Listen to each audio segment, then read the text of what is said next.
Are you ready or not?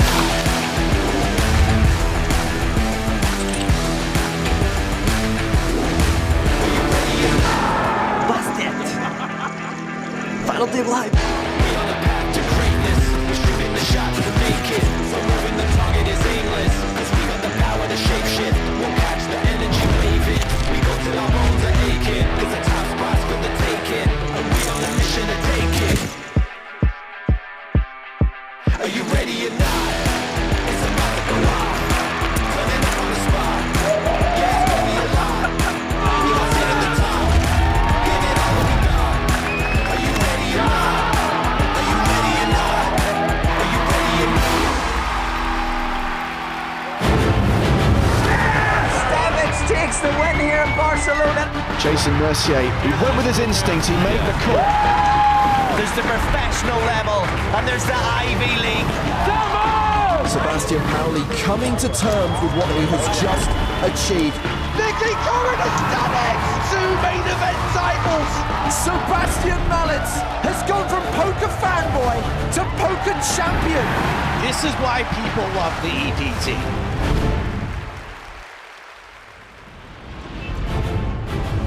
Hello once again, welcome to Cyprus and the PokerStars European Poker Tour. We have reached day 4 of the 5K main event. 45 players remain, playing down to 16, playing down to the last 2 tables here at the Merit Royal Diamond Hotel, Casino and Spa.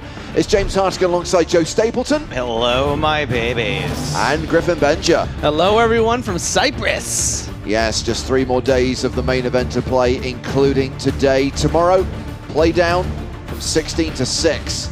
Sunday, play down from 6 to a winner. So make sure you're with us tomorrow. Make sure you're with us for the whole weekend for the last 2 days of Cards Up coverage from Cyprus. Live tomorrow at 12:30 local time, live on Sunday at 1 p.m. local time. Of course, Central European summertime being an hour behind us. And of course, whether you're watching on Twitch, whether you're watching on YouTube, please get in touch. If you want to earn Chat Pro Saturday privileges, you need to be on your best behavior today. You need to entertain us, you need to amuse us, and you need to not annoy us. And of course, there is X, there is Facebook, there is Instagram for all of your content needs. As we near the end of this 10+ day festival in Cyprus, and these are the 10 big stacks on day 4 of the main event. These are the chip leaders. It is Bobby James who brings the biggest stack into day 4. 2 other Brits inside the top 5. Philip Joyce and Dan Jackson. Anton Wigg rounds out the top 10. He is the last remaining former champ. There were a fair few previous winners in the field yesterday. 3 of them went in a row. So Wigg, the only player here who could potentially do the double, and interestingly, a player who had a pretty deep run in the EPT Cyprus main event last year. Blinds will be 10,000, 15,000 with a 15k big blind ante. We'll be kicking off level 21, and we're getting closer to the life-changing sums of money that we will pay across the last 2 days, with more than $1 million up top. $1,030,000 for the winner of this year's Cyprus main event. So here's the deal. We've got the chip leader at the feature table. We have got the 3 big British stacks at the feature table. We also have a player, and here's a hashtag fun fact that Howard Swains from the PokerStars blog shared with me this morning. Roland Peaks from the Netherlands. He may not be the only player in the field, but we certainly know for a fact that if Roland Peaks were to win this, he would be the first ever EPT champion born in the 21st century. Wow. Oh, wow. That's okay. Cool. The future is now. Peaks playing 90 bigs. He's an above average stack. Obviously Jackson, Joyce and James well above average. Also at the table, online qualifier Dick Postel and Diogo Coelho, who with just 195k only has 13 big blinds. He is moving towards the danger zone. Yeah, I'll be honest, not a lot of players I'm familiar with, which is, can be quite exciting when you get into a day 4. Get some new heroes.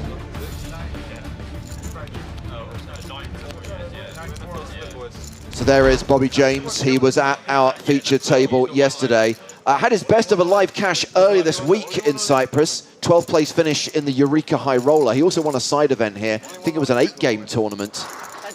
They should give time banks after. I recognize this guy. I agree. I literally said this as well. Every level you should get like 2 times. In the 10K high roller, they do that, so I don't know why they wouldn't do it here. It doesn't. It makes 0 sense, right? You might use them all the first level in a hand, and then what you're screwed the rest of the That was the same for me.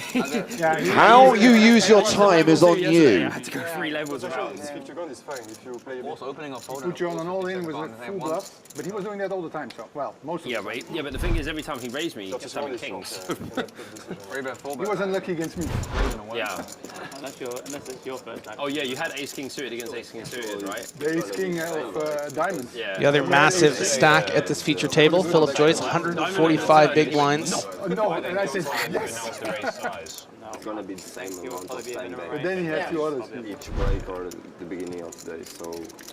Yeah, I mean, I get it, Well, I but can I sell mean, a if few. you have one hand at the first level and like he did. But you have option. You got reload. All of them. And if you... That's everybody, huh? Yep, that's the entire field. 45 players returning. So I think I'm right in saying that with 45 remaining, the next table to break will be the highest numbered table. But once we fall below 40 players, once we're down to the final 5 tables, it's then random. And so we could be in a situation where midway through a level, our feature table breaks, which means we'd have to take a short break and then bring a new lineup to the main stage. Interesting. This is something that was implemented in Barcelona. No more redraws once you get past 40 players until we get to the final table.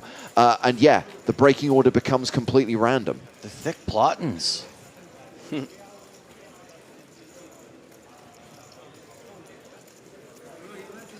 I mean, it does kind of slightly inconvenient for the TV, but good for the players at least that they can get shuffled off the feature table in and out a little more randomly.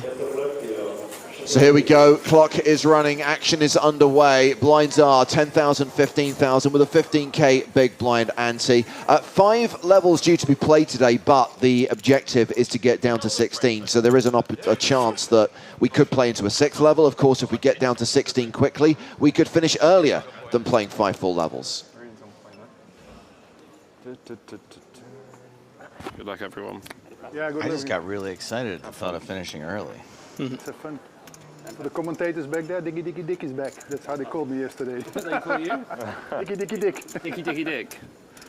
Welcome back. Joe Stapleton was saying how we've known each other for a long time. I've been to like 10 of his comedy gigs. Definitely have been to at least 10. And he was like, we've been best friends for so long. And he goes, maybe not best friends, but like, you know, good friends. And I was like, yeah, reasonable. Sorry, Joe, I love you too. We'll start the day off nicely. I fold. Tie fold. I can't believe I've been denied. Like, what was it, Peter? No. Denied Jesus. Which one was it, Paul? I can't remember. We know more of that. Okay. One of the free hands. By one of my best friends. I kind of like to think that I'm one of Joe's closest friends in the UK, but I can never be as close to him as Bobby James. That's a gift, that is, mate. That's 1%. Draw in hand. Yeah. Listen to this, yeah? So you know John Kite, like Jon Keita, he was playing the 8 game yesterday because I wanted to play it. Obviously I couldn't because I'm still in this. And he was like, oh, do you want a piece? And I was like, yeah, sure. I was like, take 5% like on 2 bullets or whatever. And I like woke up today, looked at the app, and he comes second. I was like, oh, sweet. Nice. Got a free roll. Jon Keita. Everything's coming up, Bobby. But if you buy action, We established that Diogo Coelho is the shortest stack at the table. Ace Queen under the gun, and he's opening. Makes it 30K. Pocket tens for Roland Peaks, and I'm guessing, Griff, we're going to see all the chips going pre-flop.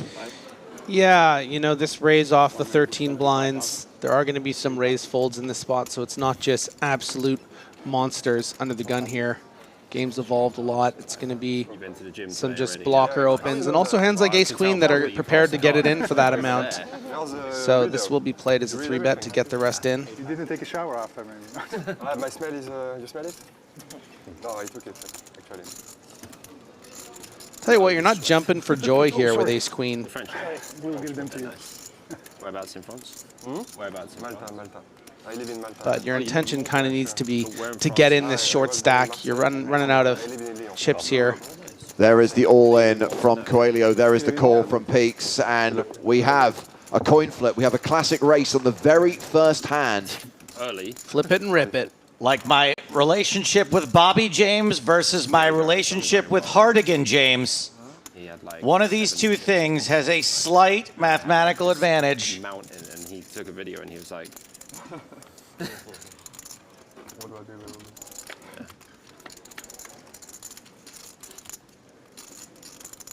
King Jack 4.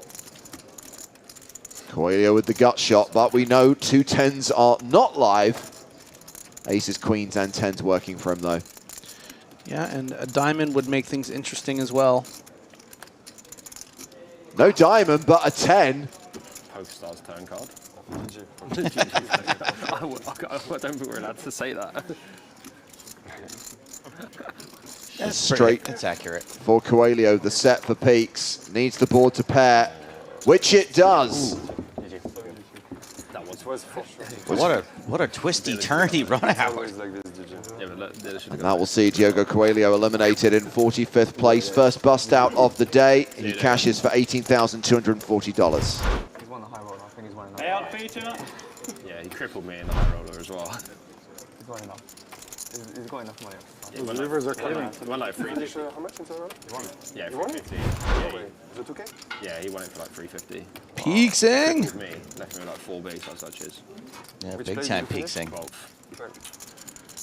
Yeah, this trip has just been a crossbar. 19th in the Eureka main, 12th in the high roller.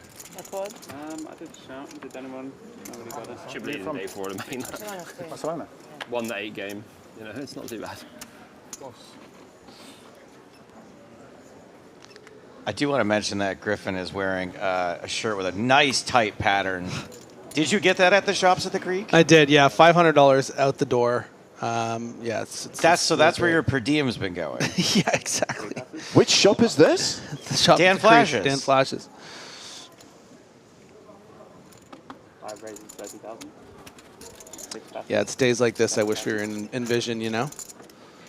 I'll wear it for an online stream. There is absolutely no way that any DP is letting you wear that on camera.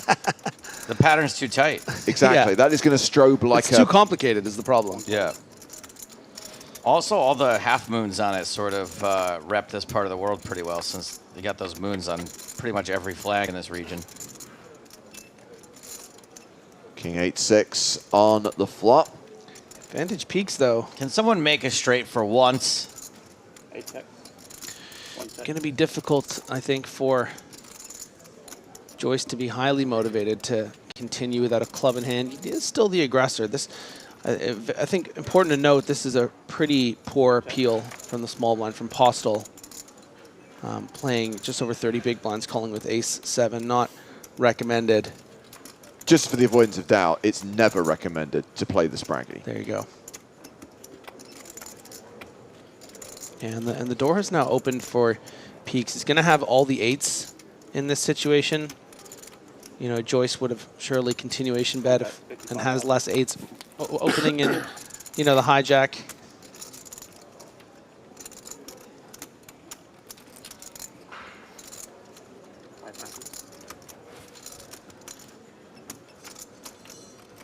And Postal now, you know, a significant statistical favorite, but isn't able to stick around. Nice takedown. What a start for Peaks.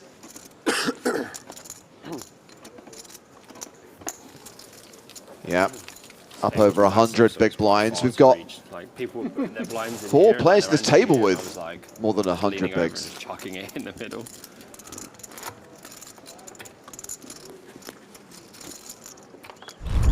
Okay. So Dick, day 4 of the EPT Cyprus main event, and you're a qualifier. So how are you feeling right now? Well, I feel excited, happy, a bit nervous now because I'm holding everybody up. But no, it's nice to be here, and every day is a new day, and we take it.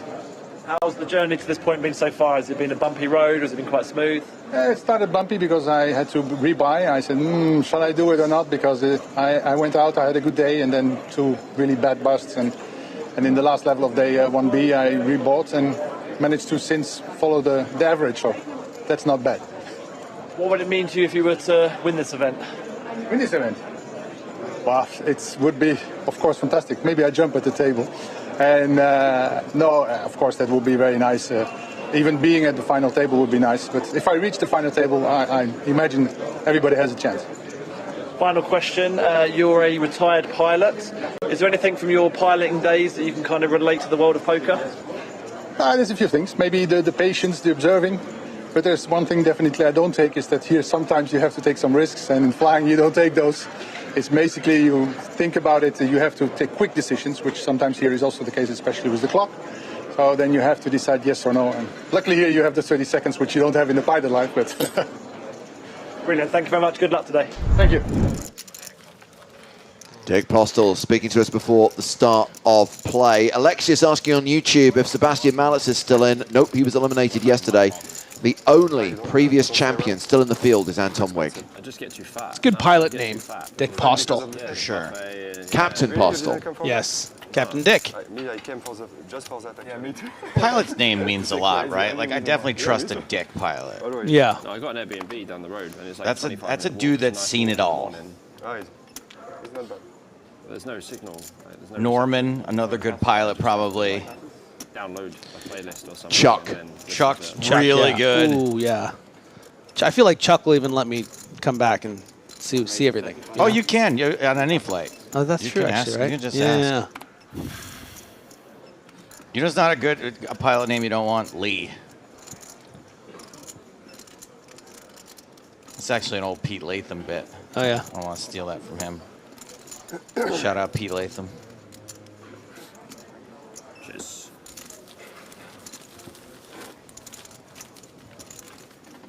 So 10 minutes into the day, and we've seen the elimination of Diego Coelho from the featured table.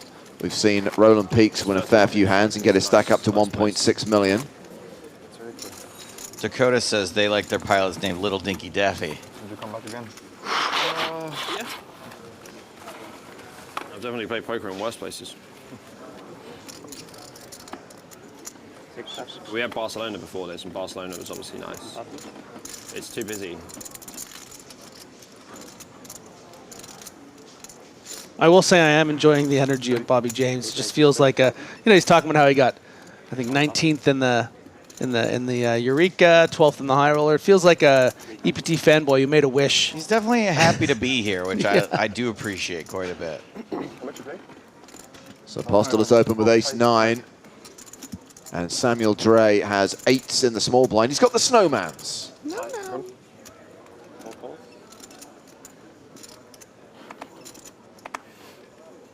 Here's a question. If he wins the main event, will you perform at his celebration?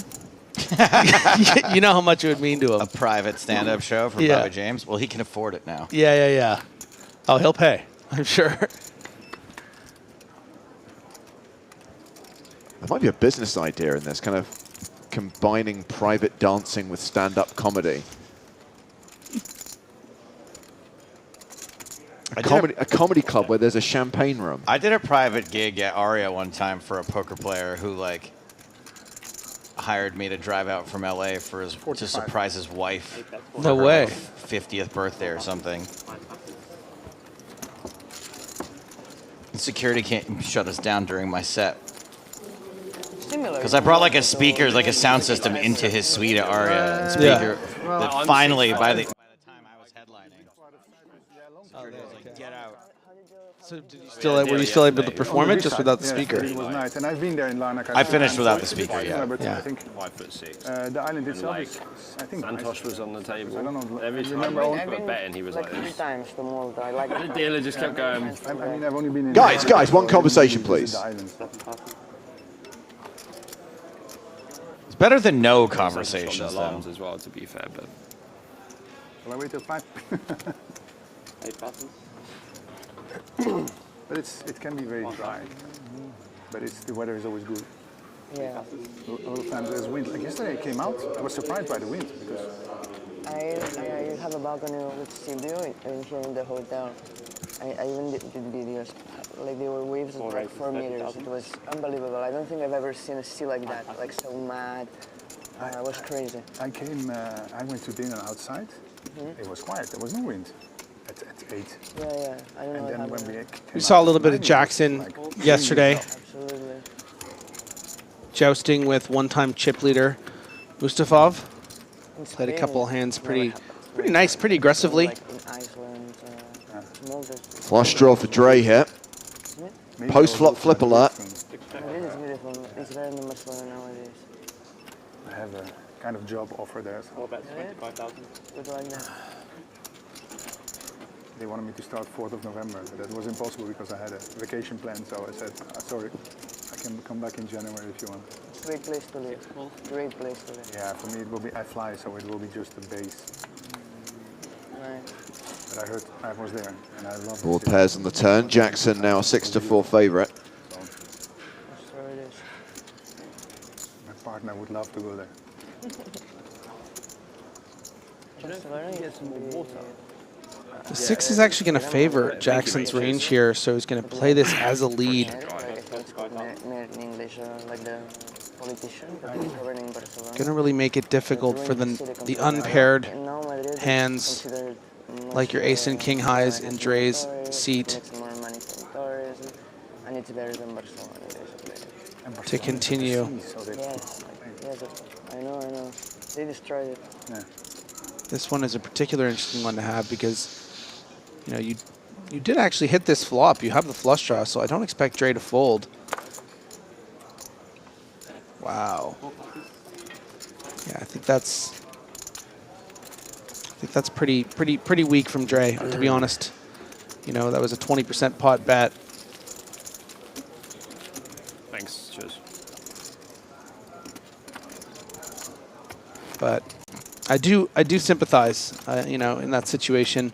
Maybe don't want to get in trouble. Could be up against better flush draws. It's okay. We have to wait. Oh. Great execution from Jackson. Down to 43 players. Victoria Livshits eliminated in 44th place. Cashes for $18,240.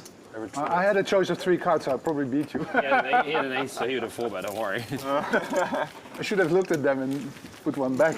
We had a situation like that at a tournament in the UK. The guy got dealt 3, you know, at DTD, someone got dealt 3 cards, yeah? And then when they claimed the win in hand, he turned over like the 2 cards, yeah, and tried to mock the other card. Oh, yeah? Like, what? Like, take your pick. Imagine you picked the wrong one. You were like, oops. You know, wait, I have that straight. Give me a sec. You want some? No, that's okay. The hand was probably better. Yeah, the hand was declared dead and they were ejected from the tournament.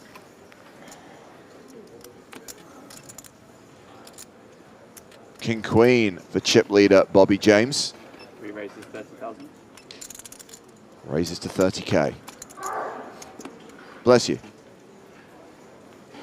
4 passes. 5 passes. Rounds the blinds. Dan Jackson in the small.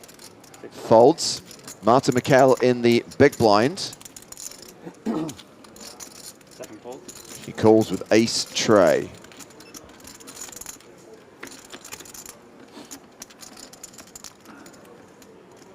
Queen 10-10. James flops best.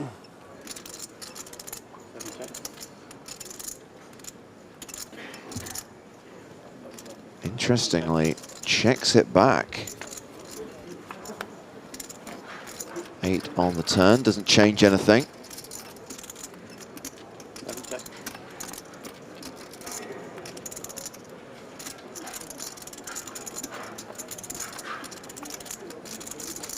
Rebets 20,000. 7 passes. Sorry. Delayed c-bet from Bobby James gets the job done. BJ is on the board. Try to do better next time.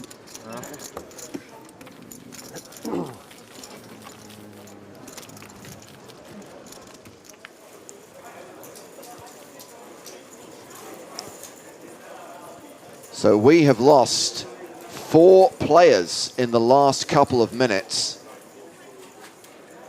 Nicola Capelesco, gone. Christopher Nguyen, eliminated. Ji Wen-Hu, out. Wow. Darius Godikis, the last player eliminated by Anton Wigg, meaning we are down to 39, meaning Table 6 is breaking. We'll get a new player on the main stage and we'll be 8-handed once again. And a reminder, when we get down to 32, when it's time for the next table break, it will be a random table. Could be our feature table.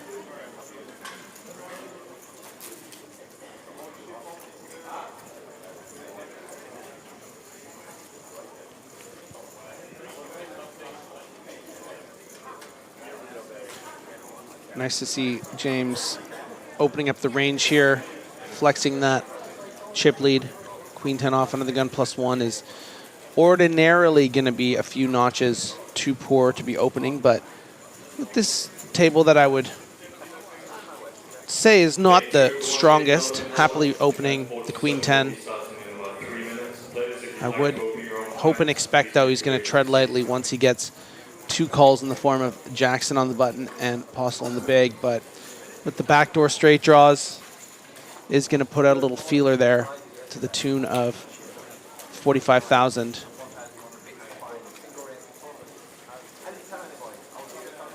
Of course, Jackson with that beautiful set of 6s. Going to be happy to put the money in there here.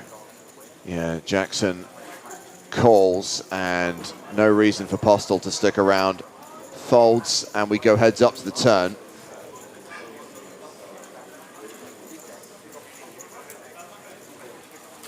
King on the turn, which means an open-ended straight draw for Bobby James. Increases his equity to nearly 20%.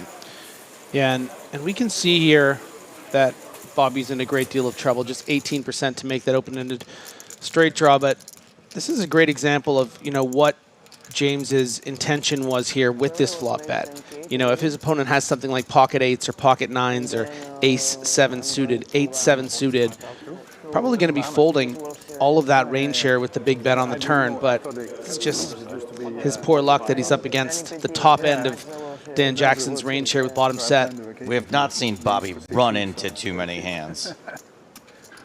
Bound to happen eventually. It's a nice one, I think. I've been last year, yeah. It's nice. I was there when it was still the... The thing is that I've been twice, and... Again, both times, Dan Jackson just calls Bobby James's bet. We go to the river. Keep the bluffs in. And James does not get there. It's a question. Does he try and turn this missed hand into a bluff? I think he probably should sometimes against the perceived range of Jackson. It's going to be a lot of ace-jacks, you know, jack-10 suiteds. Not a lot of king-x unless it's like the king-jack in particular. Not a lot of king-x floats unless it was, what, ace-king that didn't 3-bet? Maybe king-queen of hearts or, you know, king-queen of spades. And what about this sizing, Griffin? 215 into 495. Yeah, I mean, I don't think it's accomplishing too much. I think you'd probably just get called by a jack anyway. So I'm not crazy about it. I would have preferred he tried to lose more here as a rule, but it's actually going to work out for him because you know, he's just going to get raised here and then be able to comfortably fold. I think it's a great bet if you're betting into a set of 6s. Yes, exactly. Yes, again, when all the cards are visible, it's a very easy game to analyze. As Jackson wins with that raise and chips up over 2 million, closes the gap. In fact, Joyce, Jackson, James, the 3 Brits at the table, all bunched up now around the 2.1 million mark. You know, there are other considerations there too. You know, your opponent can have something like 8-9 of clubs, 9-10 of clubs, and you just want to put something out there that that those can just fold and not bluff you on the river. Well, I said we were going to get a new player. It is Yisha Chen who's coming to the table with 875K, which is just below average right now. And that means we have the last 2 female players in the tournament at our feature table. That's lucky.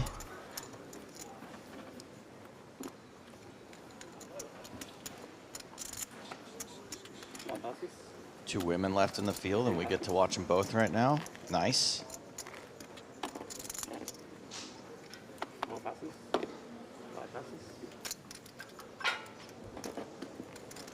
Sad to see Victoria go.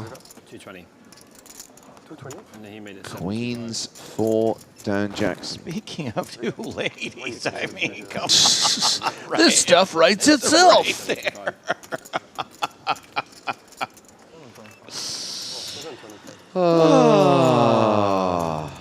Hey, you know that segue you were looking for? Well, look at this. No, I bet. Okay. Yeah, he didn't just Chen defends the big blind with King 9, heads up to the flop.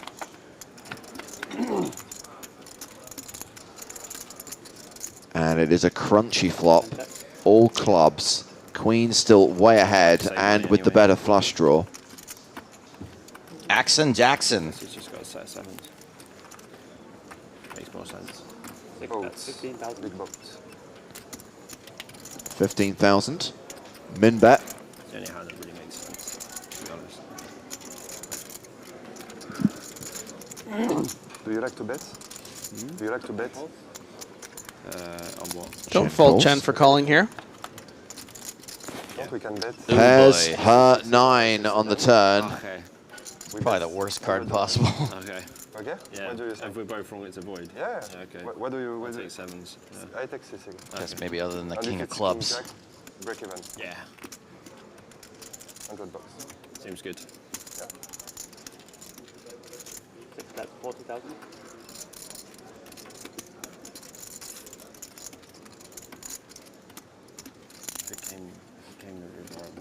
Jackson recognizing there's so many different combinations of hands that Chen will continue with here. They're going to be significantly behind. Not always significantly so, of course. You know, something like a 9-8 has some ways to get there, but this particular hand, only 10%. Yeah, and the board is bricked out for her.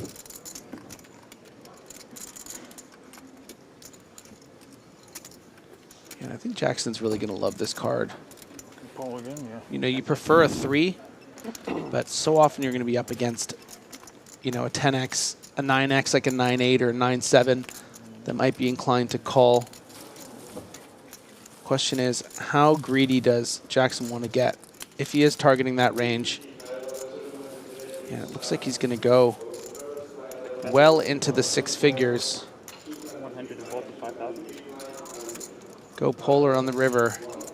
Yeah, 145 into 195. Did you get to go a little bit bigger here because now you're beating like the 10-9s and stuff like that also? I mean, it makes you more comfortable, certainly.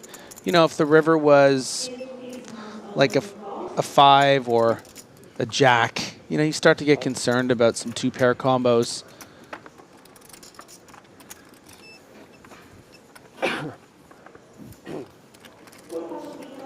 You know, not to say that Chen doesn't have some 6s sometimes either. You know, might have 6-7 with the 7 of clubs, 6-8. I guess not a lot of 6-9 suited is the way that the boards run out, but.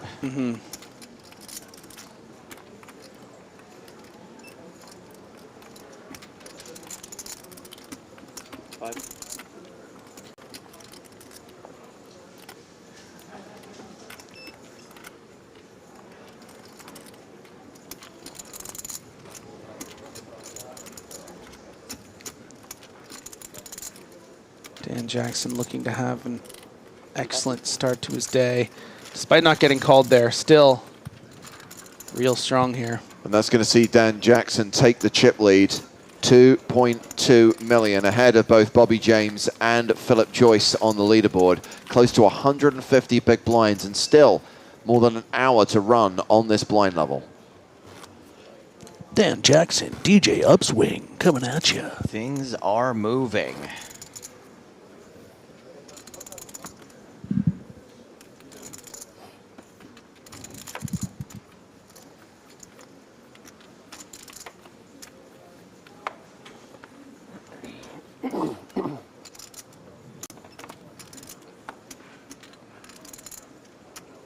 As well as watching the poker from Cyprus, many of you will get to play some poker for free later on. We have another free roll later today, which will award $2,000 in Power Path tickets. 95? 95. Keep watching the stream and we'll reveal the details. Those details being when it starts and what the password is. Very confident, aggressive 3-bet here from Dre. And I'm very curious to see how Dick responds here. I think, you know, on these 33 bigs, you just need to play this as a shove or a fold. 230. Oh, nice. There you go. I mean, that's effectively the same thing. You're putting in 40% of your stack. Have a go, Dick. Tell you what, that's not an easy 4-bet to make. I mean, we can see the cards. It's king, queen, and queen, jack. But when it's under the gun +1, you're dealing with some pretty tight ranges. And there's 39 players left here in this, playing for $1 million. So good for you. I do think the pilot background has to... gives you nerves of steel, right? You're going to be a little bit less nervous in these situations. I already saw. Big dick energy. Yeah, exactly. You're under the gun. I mean, you've got hundreds of lives in your hand. Who cares about a tournament life? yeah. As we get a look at the feature table chip counts here on day 4. Getting bunched up there at the top. Yeah, the 3 Bretts still very close. Jackson with the advantage right now. Martin McKell, the shortest stack at the table with 22 big blinds. For 2 levels, but it was second and third. The first one, they JJJ. like only for 1 level. The first. It depends if they like us. Yeah.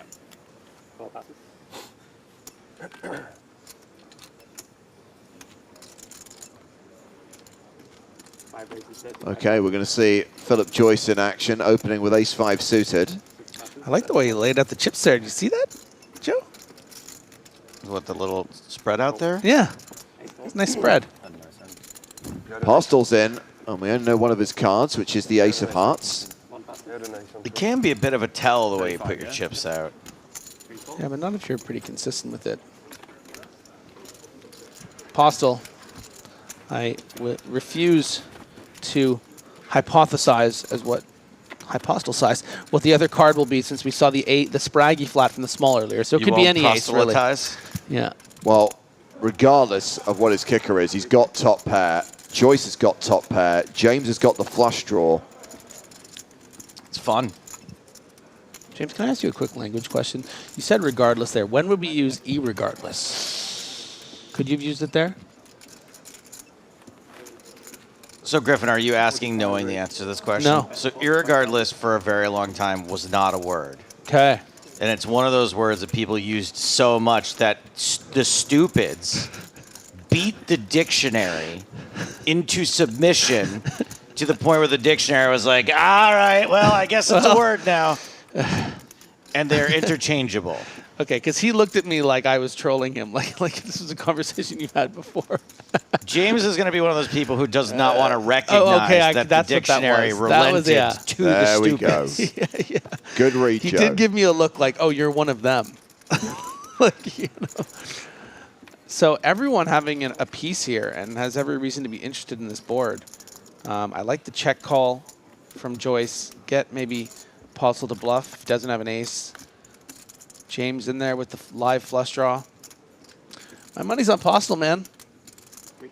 You think Postel's got the better kicker? I think there's a very strong chance. 6s and 4s are out, you know? You know what else has been added to the dictionary is that Joyce is literally on fire right now. Ooh, James. I meant James is literally on fire right now. Yeah, and I think once we see a bet from James, I think Joyce will be very, very surprised to see a check here. Yeah, I don't like this. You just missed the street of value. I don't understand the logic.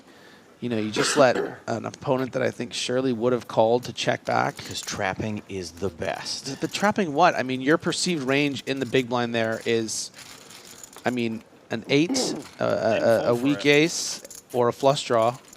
I think that Joyce would have gotten away with the ace-5, but I think Postel just would have snap called and said, show me. So you can get half plus pot value there. And I thought that was weak.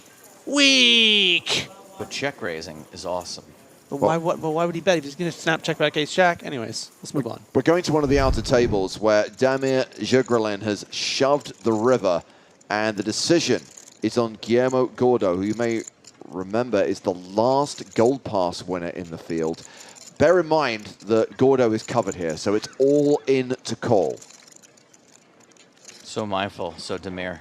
So the board is Queen 10, 6, 5, 3. No flush possible. Queen of clubs, 10 of spades, 6 of clubs, 5 of diamonds, 3 of spades.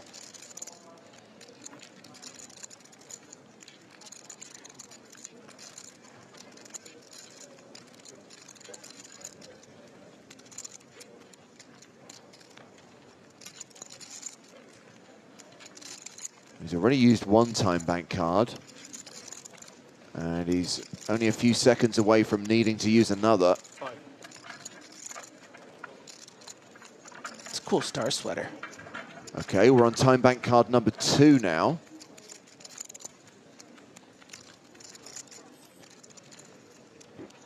Obviously a big decision. If you call and don't have the best hand, you are out. Doesn't look like he's going to be left with very much if he folds either. Yeah, just has the blue chips, which are the smallest denomination chips in play right now, the 5Ks. Does let it go. The shove gets through. Pot is pushed to Damir Jogrelin. So Damir. And we are back to the feature table. Action on Marta Mikkel. Fold to Queen Jack.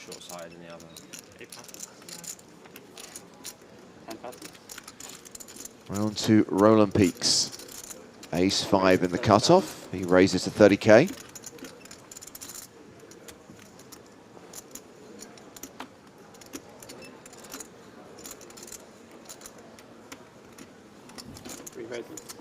And a re-raise. With pocket sevens, Bobby James makes it 115K. Bobby, the check raiser, James. Yeah, this is quite irregular. Not only to 3-bet a hand that plays so well as a flat, but to do it near 4x. Yeah, I think it's. I think you should probably be making an adjustment there. I'm not saying you can't 3-bet sevens there. You're very deep. It's not really what you want to do. Sort of 60 big blinds effective. You know, what do you do if you get 4-bet? Now you're not seeing a flop, or you have to 5-bet shove. Well, James has reclaimed the chip lead with that hand. But I don't like how he's doing it, James. Did a duet with Brandon Shields. Did In the End by Linkin Park. And it was completely like unprepared. He was like, all right, Bob, we're going to do In the End. And I was like, mate, I don't even know how that song goes. I haven't heard it for so long.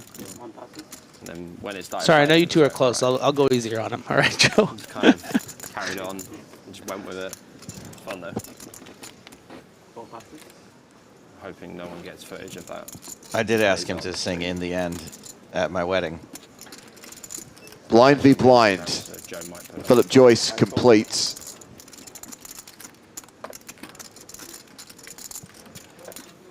Hey, now this is a man who knows how to play pocket sevens. Oh boy.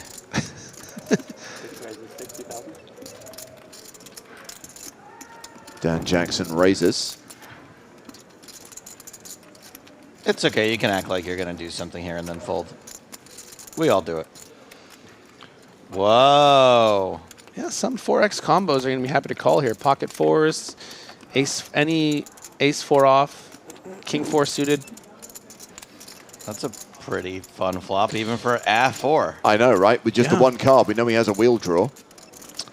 And, you know, based on how we've broken down his range, you know, it's not like he's limp calling 4-6 off here, 4-7 off. So this is going to be a good board for his range, despite us only seeing one card. Like we discussed, those ace 4s, pocket 4s, 4-5 suiteds.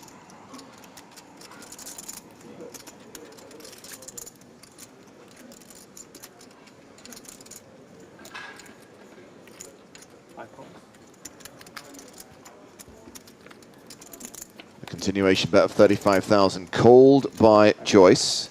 10 on the turn.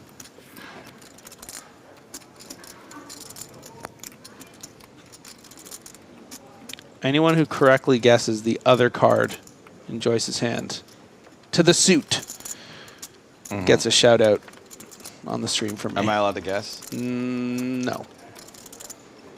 In the chat. Well, I really want to shout out. I know, what the hell. Hey, guess what? Yo, Joe Stapleton, you rock. Great guess. There, did it myself. I don't need you to do it.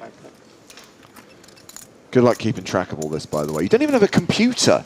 I'm using yours. I always use yours.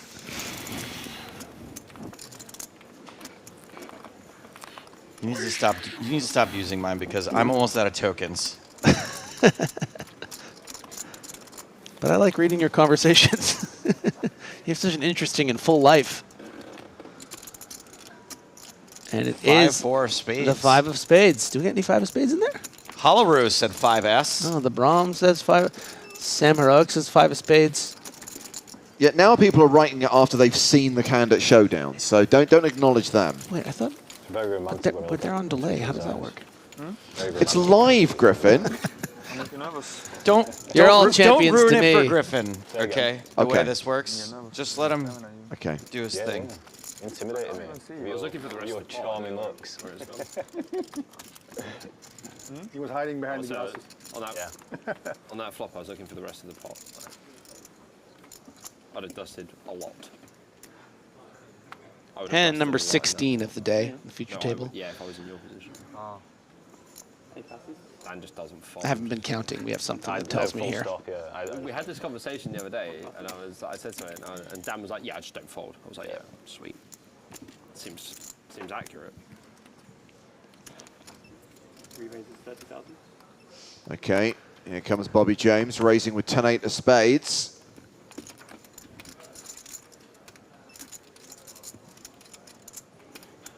A7 wisely folded, round to the blinds. Dan Jackson, 10-9 in the small. They've improved. Dan does fold. I have my moments. This ain't getting folded. Have a go, Marta. With 20 big blinds. Reckon it'll be the rack.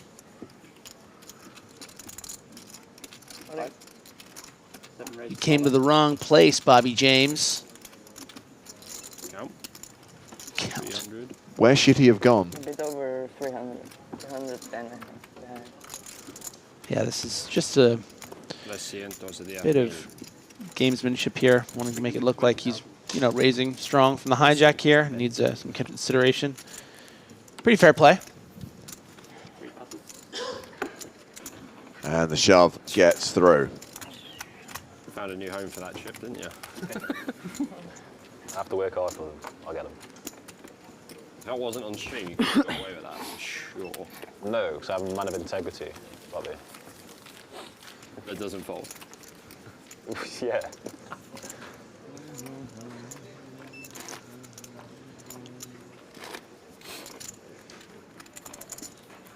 We have a bet on your hand. Say again, sorry. We've got a bet on your hand. 6s or 7s. 6s. Oh, fuck, I owe him $100. You got 6s? Yeah. Oh. GG. Oh, yeah. You want the flip. The next one is for me for sure. Revolut? Yeah. Speaking of gamesmanship, fun little side bet there. Appears as though James Eve Joyce betting on what Dan Jackson had in that set of 6s hand. And I think Bobby James had the 7s. And Joyce, or whoever the bet was with, I think it had was the Dre. 6s. Dre? Was it Dre? Don't forget about Dre. Wow.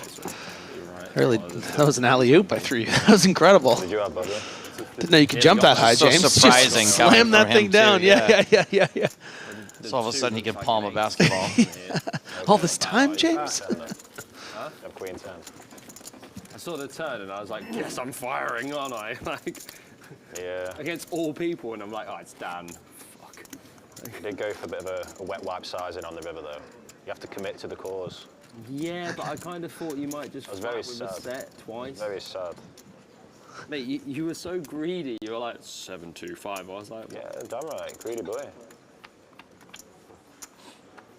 Wet To be wipe greedy in this size game. on the river. You're in the blender when I just turn over kings, though, right? When I rip. Well, no shit. That'd have been vile. 3 passes, 4 passes. Like, how'd you bust me? Bobby turned to set against me. 6 passes, 7 passes. Somebody in the YouTube chat saying that they're at the Yankees-Cleveland game. We were just talking about that, yeah. Wild. Yeah, just before we came on, I was telling Joe that I was just on Twitter and I saw this home run from Noel. I was like, wait a minute.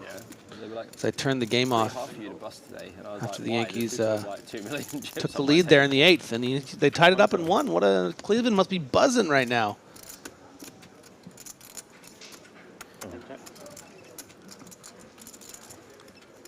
It's a towering shot, too. This board, all hearts, and peaks with the nut flush draw. One bet 15,000. Chen does have a pair of queens right now, but peaks is a statistical favorite. Yeah, she's getting the exact bet size that she wanted to see. I'll allow it. No. Play in London? The Vic? I don't like all the hearts. Like, I don't think I've ever seen you in London. No. Maybe once. You can't flop middle pair and fold to a min bet. Let's see what's happening. You know, it's just don't defend with the queen and off. In my opinion. Alex Axel 90 watching on Twitch says, "Where is the guy from Sweden with the tables business?" That'll be Anton Wigg. He is at one of the outer tables. I still don't understand. I know he was explaining it yesterday, Joe. I still don't understand what his business is. It's tables.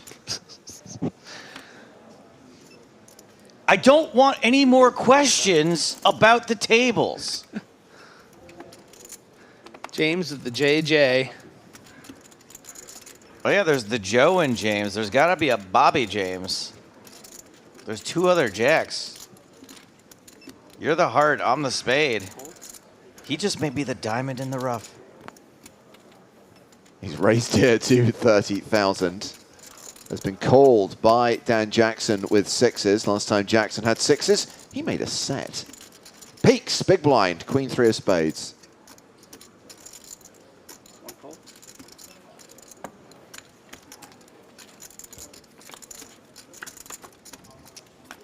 This feels like it's going to be fun.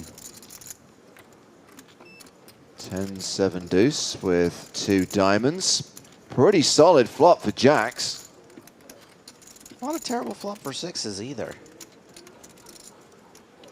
3 bets 30,000.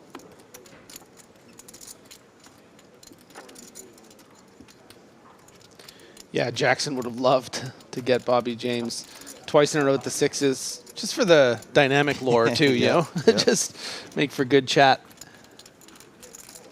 He's probably going to say it anyway.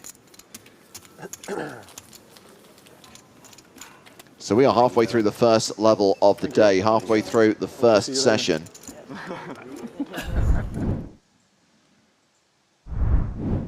Well, okay then.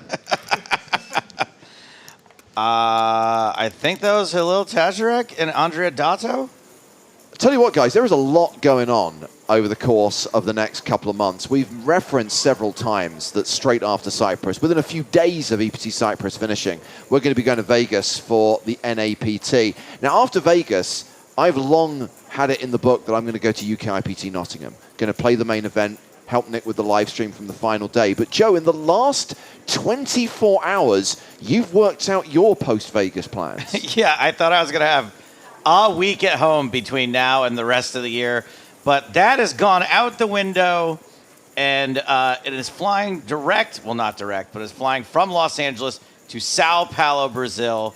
That's right. I'm going to go spend a week at the BSOP. My first time in South America, my first time in Brazil. I will be playing poker This guy said most of the week. Perfect size, and he goes. No commentary from what I can tell, but maybe, who knows? And he goes, the internet in 2 sentences. How does your girlfriend feel about that? She was going to be in Aruba that week anyway, so there you go. I kind of get a free pass on that one. And James James this morning, he was like, your girlfriend's going, right? And I was like, no. And he goes, be careful, okay? I meant personal safety. I wasn't saying that you would misbehave. Oh, no, you would have been right. Yeah, no. That gone with it. That went without saying. Yeah.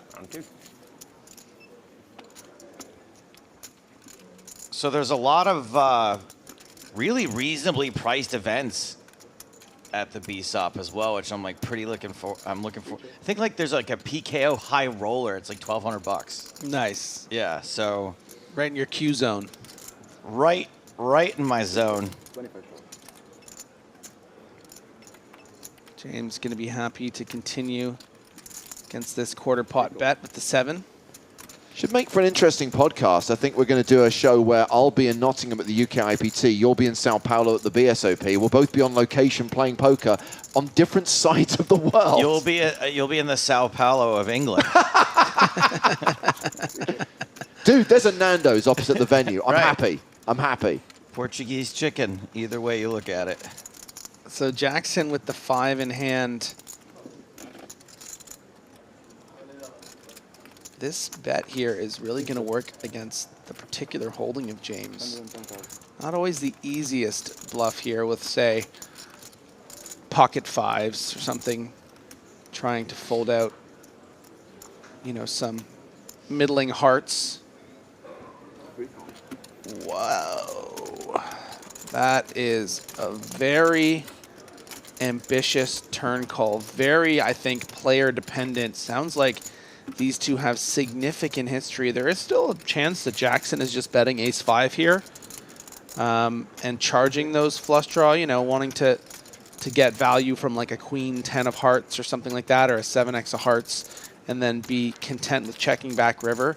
The fact Jackson is thinking about it tells me that it is more likely he has a bluff, because I don't think ace-5 would be considering this.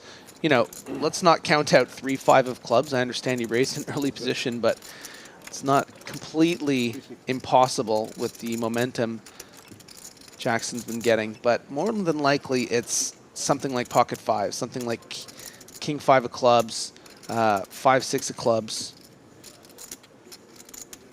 Pretty remarkable and really out of line for James to continue on this turn, even though we know he might be right. No, I mean, like, respect to him for having the audacity to continue on the turn here. It's just, even if you recognize your opponent could be bluffing on the turn, which is certainly possible, king 10, king jack, 9-10 of hearts, pocket 5s, whatever it is, you have such a range disadvantage, and he's such a capable player that you're going to get this third barrel so often from the value and from the bluffs that it's just like you're just going to find yourself here and wanting to make a, you know, a TV river call. Yeah, and if there is significant history, it's entirely possible that Jackson knows that James is likely to call down light here. He seems like he really wants to. Oh my God, he got him. He does. It can't be ace-5. It's just... Can't it? No, he says good call. It was two pocket fives. 5s. Wow, dude. Huge call by Bobby James. Did you see the reaction? I mean, that is a completely ridiculous call. Good for Bobby James. He's just moved over the 3 million mark. He's just moved over the 200 big blind mark. Do not. Oh, you don't have to explain it to him, I don't think. He probably doesn't need that. This is why we play differently. Yeah, don't need the speech. Just stack the chips. That is... Do not try to bluff Bobby James. A ridiculous hand. I think it is... I was either going to look like a clown or a hero. That's... Yeah, I mean, good for you. A little bit of both, maybe. They two are mutually exclusive. I mean, it's a really amazing call. I don't care either way. I streamed for years. I took Dick, shut up, shut up. I don't care. I think it's interesting. You know, we heard Bobby talk about the fact he finished 19th in the Eureka main, 12th in the high roller. I mean, this is a player I that's thought about making it $1 million on the river. trusting his instincts right now, feeling confident, building up stacks, cashing every does event. feel like that. And sometimes that can just lead you down a path of great conviction. And it's honestly, it's in a really impressive hand because you're not allowed to do that. You know, it's an early position raise. You call the 7 on the flop, sure, but we're not talking big blind button here. So that was it's super fun when you see things like that, when players get out of line in such a way that it works out for them and shows a lot of bravery. So that's a really impressive hand, to be honest, from Bobby James. Yeah, it almost feels like careening in a way. Yeah. Like you're not really in control. You're just sort of going with momentum. But that can be a powerful thing. I mean, like if you want to be the man of destiny and you want to just like trust your instinct. I mean, that's how you win tournaments. You play big pots and just like go with your gut and make moves. And I mean, he has 3 million chips. It's you gotta hand it to him. Jerry Fall, watching on Twitch, says, I've played with Bobby a few times. He is an all-or-nothing player, but a great guy. Yeah, I mean, I think he's going to, after that hand is developing into a central figure of this event. I mean, we're only 39 players left, and that's a real statement piece right there. I will say that on day 2 of this event, as I'm walking to the commentary room, Bobby's like, yo, I'm going to be on the feature table, so I'll see you soon. I mean, he called his shot real early. I mean, I love it. Look, I haven't said the most flattering things about parts of his game so far, about the way he's been playing, but I absolutely have to tip his cap for the courageous nature with which he told Dan Jackson, I'm not going to let you push me around here. So Peaks has opened with the Spraggy. James with the legit goods. Pocket aces, 3 bets, wins the pot. I think this is a really good example very quickly to see the imbalance in his raise sizing. 115,000 when he just wanted him to fold when he had the 7s, where I think a lot of players would have made a more balanced 3-bet or just flat. And here he makes it under 3x, trying to get his opponent in there. So a lot of sort of, bobbing and weaving, bobbying and weaving. Mm-hmm. Yeah. By the way, in between, or after, right, you've got, so I get confused with the timeline, right? Cyprus finishes, NAPT, Joe goes to Brazil for the BSOP, I go to Nottingham for the UK IPT. Right after that, there's the Women's Winter Festival at the Hippodrome in London. And I'm not going to lie, I'm actually really annoyed to be missing this one. My girlfriend's really annoyed to be missing it. We would have played the 50-50 event. She would have played the main event and the high roller. We're going to be on a Disney cruise to Mexico. Don't ask. But if you can make it to the Hippodrome, the Women's Winter Festival runs November 21st to 24th. They have just added a high roller event to the schedule. Marley says she's going to be playing that one. £1,100 buy-in. But that 50-50 format, which is basically where you partner, a guy and a girl, play the tournament together, that should be really fun, and I'd love to have played that one. If you're like me and don't have a woman to play the 50-50 event and therefore are not invited to the festival, you can come see my show in Houston that weekend. Yeah. Nice. If you tell me you have aces, I'm happy. My show's plural. Me and former big game player Michael Ian Black performing together. Well, mostly just focusing on striking. Well, not together, but, the same night. Old MIB. I fell asleep watching it. I will be in Houston 2 days before you perform and 2 days after you perform. Really? But when you perform, I will be on a boat. You've seen my act recently. What dates are these? Are you like new to live poker or? Well, the weekend of the 23rd, 24th. 23rd, 24th, that's right. Try playing like the World Series, mate. I'm thinking I might play a little poker at the Champions Club in Houston that weekend, though, while I'm around. Yeah, I was there. I'm having a artist friend of mine come in town to perform. Ruby Waters. She's got a show. You think I know that name? You think by now, after doing this job and working with stars for 2 decades, I would know not to plan too much too far in advance. Like I should know that if I book a vacation like 3 months in advance, that during that 3 months, they're going to suddenly add a load of events that I should be at, yeah? Fun, but very It was very smart of me to keep 1 week free this entire year. And now I'm going to Brazil. And I also have tickets to Gladiator 2 that weekend. Last day of the 2K. Oh, this is your friend who's coming to visit, Griffin? That's yeah, that's her, yeah. Yeah, this is your friend? July or something like Yes, that. it is. Man. For you, She seems like a delight. She is a delight. 14 hours, yeah. Day one. And I was like, I'll send you 6 some off the songs. money. I'm good. I got like sevens into tens cut off versus button for like 9 bigs, and I was like, what are you gonna do? But it was so dirt. Like you just play for like 14 hours, and you're just like not even in the money. In F2, we was all sleeping in the final table. We was like this. Yeah. All sleeping. The chips weren't working. They give you new cards. It was horrible, really. And AC is really strong. I only just noticed, guys, that we are down to 38 players. So nice. Nikan Korchidian out in 39th place. We did hit a pay jump, by the way, when we got down to 39, so he cashes for $20,980. I think this scarf may be from Dan Flash's also. Yeah, the main. That is good.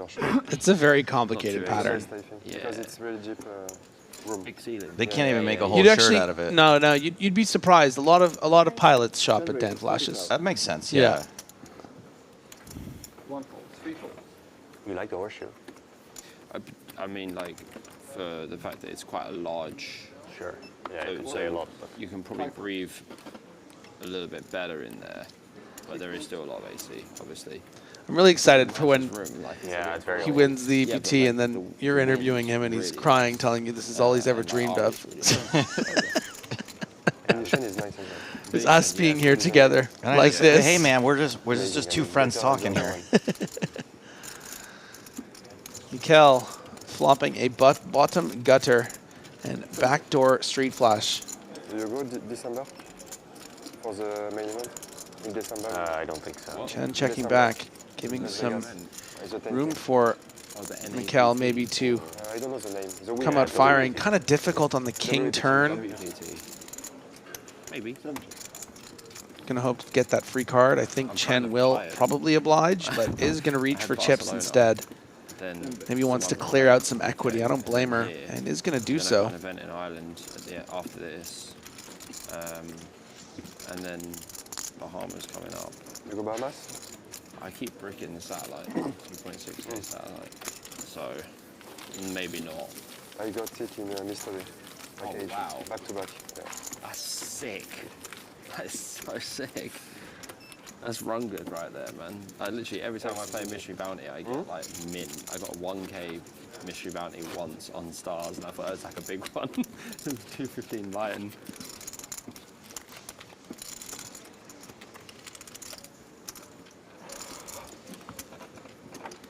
Fucking lost another time bank already.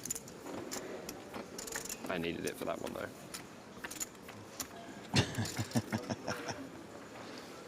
Bobby, the station, James. Calling station, radio station. Poor Dan Jackson must be thinking, wow, that was a really bad bluff if he didn't fold a 7. Yeah. Because he definitely wasn't folding an ace. His what he was face was targeting. awesome. Yeah, he was targeting an ace or a queen X of hearts or something. And He's got a stack of blues behind. Yeah, 600. UK, London, yeah. I live next to the airport. Repeat? Next to the airport. Yeah.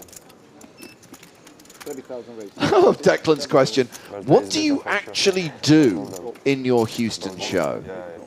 Well, it's not a striptease, Declan. No, I take a deck of cards and I just sort of talk about them as a Declan of cards? as I deal them out. The event that we've got with my company. What is it that you do exactly? Declan, stand-up comedy. An event already. Okay. That I have to work/run. So You know that stuff you watch on TikTok and the comedians are always yelling at the audience? Yeah, It's like that. You think these jokes write themselves? I actually might not play There's a notepad file. in Dublin because I'm probably just a bit tired. Is that like a Wizard of Oz thing I shouldn't say that would happen behind the curtain? What, that I have a notepad? Yeah, no, it's okay. So Postal with the lead. I don't think it's any great trade secret that comedians write material, Griffin. Big turn for... Big old turn. DJ Flush Draw. 19. A lot of ways to win. Big old might hot already dog be, bowl. yeah, 19. might already be winning, but Postal could just have something like 5-6 as well. Not a good sign. No, I mean, I don't want to say, but This is quite interesting because it almost feels like you've now turned too much equity to want to raise, because then if you get shoved on, you'd feel like you'd have to call. But if this was like the ace of spades, I think he would be raising this this bet like every time to target the 5-7s and the 5-8s and the. So, just a call from Jackson. Great. Can't wait for the whiff here. Oh, so annoying, and it probably gives Postel a straight or 2 pair. You know, if we expected him to be betting something like a 5-7 or a 5-8 or a 5-6. Well, I guess 5-6 is already a straight. Set of 5s would be jokes. Yeah, I recognize now. Yeah, he got me. He is betting. For my birthday. By the way, there is no one in this poker room that is more annoyed than Dan Jackson was 30 minutes ago. Because he just got called down in that spot. Now he has a straight flush draw. And poor guy is facing this. Probably one of my favorite people. You know what, though? Very good. This is not how I thought this hand would play out, to be honest. The leading's really threw me off. Too many outs. Oh. Jackson lays down the queen high. I wasn't expecting the lead. Not a clue. Postel adds a very significant portion to his stack, up to 47 big blinds now. Camping just a dab, replying to my joke writing, saying, that makes 2 of us. I pray someone else is writing it. Worked out pretty well then. We played together. Guess what? Someone else is going to be writing your YouTube comments from now on. You know what? I'm so glad that you read that comment, because I had a conversation with my girlfriend last week Because you're banned. that I meant to tell you about. At one point, I had said something that was funny, and she said, "You know what? And I want to be very careful with this compliment." She said, I think that you might be able to perform and act jokes really well, but you wouldn't be able to write them. Coming from her, too, that's so hurtful, because she's so sweet. And it just totally comes from a place of earnestness. Yeah. So, 100K.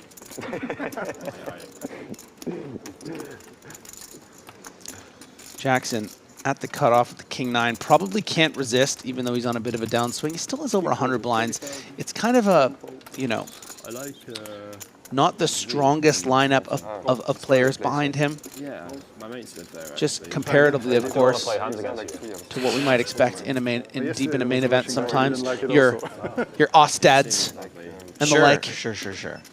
Names that we're unfamiliar with, so therefore probably aren't worldwide crushers.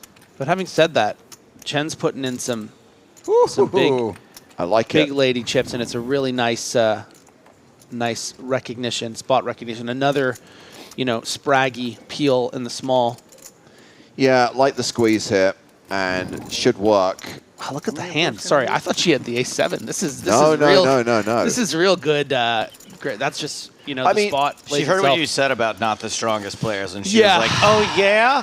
Dick Postel gets punished for trying to see a flop with the spraggy. Yeah, and look, I mean, Dick, just put in your own 3-bet. I don't think Chen wins that pot. So it's little moments like that. No. Really Griffin, do not dispense advice that's going to cost people money. If you have ace-7 offsuit, fold.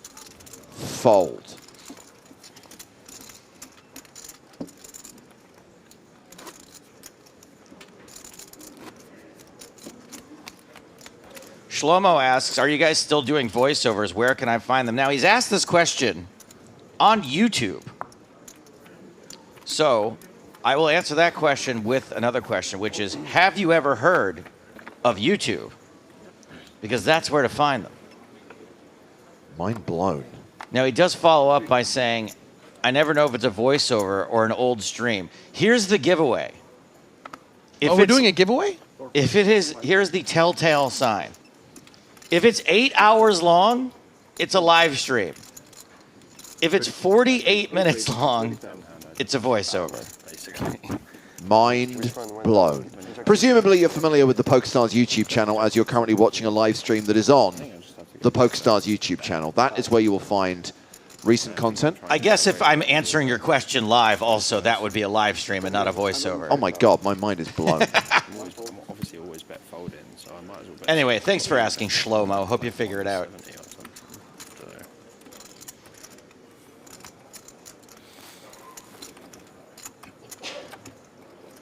Look at Jen gearing up. The one thing I will say based on today's questions, comments, I do think across both platforms, the audience has upped its game. And right now, and bear in mind a lot can change. This is only the first level of the day, and we're probably going to play 5 full levels today. But right now, I'm saying Chat Pro Saturday is on. This is the kiss of death. So Postel saying, you know what, I could probably hit something with this Queen-7 of clubs. And why not just call the 3-bet? Chen, I think, great spot recognition here. Again, finding a nice 3-bet with the King-8 of diamonds. But just found someone that's prepared to call, you know, almost 7-8 big blinds with just Queen-7 suited and then flopping the flush draw. She doesn't love it, but she is going to continue. She doesn't love it, but she will go along with it.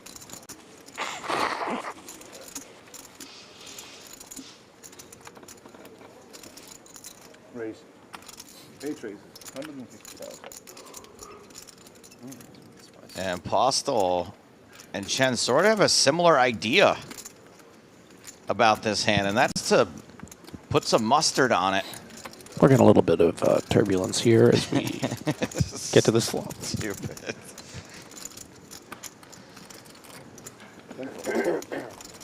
And Postel muscles his way through that pot with a big old draw. So Dick Postel hovering around the 60 big blind mark. Wow, average stack right now is more than $1 million. Bobby James still chip leader with more than 3 million, more than 200 big blinds. Blinds will be up in 20 minutes time. And on the outer tables, it's ace-king against aces. Ace-king. Dead. Hubert Machevsky is the at-risk player and is out. Machevsky cashes for $20,980. We're down to 37 players now.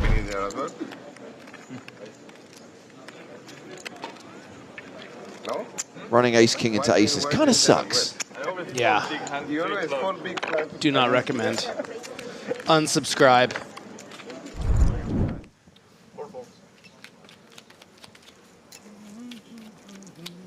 Five raises, 35,000.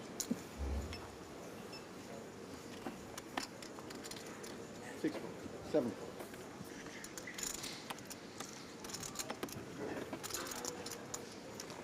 Play the rush Postel? Always play the rush. 10 fold. 1 fold. James, how are we doing widget-wise? Are we on pace? It feels like it's going pretty quick. Well, that's a good question. Yeah, it does feel like the average is way above where it will be. But what's the next blind level going to be? 10, 20, which means we'll be at 50 big blind average. So if we don't lose any more players this level... That's about right. It's about right. And there's only 20 minutes on the clock. Check in the widget, check in the widget, check in the widget. Joyce, going to want to clear out some equity here with a continue. Yeah, so we should have come into level 22, which is the second level of the day with 37 players, and we are at 37 right now. According to the widget, we will end level 22 with between 28 and 30. Okay. This guy, Philip Joyce, he's a good friend of yours, right? Griffin? No, what makes you say that? Meanwhile, we have another all-in. Targo Tam at risk with ace-king against Arian Hassan Kashani's queens. The sickest and classicest of races, and it's all over on the flop. Hashtag death by quads. Wow, wow, wow. Come on, guys. Someone at least acknowledge him as he walks away. Give him a something, a nod, a smile. He's dead. No one can see him. Death by quads. So that is Targo Tam eliminated in 37th place, and there goes not losing any more players before the first break of the day. We are down to 36. And in fact, there has been another all-in at one of the other tables, so we're just getting the cameras round to that table now. It is Rano Sutla who's at risk here, but has aces. Up against Ivan Zabakin's 10s. And there's a 10 on the flop. Oh, brutal. Wow, ace is cracked, and that is 2 players KO'd in back-to-back hands. 2 finished players KO'd in back-to-back hands. 2 finished players. They aren't finished, they're Estonian. Oh no. I think maybe they meant he was finished. 2 Estonians player doesn't work as well. Both Targo Tam and Rano Sutla eliminated, both cashing for $20,980. I think you might have meant Toby Joyce, my friend. Right. Well, you know, far be it from you to confuse people named Joyce or people named Toby. Yes, far be it. Wow. Chen finding a 3-bet. I led him right down the path on that one, by the way. Aces cracked at one table, quads at the other. What is going on? It was a crazy game of poker. And that means we're down to 35 players. So, yeah, we are tracking ahead of the widget now, Joe, for sure. Wow, so check this out, guys. Oh, yeah, we got some action. We got raised 3-bet, 4-bet. And Chen would have felt pretty comfortable 3-betting Postel here to the tune of 85,000. But once you see that 4-bet from someone who hasn't really played many hands since Yisha Chen has gotten to the table, surely that ace-queen is going to shrink up in a hurry. We can see that Dre does have the queen of diamond is exposed, so, you know, minimum for value would probably be ace-queen, but not feeling great about it. I mean, he is making it an amount where he could then fold. We're getting a count past 4. Yeah, here's the real question that I have for you, Joe. If you know that your opponent 4-betting you, and you have the ace-queen, has queen of diamonds in their hand, does that make you more inclined to go all in or fold? Because it could be queen. It could be queen anything. It could be queen-queen. It could be ace-queen. It could be king-queen bluff. It could be queen-jack bluff. You're all in. I think because I'm blocking queen-queen. Yeah. So the really... Because ace-queen off could be 4-bet folding here even. I mean, right. Yeah. So that's why I'm all in here. And, Okay. and king-queen. What do you do, chat? Who's Chad? Chad is... Chat. Oh, chat. Chat. No, Chad. Oh, Chad. It's my friend who texted me, he said he was watching. Chad, if you're watching, let us know. Now, but that's only with the you know, information that you've given me that I know that the queen of diamonds is in there. Now, Yeah. ace queen is a hand that you're going to get me off ace queen all the live long day. Yeah, like if that card was the king of diamonds, you'd be out of here. I'm out of here, and also just not knowing I'm out of here. Now, if it's the jack of diamonds, you're all in. No. Why not? You already have 85 in there, and he could be bluffing or have jacks that your flipping answer might fold. Yeah, but even against ace jack, I'm like a 4-to-1 dog. I'm really glad we can have these logical conversations in these long, you know, time bank spots. No, it's what else are we going to do?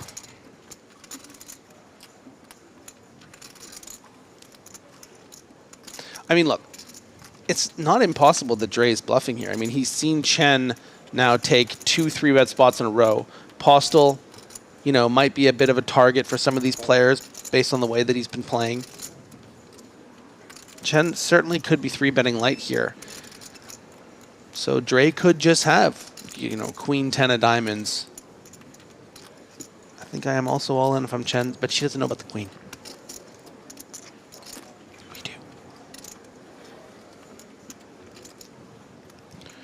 Who is the third commentator? Someone asked on Twitch. It's James Hardigan. She does ship it. Nice. And now we find out whether Dre's got the goods. Oh, he also has ace queen if he has that. Yep. Or king queen.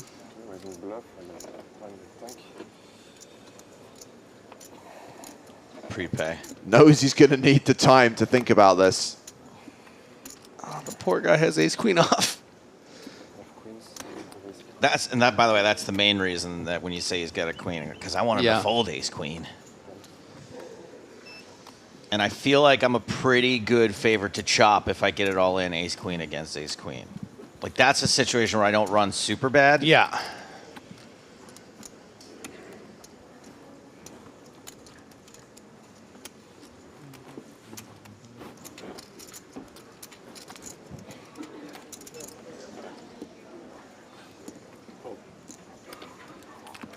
Later. I wish we could see it. I think it's better not to know. Look, I don't know about you, but I don't know. Remember the last time I 5-bet shoved ace queen off with 35 people left in DPT. That's some boss girl energy. Yisha Chen now up to 60 big blinds. We're like yeesh at Chen. Oh, I feel. So yesterday, our dealers were listening to the best of Simply Red. The CD did get stuck on Fairground, so we swapped it out today. Best of Dire Straits is playing today. Money for nothing. And your chips for free. I think it's Walk of Life at the moment, based on the way he's kind of Yeah, I didn't want to sit back down because I didn't bobbing. want to block the cameras and stuff like that. So I was like, I'll just wait. And I was like, Exercise this whilst I'm here. And I saw you so lonely there, I said, I know. Dick was like, Bob, you look a bit lonely, mate. I was like, yeah, I was a little bit. Right. And then Dan was like, let's come and have a chat. Queen of Diamonds, guys. Queen of Diamonds will be the first. Pretty amazing hand from Chen there, to be honest. Who did that? Yeah, fun. Best live cash of 132 grand. Second in a tournament at the APT. I'm hearing this Jeju? dealer is not a fan of the slow one, so you might see him skip a track if like Brothers in Arms or Romeo and Juliet comes on. Yeah, see, doesn't like it. Going right to the Sultans of Swings. You might have missed that we did just lose Philip Joyce, not eliminated. He has been balanced off the table. We try and keep the same number of players at all tables, so he got moved to one of the outer tables. First card I looked at was the Queen of Clubs, and I was like, Mauve.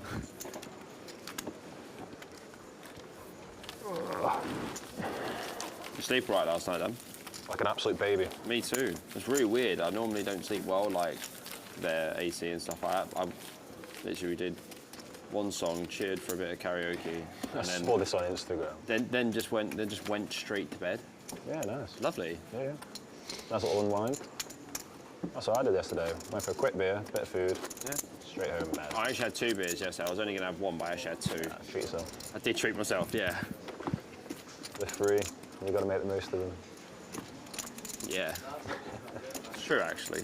Hey, do you think all the events have been, like the side fun has been planned already for UK IPT Nottingham?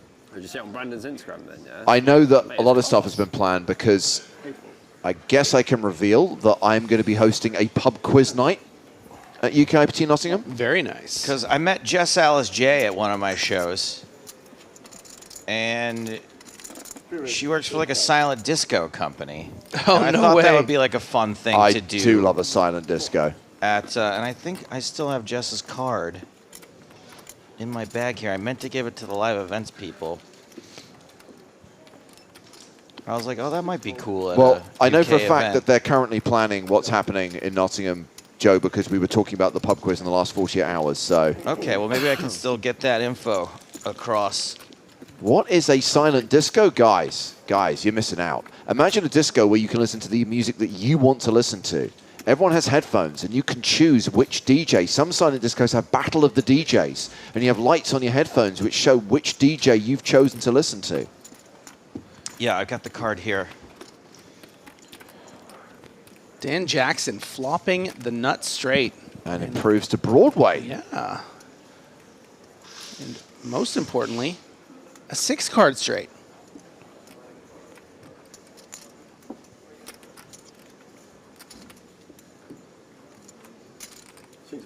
Will Benny and you be competing in this pub quiz? Not sure if they're coming to Nottingham. By the way, the pub quiz may have some poker questions, but it's going to be a traditional UK pub quiz. You're going to have different rounds. I'm going to do the movie questions. So good luck with that. Could have been a little bit better, but it was an okay flop. 27 questions about the Carry On films. No. Ace Queen Spirit in that? No, it's within that. Okay, yeah. I literally... You got jacks? No, Ready? No. we'll see later. You'll see later. You will see later. Wrecked. I love that. Did you have jacks? You'll see later. 8 minutes. With my ear to the ground there, it sounds like Samuel Dre did in fact have ace-queen off. So getting him to fold the same hand was Yisha Chen in that incredible 5-bet pot all in. Yeah, I think it was a big hand. This is a great hashtag fun fact, Paul. They do a monthly silent disco at the Natural History Museum. You dance in the main hall under the big dinosaur.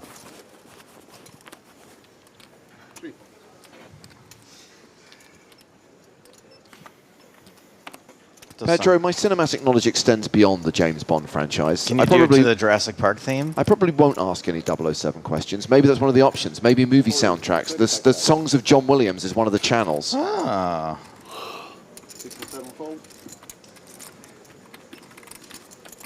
Sorry, did Golden Jaguar write non-interesting fact number? You know what? You can be band number 13458. How about that? How's that feel? How's that grab you? First spot. Man. You're just seeing like Jack 3, Jack Deuce, 8-3. Like, okay. Yeah. You said it was a good time for kings, so. You didn't say in your hand.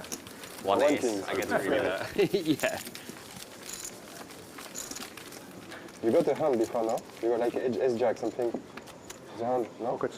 Okay.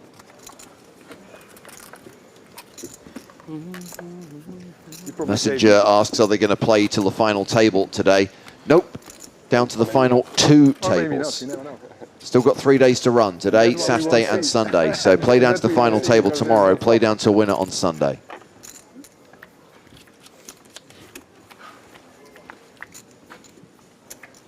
Unlike Craig David, we don't get to chill on Sunday. We have to bring you world-class poker from the European Poker Tour in Cyprus.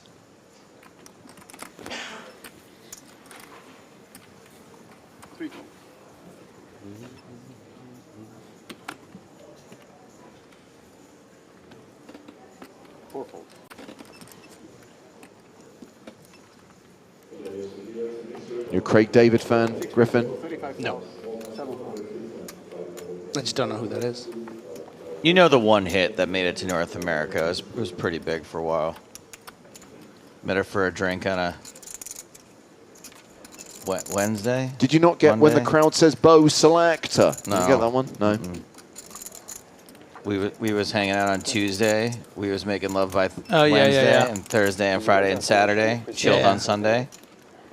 Did you get the information if we stay here or we broke the... I think they will change everything. We change every... Hello, do we stay at the same table? We're gonna keep it. Hello guys, Behind me, behind me. Here's my money. Do we stay at the same table, please? The thing is though, there's so many tables they have where there's like 0 chat and like everyone's just like, yeah.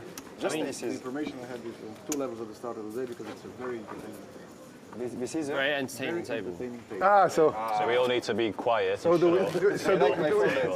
we get the earphones as well so we can listen also? Because I'm used to have that one as well. Just tell them they give me a bit of... Nobody else gets to listen to Dire Straits, just the dealer. You bet your 5s against me. I bet you they're just like, this always works or whatever. And when I call, they're just like, oh my God, this guy's horrendous. I do it. And he makes the comment that, oh, you could have the king guy flush. Even the whole chat's going, he never has the king guy flush. No, and then someone I think after. you've got trash talk on the chat. Oh, for sure.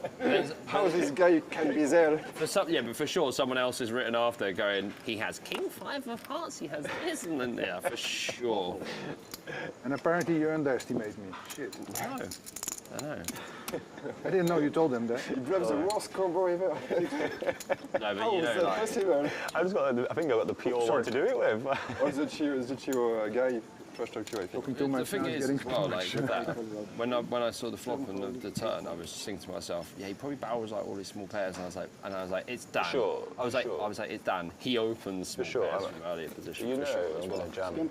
I'm going to do exactly the same with like king 10. What was it, ace queen high, right? Yeah, king jack, king 10, all that stuff. So it seems we've opened a can of Craig David flavoured worms. Zeev says, Walking Away was a much more famous track. I would put a significant amount of money on more people being able to recognise 7 days than Bobby, I'm going to go so razor thin on you. I'm walking away. That's such an annoying comment that it almost makes me want to cancel Chat Pro Saturday.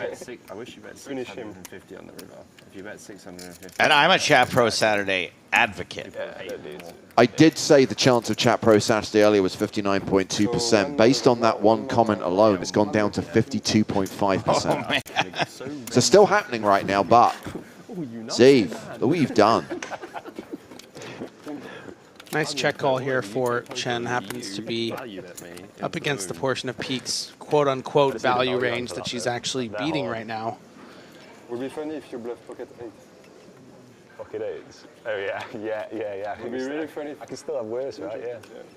Better bluffs. I was genuinely worried that he might turn over a pair that's a bit better than 7. Just pocket 8, maybe pocket 9. Yeah, I was thinking pocket 9s we should have. I don't know. It's hard because the thing is, we've actually never played together. No, we played like what? No. It's a really sticky call. I mean, the good news is that Peak's value range is no longer.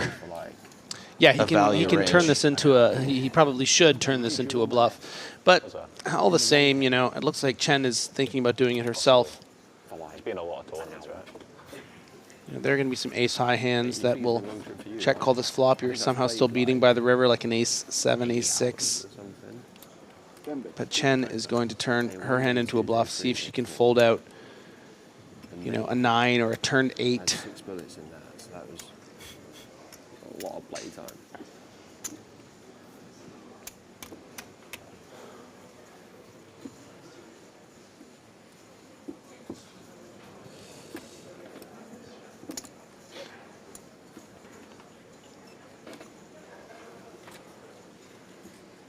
And Peaks Wow. actually considering. So is the consideration, Griffin, to hero with the 4, or consideration to turn his hand into a bluff and raise this bet? It's a great question. I think he has to consider both. And he does call it, and going to be very so yeah. Does think maybe, you know, my opponent is. Did she turn it up? I don't need that. Can't beat that. Yeah. Razor thin. That was razor thin. Yeah, she did not think that she was value betting there. How do you like your Dutch Edam? Thin? Like. So yeah, just going back to what I suggested, that you know, if Chen had something like ace-7, ace-6, ace-3, would probably check call on 10-9-4 and then have to turn her hand into a bluff, and I think that's what Peaks was thinking, and she had a similar type hand. It just happened to be one that was actually better than just a 4. Yeah. So sometimes you see these and you feel like a fool, but there's a lot of logic to why he made that call in the river. Yes, Lobster, the break is coming up. Just a few seconds left on the clock until we hit that break and we put the blinds up. Value bet or bluff? Value bluff. Don't say you'll see later. I don't know. Don't know. That's the greatest answer. That's probably the most true answer. Value bet or bluff? I don't. Fair enough. I don't either. So this is the last hand of the session. Yeah. And we've already established these guys are going to be staying at the feature table for the next level.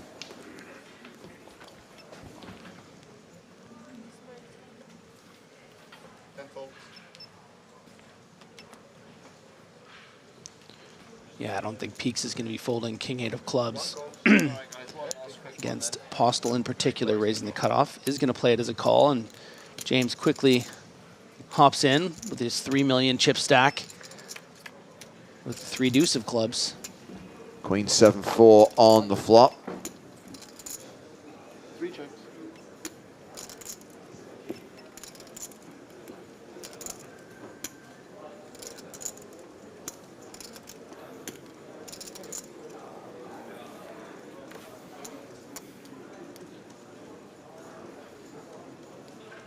And Postel finding a bet with that 8 of diamonds in hand. And going to easily get it through against those 2 hands. See you in a bit, boys. Have a go, Dick. So Dick Switch off the Postel microphones when we go to the toilet. ends the session with around 42 bigs at the next blind level. Before we go on break, there is a hand still in progress at one of the outer tables. And it's an all-in. Artem Kotkovsky with 9s at risk against Faradin Mustafov's queens. A domination situation and a queen on the flop. Spade's not a factor, but a straight is still possible.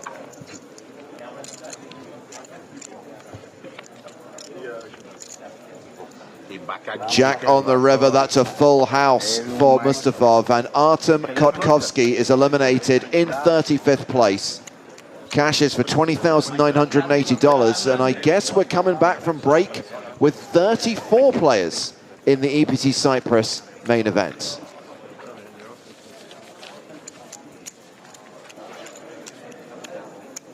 And confirmation that when we come back, the blinds will be 10,000, 20,000 with a 20K big blind ante. So we're still playing above a 50 big blind average. We've got Bobby James, the chip leader, on the main stage. He's got close to 150 bigs. He's sorted. Martin McCall, however, just 16 bigs, slipping towards the danger zone. Danger zone! More action on the other side of the break as we continue to play down to the final two tables, continue to play down to the final 16 here in Cyprus on the PokerStars European Poker Tour.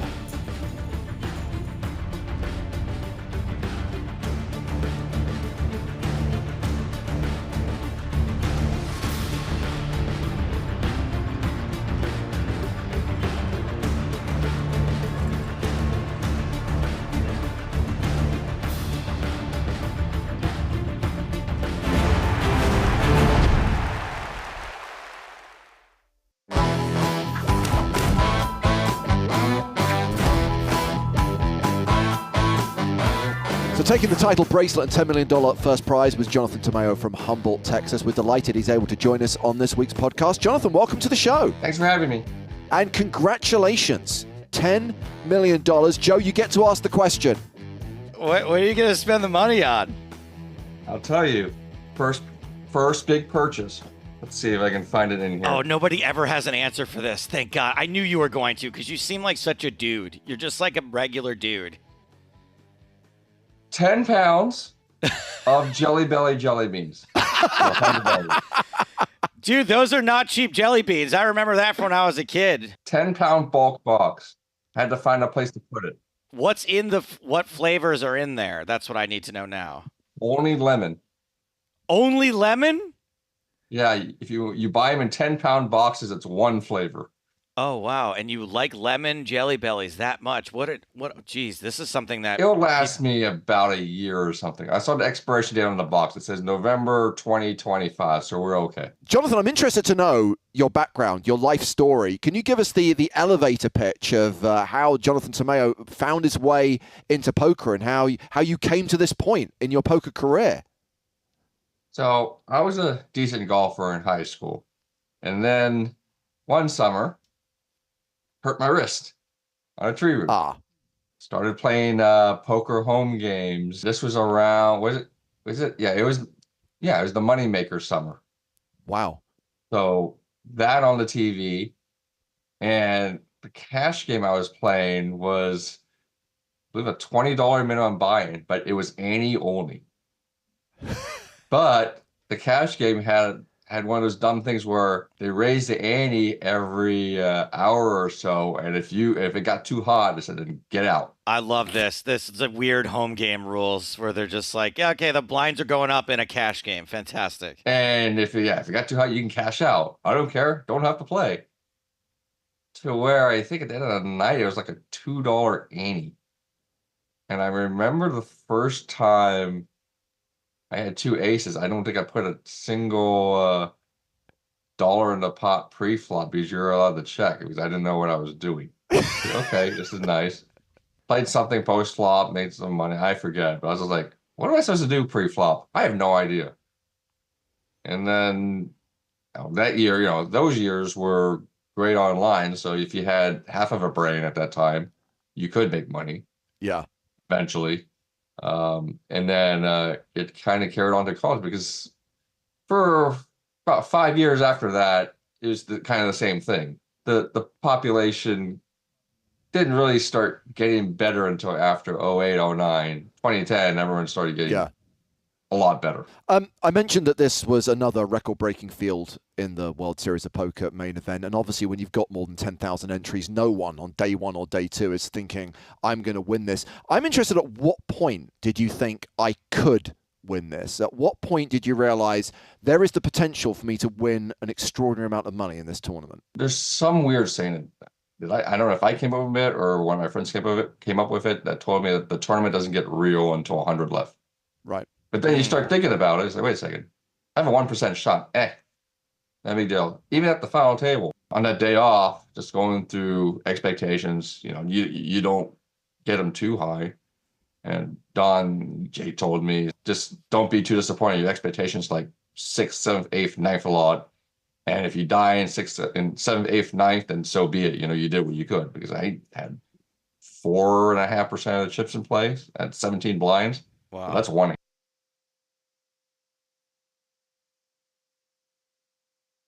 One region.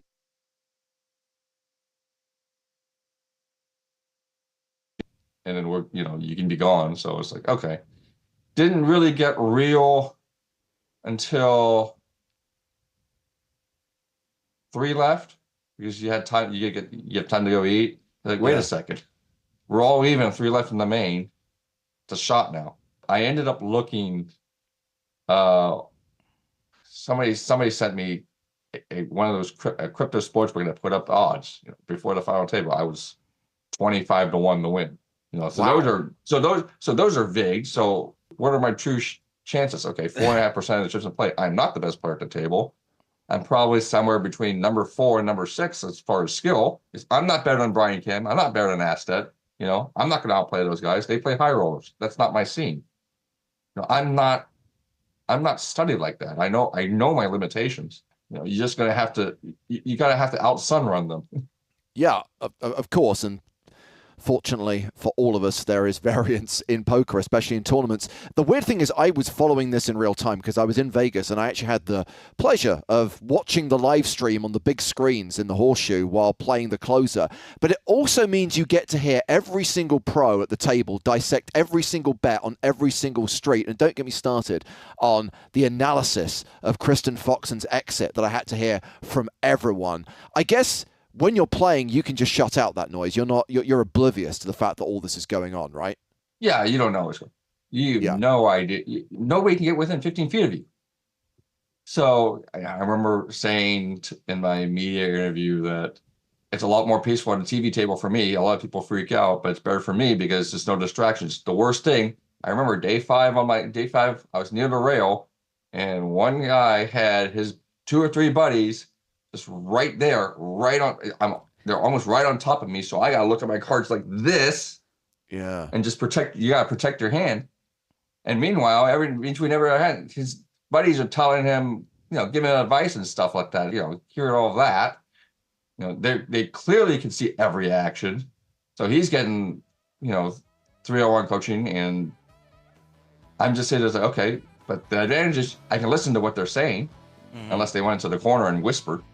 Yeah. So it's like, okay, you get a glimpse of the adjustments, which, by the way, little piece of advice on tournament breaks, especially when the tournament's deep, be aware who's around you when you're talking. Oh, yeah, that's a good point. Yeah, day 7, 8, or during one of the final table breaks, Kim would be talking to me or Dong would be talking to me. I go, hold on a second, look around, look up. Okay, go ahead, talk.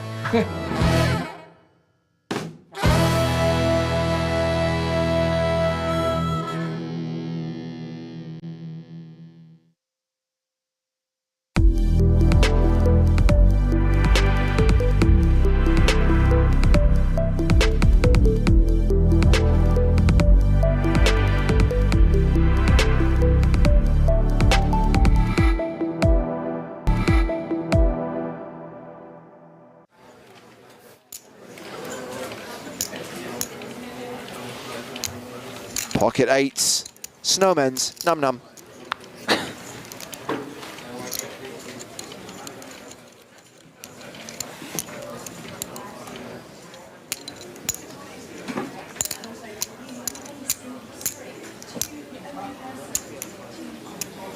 Nico raises to 275,000. Raises to 275k. Gustafsson with Queen 10 in the small blind, asking how much Senninger has behind.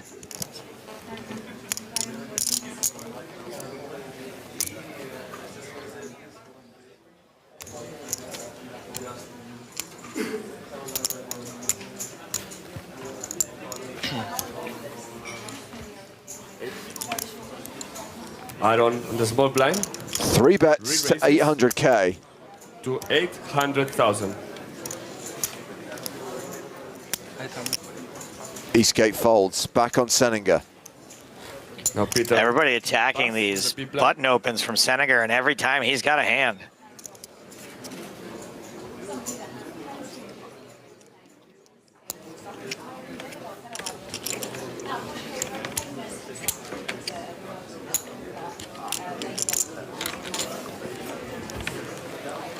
It's 525,000 to call for Nico.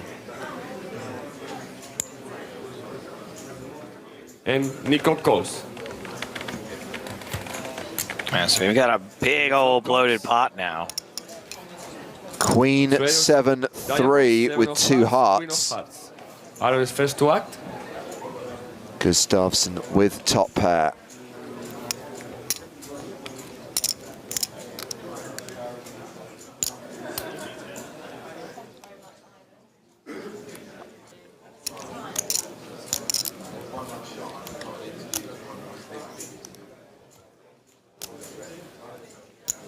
And he should be looking to continuation bet for pure value.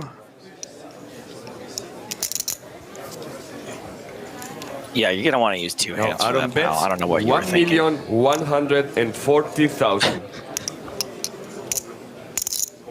So 1.14 million. Tough to let this go for just 1 bet. 1 bet, 1 overcard.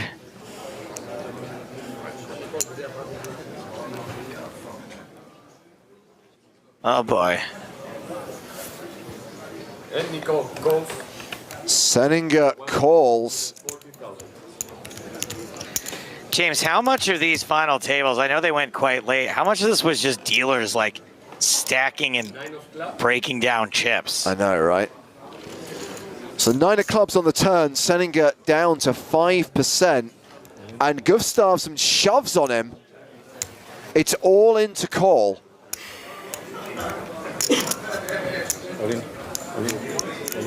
Aaron announces all in.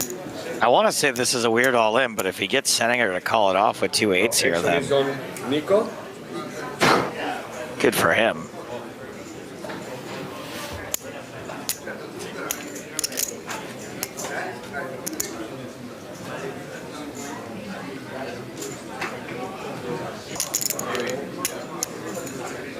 I can understand wanting to protect against some straight draws and flush draws.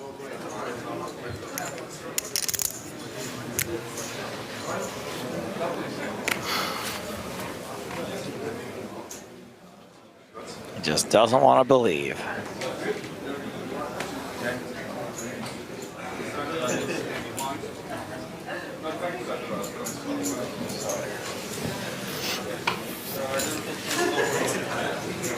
Oh. Senninger calls all in and is drawing to 2 outs. Unless there is an 8 on the river, he's going to be out in 3rd place. Holy shnikes. Against Aaron, 10 queens, so pair of queens. 5% chance of survival. See the river card?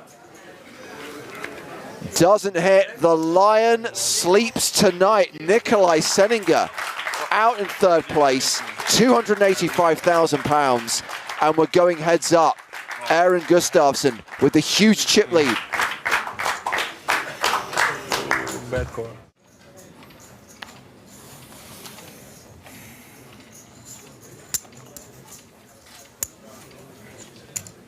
Very jazzed. Peter raises to 300. Were you doing jazz hands? Of course. 100K gold. Eastgate's raised the button with King Jack. Gustafsson with Ace 5. Aaron makes the call, 350,000. Yeah, sorry. Queen of clubs, 5 of spades. Gustafsson was ahead pre, is still ahead post, having paired his 5. 370,000 from Peter.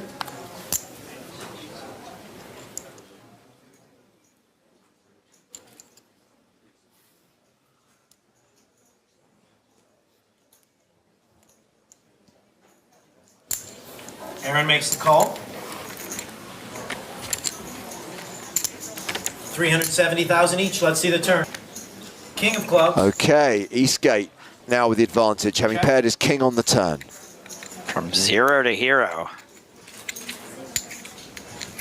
I don't see any reason why he should slow down. Just to go back to your observation, Joe, about the amount of time it takes the dealer to stack chips. We're not going to cover it on this EPT Retro run, but at the final table of PCA 2011, where it was Galen Hall and Chris Oliver heads up, they actually calculated that they lost about 20 minutes every level from the dealer having to restack their chips, because every time they bet, they would just kind of do that crane motion and splash them. And call. Glad I wasn't there for that See one. a river card. 5 of hearts. Oh my goodness. Check. This hand. I'll have a word, ref. This hand.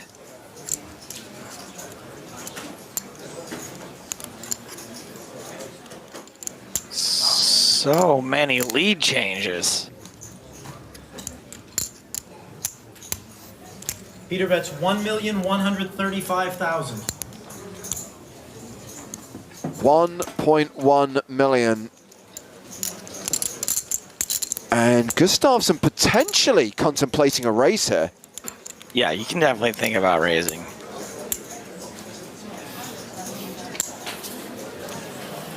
Raise from Aaron.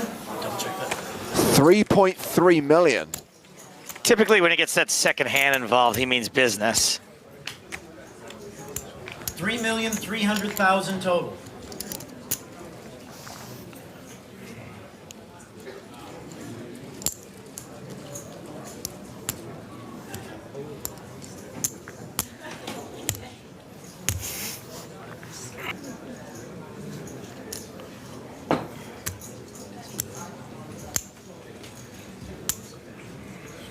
Peter.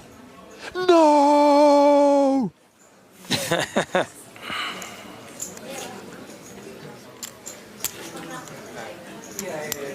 Are these characters?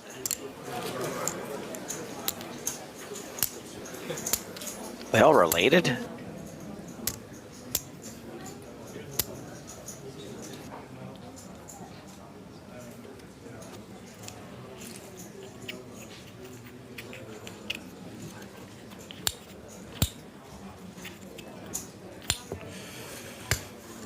Oh boy. Eastgate Nice gets laid away out. from it.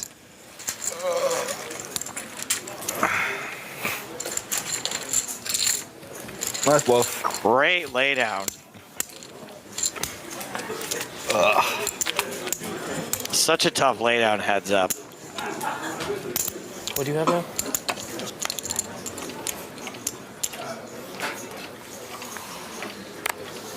Gustafsson, big chip leader right now. Peter raises to 350,000. As Eastgate raises with ace-9. Ace-queen for Gustafsson. We raise. Aaron raises to 900,000. 3 bets to 900K. Doesn't look like Eastgate has a ton left behind. I'm all in. I call. Peter announces re-raise all in. Shove and a call. Ace-queen. Eastgate dominated. Eastgate at risk. You got what you wished for. A short match. So we'll see. This could be a very short match indeed. Let's see the flop. Why is that Van Lin River? 3, 5, 6, 3 of spades, 5 of diamonds. Ace. 4-7, play on. Queen holding. Joe already calling for chop opportunities on the turn. Denied. And Eastgate dead to a 9 on the river. Wow, it is going to have to be on the river. London champion. River card. The river card is a jack, and Aaron Gustafsson becomes an EPT champion, eliminating Peter Eastgate in second place.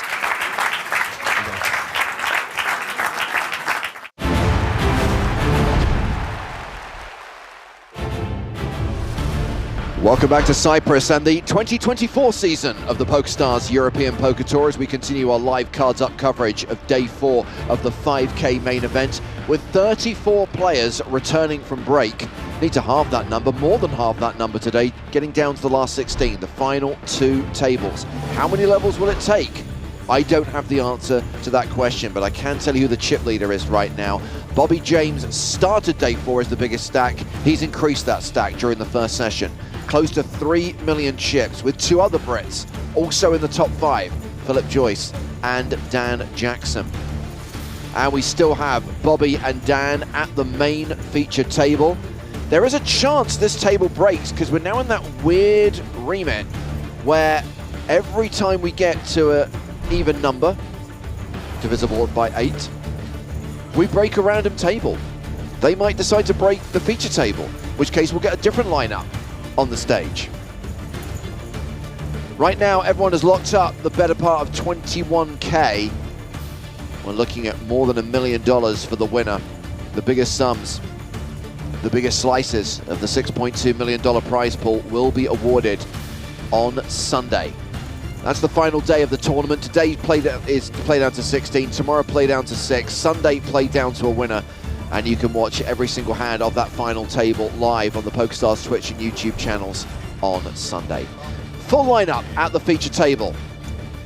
Bobby James, the big stack. Martin McKell, the shortest stack. 7-handed right now, and we're going to the 10-20 blind level, level 22. That's 10K, 20K with a 20K big blind ante.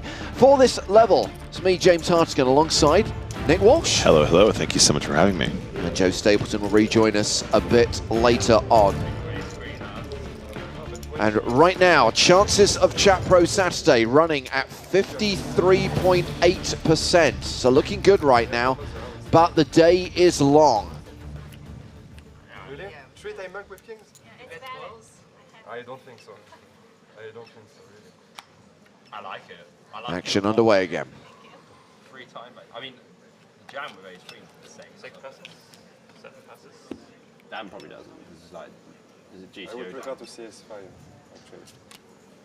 Dick Postel, the retired pilot, I don't VPIP ace queen. opening with King 10. You just put it in. How much? I'll check. Forgot we were on level up. 140. 3 bet from chip leader Bobby James in the small blind.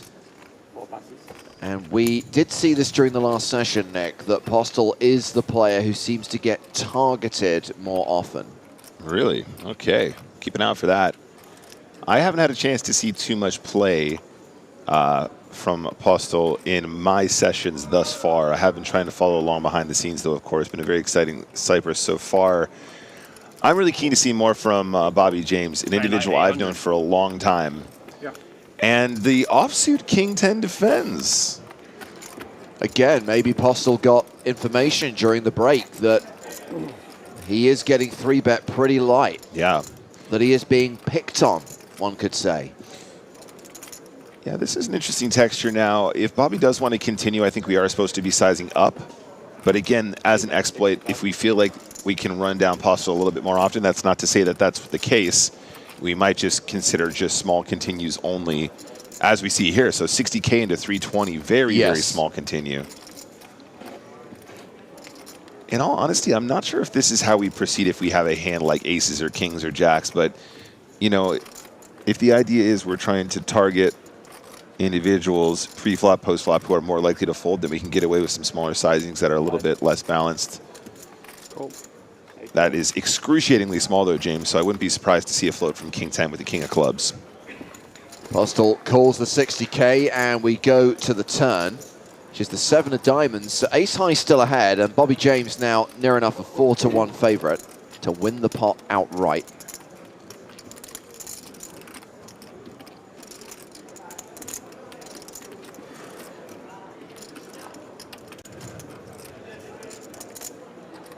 Okay, loading up another bet here. This time I think we need to go big if we want folds.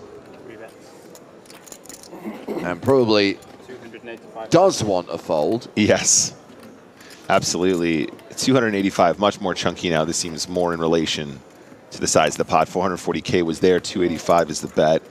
And very well timed, James. I don't think King 10 can proceed. I mean, you have to have a very specific sort of objective in mind here.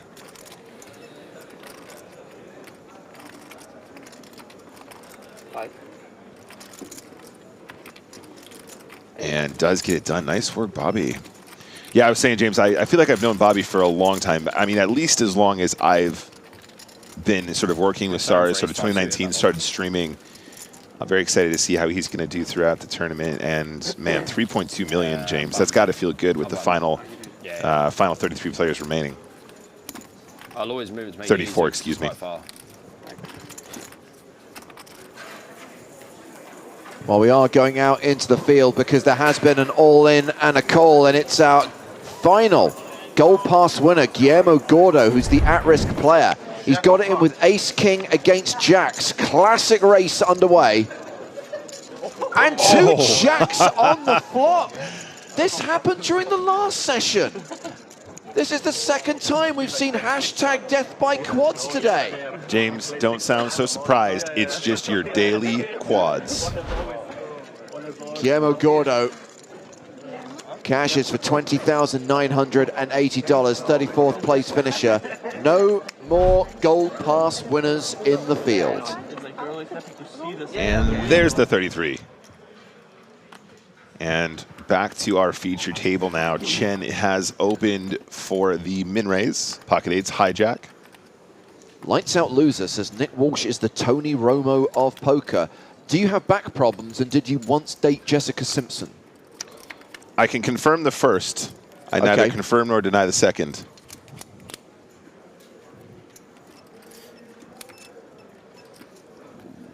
Chen ahead here with the Snowmans.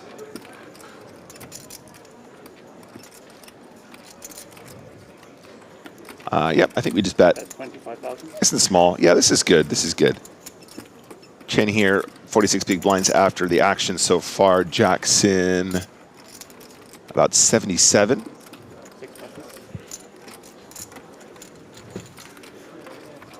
think there's a chance we might technically have more like a closer to a third on that texture at these stack depths, but whatever works. It's not really that big a deal under these circumstances. I think it's more important that we size down as we get shallower in stack depth, though, James, and under these circumstances, extra dry flop can also equal an extra small size. I was walking from Riverside. I was following you, and I was filming him, right? I know it sounds creepy, obviously, but it's brilliant because basically I had no GPS signal. I didn't know that Northern Cyprus basically isn't a real country and not recognised as a real country. So I had no signal, and I was like, this guy looks like a poker player. He's wearing shorts, and he's got a backpack. I was like, I'm going to follow him. And then I came in through the staff entrance, and I didn't even notice. And then when I saw him turn right into the staff room, and I was like, he took his cap off, and I was like, oh my God, I recognize him. He's a dealer. And I was like, that was creepy. That was very creepy. Not the creepiest thing that's happened in my life. And then security removed him from the staff room and broke his thumbs. And then he was banned from the main event. Yeah. Disqualification. No, I jest. Good to see Martin McKell still here. Semi-consensual now. Has been yo-yoing on the shorter side since I've been watching, at least so far, but still sticking in there. And that survival instinct strong, doing very well. And of course, still a very spin-upable stack off those 13 big blinds.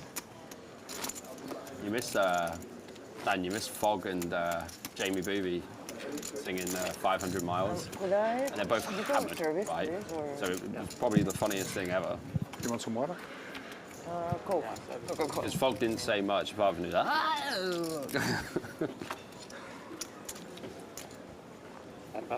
Sounds like a lucky escape. Nah, you would have had fun, mate. One raise is 40,000. Yeah, I probably had too much fun. 2 beer Bob's quite fun, to be fair. Sober. Peaks opening with ace-10, Dre with ace-8 of diamonds.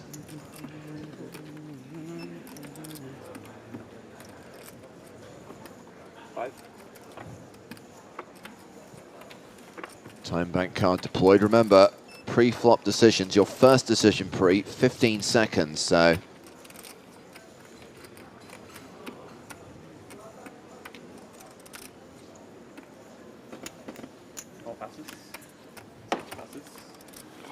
Dre gets away from it there, James. That was potentially a moment. So we have nines here for Marta Mikkel, who only has 13 bigs behind. I think we have to go all in here, James. We did see that ace-8 fold just now, as I mentioned, but I think at this stage, 9's a little bit too strong to miss this moment. 13 big blinds after putting in this small blind, and it's just way too strong not to get in against our one of our chip leaders here at the feature table.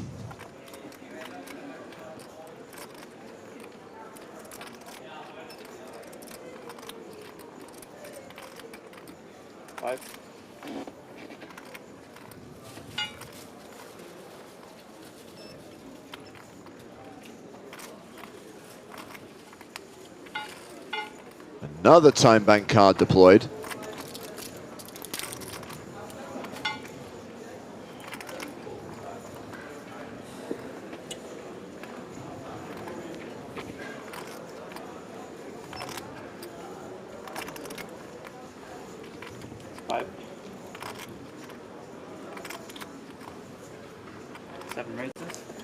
Okay, that is not an all-in. I think she's left one chip behind, Nick. Yep, the effective all-in, we see it often. How much? 280,000. I think this has something to do with time banks, James.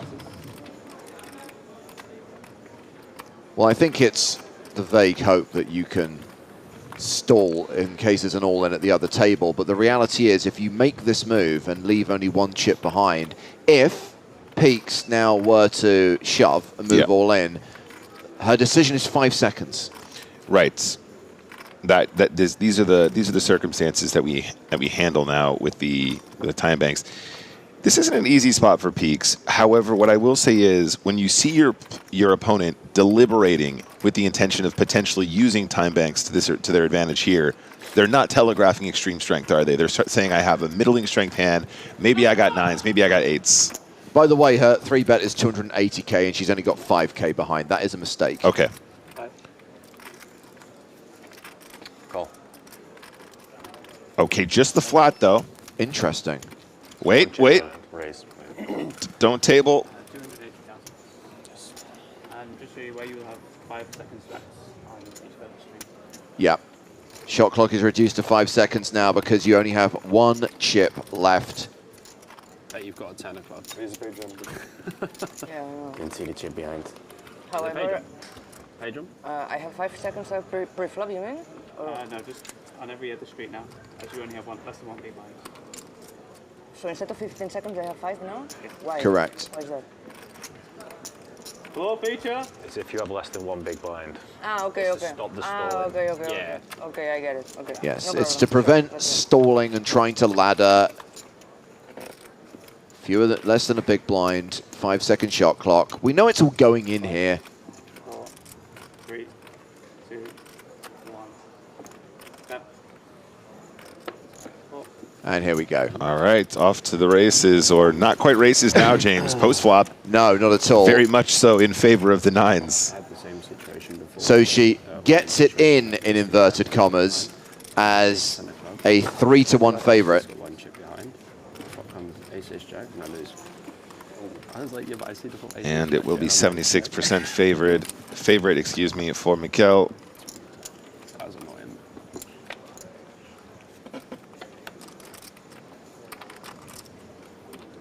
Deuce on the turn, just has to fade an ace or a 10 on the river. 5 outs for Roland Peaks. River is a 4, 9's hold, and Marta Mikel gets the double up. A few So people... next time, if I put one big blind, then I have the 15 seconds, right? So if it's pre-flop, you have. If I would have put it, left myself behind 20, Yes, then I can... you have 15 okay, seconds. I didn't know that. Yeah. All right. If it's on the same street, you have 30 All right, seconds. I didn't know to that. further time Excuse me. backwards, All right, perfect. On the next street, 5 seconds. Perfect. Okay, so a few people asking about the rule, Nick, but also asking about why she would do that. Let's just check on what's happening at the outer tables first, and then we'll get into it, how that hand played out. Sure. We have got an all-in here, Ace-Jack versus Ace-King. The Ace-King is the at-risk player, Stefan Todorita.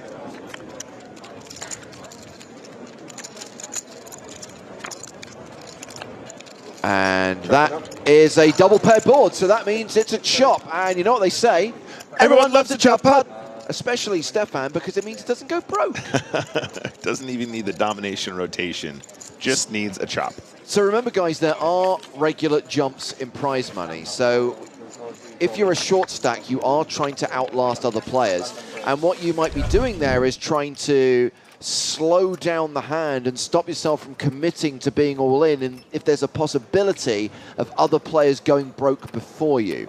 But to kind of combat that, that's why that rule was introduced. If you make the effective all-in, leaving one chip behind, less than a big blind, you then reduce to a 5-second shot clock to stop a situation where you're using time bank cards and just slowing down the hand so that you can hopefully ladder. Right, so James, just to be clear though, is it one big blind or is it one chip or is it both? It is less than a big blind, okay. Is the metric. Okay, so if you leave one chip behind and it happens to be 4 big blinds or 5 big blinds, is a better example, that is not considered one chip. Correct. Okay. Had she left behind 20K or more, she would have had the full shot clock. And then does she also have access to chip to her time banks as well thereafter? I believe so. Okay, so that is probably what she was going for, James. Yeah, but had she left just a smidge more, she would have been allowed to have her full 15 seconds and then also, of course, time banks as well.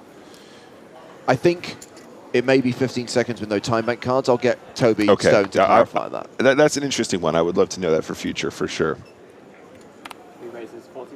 So with Marta doubling up on the main stage and that chop at the outer tables, we are still at 33 players.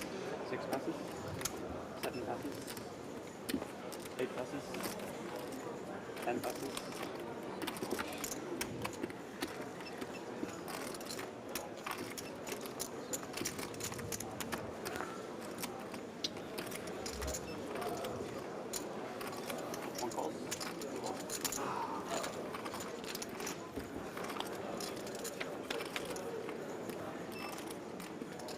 Peaks and James have gone to the flop. Bobby opened under the gun with queens. Peaks defended his big blind with ace-3. Has flopped a wheel draw and a backdoor diamond draw.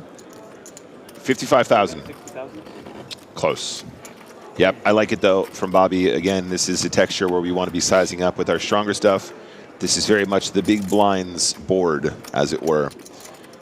Peaks has a hand that is potentially even check raisable. This is definitely the kind of texture where a check raise is not ridiculous.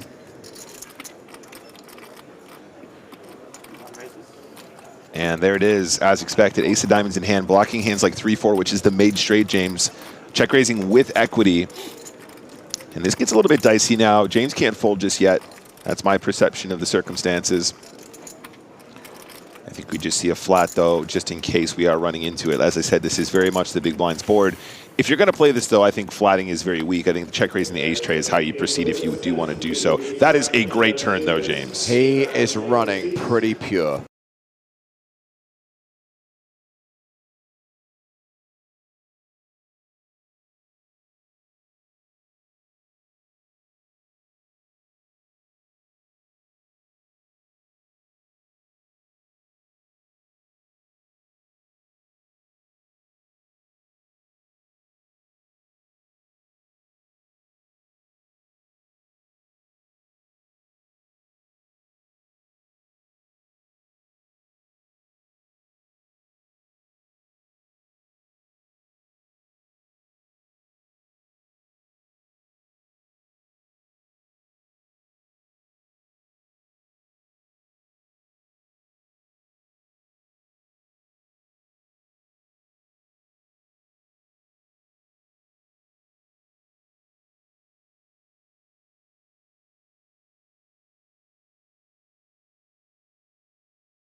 Apologies for the technical problems, ladies and gentlemen, but I think we may have rectified the fault. Hopefully you can hear us again as we rejoin the action here on day 4 of the EPT Cyprus main event.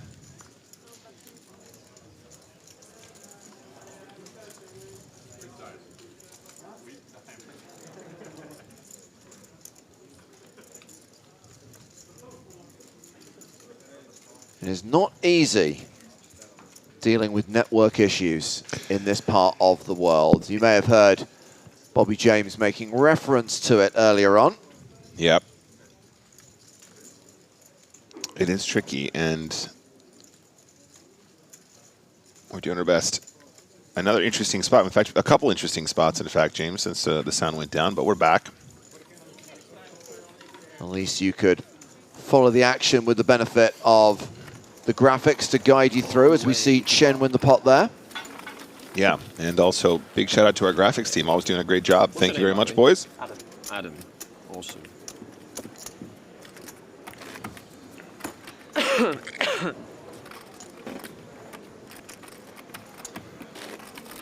you go, Prague then. Cold, isn't it? It's the best stop. Mate, it's the best stop by a mile for me. Yeah, everyone says how good it is. Mate, I love it. So like, the party there's sick as well. It's in the Sky Bar. Like, so good, man, yeah. I also am a fan of Prague, I James. lost the prop bet and I had to shave off all my hair. And you think it was cold, mate. Like, I had no hair and I weren't allowed to wear a hat. Raise. Pretty horrific. 40,000. Mr. Postel back in the mix. King 10 suited. It's horrendous. What a way to bust. 1 passes. I find it so weird when people talk about Prague and complain about the weather. First of all, you never need to leave the resort. Yeah. Like the hotel, the casino, the restaurants, everything's in the same building. But also, it's December.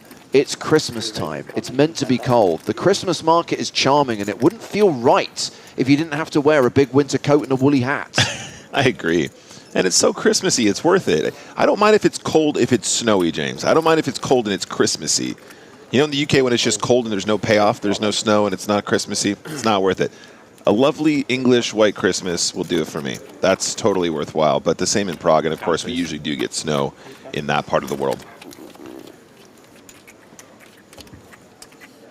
Interesting action here, though, James. I forgot to... Raise 3-bet, 4-bet jam. So I have to use my time bank. That's right. That's what it looks like. I think so. But anyway, no one will does this. We'll see it later also. Okay. It's not that many more bigs.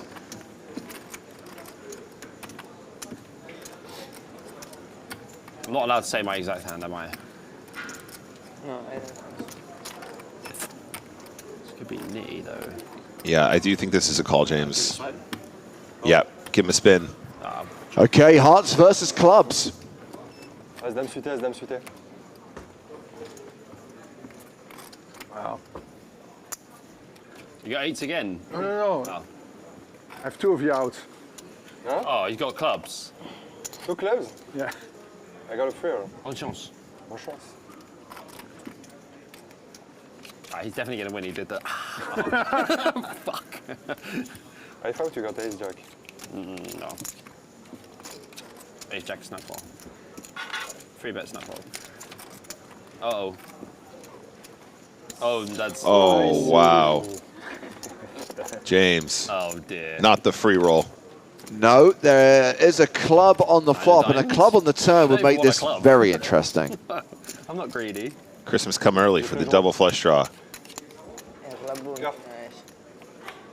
Oh my god, I called the 9 diamonds. Okay, you don't have free roll.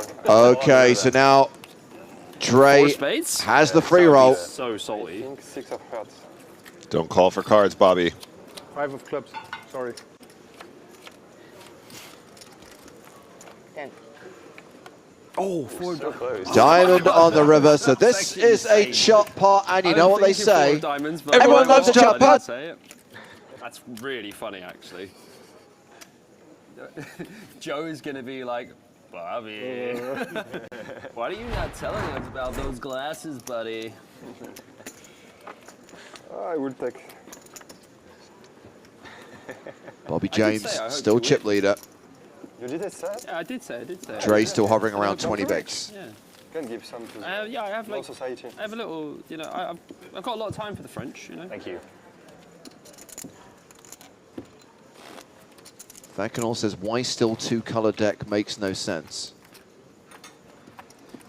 We started working with like On a lot of French all streamers, right? And obviously playing card decks, two colors, and have been for centuries, and every live poker event plays with the same decks. Well, there are 4-color decks, of course. Yeah, but they're for special people. As well. They're like really cool guys, actually. So I'd really like. I've never struggled. Yeah, Claudius. He used to be a party pro. I know the best streamer French. Matt the Stars. Who? It's a friend of mine. What's it called? Matt the Stars.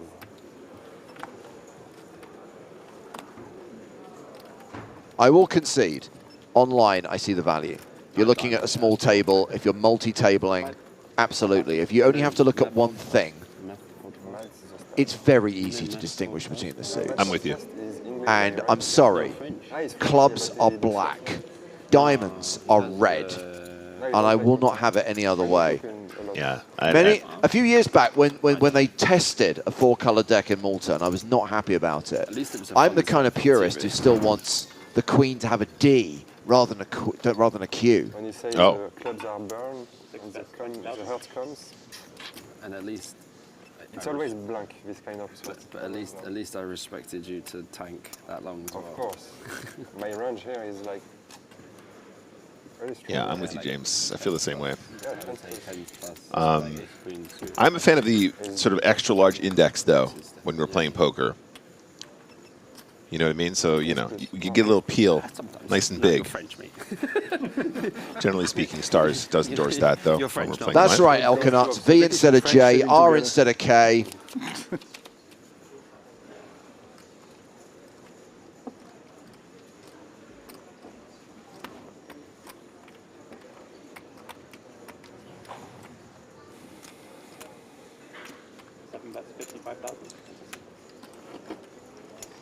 Absolutely.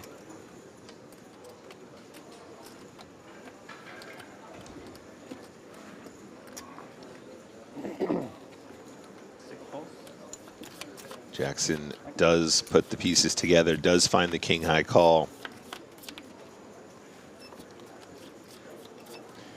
Ace, deuce, 3. No, he does not have a straight. Doesn't, but still an opportunity if Jackson checks here for Mikkel to put in another bluff. No, we want the type of pot that everyone loves, Nick. Check it. Check it. Check. Yes. 2 hands in a row. It is a chop pot. And you know what they say? Everyone loves a chop pot.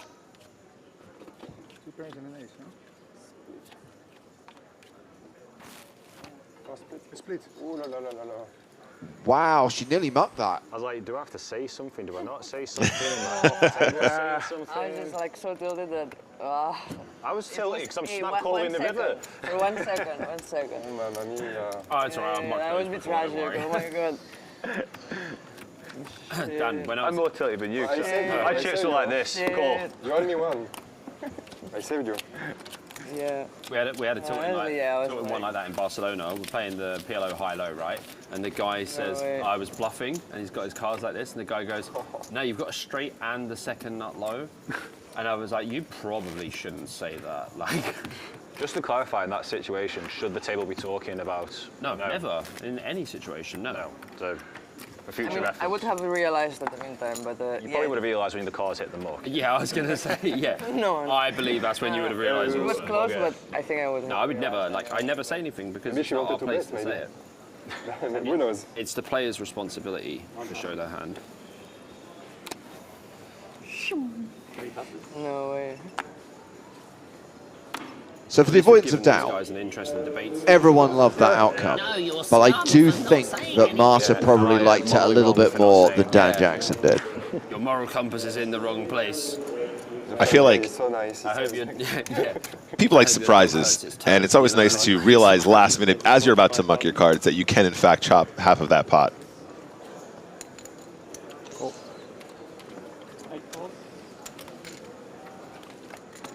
Anyway, don't know why I'm yawning. I'm not even tired. Open from the ace-9, defended by queen-jack suited. Ace-8-8. Yeah, crystal. Hostile the effective stack here. It looks like a toy town with the colours. It seems like Excalibur in Las Hostile has about 32 big blinds behind after making that call pre-flop. Usually, if you stay in Excalibur in Las Vegas, it means your Vegas was not great. Yeah, it's like when you used to say in the Sahara, it's like, you got a cheap deal? Yes, we got stabbed. Do you know what I mean? Like, no, I've got an Airbnb down the road actually. Very cheap, 800 for 2 weeks. In which one? It's like 25-minute walk. I think we can bet turn now, James. We definitely want to get value from some straight draw flush combos. It's nothing. We pay 4,000 for 10 days. And sizes exactly to punish. It's not worth it, even if you split it with other people. We want to have a size that is not quite the right price for the spades or the straight draws, but enough to keep some in. And if you're keeping queen high in as well, James, you're doing very well with your bet size here too.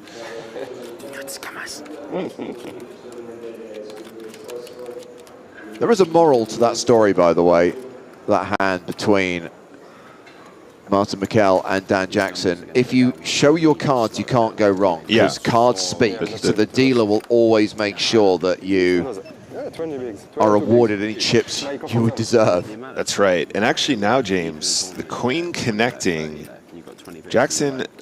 Postel was a non-believer on the turn, so on the river, perhaps even more confidence that they might actually have the best of it. Looks like he might be considering like a little blocker bet scenario. That's exactly what we see. And just a quick call, of course, ace-9, never folding. Will take it down.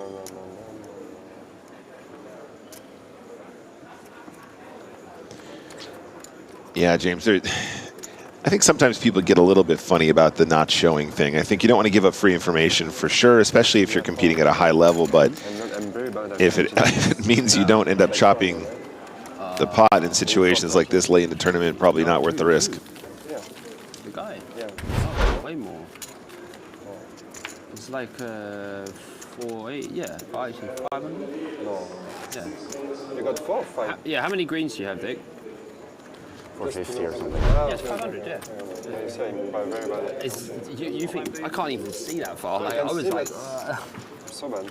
And I'm not used to count like this.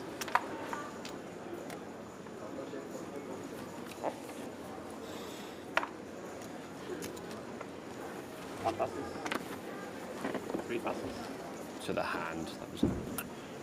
I do apologize, chat. That was a check raise, James. Did you see the hand right? Who did the guy yesterday? I thought you check called with the queen jack. About it. Aces against kings. Oh no. Completely missed it. That wasn't really. My apologies, chap. That was just one of many by the sounds of it. I only had 2 big hands yesterday. 7 raising, 6. No. Good UK reg opens EP. Sorry. I flat on the button with ace queen of clubs. Small blinds. French. Cool. Dummy. Call. Flats. Santosh in the big blind. So it's big blind was 8k. There's 16k. Cool. How much you jump? Huh? How much you jump? I put it always at the beginning anyway. Oh, no. So No one jams. I'll just say. So 16k EP. I flat button. Small blind flat. Santosh makes it. 9 still good post flop. Fold. Cool. Guy in small blind calls, yeah? So, 3-way. Yeah. So, yeah. What's like 240, something like that with the empty and blind. Comes ace of diamonds, queen of diamonds. Yeah. It's good flop. Check the size. Santosh puts 45k. Cool. I'll go. So, what's that, 360? Ish. 360. Is it small blind fold, right? Oh, cool. Strange. Turn. 3 of clubs. So I now have 2 pair. No flush. Small blind leads for 265.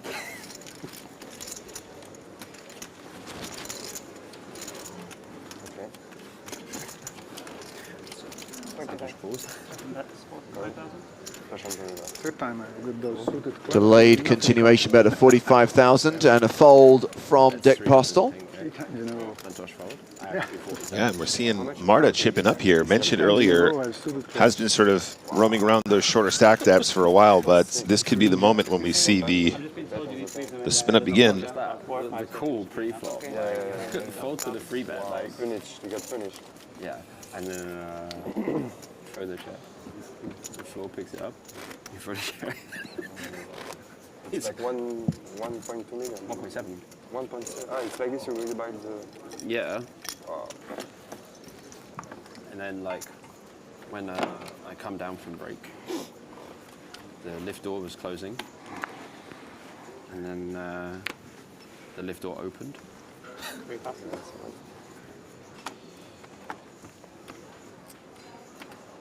And that's where the story finishes. I think he realized that he was in the hand suddenly. Oh, I thought the punchline was, and the lift door managed to open. It's one of the best lift stories I've ever heard. And trust me, Nick, I've heard a lot of lift stories. All right, speaking of spin-ups, you know, Mikel. When you get in and you swipe your card against the thing and it doesn't quite register and you start going down when you want it to go up and you're just like, oh, I wanted to go up, but no, I'm going down. That's a Cyprus thing for sure. That's a good lift story. That's a Cyprus thing for sure. Not as good as that lift story. No, this is a good lift story. So Dre is opened with the Grafton, 10-9 suited, and yes, a prime opportunity for Marta Mikel here. 3-betting with queens. It's a pretty inviting price here, James, with a very pretty hand. But is Marta a smidge too short to try and see a flop here and try and get lucky? In fact, I say Marta here. Samuel Dre is in fact the effective stack, 20 big blinds behind. So really, it's that stack depth that's going to be informing his decision. I think it is a bit too much though. Yeah. To see a flop with the effective stack here just being too short, and do see a fold. And yeah, we've mentioned it already, but Marta chipping up once again. 39 big blinds now, middle of the pack here on the on the feature table, I should say, which I suppose is still FT. But you know what I mean, chat. Doing well, chipping up. This could be the run she was waiting for. Been very patient. Do you know what, Nick? There was this one time when I pressed the button, I waited so long for the lift, I took the stairs. It's my third favorite lift story. As I'm coming down in the lift, like the doors open. Oh, he's got another one. Him. And it's like the most awkward lift ride ever. Just him telling me how many ways he wants to kill me. That one's outside the top 10. Sorry, Bobby. And then after he busts, I was talking about like the lift story to someone. I have aces under the gun. I open 45. 10k big blind. Guy makes it 65k. He calls in the small blind.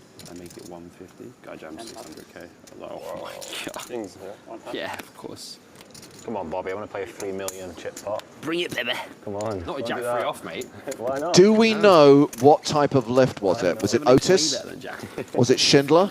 Oh, yeah, it is. Was it Kerner? My friend, I need to know. We were like watching the hand, and he was like, "Do you defend 6-8 off?" And I was like, "Against Dan?" And I was like, "Probably." And I was like, "But I probably shouldn't." You'd defend 6-8 off against my open, though, wouldn't you? Yeah, so it's okay. Any two, apart from 7 deuce as you saw earlier. Oh yeah, I saw that. Yeah. Keeping your word, mate. I love it.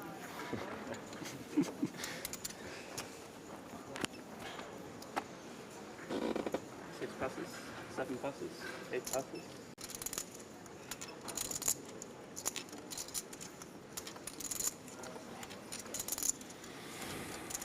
Nice. 40. 40,000. Raise here from Isha Chen with the action folded to her. She makes it 40,000 with ace queen. Roland peaks with king queen. One call.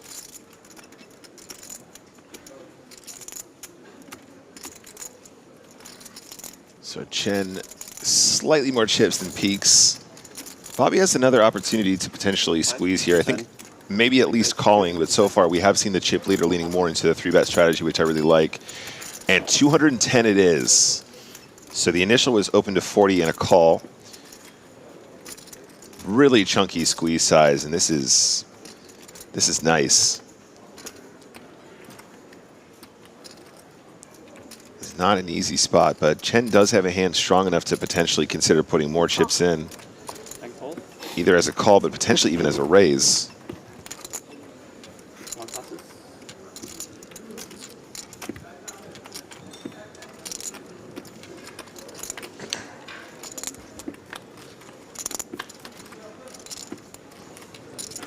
Ace Queen defends. King high flop though.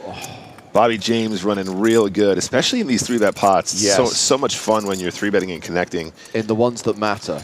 And again, I think we're going to see a really, really small continue from Bobby again. We did see that previously with the queens, but particularly on these extra dry flops, James, I think we can go very, very small. Yeah, 120K into 500 sounds about right.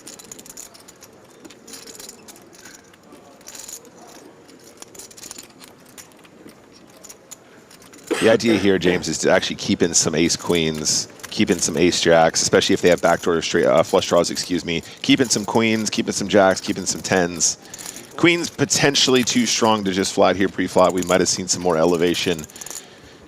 See what I did there, James? Elevation? Never mind. Tell you what, Nick, that is a great nickname for this player. Bobby the Elevator James.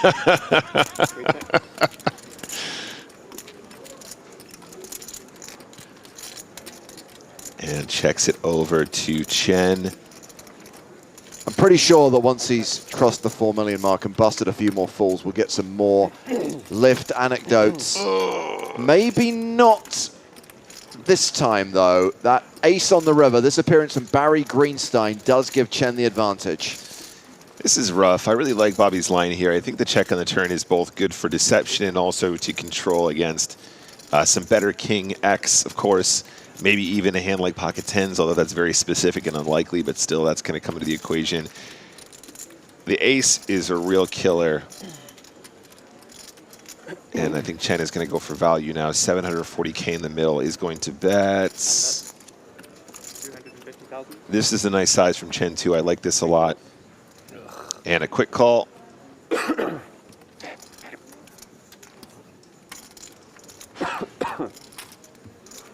And that's going to see Yisha Chen chip up to 1.58 million, nearly 80 big blinds. Bobby James slips down to 2.7. He can't complain. Nearly 140 bigs. Yeah, pretty unfortunate run out there, but nice work from Chen. I think she does everything right there, to be honest. Obviously a lucky river, but I think the call pre-flop is good. The call on the flop is also good. And that's just how it goes. Smaller sizes can entice hands in that have equity. Joe Stapleton back with us on the stream. Joe, you missed not one, but two lift stories from Bobby James. Sorry, that's Bobby the Elevator James. He does elevate things, doesn't he? It has multiple meanings. Elevates and that's why the conversation, elevates the excitement, elevates the gameplay. And elevates himself when he's in a lift. Elevates the bet sizes when he 3-bets. It's all the elevation. 40,000. 8 passes. 10 passes. 1 passes. Cool to see we've still got Martin McKell and Yisha Chen in the mix. And at the feature table, McKell's going to open here. King 10 suited. Danny Jackson going to defend with Yak 8.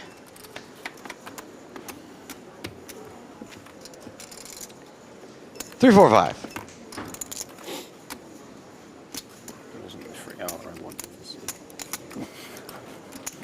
Jackson, ooh, a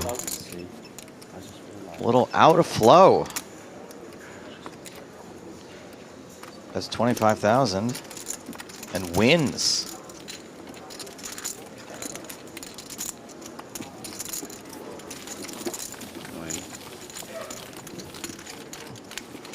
Thank you.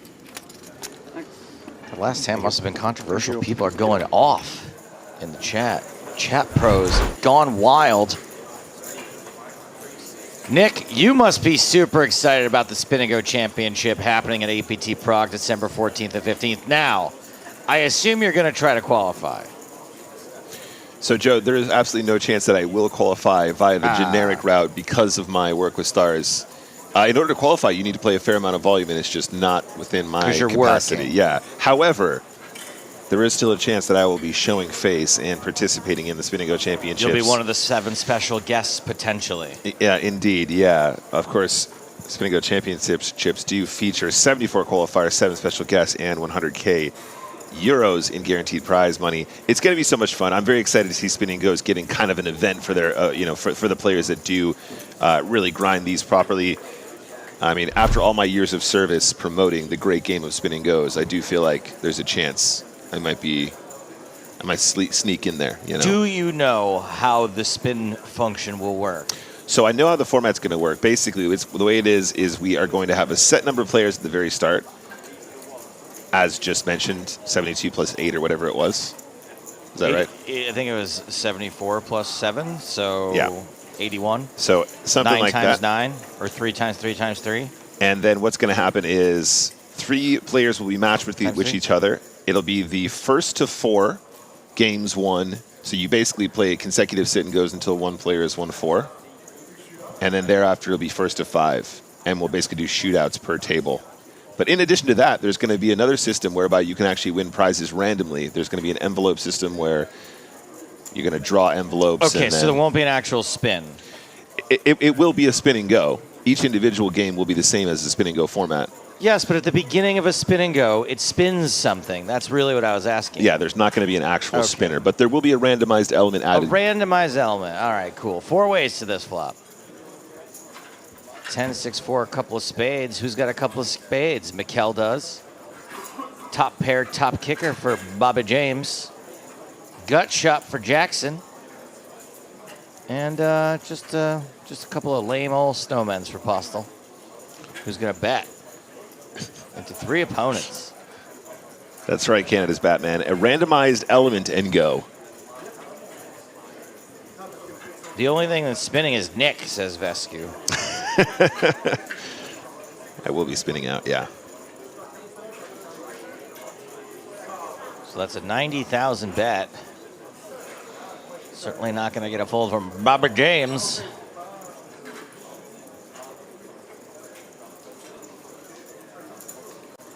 See, Bobby James is a full name in the UK, but in America, that's just a first name. Yeah, like Ricky Bobby. Exactly. There goes Dan Jackson. And what is Marta Mikkel to do with a bet and a call in the queen high flush draw? Stapleton is just a menace, a pain to listen to. No problemo. Let me put you out of your misery, you band.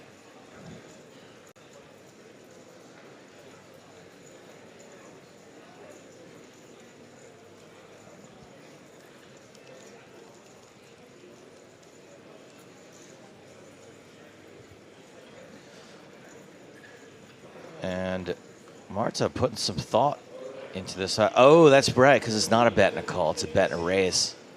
That makes a big difference. Bobby James raising top pair, top kicker.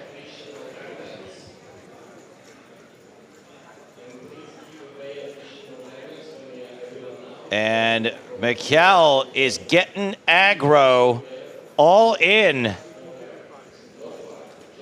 This is brazen. It is indeed. However, we'll have tons of equity. We can see almost 50% at this stage against the ace-10. Bobby ain't folding, I can tell you that. Postel with some posturing.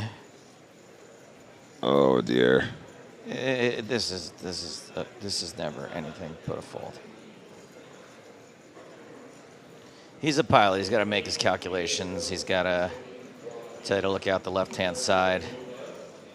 Tell you what the temperature is on the ground. Postel's had a pretty rough run of cards though recently, Joe. Like, he's kind of in there with very reasonable starting hands, but not really connecting in a meaningful way. So it's just costly entering pots and then not getting any back. think with this action, we need to be folding eights, though, Joe. I mean, even if we manage to have the best hand now, we're going to be up against hands like 1 over card flush draw, 2 over cards flush draw, top pair. That's a big even if also, Nick. Yeah, I mean, sometimes... When are you ever having the best hand here with eights? That's the fold from Pastel. And Bobby James is going to let his noggin have a little air. Yeah. While he contemplates all the different ways he's going to make this call. He's like, I could call, or I could call, and I could call.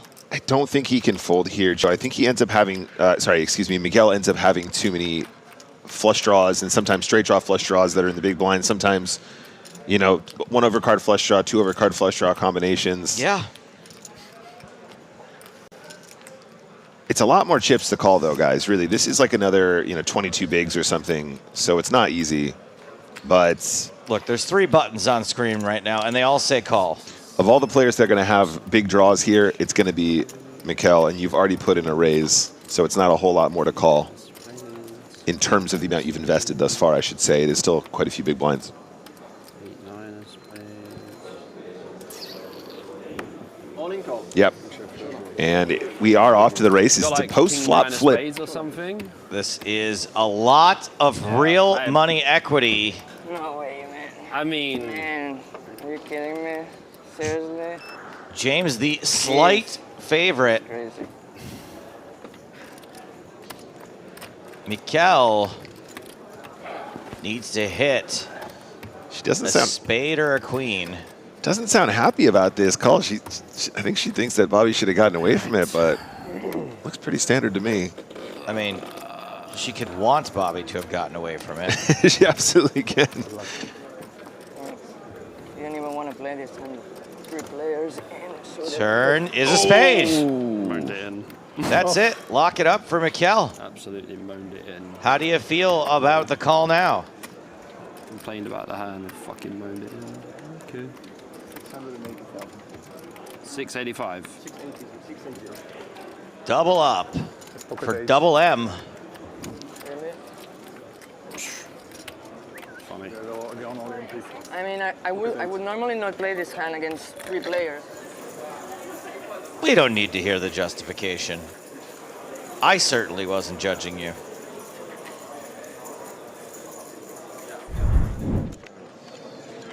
Outer table action. We've got Radoslav Stoyanov at risk versus Georgios Skarparis. Stoyanov is at risk and behind with the ace-10. Needs to make a straight on the river here, it looks like. Misses. Radoslav Stoyanov out of this tournament in 33rd place. And that means we have a number of players divisible by 8, 32 players left, which means the table is breaking. Not our feature table, so we will be getting a new table. A new player at the feature table.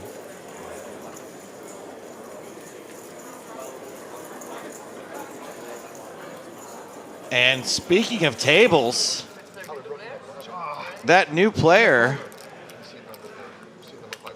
is in the business of tables. Anton Wigg. The sole remaining EPT champion left in the field. I like it. What's up, man? Looks like we'll be arriving with a pretty healthy stack, 2 million in chips, 104 big blinds. And in fact, will be the biggest stack at the table now that Bobby James has doubled up. Marta.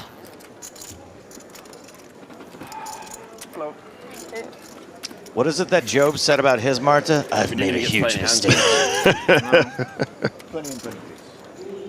Still one of my favorite characters of all time. My illusions. You're tired of my illusions. Stop calling him tricks, Michael.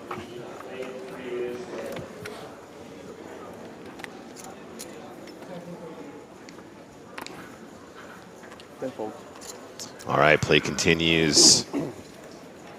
All right, Roland. Oh yeah, Roland.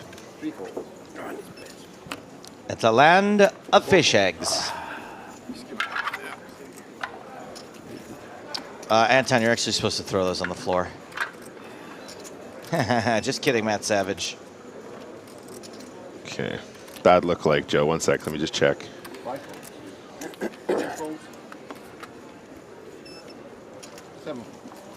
Anton Wig. What a cool dude. Bad look-alike for Anton Wig. Charlie Hunnam. Charlie Hunnam. I'll allow it. I'll allow it. I mean, that's not even a bad look-alike. That's a serious look-alike. No, it's a bad look-alike.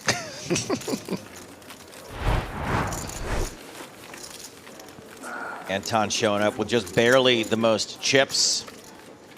Bobby James right behind. Dan Jackson with 90 bigs.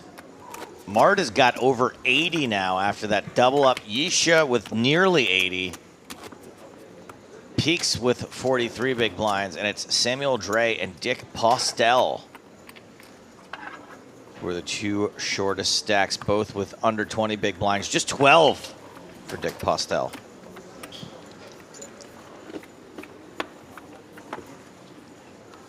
Well, the bad lookalikes are rolling in for Anton Wig. Matt Dillon. Sean Penn. 4 folds. I don't know. I still like PC Principal. But I feel like it's unfair because Anton Wig is way cooler than the actual PC Principal. It's just those sunglasses. I was going to say, Joe, without the glasses, not at all, but with the glasses, 100% yes. I was going to bring my tea, but it... Also the way he purses his lips when he's playing poker, that he doesn't really have that facial expression the rest of the time. Woo, woo, woo, woo. In any case, gang action here. Raise and a call. Jack 5 deuce. Swing and a miss for both players. I've been enjoying Chen's play so far, Joe. I think Chen's been playing very, very good pokers. Jackson as well. Pretty much at this stage, I think we've narrowed it down to a fairly talented bunch. We've certainly narrowed it down to the 32 luckiest players in the field. I would love if Chen check raised this flop, Joe.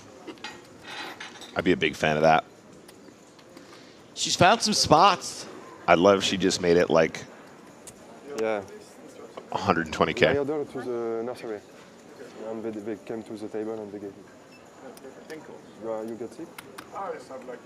Okay, decides to float. That's also cool. If you have pain in the straw, you have some stuff if you want. Yeah, I would love some.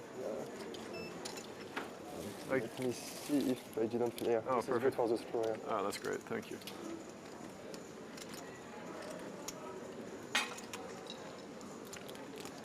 I think as long as you're not folding. Did you go through all of this now? It's all good. I would eat like 5 Chet checks again. You got to be careful though. Like you don't want to eat too many of them. I think like the fact says you want. Jackson checks it back. I don't know. You stay in a round, Crystal? Oh, you stay Crystal, yeah? And the river's a king. Jackson 7's going to play if they get the showdown. You sleep good here? What's that? You sleep good here? Yeah. Yeah, I think both players kind of willing to get to showdown here as well. I see anything. I cannot sleep now. No, really. I just wake up before my alarm every day. I sleep 7.5 hours. You go to the gym in Diamond? Yeah, there's like the outdoor gym. And it does go check, so it will go to showdown. Disappointing to lose ace high to ace high. But them's the breaks.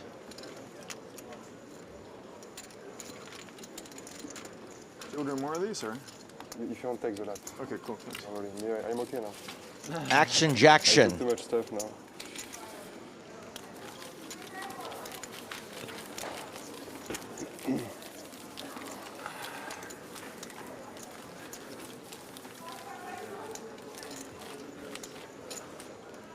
It's like camouflage, Joe. When he puts those glasses on, that's all I can see, PC Principal. He does become a totally different person.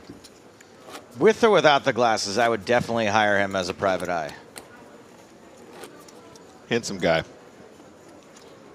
Great poker player. Seen so much from this individual over the years. I'm going to need your help tracking down my sister, but don't fall in love with her.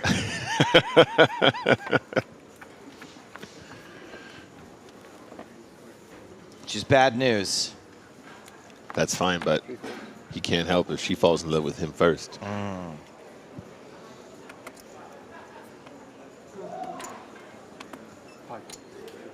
Action folds to DJ. Ace 10 of clubs. 6 raises, 40,000. Yeah. 8 Raise. Putri asks, wow, what happened to Martha? Last time I checked, she only had about 200,000 left. She won a pot. Thank you for your question. Raise. 10 raises. And Yisha Chen waking up with the King Kong. 160 poker.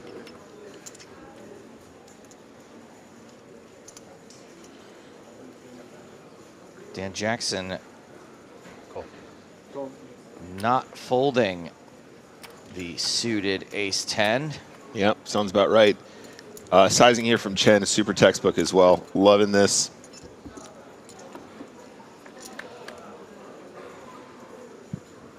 I saw one club. That's not going to be enough to get Jackson too excited. It's a 9 high flop.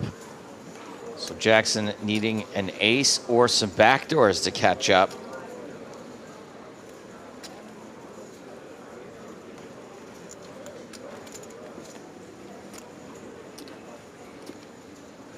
$10 bets. 125,000. And into a pot of around 325. Chen bets 125. Sorry, I guess not quite 325, but you get my drift.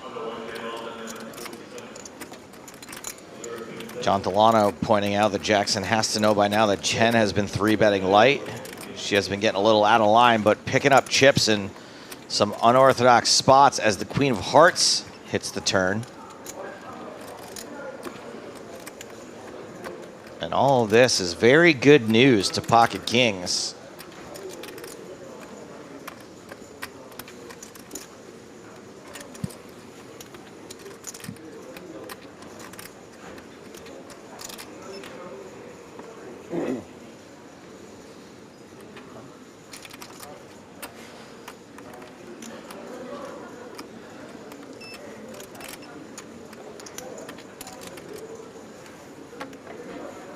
Chen out of position. First to act on every street. And is cutting out another value bet. 10 bets. At least 300K. 350. I'm a big fan of this, Joe. I think every street so far is really, really good from Chen. You'll notice as well, 350 means if Jackson calls, we have a nice, easy sub-1 pot shove, effectively with Chen stack. Chen's been pretty impressive and gets the fold out of Jackson. Yeah, I like Jackson's play here as well. I think the float on the flop is pretty cool, especially facing that sort of 1/3 continuation bet. Sometimes you can kind of find a way to win it on a later street there when you don't have to invest too much more in relation to the stack size there, sorry, the pot size. Paul writing in to say that Wig gives him Matt Dillon vibes in There's Something About Mary. So, you know, we've got the Matt Dillon that was said before, me with the private eye thing. I thought you said Mary was a real spark plug. Butt plug. As well, obviously. I put 400K in to win, like, and She's ballooned up over the years. I don't know if you know that, Nick. She's about a deuce and a half. Not bad. yeah, whatever. Happens.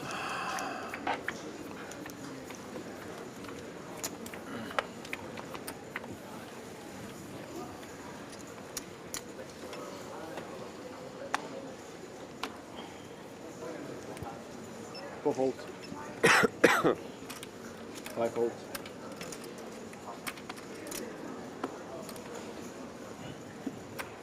Dan gonna give it another try with the clubs. 40. Don't slow down. Yeah, don't slow down. 8 ball.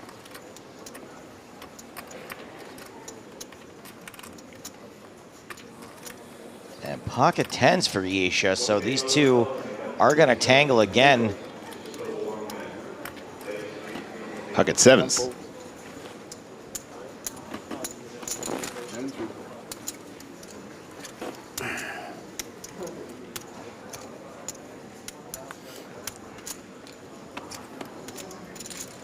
Bobby also getting in there with the dirty diaper broccoli style.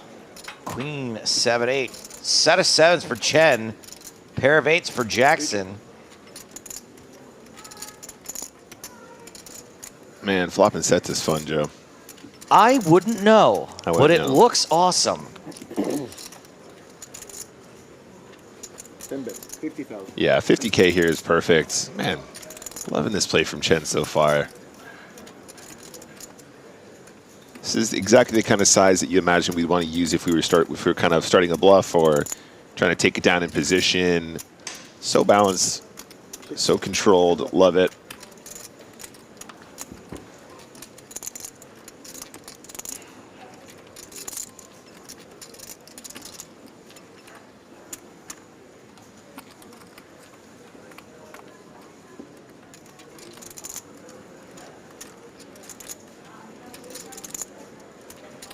Five of hearts. Jackson checks to the aggressor.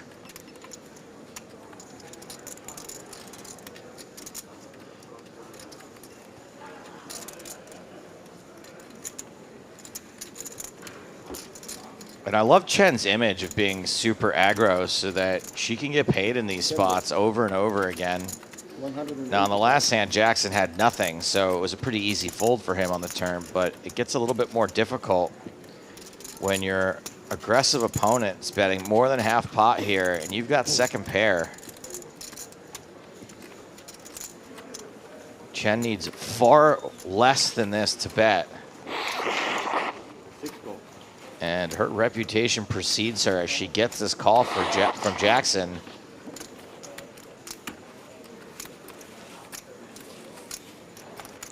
Yeah, that's a lot of value to be getting on this turn as well, Joe, from the set. River.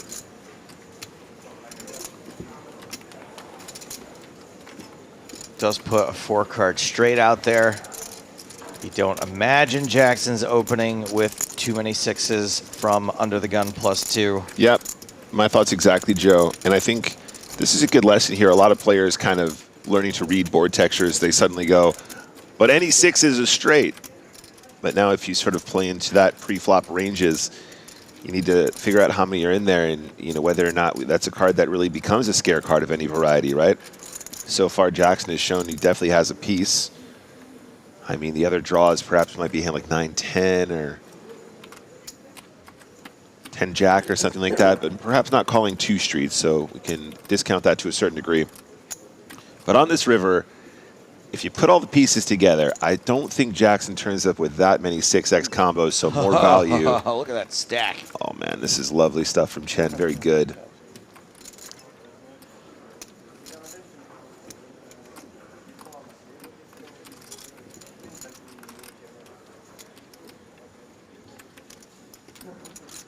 I mean, I assume she thinks she's playing against the queen most of the time. Yeah, maybe jacks, maybe nines. Those are sort of strong combos here that still might find a call. I mean, honestly, Jack 8 is still very callable as well. I mean, if you think Chen is likely to be bluffing, the thing is with the Jack 8, Joe, is you really want Chen to have a hand like Jack 10 that semi-bluffed and then missed and it just barreled off. So Jack 8 maybe isn't the best bluff catcher. Maybe Ace 8 might be a better bluff catcher. Was that a question or a statement? I think that was a question. You should just check in how much that is of his stack, I believe. Oh, wow. Pays it off. bluff catch failed. And that is going to cause... King 10, you're thinking you're calling? No, right? I can't fold ace 10. It's like 400 to win like 1.7 million or something, right? So can we talk about this hand? once I raise flop, I'm just committed anyway. Yeah, I agree with Bobby. I don't think so. I mean, I have like 2 pair a lot. Like You only have like sets. yeah, but I don't even think. I mean, 10-6, 10-4, 6-4. That's it. Like. Yeah, obviously I have a lot of draws as well. I think you have more draws than 2 pairs. How about we... When you raise there, I don't think you ever have... When you raise him, I don't think you ever have any Give a little... sets, so you might have what you have, like 10 jack. 10 jack what you're doing with Didn't she win the pot? She won the pot. Okay. I'm not sure. Probably just cool. Here's my analysis, Joe. Yeah. Ace 10's a good raise on that board. No, ace 10 you have to call. One sec. Let me finish. I'm going to let you finish. Look, the way that it appeared to me, and I could be wrong here, hand, let's just put it that way. is I that defend that unless it would be a 4-way pot. Of course. So the way I perceive this is that she was somewhat frustrated that her semi-bluff. I don't like the spot, but Sorry. could have had a little more as well. Yeah. Let's let the witnesses get their statements out first. Yeah. In, right? So it's like 460 for me to Before I pass judgment. Okay. I mean, with ace 10 is certainly a call, but 40,000. I'm just wondering why it's come back I mean, up you again. don't know me at all, but 3 folds. I didn't expect to see Queen deuce of spades. I thought maybe. I have neat instincts more than anything else, so yeah. I think ace 10's like kind of just have to. If you have 2 pair, you have 2 pair. 4 calls. Yeah, I get it. Especially if you have like 6-4. If you have 6-4, you have 6-4, right? Okay, Nick, go ahead. So it's my perception that she was somewhat frustrated that her semi-bluff didn't merit a fold. I think she would have preferred to pick up that juicy pot. You know, without the sweat, yeah, sure. without the sweat. And actually, that's one of the cool ways about playing that hand is you can win the pot at non-showdown. There's 2 ways to win a pot, Nick. There are, Joe. I learned that this year, I think. Yeah, I taught you that. And I think that's why it's coming up again. The question was, do you fold King 10? Do you fold Queen 10? Yeah, no, for me either. It's either a fold or to go for it, and sometimes, you know, like, you just have to put them forward. In any case, I think it's coming up now, Joe, because Bobby had to step away and just take a little breather and came back, and they're still considering it. Yeah, no, I certainly don't like it either. Yeah, I think she just said that she doesn't like the call, but I think it definitely is an interesting situation, as Bobby said. Anyway. I love the call when I make my flush. I mean, seems weird to relitigate it after the double up, but that's what we do. We talk about poker at the poker table. I think certain players, especially tournament players, Joe, do tend to be more on the side of like I'd rather not be all in for my tournament life. Like I'd rather just chip out without the variance, which honestly is a good approach in many situations. Wasn't happy to be in the situation, but was certainly happy to win the pot. Still had 50% equity when called, which is definitely not a bad thing.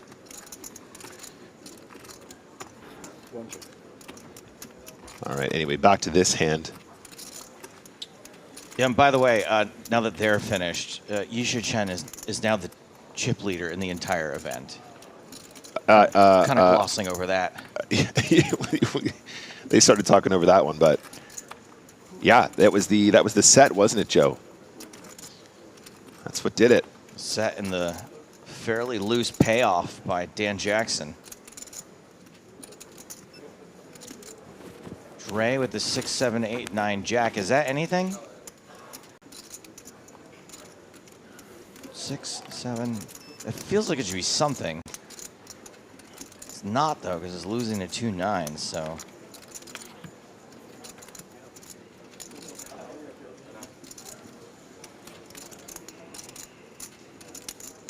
AJ Moscow says, amazes me how such uneducated players get this far. I think that's very rude to Nick.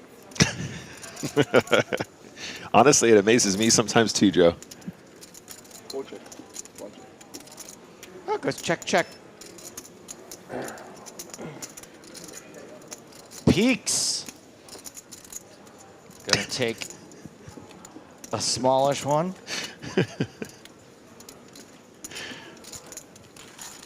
I'm a humble guy, Joe. You know, got lucky. Sometimes bad players get lucky. You know what I'm saying? Look, I mean, I'm a great example of that. not everyone can have the raw analysis ability that I have.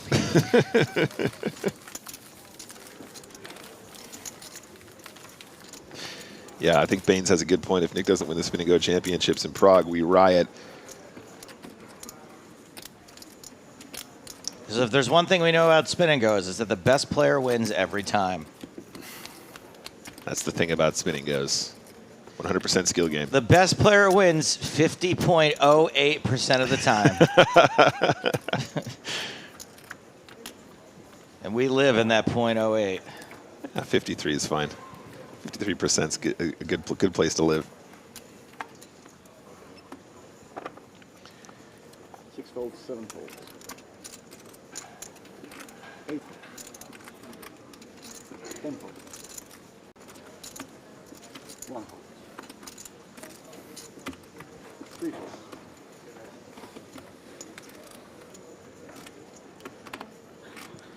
You got to pray just to make it to Dre. That's a good first one. They're both good cards, and Anton gets a walk. I'm good. Thank you for the weapon. Great instincts, everyone. What a read. What a read. Walks with kings, huh? I don't care. Like, why do you start playing poker if you don't want to feel any pain? Like,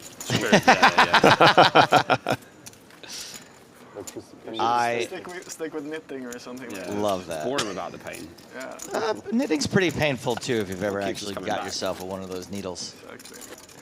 That's great advice. If you want to play poker, can't handle the pain, Like, stick with knitting. Seems like the catchphrase for humanity. Yeah.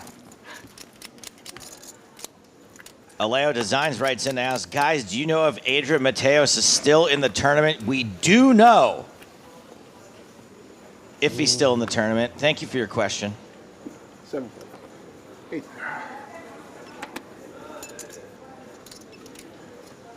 I can't afford a loo break now. What's that? Cannot miss one hand. Chen is now our chip leader. Yeah, you can Could go have played to the that 6-7, bathroom, I right? think, It's as the every chip end. leader, but folds, that's fine too. 17 minutes. You got to make it. Lou break. Otherwise, I miss the one I need. Can't miss what you don't see. That's true. 5. Gotcha. 4 aces, 40 colors.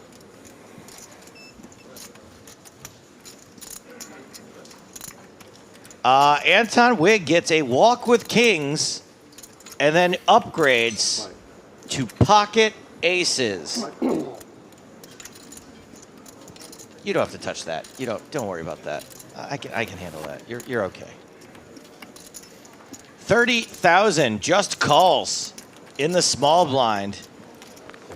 And Jackson already, I think, feels a little sus, but has the perfect hand to come along for the ride in the big blind.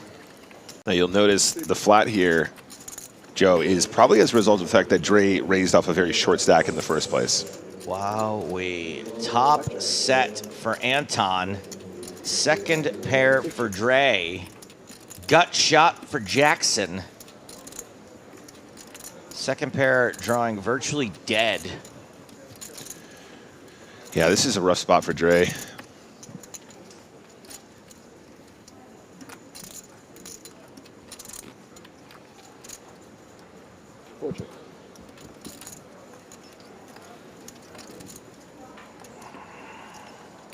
Jack of the turn, is that the gut shot? No, it's just a pair of jacks. Yeah, now everyone's got a piece. Top set for Wig. Jackson, third pair. Dre, second pair. Keeping it cool. Wig continues the trap. I mean, he was just talking about pain. This is some poetic justice here, getting the walk with kings and now just laying the trap with the set of aces. Is the worst hand with the least equity. Not the worst hand, but the hand with the least equity. Gonna put chips in here. No, checks around. Very good. River. Quads for Wig. Trips. What am I talking about? Just quads. Jackson, quote unquote, improves, as does Dre. And what a trap again. Finding 3 checks. It's gonna work. 6 bits. I mean, it's going to work for a very small amount of money, but hey, 40,000 is 40,000. And Dre's going to make the call. Okay, so it's 80,000 now. You say a small amount of money, there's still action. There's still a raise and potentially a call. At this point, Wig must be aware of the fact that one of these players has aces and kings, aces up, as it were, Joe. I know you like that one. Aces and aces. I like that one. Aces and aces is better than aces and kings, yeah. But what's the size now? 25. 5 raises, 325,000. Wow.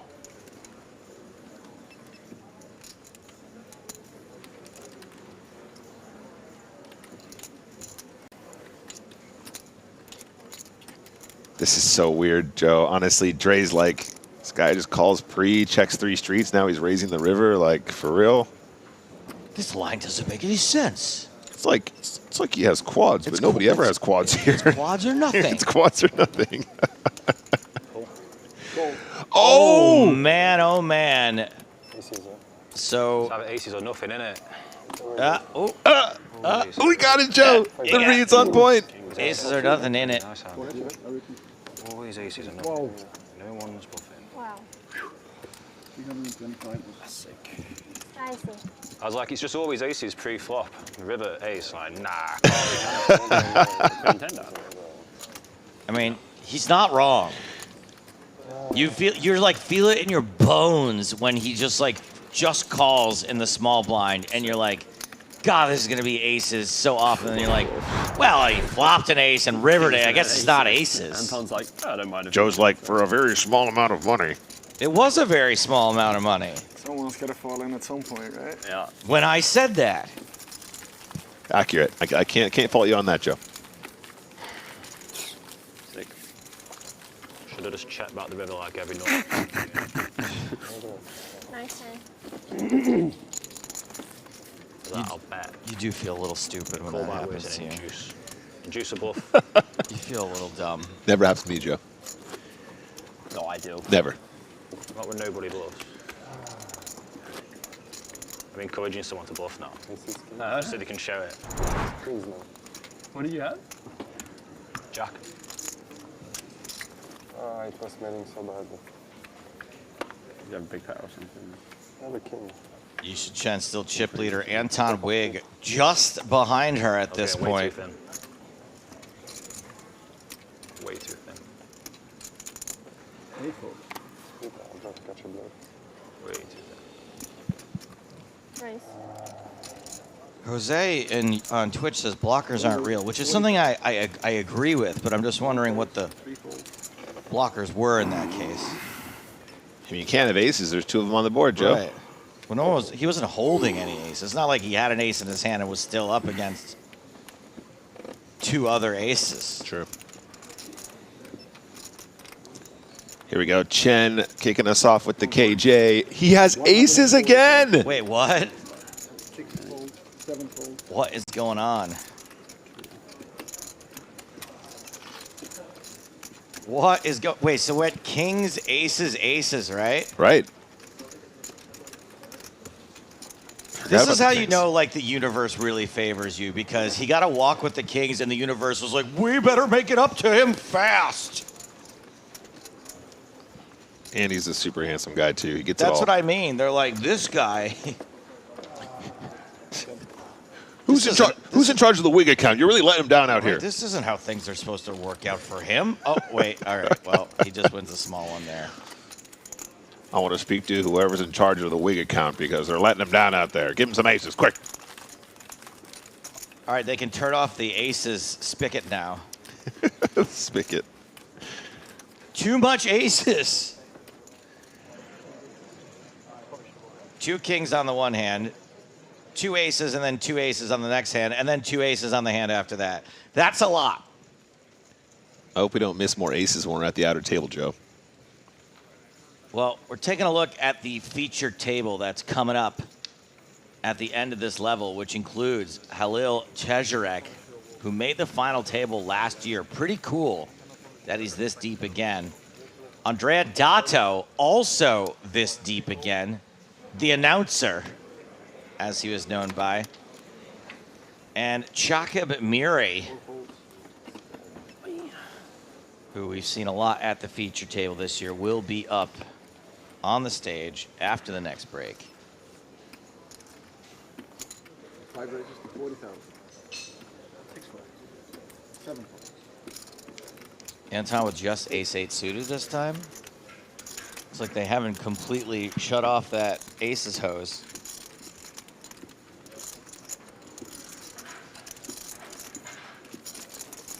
What you doing, making a paper airplane? Fold it up like origami.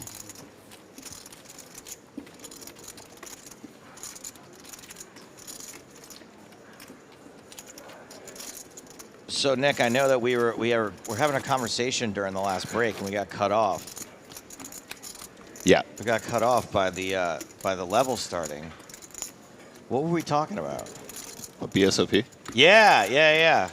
Yeah, so I don't know how much I'm supposed to. Can you kick this off? I'm not sure if I'm not supposed to say something. I'm going to the BSOP. Okay, cool. It's that simple. Going. Yeah. Okay. No, I'm going. Not for the whole thing, but I'm going for the week before Thanksgiving. Because you were just like, hey, Brazil sounds cool. 3 races. Look, we were talking about Brazil yesterday, and I realized that my girlfriend's going to be in Aruba. Oh. And I was going to just spend the week at home by myself just being disgusting. Like what I do is I take a towel, like a bath towel, and I tuck it in as like a bib. Yeah. And then I just eat. I'll just order multiple types of takeout. Oh, yeah, sure. Yeah. And buy video games. I really want to get the Dead Rising remastered, but then I saw that BSOP was happening. I've never been to Brazil. Neither have I. I've always wanted to meet Blanca. Sure. From Street Fighter. You've always wanted to wear a bikini in Copacabana I've always wanted to look at bikinis in Copacabana. while wearing one. Is Copacabana in Sao Paulo? I think Copacabana is, isn't it like north? I think it's its own thing. It is, but isn't it like north of Rio? Probably. And Sao Something like Paulo that? is pretty south, isn't it? Or is it just a beach? I don't even know. It's in Rio. Yeah, okay, cool. I kind of had it right. I'm sure there's plenty of bodies to look at in Sao Paulo, no matter what your When you come back from the break, your table will be back. preference is. Right? Thank you. Well, that's exciting. I just have to come up with an alias for while I'm down there, because, you know, I don't need any of those stories getting back to the real world. Okay, chat, help us out here. What should Joe's alias be while on tour in Brazil? What's a cool sort of quasi-Brazilian nickname? I don't know. I don't want it to be Brazilian because I don't want them to think I speak Portuguese. Okay. My fake name used to be in bars in LA was Greg Andromeda. I'm not 12 foot. That's a great name. Greg Andromeda, and I was a race car driver. Used to go out with this guy who we played poker with, and we'd pretend that we were pilots, and it was like the family business. We didn't have fake names, though. I asked him on break how he's doing, and he was like, A family 24 business of people. pilots? That's cool. That's interesting. He doesn't say it is chips, he just says it in BBs, and I was like, I like that, that's boss. So there's a $1,200 progressive knockout. I've never played a PKO before. Oh, yeah. Looking forward to playing that. That's cool. And then there's a mini main event I think I'm going to be able to play. There's a freeze out, $400 freeze out. Joe, it's perfect. Yeah. Jose Urban. Ooh, I don't mind Jose your band. Jose Urban. There's a one-day high roller PKO that I can play. How high roller? $2,000 USD. Oh, drop in the ocean for you, Joey. Anton, you're the only defending champion. And today, then right? on the Friday, there's something called the PokerStars Creators Cup. Didn't get there first, but Isn't the Creators Cup like an F1 thing? It's an invitational. I've been told that I can be invited. Oh. And that's going to be it. That's going to be my week there because I got gigs in Houston, Texas the next day. So I gotta head out that night. But Joe, that sounds really cool. I might join you. Really? Yeah. That's literally like. Would you like some company? Was like, Sure. Oh, that came sooner than I thought. Okay. My first three days were just like amazing. I was like, wow. you're one of the only people that I can beat in all in. So by all means, please. Okay. Come to Brazil. I was half joking, but wait, let me take a look at this really quick. 40,000. 7 fold.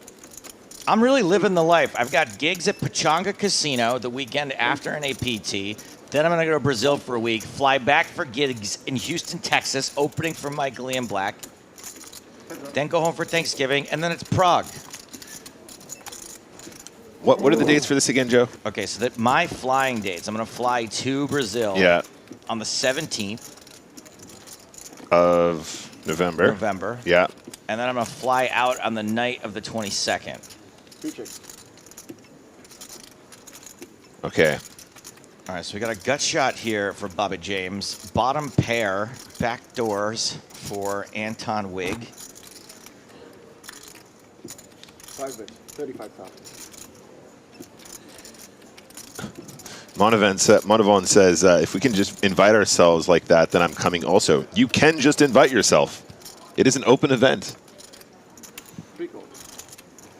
Yeah, you can just go. You can just join us if you want. It's kind of the reason we're talking about it, is to get more people to go. Queen of clubs on the turn. That's the club draw. That's one of the back doors. Wig already does have the best hand.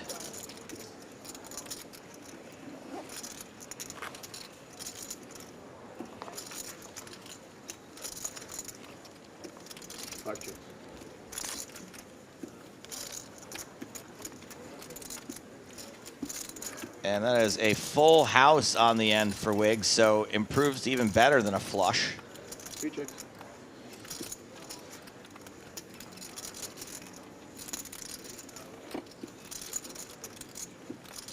What do you think? We do a little day trip to Rio de Janeiro? Is that what you're looking at that for? Yeah, I was looking at the proximity, and also the proximity from Sao Paulo just to the beach as well. 240. 5 bets, 240,000. I actually think there's a chance we could sneak that in there, buddy. That might be fun.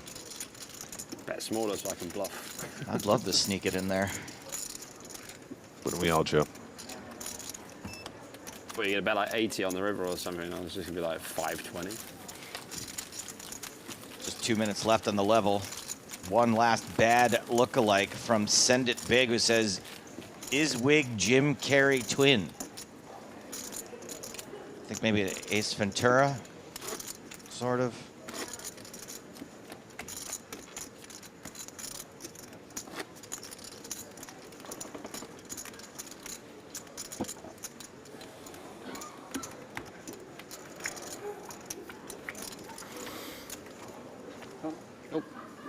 I've never been to South America. I'm so excited. You want 4 cards?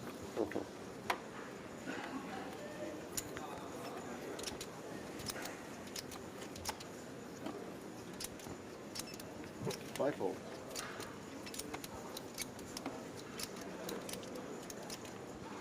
Dan Jackson, King 10. 6 raises. Is going to open. 7 folds. 8 folds. Probably going to be the last hand here. 10 folds. Oh, a little something here on the button for Peaks. Tom, to answer your question, the furthest south I have been 1 calls. 3 and 4. is Panama.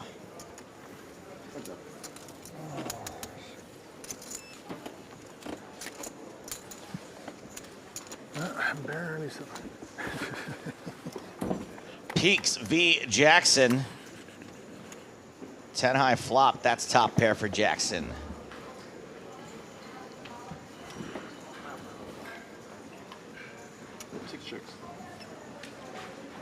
Checks it over. Playing it cool here, out of position, which I'm a big fan of.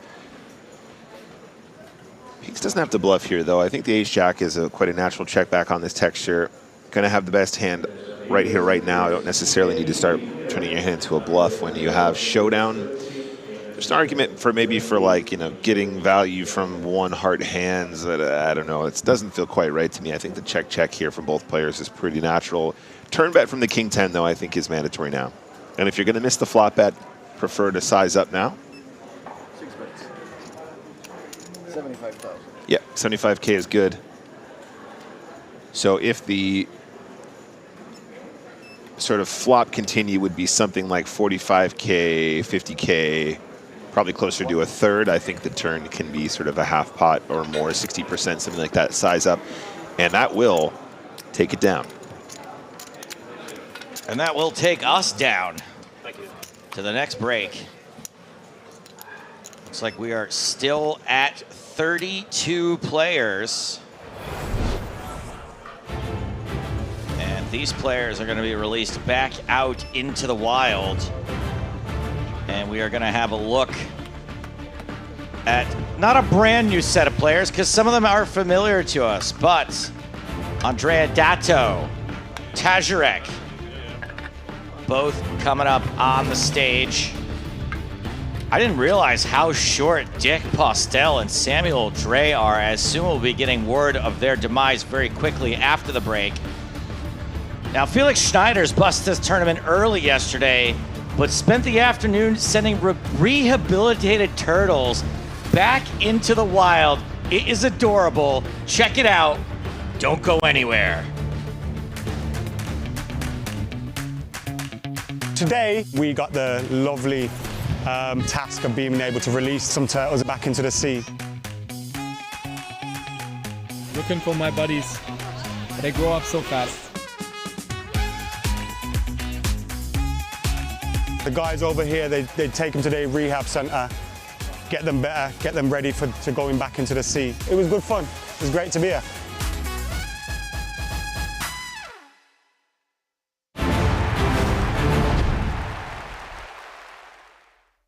The blinds at 3,000, 6,000 with a 1,000 ante in play. I think I saw Illyry sneaking in there. Action's been folded to Aku Joenthalster. He has 8-10 of diamonds.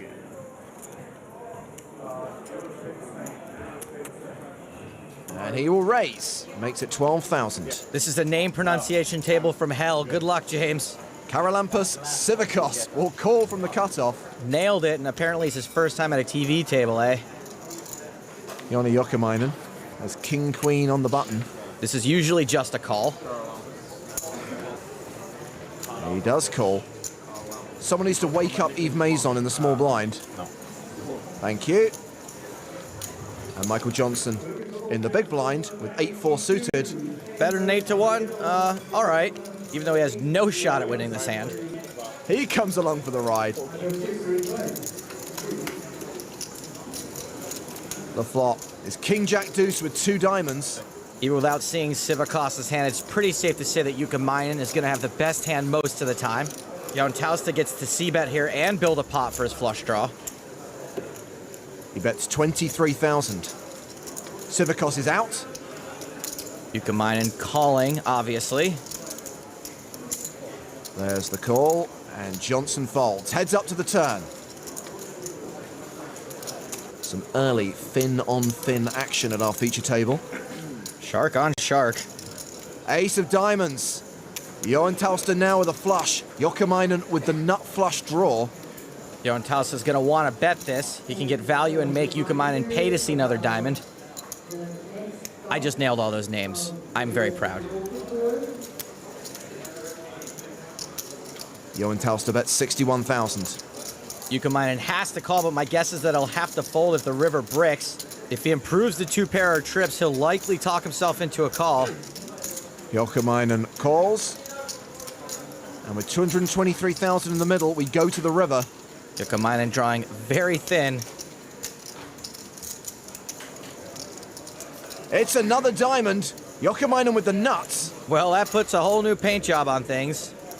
How much value does he go for? I'm all in. Joenthalster shoves. Jokamainen calls and will double up. That was a mistake. I think Joenthalster was shoving for thin value, but I can't say I'm a fan of the move. It's so easy for Jukamainen to have a king or queen of diamonds and almost never worse. I think the only worst diamond that should be in his range is like a 9.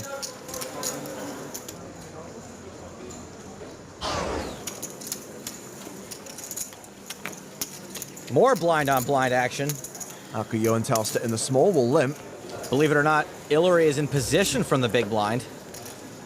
He raises.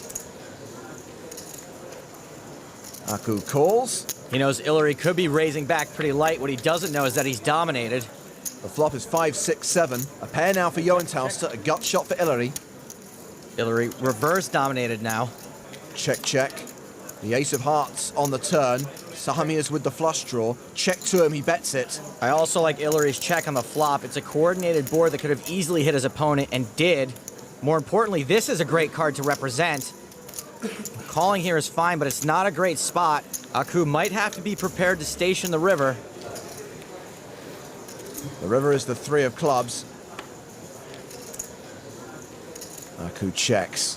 Does Ilari fire again? The most likely hand Joenthalster was calling the turn with was an ace, and if that's the case, Ilari knows he's not getting him to fold it.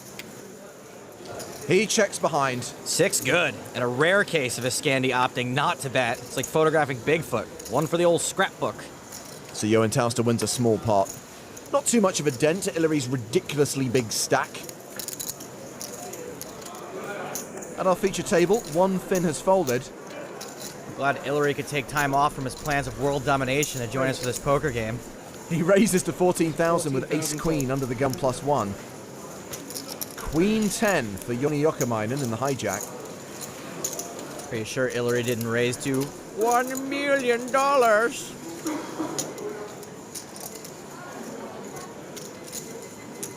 Jokamainen will re-raise. He 3-bets to 34,000. Ilari's rep might get him paid here. Hold it around to the button. That's going in the middle. Eddie Tasbas in the small blind.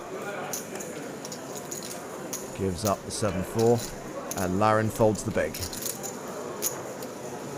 How much? Start with like 5-20.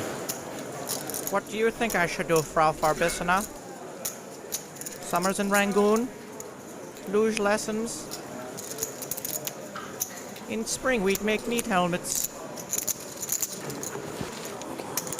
He 4-bets. 80,000 total. I only like this move if Dr. Evil's planning on calling a shove. This hand is way too good to turn into a bluff. Jokamainen folds. And Ilari gets to win another hand while maintaining that image of absolute maniac. He wins the pot and a pool of mutated sea bass. Back to the feature table. It's been folded to Dennis Laren on the button. King-queen suited. Now, before you think this is an auto raise on the button, which it is, just remember, this is Ilari's big blind, so gulp. Plus, he's got Aku Joenthalster in the small, but Aku folds. I'm sure Ilari will just, give this up. King 5 suited, you gotta be kidding. Not.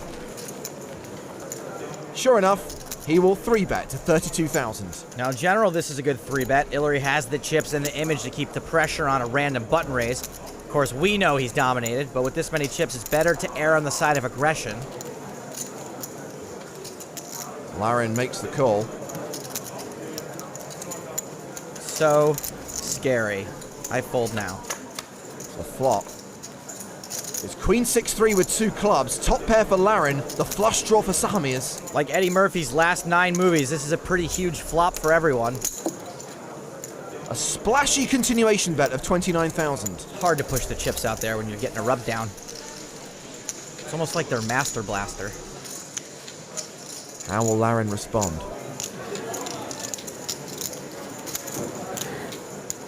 Raise. I think he means raise. All in. Wow! All in. And the massage girl smiled, did you see that? No sooner can Laren get those 53,000 chips across the line than Ilari says, nope, we're going to play for the rest. Once Laren raises, he should really be snap calling a shove. I know, it's gross, but what's the point of raising if you're not going to call? Were you bluffing with top pair, second kicker? He looks back at the cards and he lets it go. That is not good. It's like Ilari is some mythical creature at this point. He's getting looked up less than the number for 911. Ilari Sahamias consolidates his chip lead. He's now playing more than 1.25 million. Action has been folded to Eddie Tazbas. He's under the gun +2. Are we sure that's not just Chevy Chase from Fletch? Yes, pocket 8s. And the Swede will raise. Makes it 12,000 total. Ace-king for Dennis Larin. Expect to see a 3-bet here. Yep, you getting 3-bet, Grizzly Adams. How much is Larin going to make it? The answer is 33,000. Aku Joenthalster has pocket 10s. All right. Well then. Don't expect 10s is going to want to encourage a lot of action behind him. It's worth thinking about, though, because 10s could be beat with all this happening relatively early, and another raise could likely start a pre-flop betting war.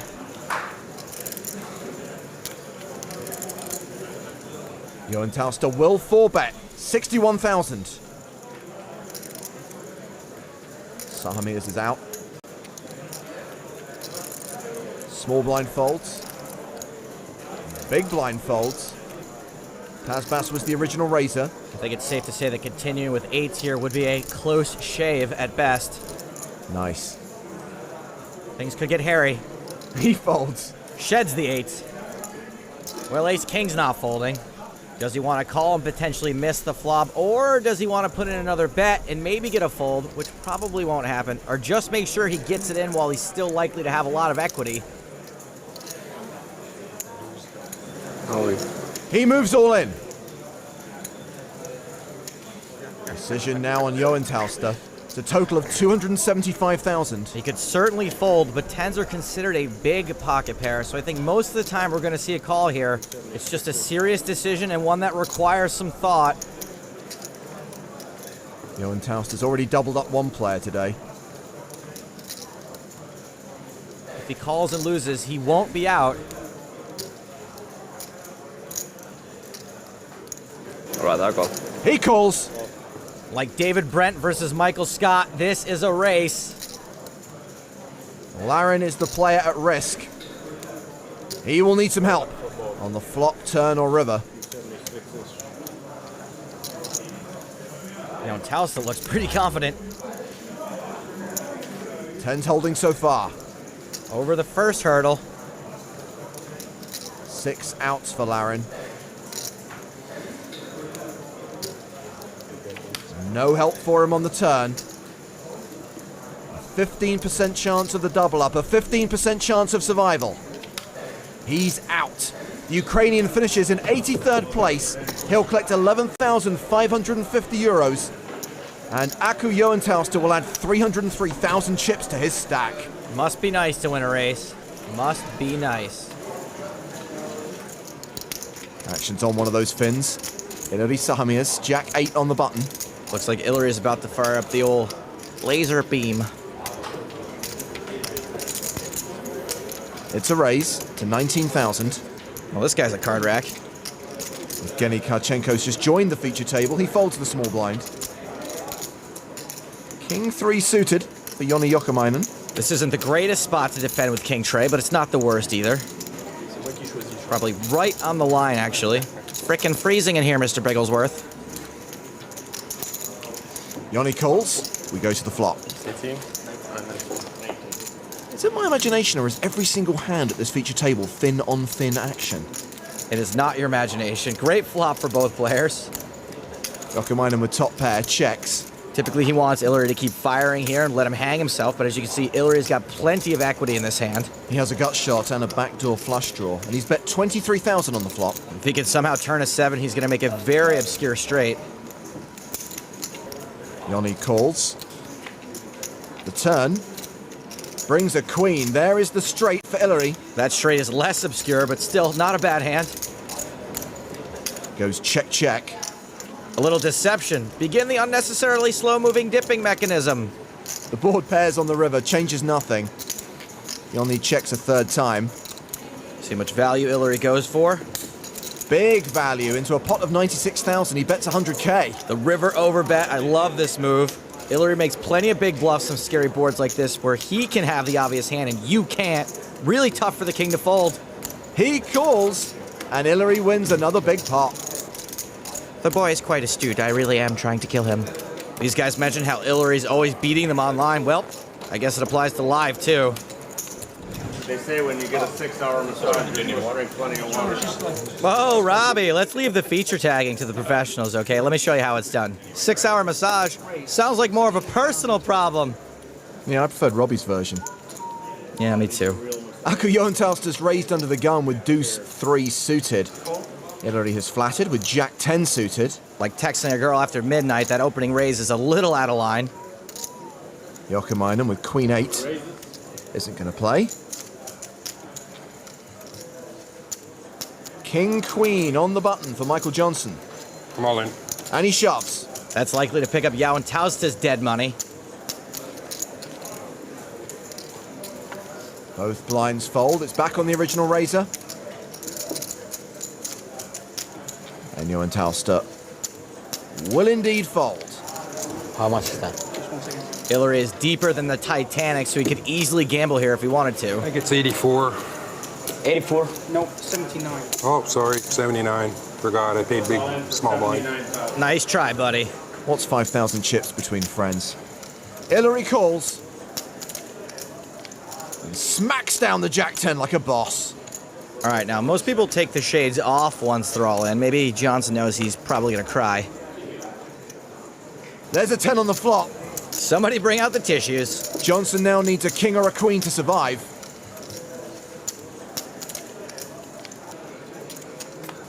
Picks up no additional outs on the turn.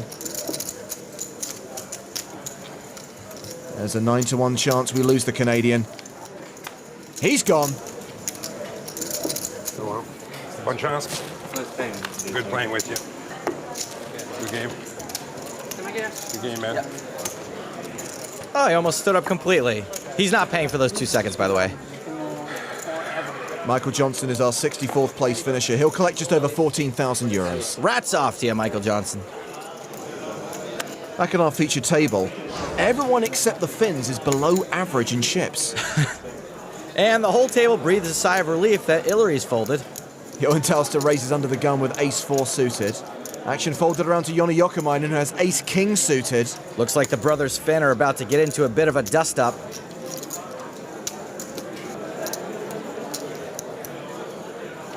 Jokamainen, 3 bets to 40,000.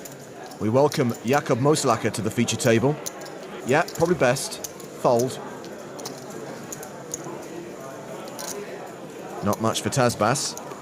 See ya. He gives up his small blind. And Shariah folds the big blind. You want to make it today 4?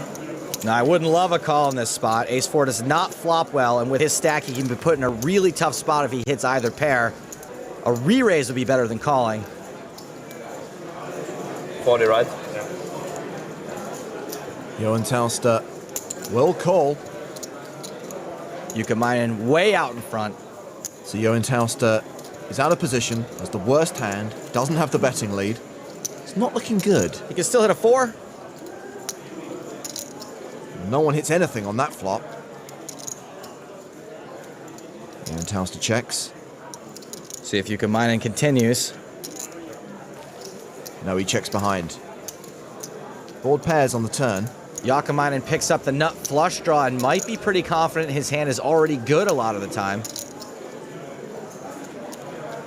I guess after making that highly questionable call pre-flop, looks like Johantauskas is going to try to bluff the turn. Good thing Yanni checked back on the flop. Aku can bluff here for less now. Johantauskas bets 55,000. Jokamainen has a pretty easy call here. Ace-King has a lot of showdown value, plus he's got that nut flush draw.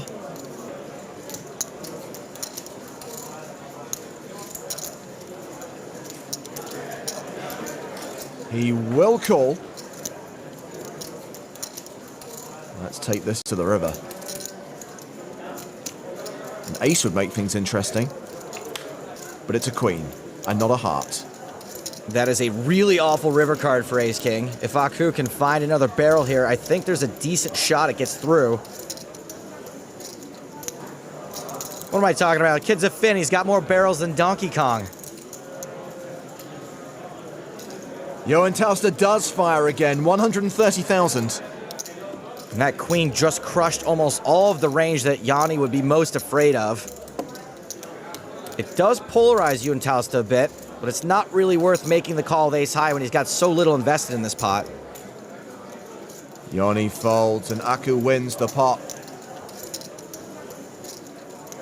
And he shows it, that little punk. And so ends day 3 of EPT Barcelona. Time to settle up that massage bill. Excuse me, how much? What's the Finnish word for left my wallet upstairs?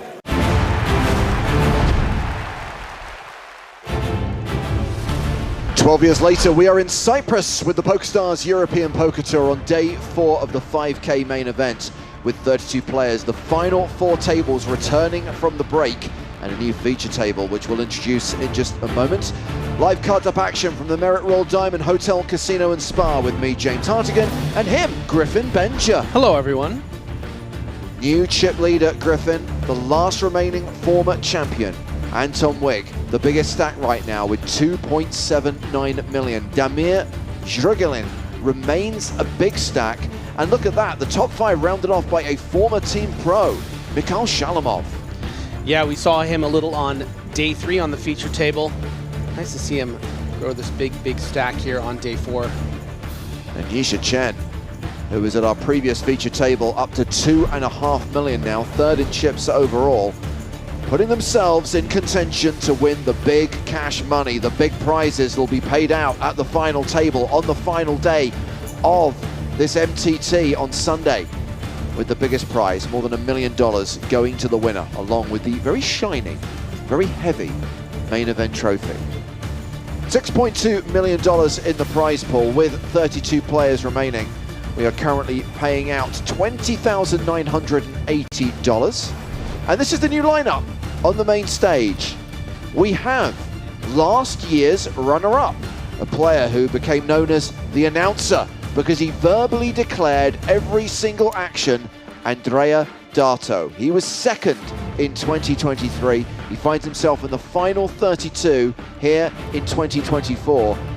Relatively short though, with 24 big blinds. Georgios Soloftas is the shortest stack with 13 big blinds. He is very close to the danger zone. Yeah, Dato, a very talented and deliberate player, and someone I think who's going to be able to navigate this kind of chip stack very effectively. So I wouldn't be surprised to see him find a way through these 24 big blinds. And as you're fond of saying, Griffin, every story needs a villain. Shakib Miri, the man who eliminated Spraggy. So action underway. This is the 3rd level of the day. Blinds are 10,000, 25,000 with a 25K big blind ante.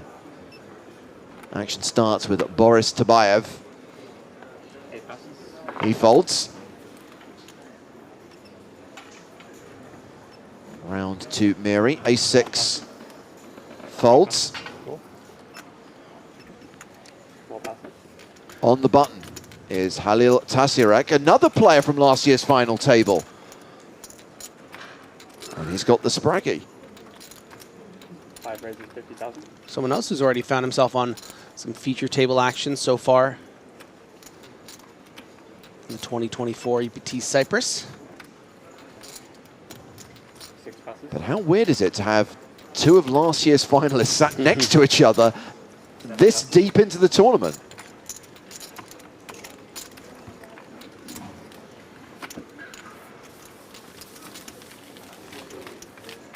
I wonder if there's a stat out there how many times a player has final tabled back-to-back years of a specific stop. There will be. Somebody activate Howard Swains. He'll be able to tell us. It's Howard Swains. I think one of the most famous examples was Mike McDonald, who won the won the 2nd EPT Dortmund in 2008, and then made the final table of EPT Dortmund the following year.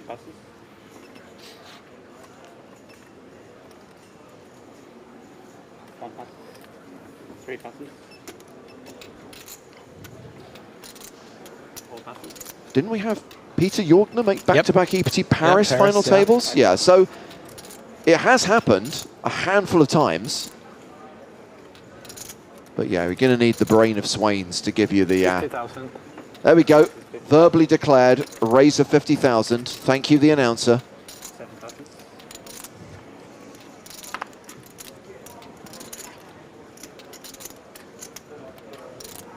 And Tabayev defends his big blind with 9-7. I would not want to be stared down by that guy, I'm sorry. Tabayev played one of the biggest and most interesting hands of day 3 against Wigan with that river Broadway. That was right before dinner. Well, interesting board. Trip 9s for Tabayev. Gut shot straight draw for Dato. Action's been checked to him. 35,000. 35,000. You heard the man, 35,000.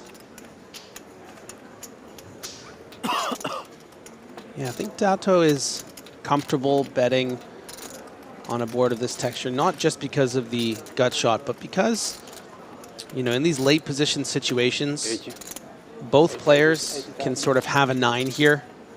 So it's, you don't expect to be bluffed too often. Having said that, you know, flush draws can surely be check raising you some bluff hands. And now, very curious to see how Dato responds. I mean, it's only 45,000 more. You've put out 35,000. You are drawing to what you expect to be the projected nuts. I mean, implied nuts with the jack.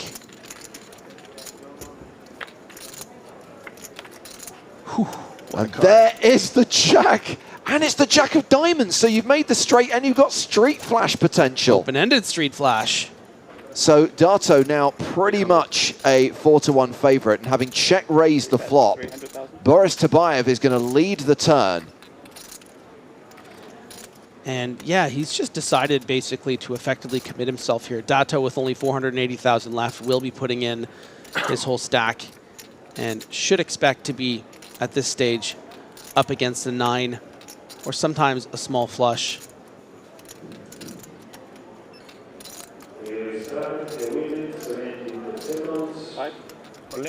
Cool. A shove and a call, and Tabayev is going to need the board to pair.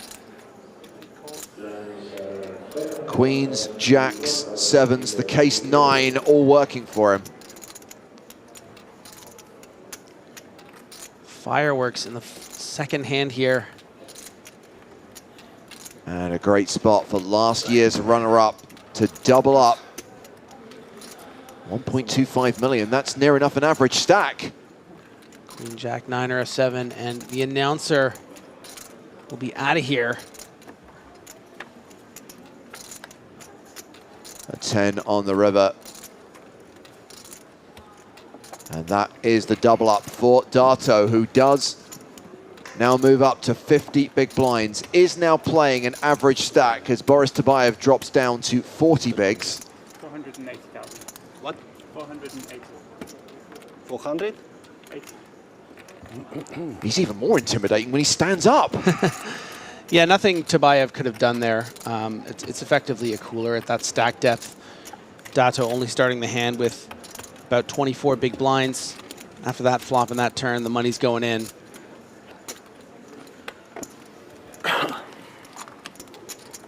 Welcome to the feature table, Andrea Dato. Third biggest stack at the table now. And there has been an elimination, the first since we came back from break. It is one-time chip leader, Faradin Mustafov.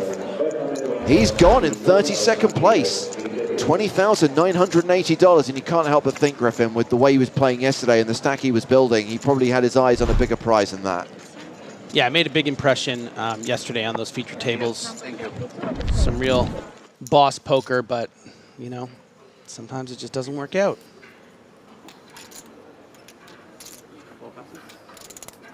So now we're down to 31. There is a pay jump. Everyone's now locked up, $24,160. And we see Halil Tasirak opening here with King Jack. Georgios Skaparas has folded. Round to Artyom Lakovsky. Jack 10 in the bag. He defends. It is a domination situation.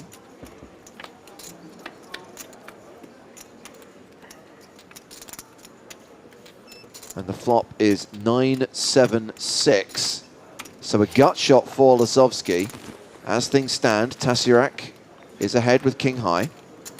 Yeah, despite the 31%, a big advantage here for Lasowski. It's much better for his range from the big blind. Don't expect Tasirak to be wanting to commit any c-bet chips. That turn card is a little bit interesting. Going to be difficult for Lasowski to start leading, I think, on a lot of other cards.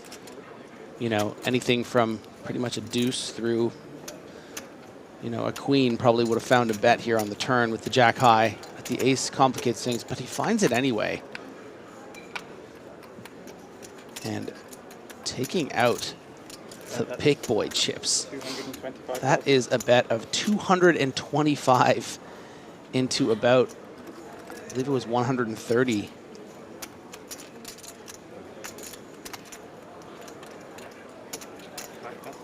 Yeah, and that bet of 225,000 is going to get a fold from Tasirak.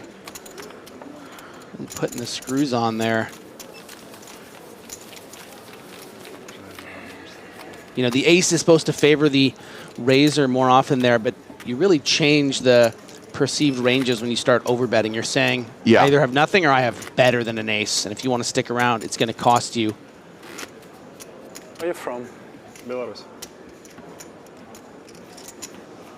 And that's as far as the conversation went.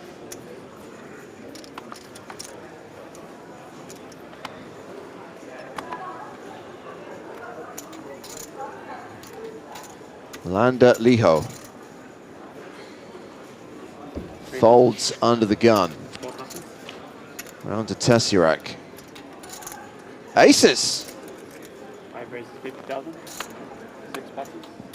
You're from Greece. Where are you from? Cyprus. You? Italy. Italy. 8 passes. Makovsky in the small blind. Folds. Shakib Miri in the big blind.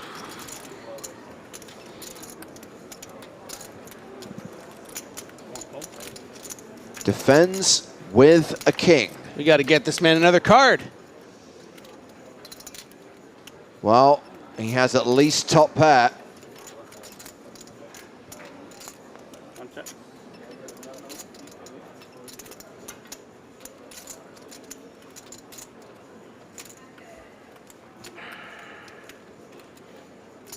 $85. 5 bets, 85,000. And you can see Tasirak unblocking the pairs on the board is going to size up with about a 70% pot bet. I really like this. You want to start getting some big value here from hands like a king, a queen. That's exactly what he's going to get from Miri. One call.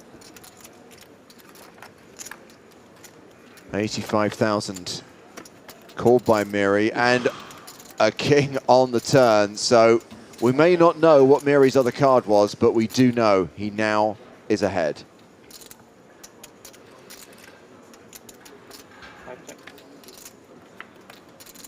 Check, check. And a deuce on the river. Miri's checked a third time. 150. 5 bets, I was going to say it'd be a great check back, but I don't blame him for betting aces here. No, I mean, this is kind of part of the plan here, right? Like if you see 2 checks here, once the king pairs and you've checked back, you want to make sure you get value from that queen. And your intention would have been just to call a bet from, you know, the missed draws and then paying off the king. But Miri playing it very surprisingly. Raise. Yeah, and it's going to work. One raise is 400,000. Oh.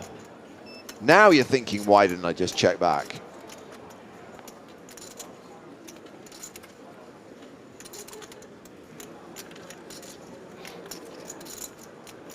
Tom makes a good point. We haven't had quads for about 30 minutes. This could be it. This could be another quads hand. Is it going to be another death by quads hand? Yeah, you're quite annoyed here if you're Tesseract, but I think he's also recognizing that this is just, it's unlikely to just be sort of a random bluff here. Just on this river, not that much has gone into the middle. Suddenly Miri's putting out 400,000 chips, but he is going to call it regardless and get shown. King 4. So no full house, no quads, just trips, but trips is good. And that is a decent chunk of Tasirak's stack. He's going to be left with just 10 big blinds. Halil Tasirak is now in the danger zone. Danger zone! Meanwhile, Chakib Miri has chipped up to 2.1 million. He's back among the chip leaders with 31 players remaining.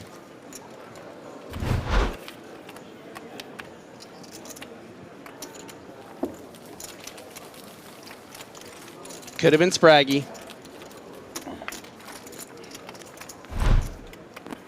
No one's trading Chakib Miri for anyone, not even Spraggy.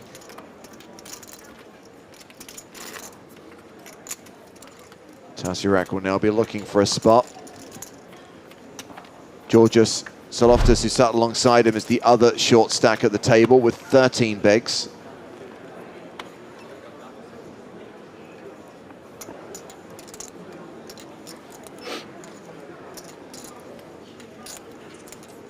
Saloftis, Jack 10 of strawberries, announces all in. Yeah, this is going to be a shove and pray situation. I think if you were to look at the charts here, 7-handed, it's probably fine for 13 big blinds, but you really don't want to get called. He counted as a call. So Tabayev has asked for a count. Can you imagine if Tabayev gets involved in this hand, loses a flip, and has gone from like a massive stack to like next to nothing due to 2 big hands? It's been known to happen, and as far as hands to be up against, I know it's happened before. I just don't think this guy's going to take it very well. Right.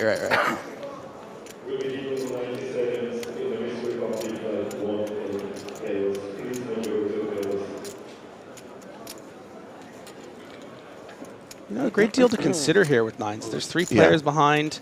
You know, you don't think that the under-the-gun shove is going to be a lot of maybe, you know, 5s through 7s and 8s, maybe 8s. Well, the reshove gets everyone else to fold, and it is an unconventional flip. Jack 10 against 9s. Tabayev is the slight statistical favorite here. Saloftis is the at-risk player. Yeah, and Georgios is thrilled to see this. Not often when you're up in this situation, you're going to expect to see some ace-queens, ace-kings, then, of course, the big pairs. To see that you're actually flipping, I mean, this is the only hand you're flipping against, a pure flip against that would call. See if he can get lucky, keep the dream alive. That's a good start. Oh, 2 strawberries on the flop. 41, no, he does not have 41 outs. He's got a lot of outs, but he does not have 41 outs. It's so nice when you're out of the hand. I love it when the graphics machine has a brain fart. It's my favorite part of any broadcast. More than a fart. Cannot compute. Too many outs cannot compute. Now, this is correct. Tabayev does indeed have 5 outs. Queens and 9s are the cards he needs to hit. Those are the cards that Saloftis has to fade, which he does, improves to a flush on the river, and gets the double up through Tabayev, who has lost those 2 big hands in a row, one against Darto, one against Saloftis, doubling up 2 players, and is now down to 25 bigs.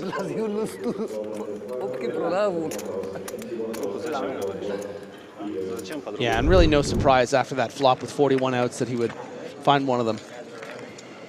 Well, here we go. Samuel Dre at risk in this hand against Dan Jackson, and it's not looking good for Dre on the flop. He did get up, though.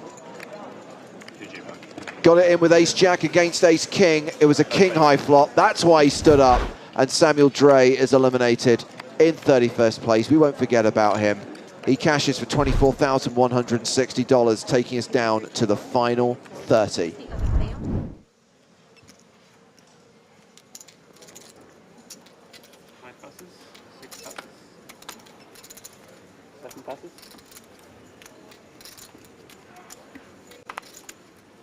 I mean, everyone bangs on about Jamila von Perga hitting that 1 outer in Barcelona. I think it's much more impressive to hit a 41 outer.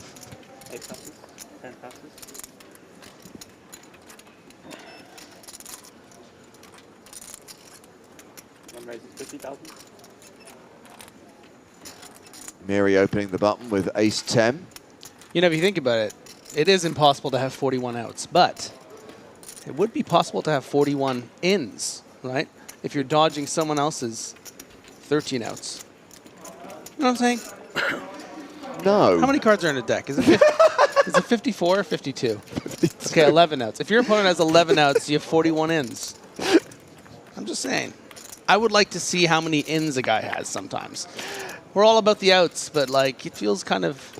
Nothing will beat how many cards are there in a deck. Is it 54 or 52? I was counting the jokers. Everyone forgets about the jokers. Can you imagine if all these years you thought there were 54 and you've been calculating outs wrong all this time? That would be so weird. Like, I would totally never admit that. People thought Griffin was making some like weird decisions, but it's purely because his percentages were a little bit off.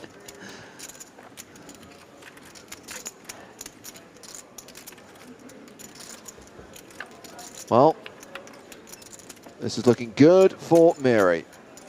Yeah, he's got 52 ins. Loftus is drawing dead on the turn.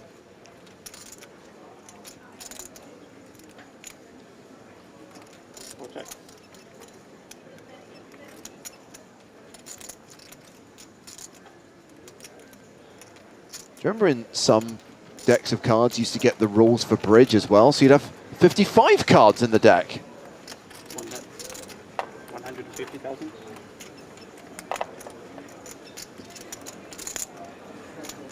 I got to admit, that was a bridge too far for me.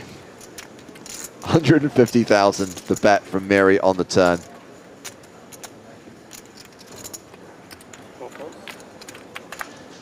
And Loftus calls with just king high, and he doesn't have the 9 of hearts, right? Look, it could be nothing, but I wonder... Miri sort of knocking down his chips there that looked kind of like weak to him, you know? Live tells.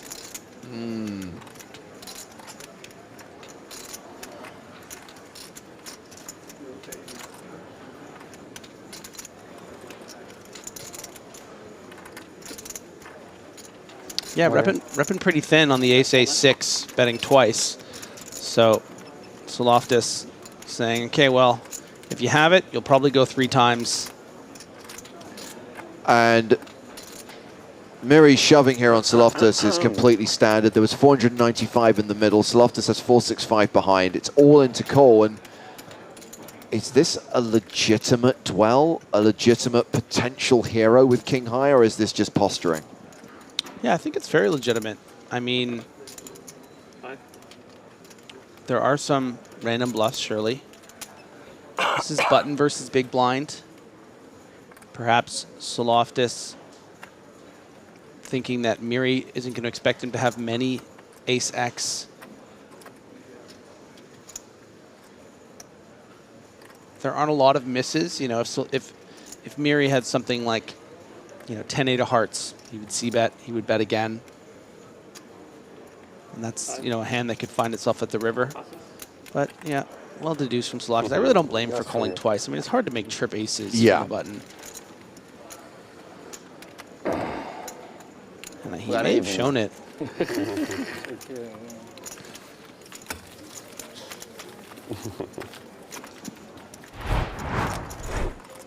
Updated chip counts. Great start for Miri. Up to 2.38 million. Yeah, still has the table chip lead. Meanwhile, Tasirak is now playing fewer than 10 big blinds because he is posting the big blind and the ante on this next hand. And we have 2 Georgioses on this table. So if you think you can guess them without looking them up, there's your options.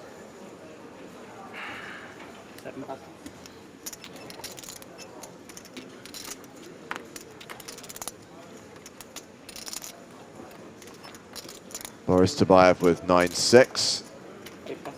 Folds. Round to Miri. Ace-4 in the cutoff. One raises 60,000. Raises to 60k. Ace-5 of diamonds. 175. And Landoleo is going to 3-bet. 4 passes. 5 passes. Action back on Miri.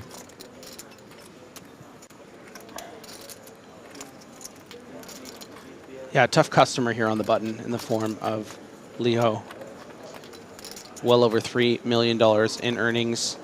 Someone we see at a lot of EPT stops. 1 passes. I'll see you later. I will see you later.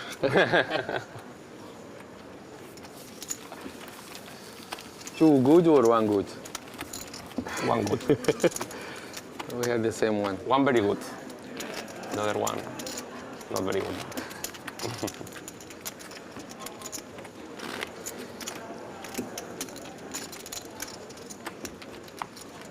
And you, one good or two good? One good. One good. One very good. And one very bad. So our feature table, one of 4 tables still in. Of course, the previous feature had been up for 2 levels, so it was time for a change. And bear in mind, the breaking order is random, so when we get to 24, any one of those 4 tables could break, including the table that's on the main stage. 1 passes. 50. The rate is 50,000.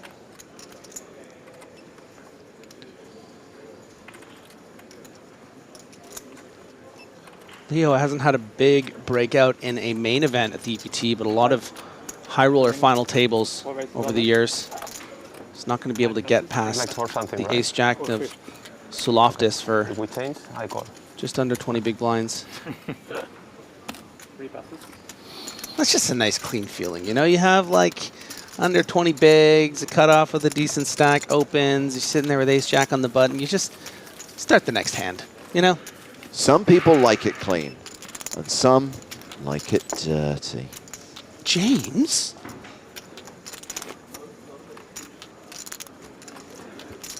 So 25 minutes into this level, couple of eliminations, 30 players remaining. The objective today to get down to 16, the final 2 tables.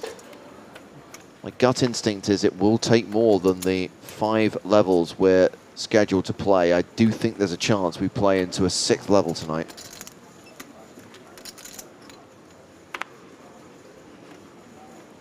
Passes. 10 passes. On rates 50,000. Mary continues to play aggressively, opening King-9 here. Well, if you need me for that 6th level, just know that I'll have my phone turned off and be living my life, so. I'm sure you will. It's this new thing. It's just, you know, detox from the internet, from, you know, I'm doing late at night now. There's no way. There's no way that you ever I will disconnect. be here with bells on. You tell me when and where. That battery takes a pounding every day. Oh, yeah, oh, yeah. Buddy, I can't wait for this level to end so I can charge it. I was going to say, how many power packs do we reckon Griffin gets through in a day? Oh, you want to know the irony of that is that I've never owned a power pack. I couldn't, I don't know. I'm an idiot. I don't know why I don't have one. So I'll be at like a big event or something playing, and I'll see someone with my lips will start licking, and they'll hook me up with some juice, you know. But I just don't have one for myself. Are there PokerStars ones? Could I get one of those things? You guys want? Why are you talking to me? I don't have access to the Stars store.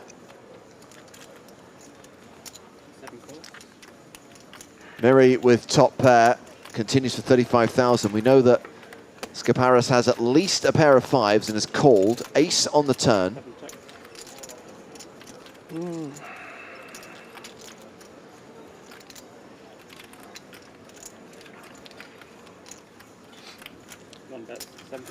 This might be my favorite question that we've ever received, by the way. And this is the kind of comment that gives Chat Pro Saturday an 80% chance of happening tomorrow. Marek says, if you have many chips, do you have to go to the big table or can you choose? That's so cute. I love it. You're banned. Seat assignments are random. And we do not in any way curate the feature table. It's one of the existing tables out in the field, and we just bring those players up to the main stage. It's from the Basque Country, so yeah, it's a weird one, yeah. Like L-E-E. E-R, yeah. Lander. Lander. Yeah. First time you hear it, right? Yeah. 10 passes? 1 pass? 3 passes? It's unique name. No, that's my name, my real name. It's unique name. Ah, unique name? No, not up there, but yeah. It's general. Yeah, in general, yes. Yeah. But no. But you have a composite name, right? No. That's my last name. Ah, Lijo. Lijo. No.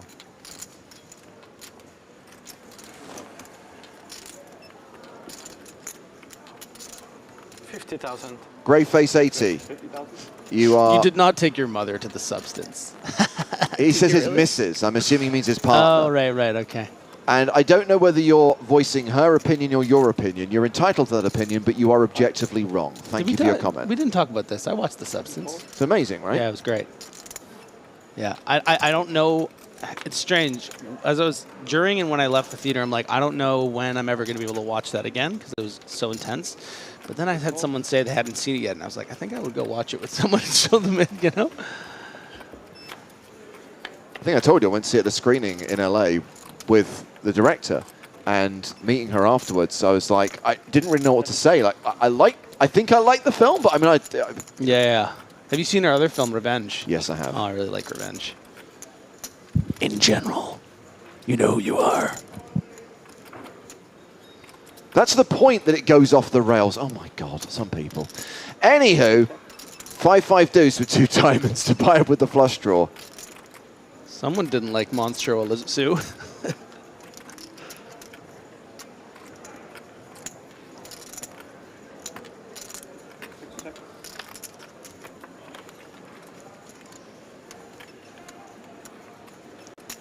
So expect the 2 individuals to joust in this pot. If there is any jousting, it will be Tabayev with that queen high flush draw and Dato with the ace high. Going to be a little tough to battle against pressure in that it's 3 ways. But you know what? Tabayev says, I'll just try to get that free card. And the announcer I'm not used. can have every opportunity to say nothing and check back. At least. Not hugely incentivized to bluff here. I mean, if we do see a bet, I think it would be in the form of wanting to protect this ace high. But yeah, makes much more sense to just check, hope to dodge the outs. And you know what? Want to make aces up. We should have a name. When an ace comes on the river, I feel like it's so consequential and so interesting. I kind of feel there should be a meme attached to it.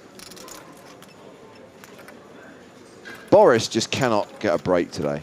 No. Or certainly since he's been moved to the feature table. And during this session, I'm kind of really feeling for Boris. 65. They bet 65,000. Woof. This is the classic. I think everyone at home can relate to this. You feel entitled to a pot because you had a big draw, and then when you miss, you just think, I'm just gonna mindlessly bet on the river. I mean, this bet is really poor because, you know, were Dato to say have a non-ace type hand, he would have bluffed by now, right? Like he would have bet his king highs on the flop or his 9-10 of clubs on the flop. He's just going to have an ace so often here, so I really think this was a poor bluff from Tabayev, and it's too bad because we've seen a lot of him over the last 2 days and has played pretty solid over the course of those days. Maybe just showing a little bit of frustration here with a really poorly timed bluff. This series was good for Mateos, huh? This series was good for Mateos. Out into the field once again because Dick Postel is all in and at risk. And he's run ace-6 into Roland Peaks' ace-jack. It is a domination situation. Uh-oh. So Postel at risk and behind. 8-7 tray on the flop. Queen on the turn. A 6 required. It's getting cold for the Dick. No 6. And Dick Postel is eliminated in 30th place. He cashes for $24,160. Lovely to have an accomplished pilot in the field. We had a great little interview with him earlier. I'm sure he had the time of his life. 30th place finisher.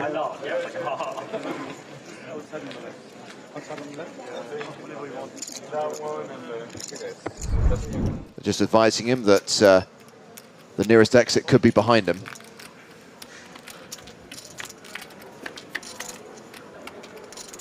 As we Dato, see. another dead man Dato. Dato going to the flop against Lazovsky.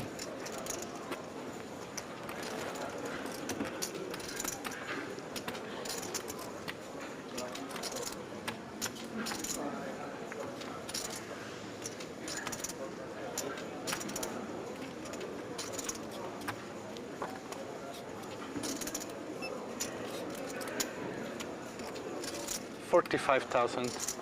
6 bets. 45,000. Thank you, Andrea Dato, for announcing your bet. He has a reputation to uphold.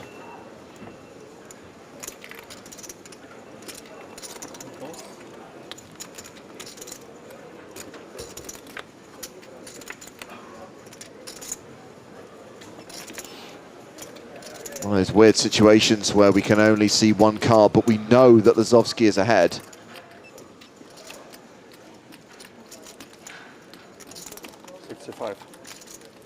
And that's 65,000. And he's going to lead the turn now.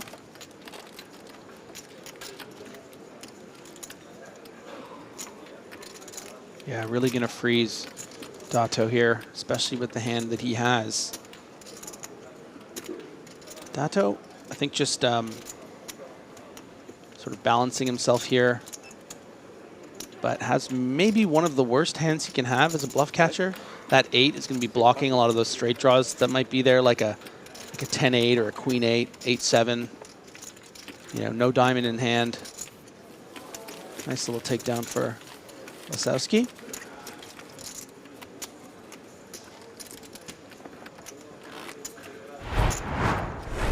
Chip counts. Miri still table chip leader. Lazovsky second in chips of the players we're watching right now. Halil Tasirak still short, still in the danger zone. Danger zone! And will be in the blinds in a couple of hands' time. Sounded like I was falling, that one.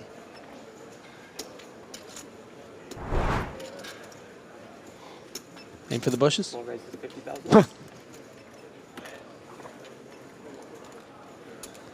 Saloftis, ace-10.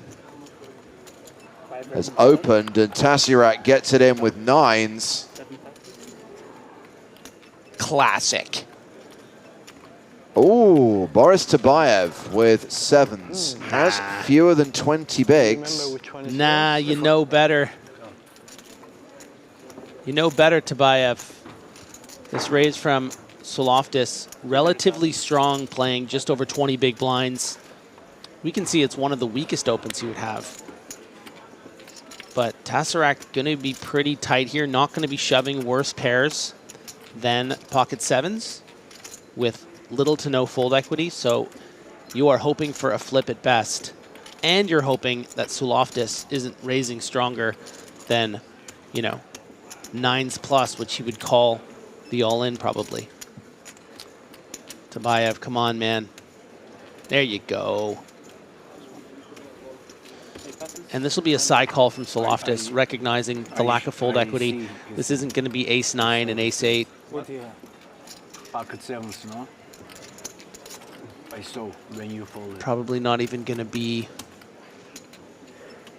you know, king-jacks or king-queen off. Probably even finds it into the muck. So, you know, you're flipping at best here with the ace-10. But you got to take it. It is a classic race, and a race that Tasirak needs to win. He's at risk here. Yeah.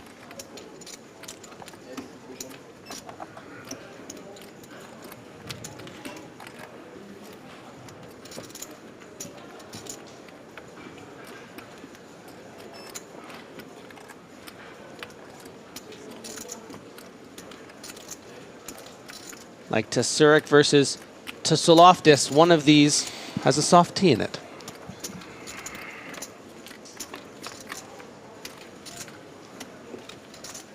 Jack 8-4. So far, so good for the pocket nines.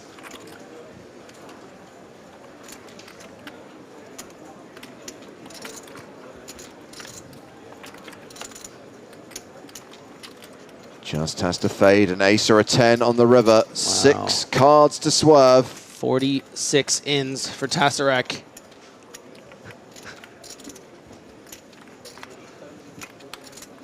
Deuce on the river, and Tasarek doubles up.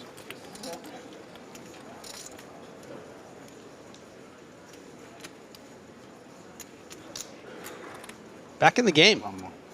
Big short stack double. 3 players now with 20 or less big blinds.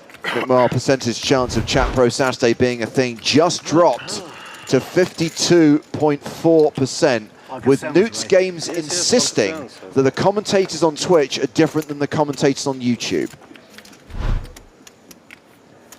Is it possible he's listening to one of the foreign language streams on one of those 2 platforms, in which case, yes, the commentators will be different?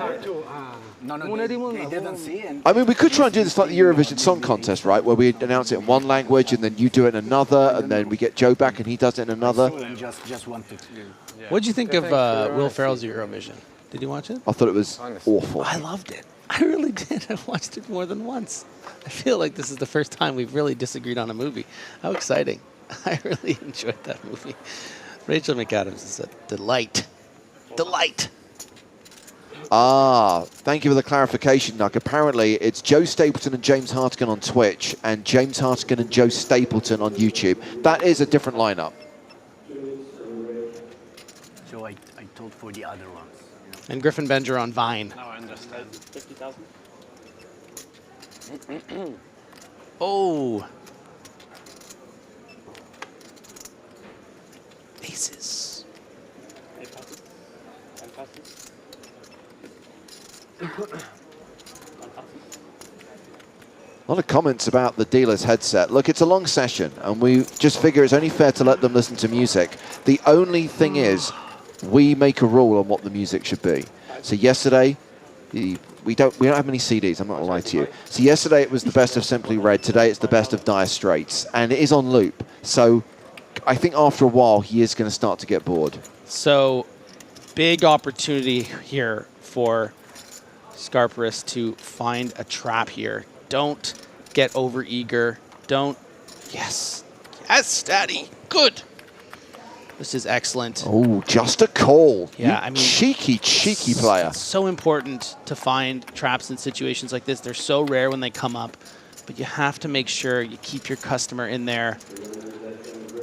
It's a bit of an interesting flop. One that I think Liho isn't gonna love. King 10 sort of interaction with Scarparis's range is, you know, gonna have a lot of King Jack suiteds, maybe some King Queen offs. But Liho, you're given an opportunity now, right, to keep telling a story, and is going to down bet the flop. Had Scarparis just gone all in here, Liho would have just folded. So you're getting more money.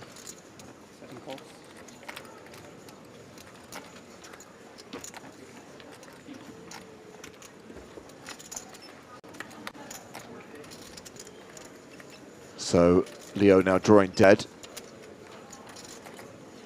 I think it was going to be very, very difficult for Liho to make any more money in this hand. Pardon me, for Leo to bluff any more money in this hand. So I think Scarparis has gotten everything he can.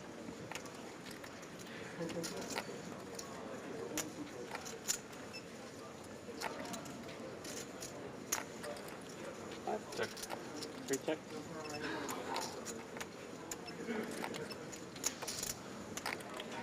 Yeah, the irony of Liho's bluff here is that the reason you take a hand like ace-6 from the big blind and decide to 3-bet it is because it's supposed to be less likely your opponent has pocket aces. So this is one of those very rare scenarios. Surprised to see a shove from Scarparis, but wholly irrelevant at this point. Takes down as much as he could have gotten from Liho. Is Esperanto still a thing? See a few people talking about the fact that we should all learn it and we should just have one commentary stream from the EPT with everyone speaking Esperanto.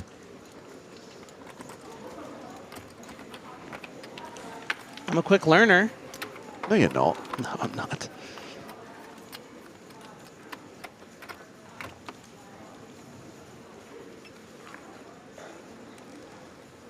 Five passes.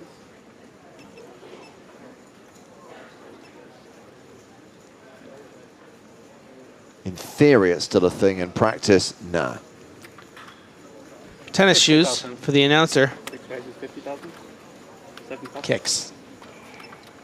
Right. That's how my brain works. Tabayev, good opportunity with sub 20 big blinds to potentially get a shove through. Already deciding to use one of those time bank chips. People ask you about what music we've got lined up for the dealer tomorrow. Oh, it's a treat. It's an absolute treat. The best of Men at Work. Skrillex for the final table, I heard.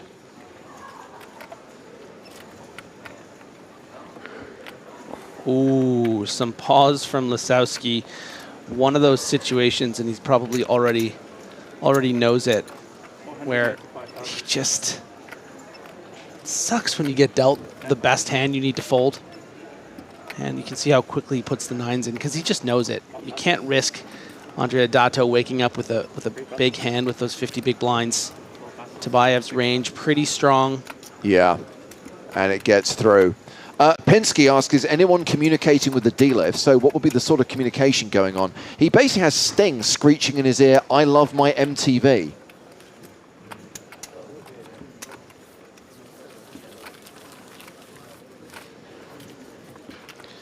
It's always interesting how, you know, the timeline changes when someone enters a pot. Had the announcer, Andrea Dato, not opened the king-6 suited, I think we could have expected a raise from Tabayev and a 3-bet call-off hijack to cut off for under 20 big blinds.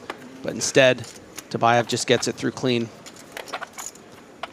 Good luck. Good luck, boys. Oh, we're losing a player. That is Good luck, Khalil. Halil Tasirak being balanced off the feature table, and apparently we will see why in a moment. Spoiler alert, I think that means someone's been KO'd, Griff. One raises 50,000. 3 passes. Well, if we're going to lose a player from the feature table, we need to add a commentator. Joseph Stapleton, welcome back. Funny how that works.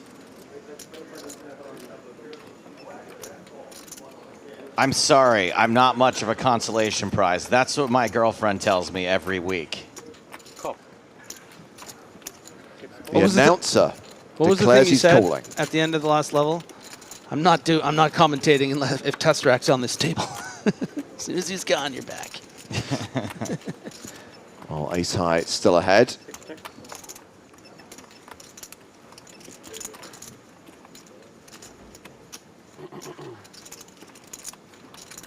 One bet. 40,000. Yes, 40. Correct.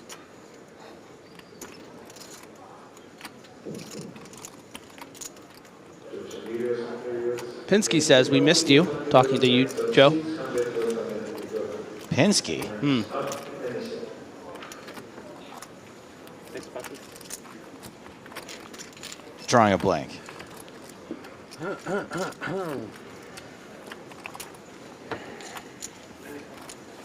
So halfway through the level.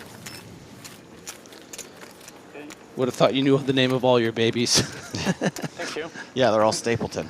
Thank you.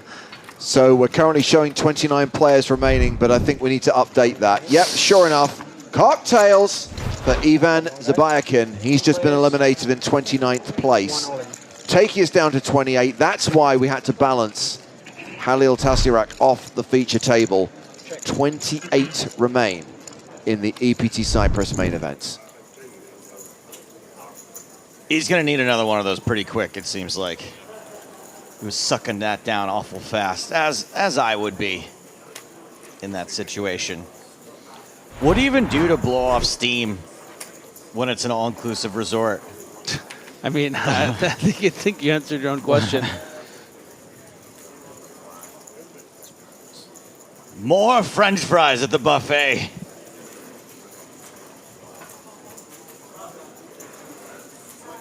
I feel like we're getting old, Joe. We haven't really been utilizing the free alcohol out here. I haven't been getting Not many drinks really, at all, no. Just back in my room watching the Dead Zone. I thought about it last night when I couldn't sleep. It was like 2:30 in the morning, and I was like, should I just go downstairs and get a drink and bring it back to my room? But then I was like, nah, what if I run into people? I'm too lazy for that. That's too. Glad we got Andrea Dato. Andrea. I'm going to start over again. Yeah, go ahead. Edit that out. We will. Glad to have... Oh, now he folded.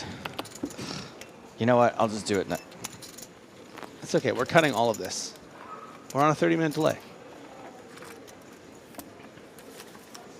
I still don't know how this works. You're watching EPT Cyprus. Andrea Dato.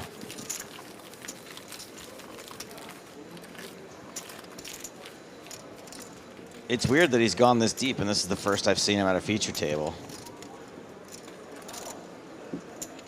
28 players remaining. Calling it quits at 16 today. It still feels like we're a long way from that. We got one shorty at this table. 12 big blinds for Georgios Soulaftas.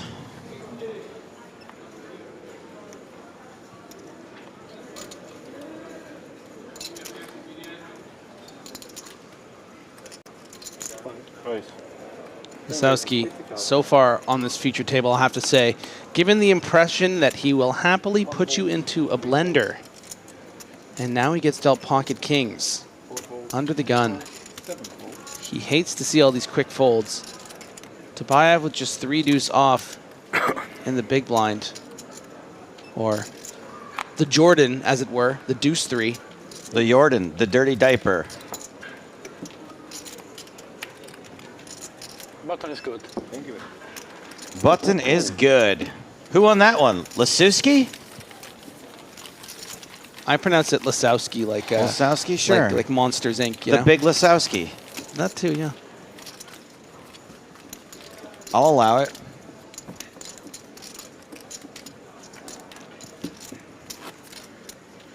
What's our current payout? 40,000? Is it that high? No. No, it's 60,000 for 13th. You think it'd be 40,000 for? We're not that far from 13th. Actually, I guess you're right. 24,000. If only James were here. 24,000. 24K. The current payout. 24 carats. Toilet Meat says, having to reset the action clock manually for every single person has to be incredibly fun for the dealer. That was one of the arguments against doing shot clocks before they were a thing was, you know, we had people who've been like, hey, the dealers have a lot to deal with already. To keep track, yeah, nice. To keep track of. It's actually not that nice to repeat the same word in the sentence. Anyway, we got it all in here with the artisanal sourdough. Ooh, sourdough. Artisanal. 280,000.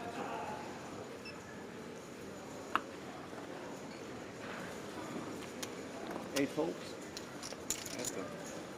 And that's going to get through.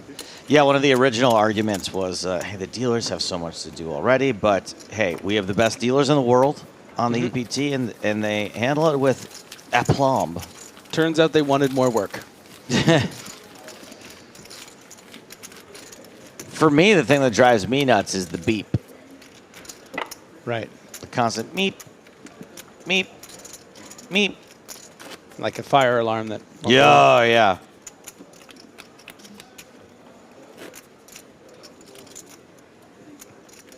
So this one time I had one of those that was going off like crazy, and it didn't have a battery. Like it was one that plugs in, like wired into I had some saga with one recently. And so I ripped it out of the ceiling, and it still kept doing of course, it. Even though there was no, it was just a phantom in it. Same thing happened to us. So I put it in the trunk of my car, thinking that like at least that would keep it away. And then I'd be on like long trips and just hear like beep, That's amazing. And it was for like it's like a months. monkey's yeah, paw situation. Yeah. Couldn't get rid of it. I had to like Jason Voorhees, like lock it in a box and sink it to the bottom of Camp Crystal Lake. Then you just get home and it's up in the wall It's again. just there. I still hear it in my sleep. That's why you have so much trouble sleeping. I should have never wished. I should have never used one of those wishes on a smoke detector that didn't have a battery. Yeah. I didn't think it through. I know you didn't. Well, you had 3 wishes. I mean, Lasowski going with the raising strategy with Queen 3 suited, not even 3x. Very effective against Jack Deuce. Simple Jack. That hand makes me happy. I didn't go full R on that. That's full recitation.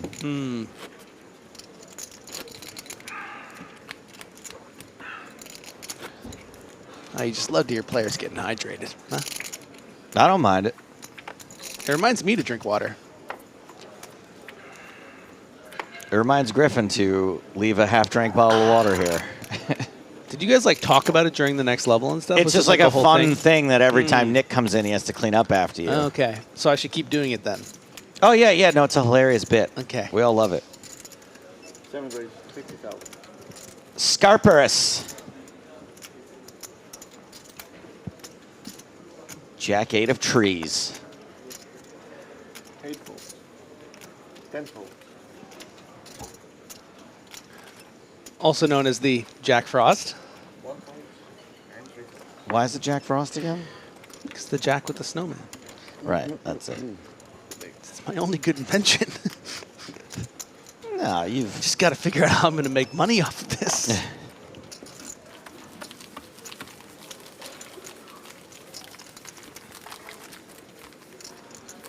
We're getting kind of a post-dinner slowdown right now. Partly because we're on a money jump. Also, this is pre-dinner. Yeah, I know. That's why it's odd. Oh, okay. That's what I'm not saying it's post-dinner. I'm You're just saying that there's usually not this many raise and take-its until the last level of the night. Until they've had their fair share of halloumi. You know, I still haven't had any halloumi. I had so much at breakfast. 6-fold, 7-fold. The lovely gentleman actually there said, "Sir, please stop." Sir, we've been watching you on the cameras. And Yeah. this isn't for us, but this is for you. Yeah. You're getting a little halloumi out here. This is an island, sir, and the plumbing, we're not sure it can handle the amount of cheese that you're putting into your system. All right, big hand. Shakib Miri. Pocket Shakibs. Tricky. The spade and the diamond. Oh my goodness. Wait, so hold on. What happens now? Do you really think you're trapping here with jacks and you're now the trappee? Yeah, so basically the intention for Miri here is to, induce a light shove from the big blind or a light squeeze from the small blind. If Leo happens to have pocket queens, kings, aces, that's just a cooler. It doesn't matter. We're playing like 33 effective big blinds. That money's going in no matter what. So this is just a way that, if Soloftis in the big blind wakes up with ace-10, probably going to squeeze shove against the raise and the flat. Right. But if it goes raise, 3-bet the jacks, ace-10 can probably get away. So I actually really, really like this quote-unquote trap. Also, it means that you don't get in 1.7 million with the cutoff open. Now it's just this money's going in, and Miri's going to need a miracle to bust Leo. Chakib is going to need to hit a third Chakib. I'm sure Shakib is Jacob in his language, which is Jack, more or less. We'll get there. But for now, it is a domination situation.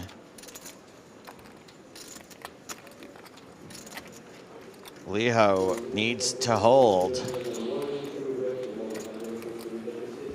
Lee hold. Sure. And kings are looking mighty strong after this flop. Everybody wants a 10. We all like the juice. Give me the juice. At least a 7 or a queen. Let's get exciting here. Nothing exciting. Lock it up for Liho.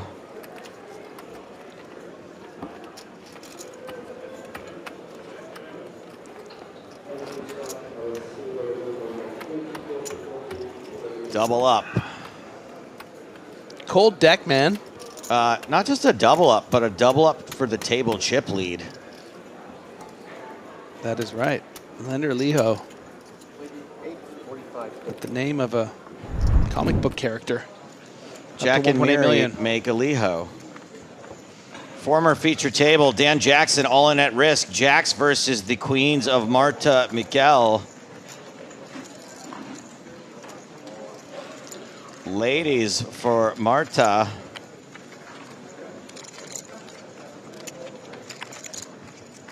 Dan Jackson needs to hit the Jackson.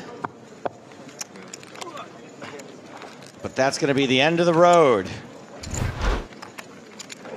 for Paul Jackson's cousin Dan out in 28th place. Yeah, I really liked watching DJ play. Action Jackson. He was getting involved. Ran some pretty interesting 3-barrel bluffs. Had some good chat on the feature table in the first couple levels. Everybody else ladders up, by the way. Oh, yeah? It's $27,000 now.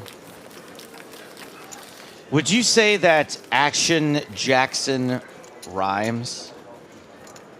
I don't know if it does, but I've just heard Action Jackson before. No, sure. I'm just wondering if you would consider that to be a rhyming. Action Jackson. I think it barely qualifies. Yeah, it barely qualifies as I think a it's rhyme. a barely qualifier, but I didn't say it because I thought it rhymed. I said it because it's like a Of course, I'm not popular thing. accusing you of saying it because it rhymes. Well, I'm a bit defensive. It is a movie starring the recently deceased Carl Weathers. Uh-huh.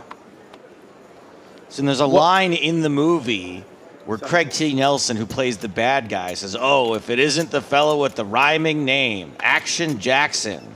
And you're just not sure. Do you? And I'm how just do you like, feel? well, Action Jackson would be a rhyming name, or Axon Jackson.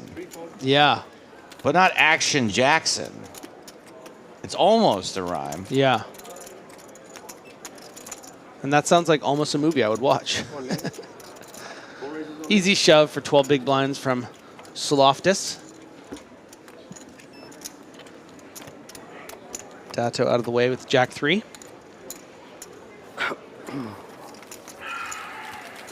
There's a guy on YouTube whose handle is Shaolin Soccer is a decent movie in my opinion.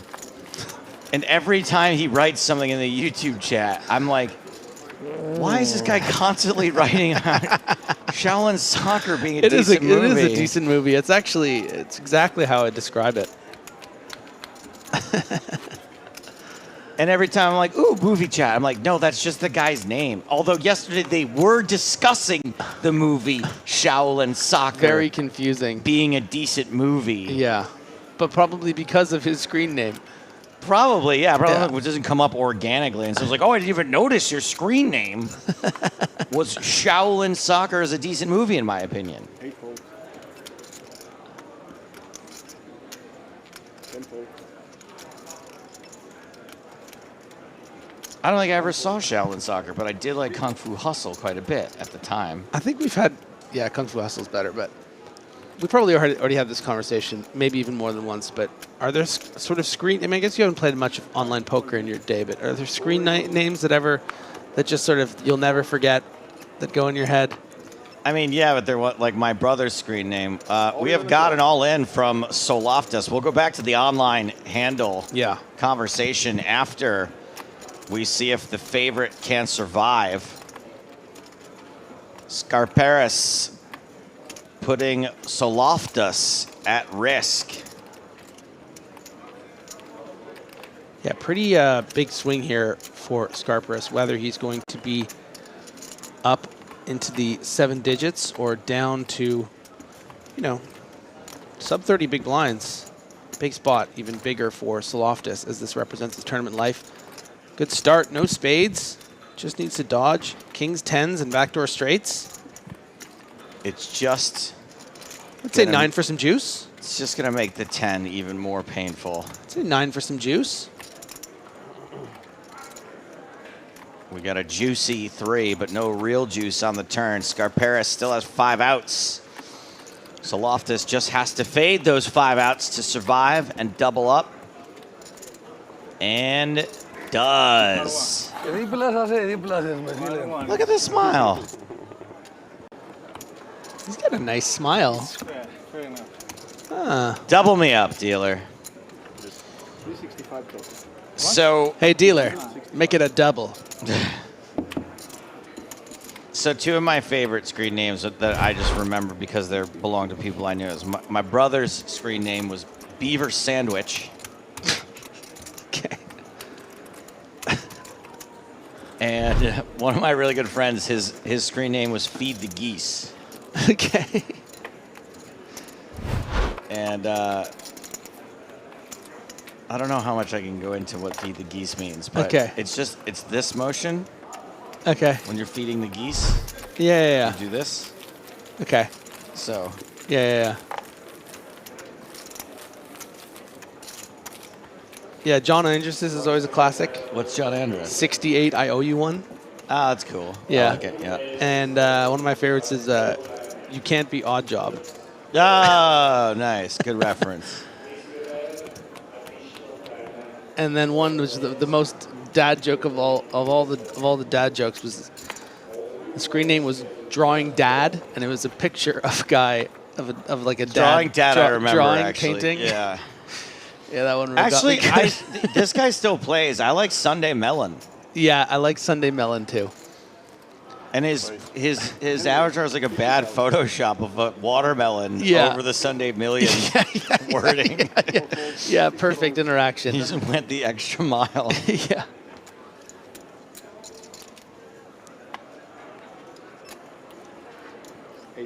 Tabayev looking like he would rather be somewhere else.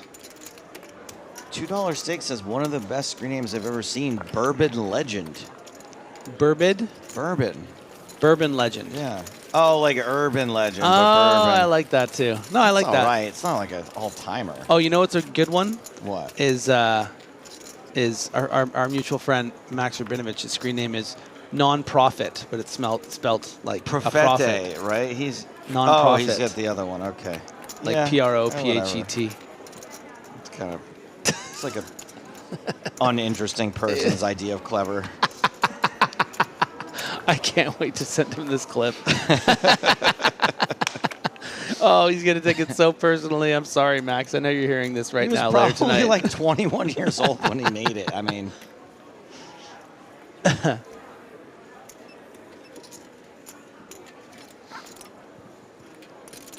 Ace Queen suited for Soul of Toss. Soul of Terms and Services. Tabayev with Ace-7. 8 folds. Nuh-uh. No, thank you. I would love it if every time Tabayev like flicks his finger to flick the cards, if there's just like a sonic boom. 10 folds. Yeah, the table creaks. A bunch of dust flies up. Lasuski calls dominated. 10-6 tray.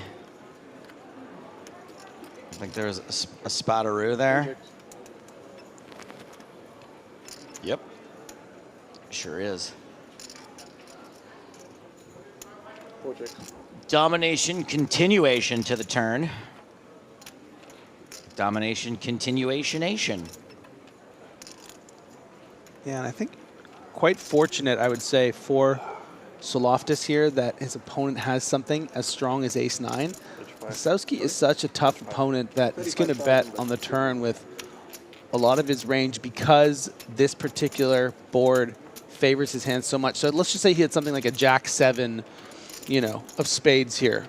We saw him overbet a turn in a situation where the board favored him more. So I'm surprised to see him bet here on the turn, but maybe just wanting to See if there's a card on the river that he can represent and fold out a better ace high. Domination finalization. Could have also been the intention to sort of like deter a hand like king queen or king jack from betting the turn and folding out ace nine. Now, 10 checks. oh, nice little check. Soul of Tosh, top pair. The Soul of Toss is something you have to get in Witcher 3, isn't it? Well, if you want to get the Griffin armor. I always pass up the Griffin slot machine in Vegas. My girlfriend's always like, look, baby, Griffin. And I'm like, the dude puts me on enough tilt as it is. I can't just go like losing hundreds of dollars because I had to play his stupid slot machine. Come on, put money in me.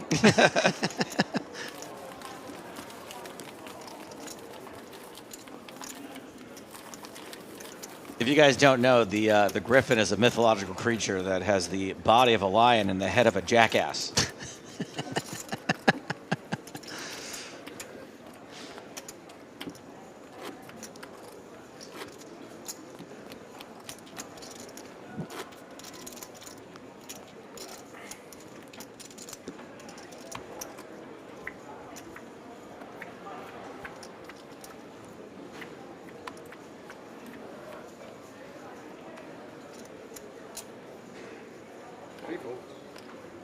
Great comeback here from Pincy. I didn't know Stapes was a Griffin. Really turned that one around on me. It's one step above I know you are, but what am I? Ace Jack for Soul of Toss. Are these my allies? These are my people? Yep, that's who's on your side. That's your army. My army to fight against all your babies? That's a front liner right there. That's a general. Loftus playing a nice little rush here. No defense. Even folded out Defense. the king four from Miri, who earlier called with the king four and cracked aces. I don't know what changed now. Bad Mod wants to know how many attempts it took me to kill the Griffin in The Witcher. I won 1 million. Is there one? With the same hand. Oh, you've never played The Witcher? No. The one you have? Yeah, it's the first beast you kill. So I figured that's why you would have wanted to play it, because you can just kill me and bounce. Griffin, I adore you. I just know that if I played the Griffin slot machine and lost money on it, I would irrationally be angry with you. It seems really unfair. Can you do me a favor? Yeah. Would you perform at my funeral? Yeah, of God course. forbid I die. Yeah, totally. Nice. I mean, I'll be tap dancing on your grave, so why not? May as well get paid for why it. Not? And why not throw in a little comedy while I'm at it?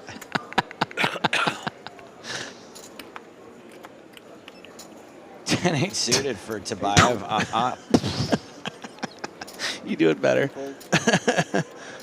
I'm more of a Hadouken kind of guy.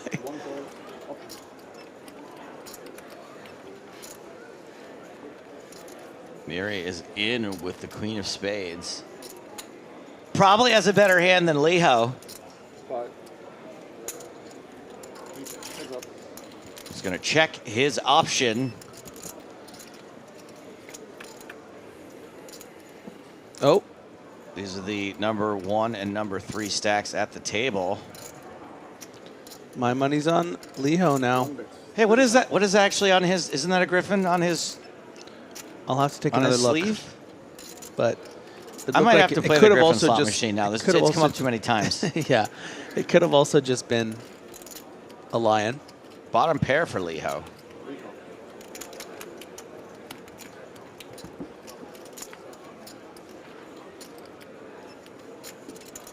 Ace on the turn, right? Look at that.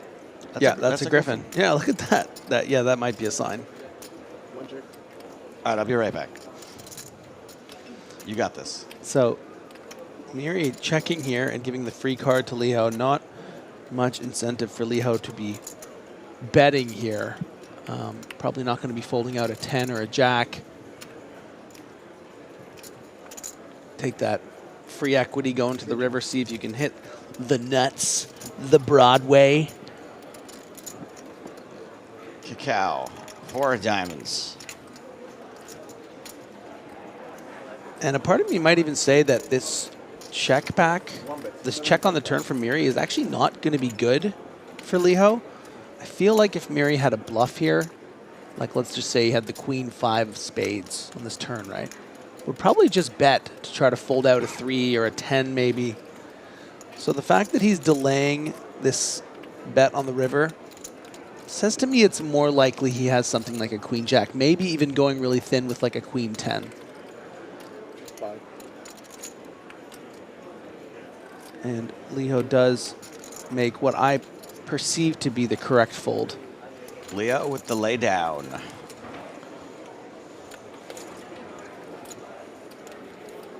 No, there's definitely wings on that lion.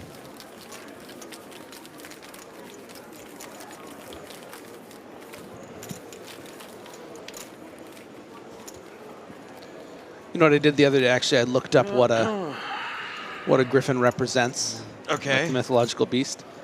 At 40 years old, you're looking this up for the first time? Yeah, 39, yeah. I just assumed... You've been busy. Yeah, I just assumed it was something dope, but I was like on TikTok before, so I was busy. Go on. Well, I just turned my phone back on.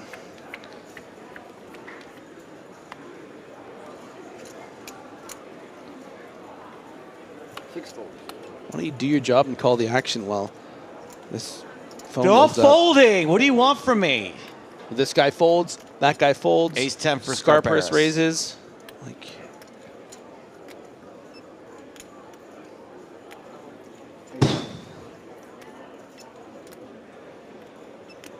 Tobias folds. Lasuski with a king and a queen. Fair fight.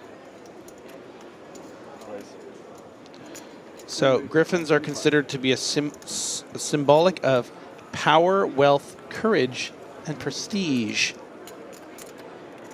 Who are they thinking of when they named you that? It's been a while. It's been around a while. Prestige? Yeah, the griffin is a symbol of divine power and a guardian of treasures. It combines the king of the beasts and the king of the birds, representing courage, boldness, and strength. The guardian of half-drank water bottles. Lasuski's 3-bet being contemplated by Scarparis, and Scarparis just releases it. Yeah, I don't blame him. Ace 10 sucks when you get 3-bet. And that's coming from the guardian of treasures.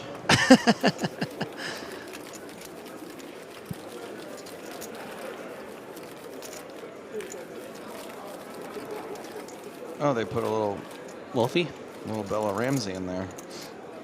Joe's studying the background of my phone, which is the new poster for one of the new posters for Last of Us Season 2. Big fan of those cordyceps. You never played Last of Us 2, did you? I did not. You were meant to get around to it, and you never did. I'm so surprised. I was meant to wait for the remastered. And then it came out, and then you just continued living your life. Correct. Would have been an interesting candidate actually for when your girlfriend was in Aruba and you were supposed to stay home. Right.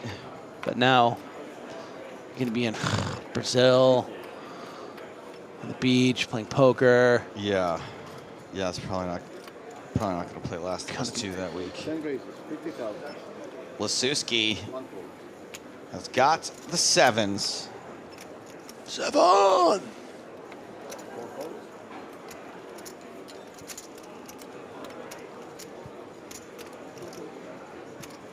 Honestly, someone spoiled the beginning of Last of Us 2 for me a couple of years ago, and that's sort of what's been keeping me away from it. Knowing Like how I didn't watch Sixth Sense for 20 years.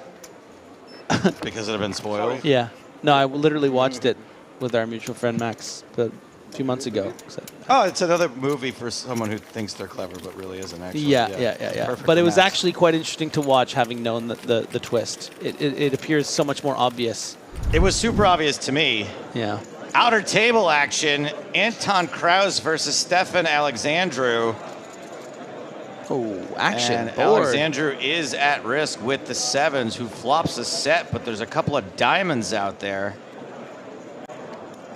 Bad So beat story? Full house on the river. Even though it was a diamond.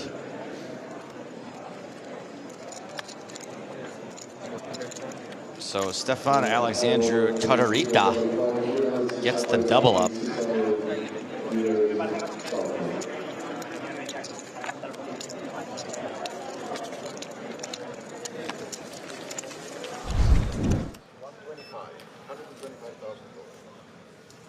So we're still at 27.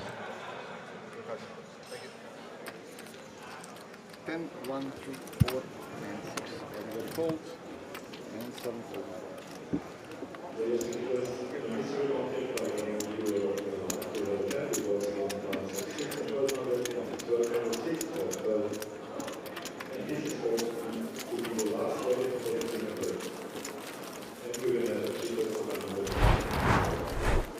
Lasuski, the chip leader, not far behind is Liho.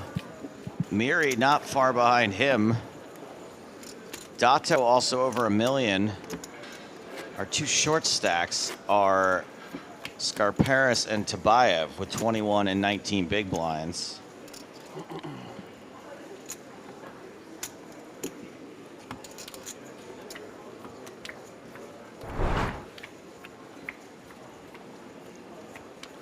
About 12 minutes left on this level. 10 raises, 50,000.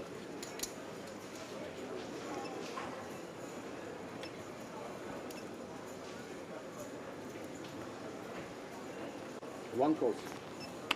3 folds. Looks like we're gonna have a couple We're of. gonna have a Royal Rumble here. That's right. Kings and queens, one of each for Miri and Lasuski. 8. Heads up.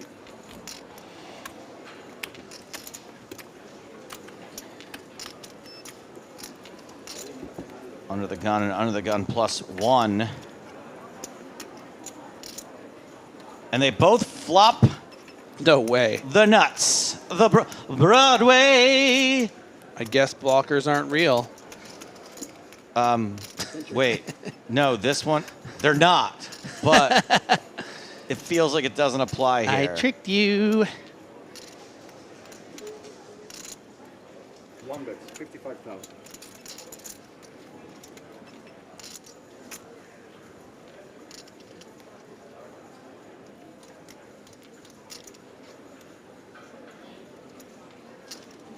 It's pretty apropos actually that this is Broadway and we're going to be singing. Yeah. Should we do it in like a Broadway I want to do it. style? Yeah, I was actually thinking of how we could do it interestingly because we already know it's going to be. Yeah. You know. So, what should we do? Like in the style of Wicked? I've never seen Wicked. In the style of Rent? Hmm. In the style of Hamilton?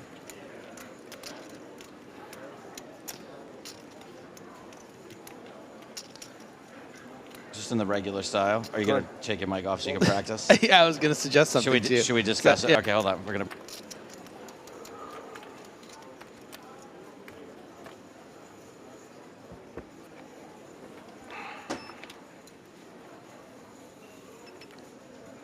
All right, we're going to try to Broadway it up. This is very exciting. How's chat feel right now? I mean, is there a chance that like the board pairs or something and one guy shoves and then there's a fold? Yeah, definitely. That's what's exciting about this is we may not even be able to do it. 325,000. Keep the chat up here. We can, you know. I want to see. You're not going to want to see the reaction to this, Griffin. This is going to be an epic fail. Trust me.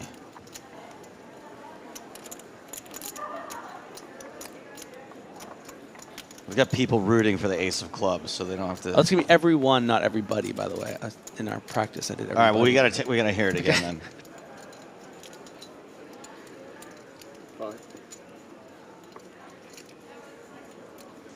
Okay, we're all right. ready. Okay, we got it. The bet of 325,000. Jammed by Mahiri.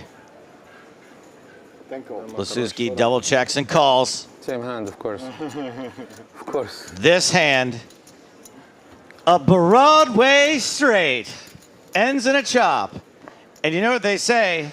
Everyone loves a chop pot. Not perfect, but not bad for one rehearsal. I'm not sure that. Ooh, we're getting rave reviews. Wow.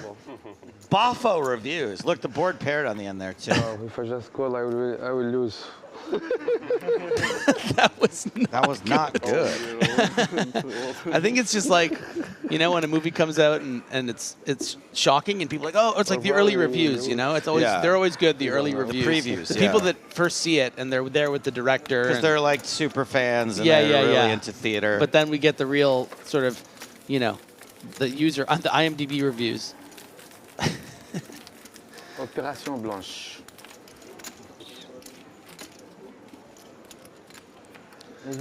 Oh, James, you just missed it. We decided to change the Everyone Loves a Chop Pot song. Oh, it was only because it was Broadway, so we did like a Broadway version of it. It was a one-time thing. Well, if there's more Broadways, then we're going to bring it back. This is what happens when you leave. The inmates run the asylum. Also, I am the guardian of treasures. For the avoidance of doubt, I trust him. I will never trust you. Oh. I mean, that's really saying something. There was a dark truth in that. He said it wasn't. It was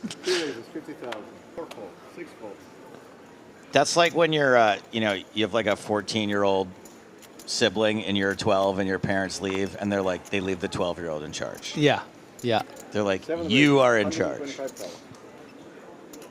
Leho is going to make it 50,000 with ace-9 suited. Scarparis has queens, gets a fold from sevens by 3-betting to 125,000.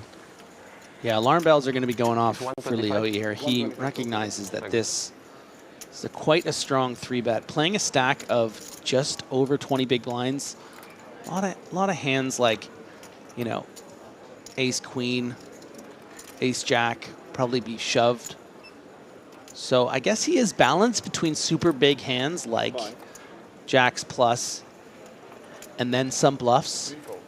But Leho correctly reads the situation as mega strength and finds a fold. Lines on me? Yes, please.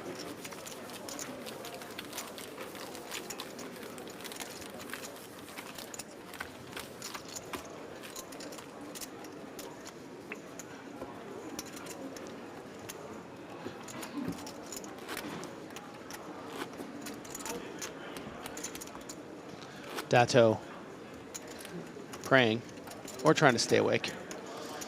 Hang in there, buddy. 5 more minutes. You get a little 20-minute break.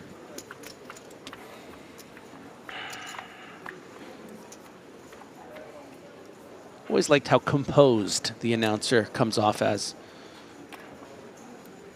50,000 raise, seat number 3. 4 folds, 6 folds.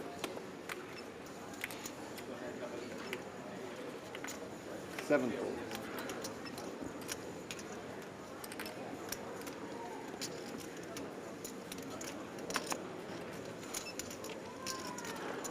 8 folds, 10 folds.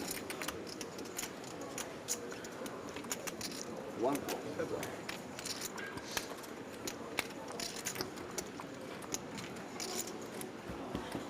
9 deuce suited, defending from the big blind. Queen, queen, jack. Pretty good for king jack. Pretty good. 1 check.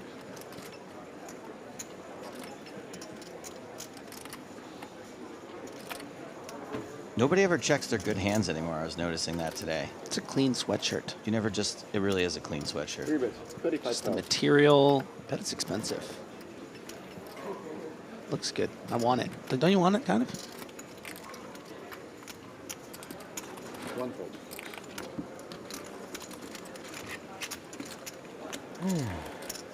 Just going to go over there and be like, give me that. I'll take that.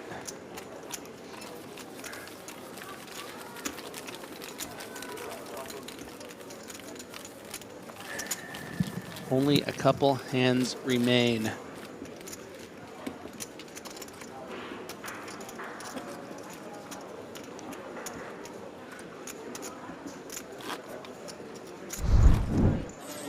Outer table. That's right, and we have got players on their feet. Marta fucking knew it as well. Has busted Bobby James? I knew Aces. I literally knew it was like as soon as she made it like 300 some pre-flop, I was like, what the fuck is this? It's like obviously aces. Fuck me. Not busted, but nearly. Anton's right. We're here for fucking Kane. Marta with 3.5 million in chips. I'm folding river anyway. I know you've got aces. Like I know when you bet turn, you got aces anyway. Yeah, I mean, fucking. the sizing felt. You bet like 300, and I was like, oh fuck off, like. Nice hand, nice hand. That table's been full of drama. Well, especially between the two of them. Yeah, yeah. I mean, quite a clash earlier with that top pair, ace-10. Some comments from Marta. Didn't appreciate him getting it in. She got there in that hand, and now she's, that only got her to about 1.5 million. Here she is with 3.5, and a favorite to potentially make this illustrious final table. People in chat asking what he had. He claims that he had kings.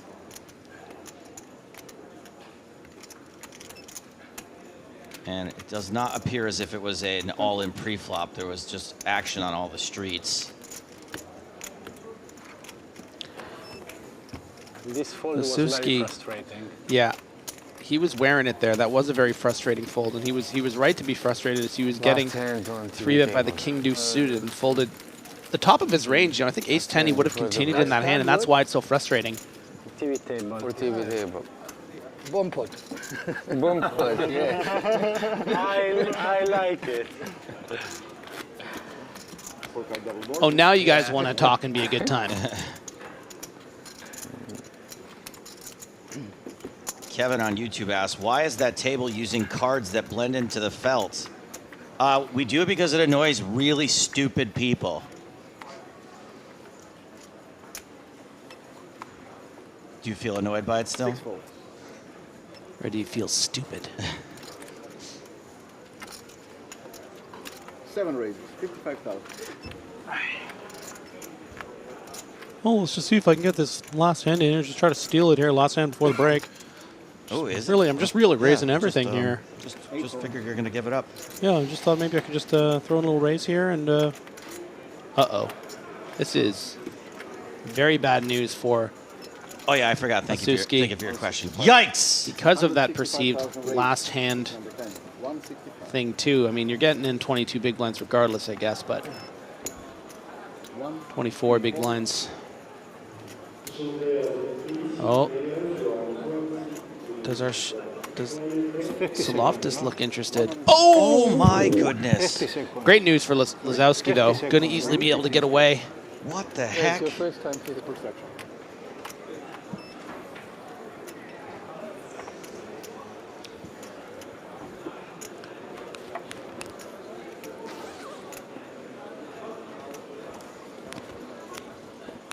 How is this the last hand before the break? Because sometimes, when you, it's like in a movie, you want to end an act, right? You want it to be exciting. I mean...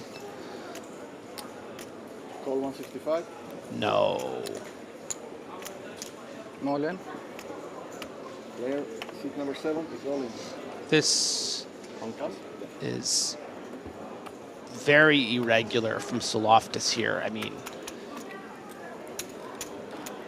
This just screams pocket aces. In no world would he overcall a squeeze, really, I think, off 35 big blinds. Maybe something like ace-queen suited that didn't want to shove.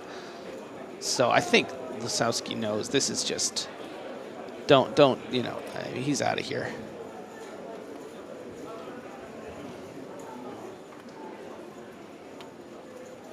Really thinking about it, though. I mean... It's throwing him for a loop. I mean, it's throwing me for a loop, and I can see the cards. It is rather incredulous.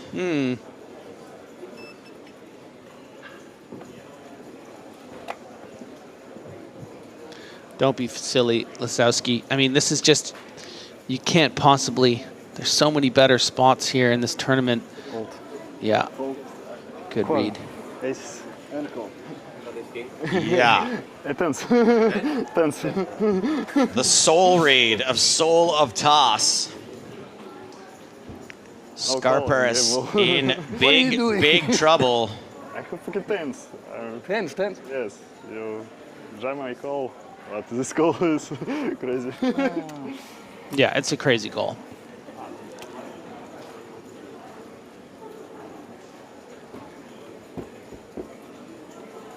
Scarparis at risk. Oh, where's the 10? King eye flop.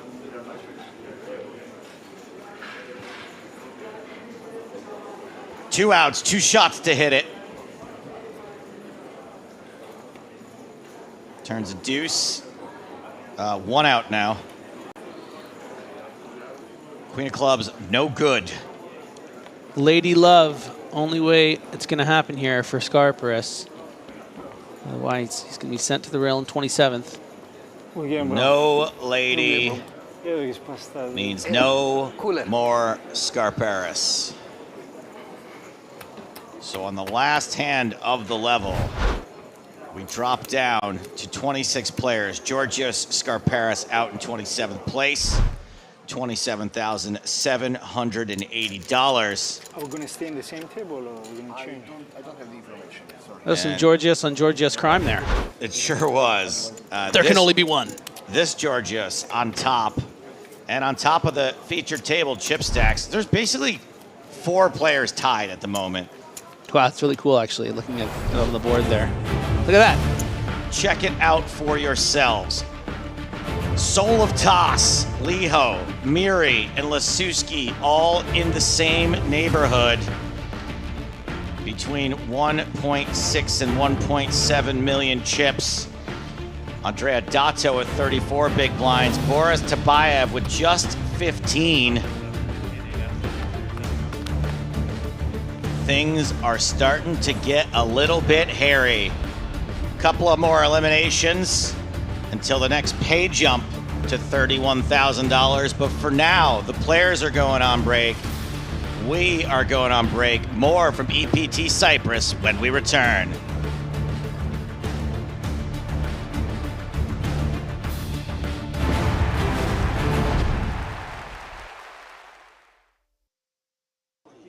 All-in call.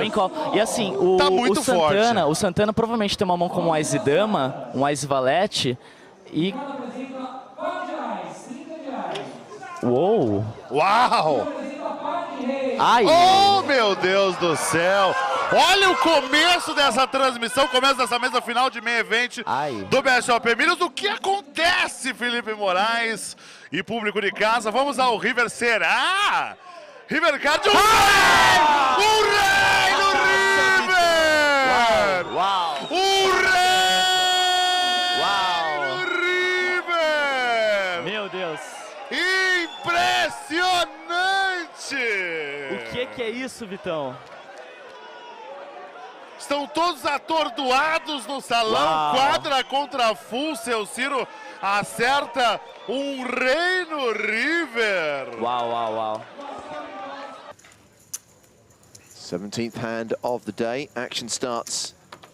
Take one pass. You have to keep your cards on the square for 2 seconds, yeah? Okay. Yeah. On that one, like this. 6 Yeah, 3 pass, 6 5 just pass. one side by side. 6 5 pass. Just so they can. Is mine? No, that Yeah, one, but fine. just like this. Ace Jack for Alenka. Face up. Yeah. Thank you. Is that clear? 6 I understand. 13,000. Good. 6 7 pass. Only if you raise, you know. Yeah, he forgets all the time. It's annoying.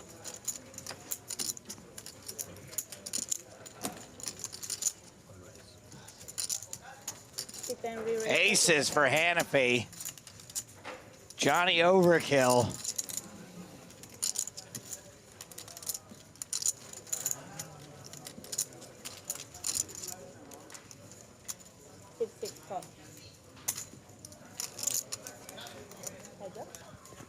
And the 3-bet gets called. Here we go. Oh, the case ace. Johnny Overkill strikes again. Smell you later, Alan Carr. I mean, Alan Carr isn't a risk here. Hanafi likely to get a full double up. You get the idea. He only had 30 big blinds behind. Continues for 30K.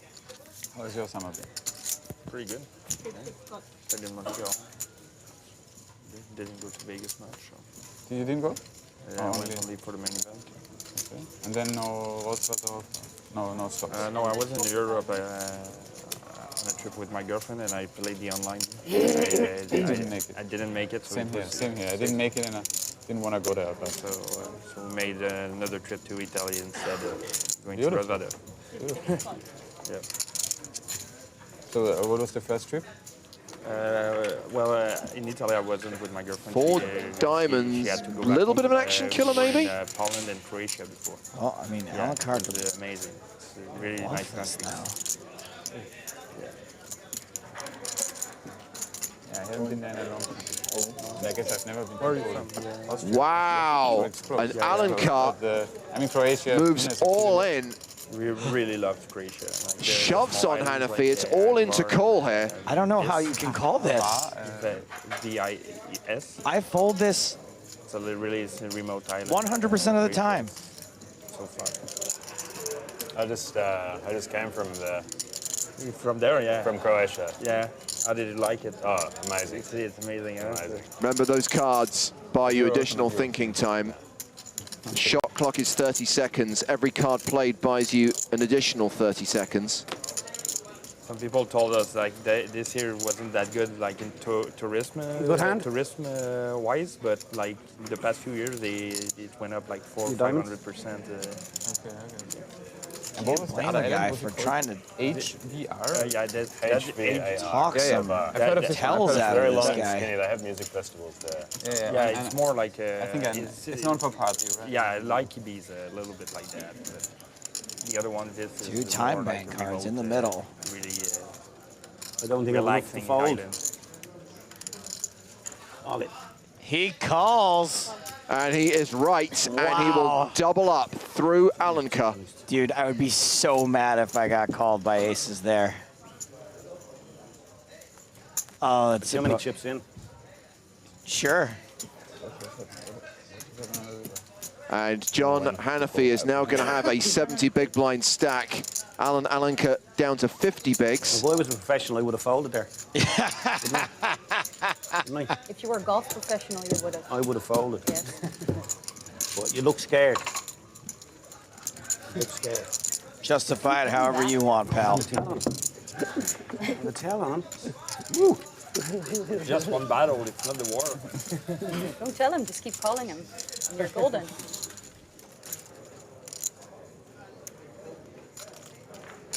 Slightly bigger pocket pair for Alan Carr. Pocket jacks.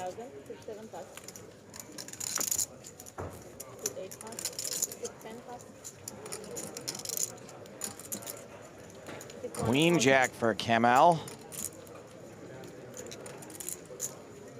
He's in. And I imagine ace deuce of hearts will also be joining the party. 17? Yeah. Much like me, late and uninvited. 3 ways to the flop. Queen 9-7, top pair for Kamel. 1 heart for Jedlichka, 1 overcard for Alan Carr.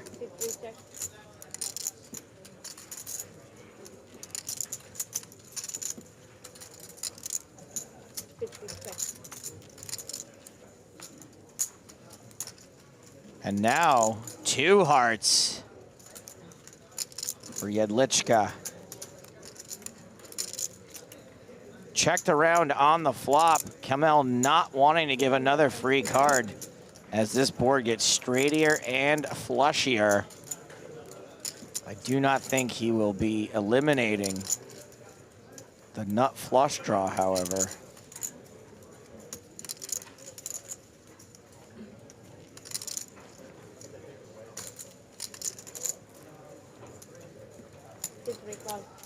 Nah. Stefan calls. Pocket jacks now after a bet and a call. I feel like you can probably confidently fold pocket jacks. What do you think, Fenton? It can be reasonable, multi-way, particularly when you have the heart. Makes it less likely that your opponents are going to be on draws, have hands like Jack 10, King Jack.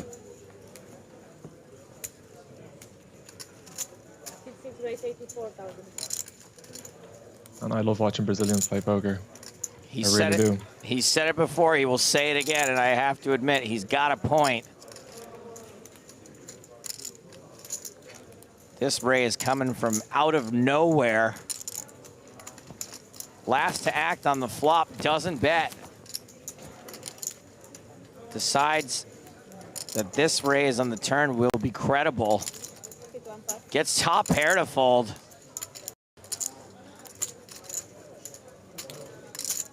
How much? 80? 84. Yeah, Lishka just trying to work out if he's getting the right price to call here. He's getting like, what, just under 4 to 1? Of course, we can see that he's less than a 3 to 1 dog, so would expect him to call, particularly with more chips to play.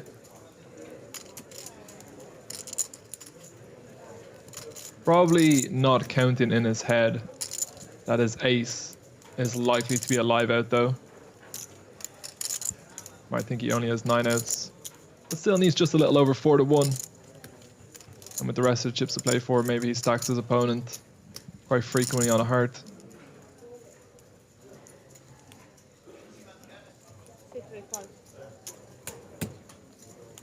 It's a call. 250K in the middle. River card is not a heart, but it is far from a brick. Top pair for Jedlička.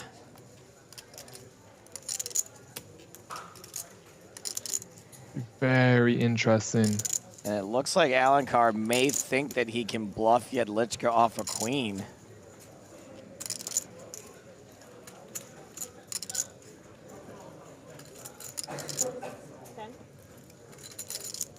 Problem with bluffing with the jacks is that you just block the hands that you want your opponent to have as the auto folds.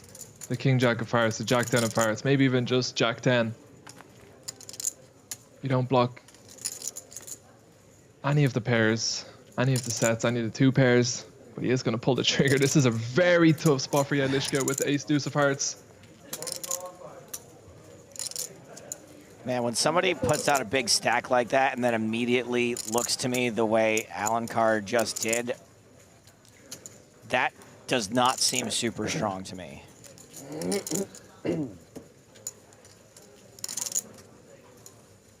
Looking very interested in what you do next. I think when you're strong, you seem less interested. You're less invested. You know you're going to win the pot no matter what. Show one. Jedlička does lay it down. Show him the Jack of hearts. How can I call with a flush? Blinds are 4,000, 8,000, ante is 500, and Salas is not going to play that hand. Balachin takes a peek. He's not going to play. Over to Ariel Celestino. Queen 10 offsuit. Now we're short-handed. That's a hand, you know, that I really want to stay away from. Like I told you before, I'd rather play the suited connector than the 2 high cards that if you make top pair, your kicker's going to be weak. I don't like playing those hands. I call them my trouble hands. Well, it could be trouble for Celestino, but who knows? He's moved all in. Oh. And Aguad has moved all in, and we haven't heard from him in a while. I bet he's got the goods this time. The excitement is building. Umberto Brenes among many people here to watch. Celestino, Aguad, and he's asking for his chiquititas. Sure enough, he does have a great hand. Ace-king suited, premium. But unfortunately for him, Celestino has 2 live cards, a queen and a 10, which means that he's got a 34% chance to survive. Celestino hits a queen, but he's not happy because Aguad hits his ace. Ace, queen, 6 rainbow board, and Aguad likes it. And Celestino is down to a 17% chance to survive. He's hoping for a queen or a 10 at this point. Aguad asking for the small cards. It's become his signature line. Deuce of spades on the turn. Aguad likes it, and he should like it. Celestino is down to 5 outs. He needs a queen or a 10 on the river, or he will be eliminated in 11th place. And Aguad takes a dominating lead with an 89% chance to win. And the river is a 6 of diamonds, and Aguad wins. Here's the problem with this guy. He's so likable. I mean, even his opponents can't root against him. And as Celestino makes his way to the rail, Curious Aguad finally has something to yell about. 25 minutes left on the level. Or one hand, who knows? Jimmy folds 8 deuce. Yarosh, pocket 4s in the cutoff.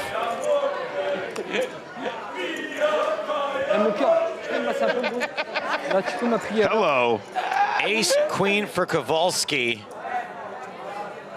Starts the hand with 35 big blinds. Too much for an all-in, but could certainly call on the button, is what I was going to say. Wow, yeah, he's playing it slow here in position. Ace-Queen suited a very, very, very playable hand in position. You see what he's doing here, Joe, and you've identified it. He doesn't want to go too crazy pre-flop here. Oh, Pinto. Uh-oh. Shields. Oh, boy. Shields up. Pinto with the worst of it of these 3 hands. It's only 250K to call, though. Oh, Joe, I feel like he wants to squeeze this in. It does seem like he's sizing up an all-in.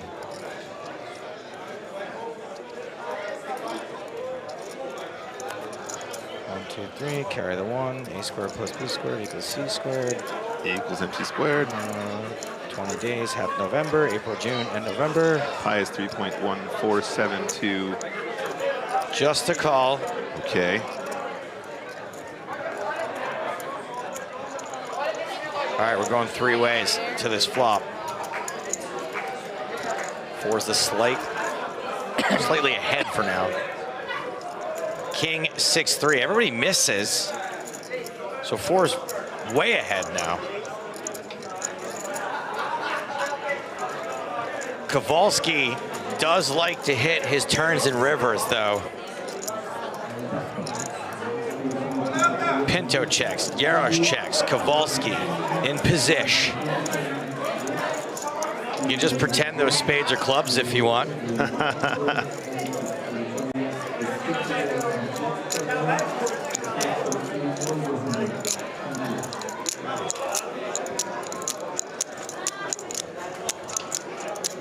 Kowalski checks as well. Turn is another king. So 4 is way, way good.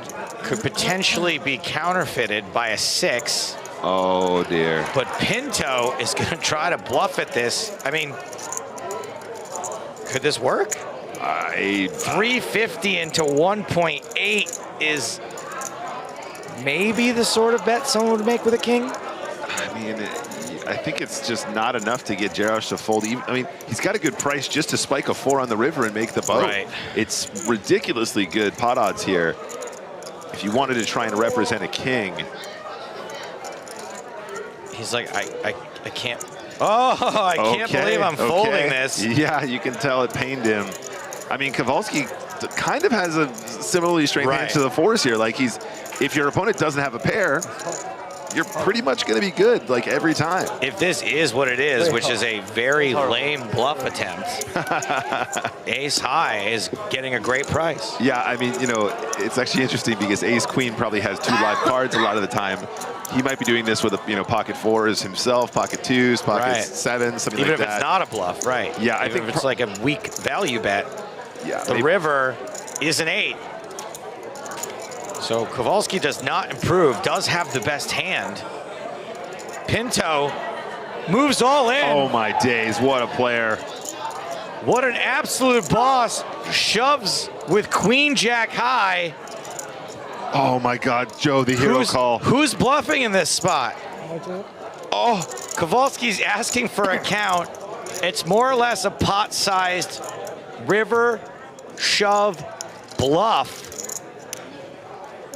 Joe, the hero call would be unbelievable here. It sure would. Is this how we're going to end the night, with a hero call from Kowalski?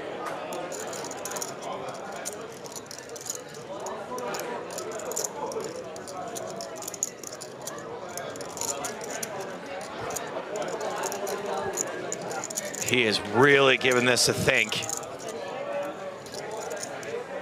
Kowalski smirking at himself. Can't believe what he's thinking about doing right now.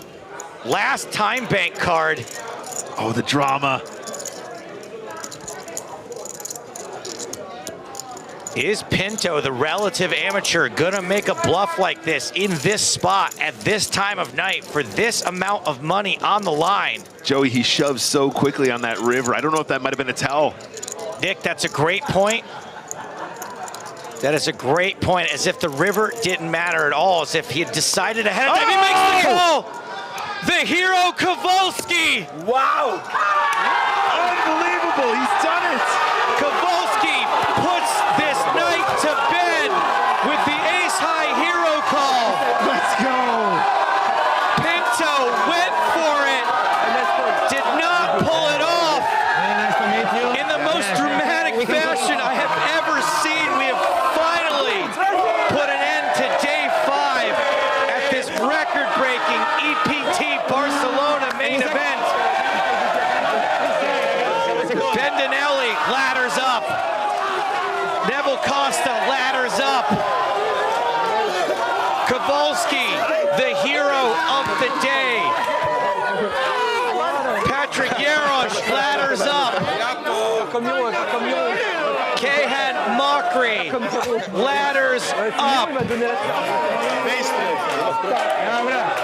The hero Kowalski. It was not good.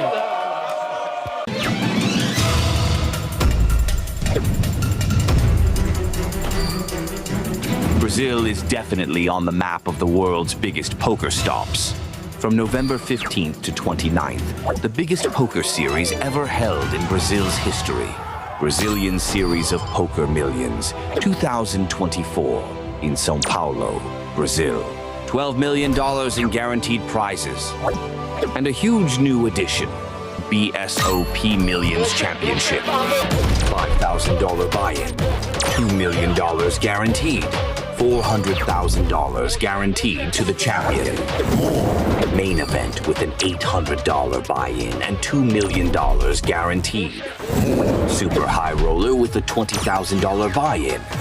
And the most expensive tournament ever held in Brazil, the Legends, where the poker elite will meet with an impressive buy-in of $50,000. The land of football is now the land of poker. Be part of this milestone in Brazilian poker history. BSOP Millions, November 15th to 29th, São Paulo, Brazil. More info at bsop.com.br.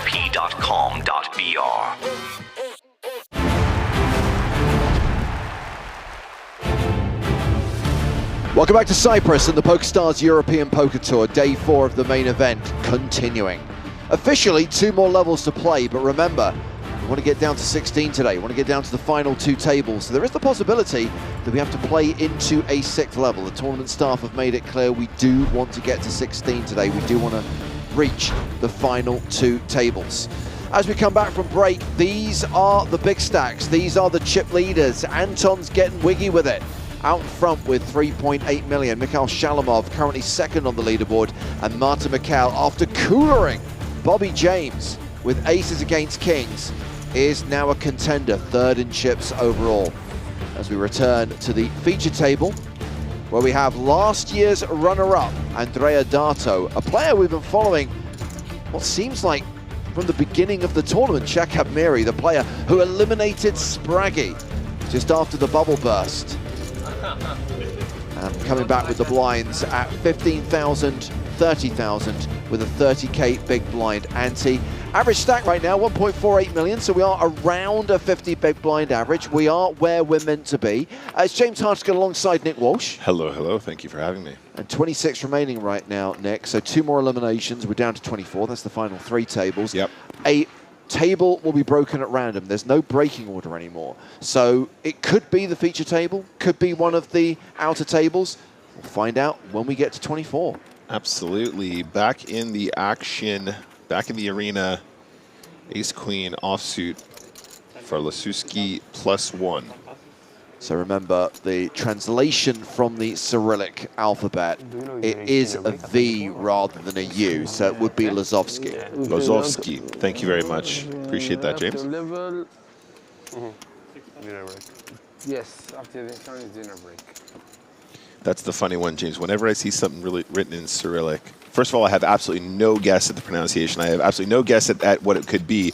And then it's also the hardest one to actually get into a translator, because if it's not written and I can copy it, then I don't have no idea how to actually access the characters. Yeah, it's a weird glitch where the translation from Russian Cyrillic is slightly different than the translation from Belarusian Cyrillic, but effectively the names and pronunciations are the same. Huh, interesting. 10 passes, 1 passes, 3 raises 60,000. Okay, we've got Lander Leo opening here. 60,000. He has an above average stack. Starts the hand with 1.67 million and opens with ace-9. Georgios Soloftas with deuces. Flats the button.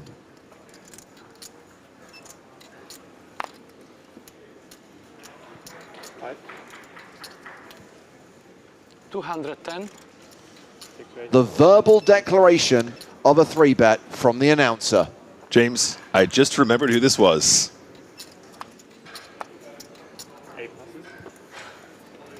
Andrea Dato re-raises to 210,000. We get the fold from the original raiser. Action now on Soloftas on the button.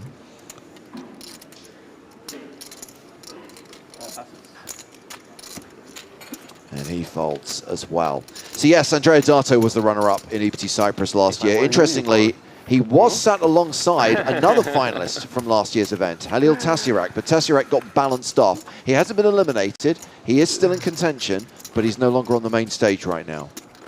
I did hear that Bobby got coolered. Was it for all the chips? Is it a Not for all GG the scenario? chips, no. Okay, just a big one. It played through the streets and it went check on the river. He did not take it well. Yeah, a couple of unlucky spots for Bobby so far. I'm with Tom, though. A little disappointed I didn't hear the 210,000. Mary with sixes opens under the gun. 3 passes, 4 passes. Had a good chance to see a lot from Miri so far. Dato. Announce. 5. Call. 6 calls. Just a call. Tabayev, 10-4 in the small. The last session was not kind to Boris Tabayev. Lost a couple of huge pots, just couldn't get anything going, and has come back from break with fewer than 15 big blinds.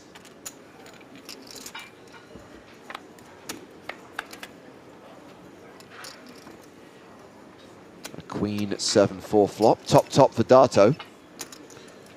Yeah, and a very dry texture as well, James. Going to have the best hand here, like super loads. Also lots of equity, super loads, not too many draws out there.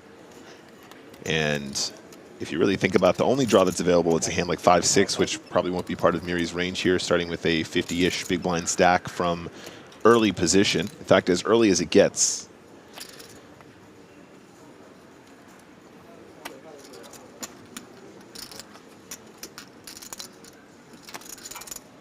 I think Dato might be considering raising on this texture, but at this stage in the tournament, we have to kind of weigh up the variables. I think probably we end up leaning towards a call a lot more often here. If we're raising, what we're saying is we're trying to get value from king, queen, potentially, maybe tens or jacks, but I think with the ace, queen, we do fine just as a flat, and we proceed from there. I think on an extra dry texture like this, James, we probably do that most frequently.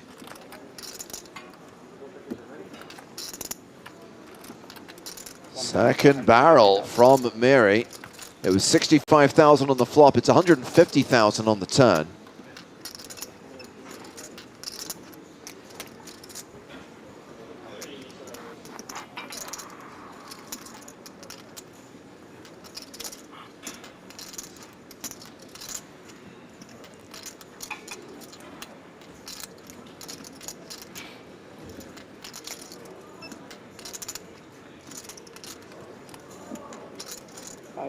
Call.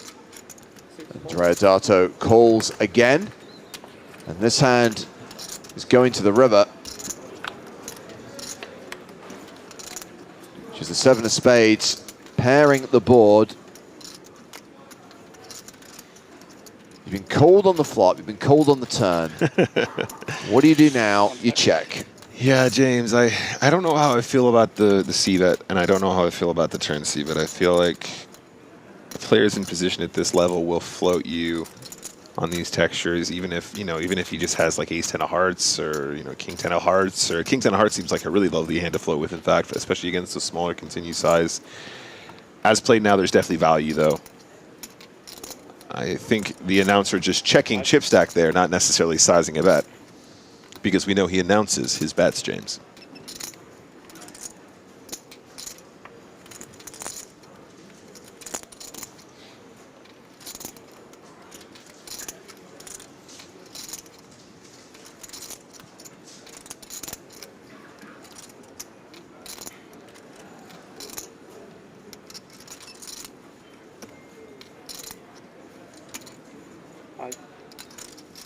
$240. You heard him announce 240,000.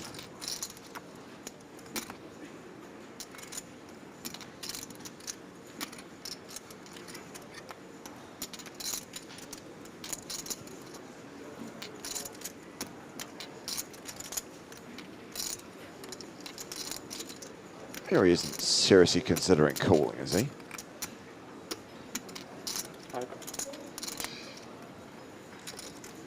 Seriously considering something.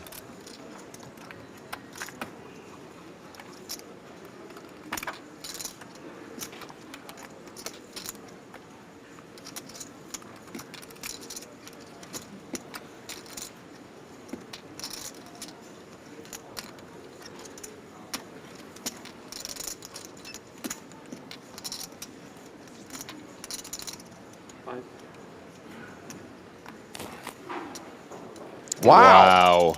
Heroes with a pair of sixes and loses what ended up being a pretty big pot, more than $1 million in the middle. Wow. Was not expecting that, James. Andrea Dato now table chip leader with 1.7 million, playing just shy of 60 big blinds.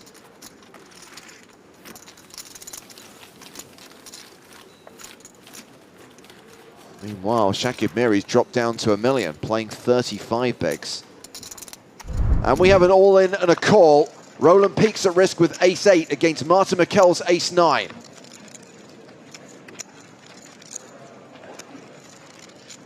Opportunities are a thing. That is a 10 on the turn, a deuce on the river, and that means the 9 kicker plays. And Roland Peaks is eliminated in 26th place, cashes for $27,780. So we are 1 player away from being down to 3 tables. He peaked too soon. GG's, good play. On to the next one. Just a advisory, warning, notice. If it's our table that breaks, we might have to take an actual break, just a short hiatus to reset. As we see Dato open and Tabayev shove, and this is probably getting through. Yeah, you'd imagine so. What are your thoughts on that, James? On the randomized table break? I think I prefer it. I mean, for our broadcast, perhaps not the most convenient. From our point of view, it's a disaster. I get what was happening, though. Once it was down to a few tables, and let's take the situation, right? You're at 25, and you're at table 4. You know that when a player goes out, there's going to be a redraw. So we talk about why, for example, players, we don't play to the end of a level. We have the number of hands to play, so people don't stall to avoid taking the big blind again.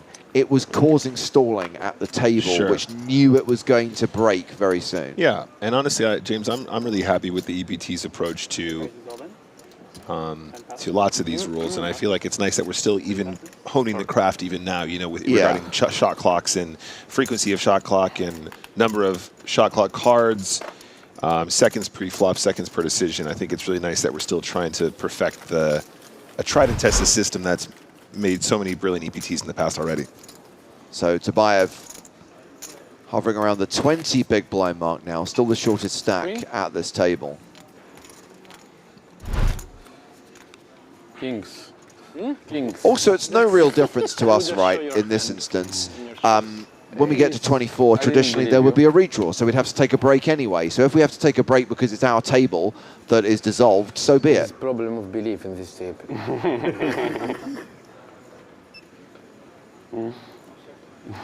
60,000. 60,000. Dato raising. 10 passes. 1 passes. 3 passes.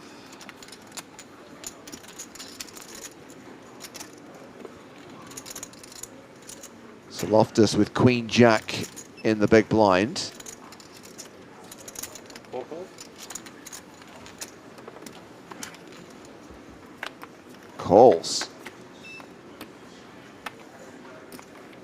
The flop is low. 6-4 deuce. So Dato ahead with his pair and his gut shot.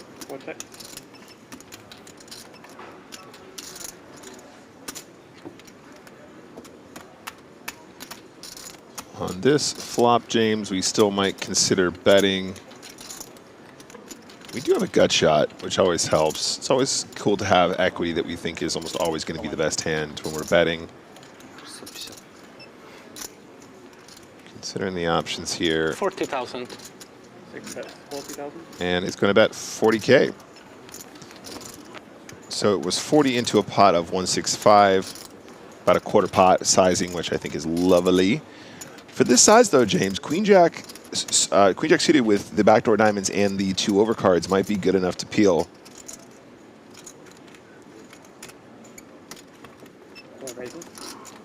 Or potentially even raise. 175,000. This is really nice, actually. I like this a lot.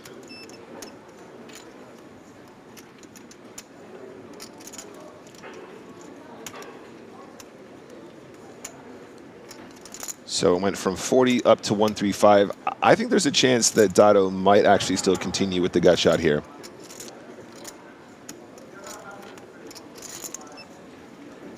He is sort of awkwardly still blocking the nuts in a major way with the 2 threes, which actually ends up being relevant in this situation, even though we are under the gun versus big blind. So Loftus here with the decision. Do they continue without equity now? I mean, we can see the queen and the jack are live, James, but could be up against a lot of stuff that you're just completely dead to. I think the idea here is to check raise and then continue when you have equity, but I'm sure there's a frequency where we still keep telling the story on this texture where it should favor the big blind's range more than the under the guns open. Continues for 250K into a pot of 515. This is very bold. And I think 2 barrels might be good enough, James. Let's see how Dato feels.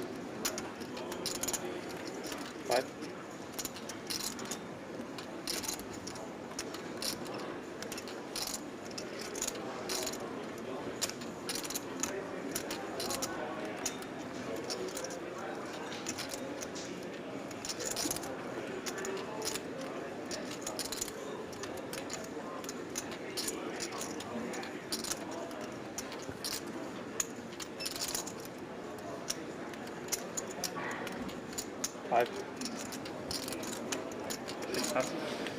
Let's it go. Wow, nice poker there. Gets pushed off the best hand, but an understandable fold about knowing your opponent's cards. And looks like the red triangle of death has been presented to Kirill Sherbakov at risk with ace-jack against Andrei Lubetetsky's tens. So this is a classic race. Tens holding.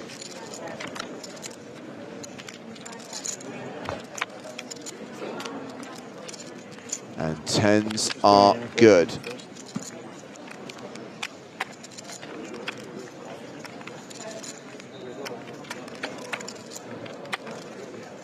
So hold on. Sherbakov was the at-risk player there?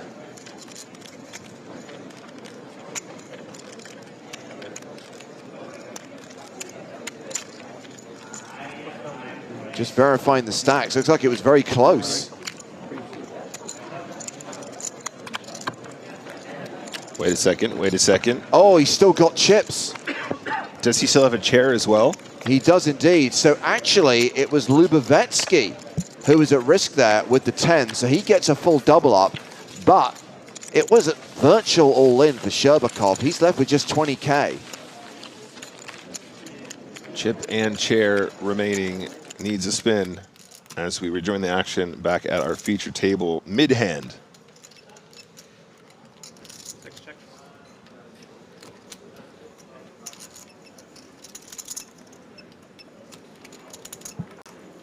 That's 55,000.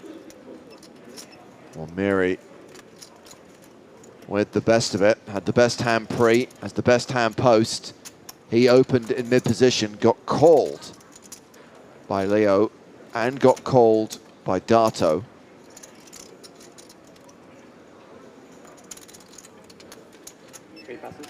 And goes for this sort of 1/4 pot sizing, James, on the flop. Can I see your stack, please? Yeah, sure. Thank you.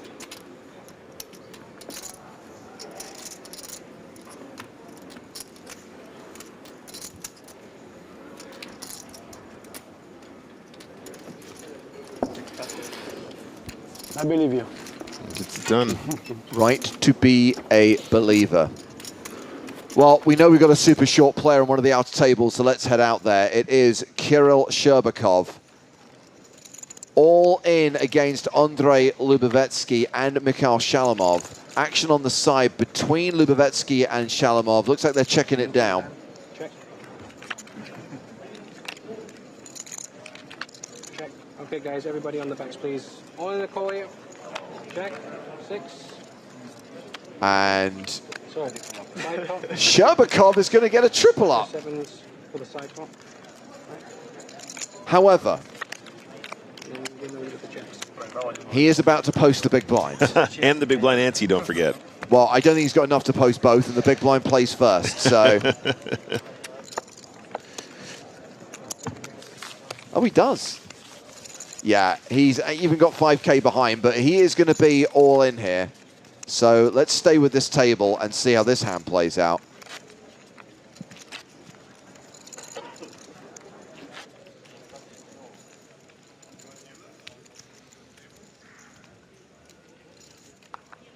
Kirill Sherbakov losing most of his chips in that flip.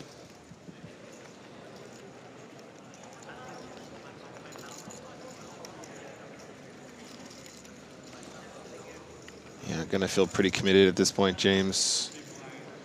So we probably do see some spinach.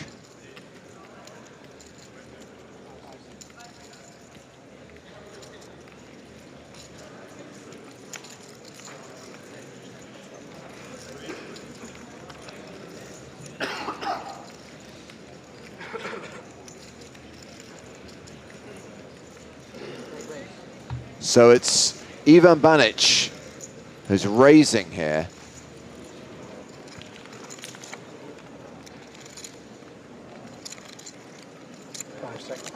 Looks like 60,000, which is a min raise. Raise. Oh, we got a re-raise. Eleftherios Sinos has 3-bet. We have Sherbakov all in from the big blind. Action now back on Banic, who is the original raiser.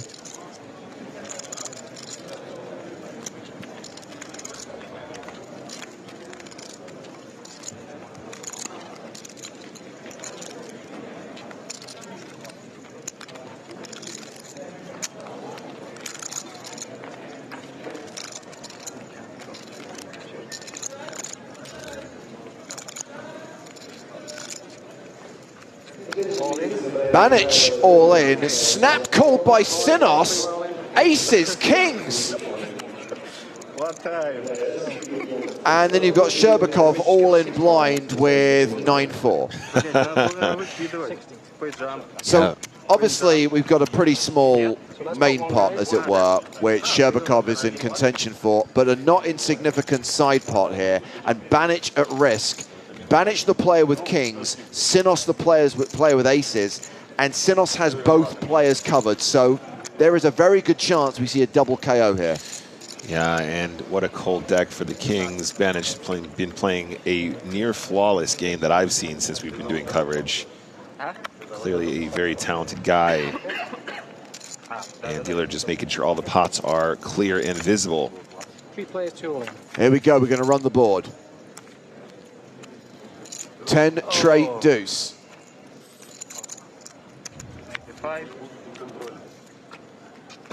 Jack on the turn, that is Sherbakov done. And no king on the river, that's Banic done as well. We do get the double knockout. Wow. Sinos eliminates both players, so officially Kirill Sherbakov finishes in 25th place. Ivan Banic is 24th, both get paid the same, $27,780. But we are now down to 3 tables, so one of the 4 tables in action right now is going to break before play continues.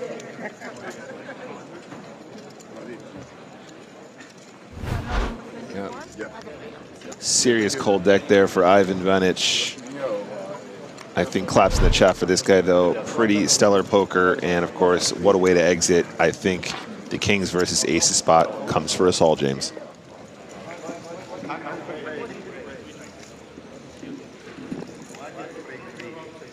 Table 3, they have confirmed, is the table that is due to break. So that means the feature table is safe. It also means we are going to get at least 1 player on the main stage. Will either be 7-handed or 8-handed.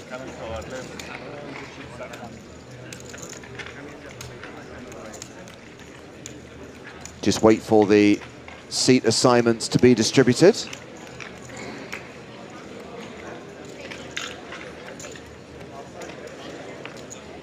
So table 3 is our former feature table, Nick. Yep. It's the table with Marta, Bobby, Anton.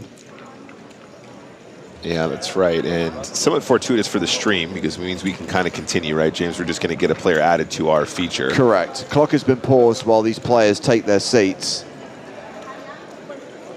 And just checking the seating assignments. And it's Anton Wick, ladies and gentlemen.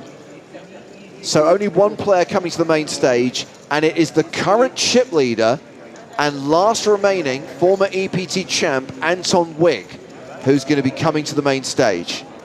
That's exciting. Love watching Anton play. And obviously bringing that whole stack of chips will change the dynamic considerably over on our feature. So laxed. Yeah, you saw out my chips. I'm just, you know, a couple of bros got busted.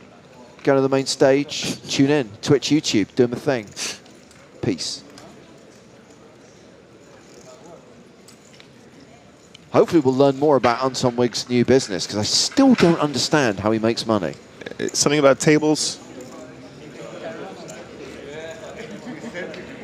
Is that the joke, something about tables?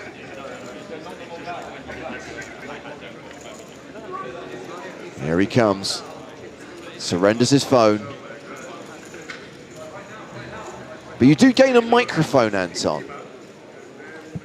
Fair trade in my book. 3,630,000. That is a big stack. 3.6 million. Just to clarify, Wig is the current tournament chip leader. No player has more than him.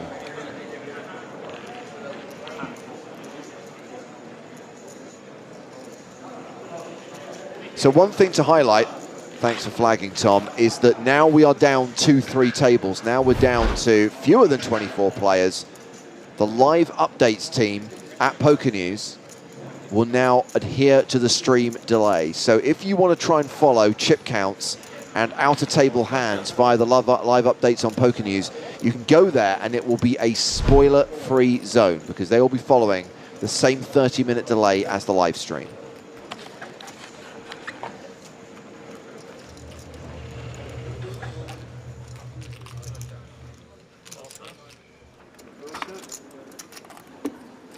$121 big blinds for Anton Wigg. And still 68 minutes to play at this blind level. Wow, that must feel good. I was paying attention more to the time banks than his stack.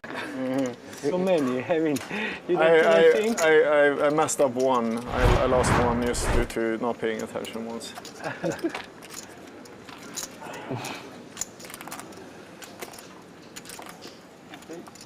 So Waken Me asks, why aren't people allowed to have their phones? Any table which uses RFID technology as an extra precaution, we're pretty sure about our security procedures here. However, as an extra precaution, just removing any device from players which could receive signals. So smartwatches, tablets, phones, people aren't allowed to wear headphones. I would say it's not an intention of the rule, but it is a net positive, is the players do engage each other more as well. No one's like on their phone, lost in social media, lost in watching something on YouTube. Yeah, nobody's misclicking, or we minimize misclicks, I should say. Listening to some sick beats, because apparently it's acceptable in the modern age to just have the speaker on your phone blaring out and not use headphones anymore. Oh, drives me insane, James. 65. Maybe a podcast, maybe some Huberman, you know, telling you about how your 6 mile run isn't good enough anymore. The water's not cold enough.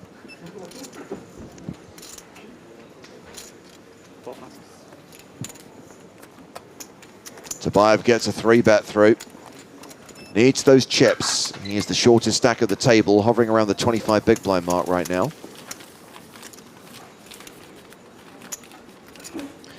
Good question from BG Stuart J. I know they get new time bank cards each day, but if they don't use them all for a day, do the remaining ones carry over or are they lost? They carry over. So when you bag your chips at the end of the night, you put your time bank cards in as well. So yes, you can amass them. If you don't use them, you get 6 more. And if you, by the end of the final table or midway through the final table, you could have dozens of them. Yeah, absolutely. Many of our pros take pride in the speed of their decisions and the aggregation of those cards. Now, before we had these fancy plaques, we used to have the little paper cards, right? They look like buffet tickets. And my idea, which I was trying to get through, was to speed up the pace of play, was to encourage players not to use their time bank cards by making them redeemable as buffet tickets. That basically, for every ticket you had left over, for every time bank card you didn't use, you could exchange it for €2 in value at the restaurant. I'm into it. So it's been an open and a call from the big blind, just a suited hand defend kind of situation. Effective stack here about 59, 60 big blinds to start, and king, queen, 8. Yeah, 10 still good. What's that?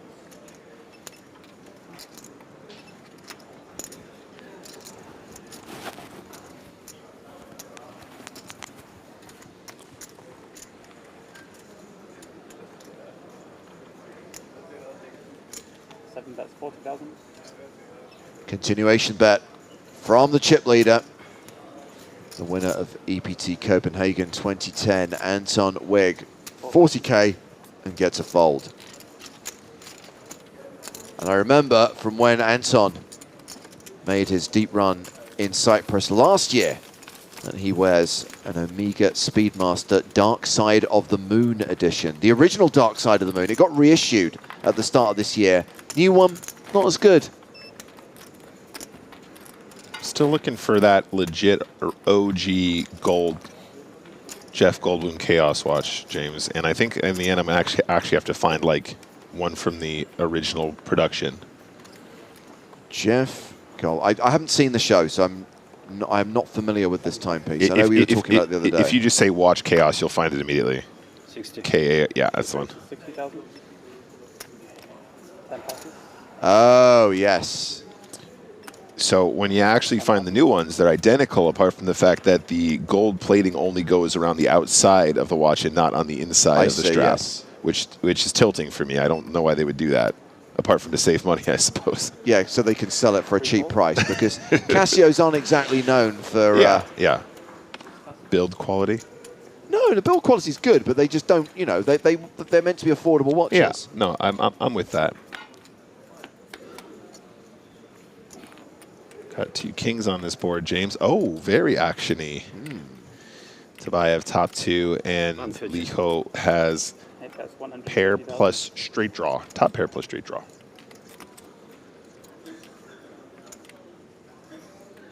How much? 150,000. Okay. I mean, 130,000. For the avoidance of doubt, the watch is a tribute to the actual moon, not the Pink Floyd album. Right. Not the Disney Mulan song, Be a Man.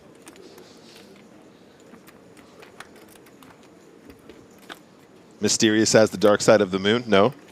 I know the Mulan soundtrack. Oh, okay. Matthew Wilder.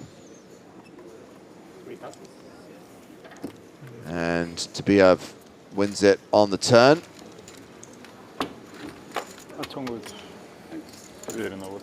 А? Уверенно. Да в пизду я. Pardon, pardon.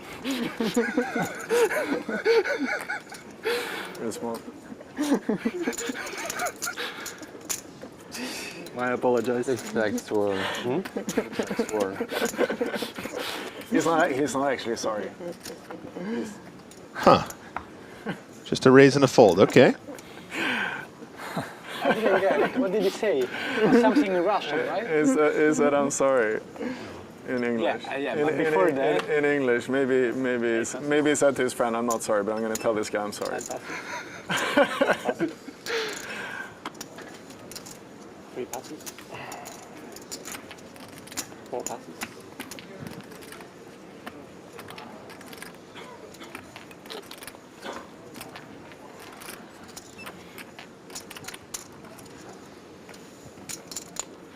Holds.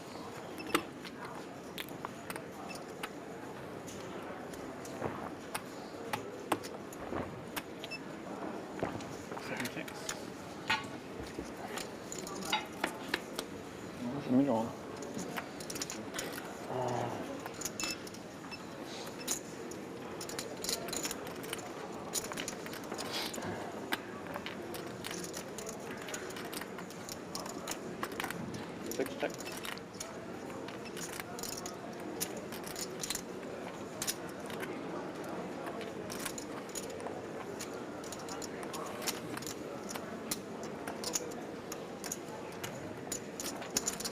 Bet 60,000.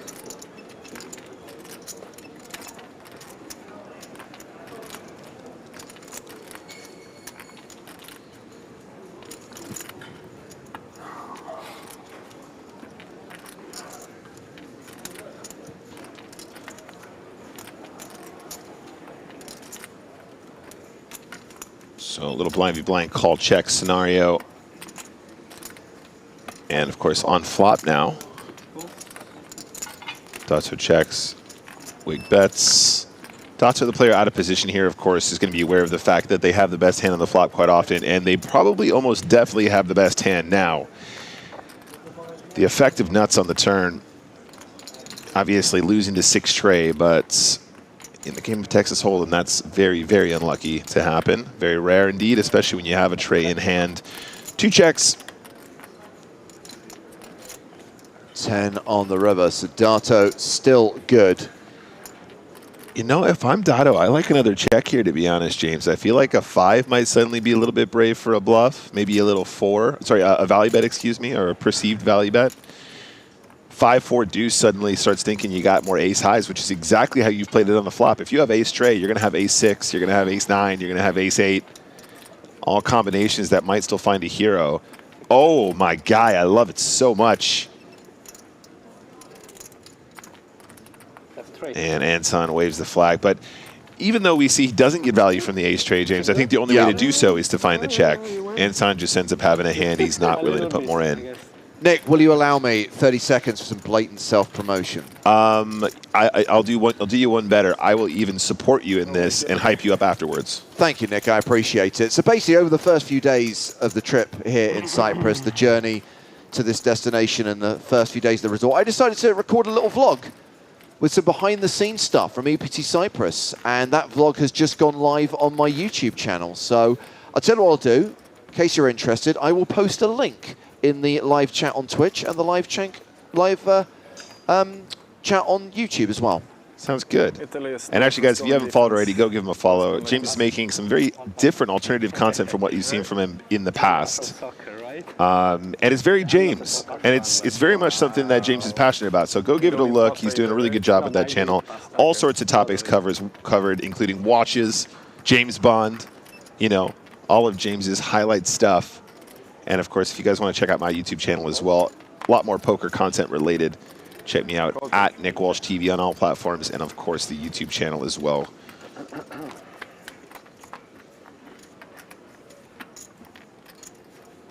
Anton Wig flopping best here to Baev with second pair.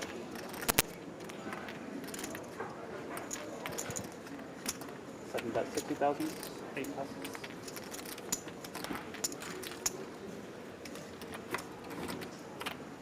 That's right, Dr. Colossal. You get to see me on a plane looking bored. It was a 5-hour flight.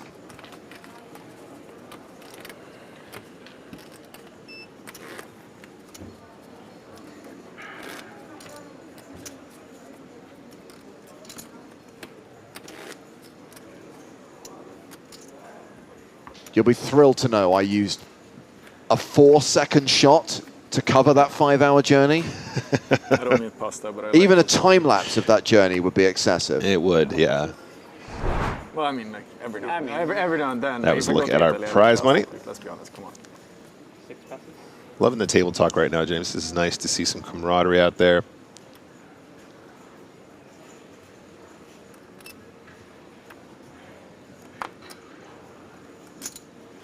Raises 65,000. Feel free to watch it later, by the way. I don't want you to miss any of the action from the live stream.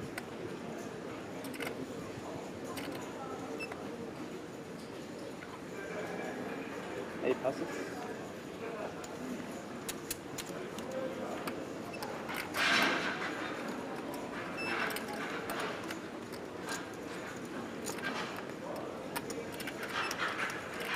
$65,000.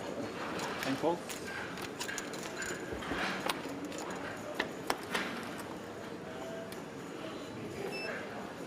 A domination situation, ace-5 versus king-5, and ace-high still good post-flop.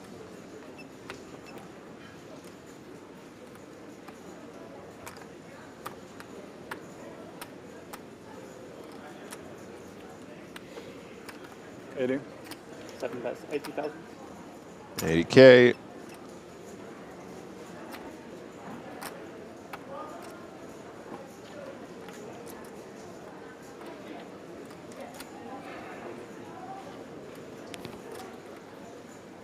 Roll.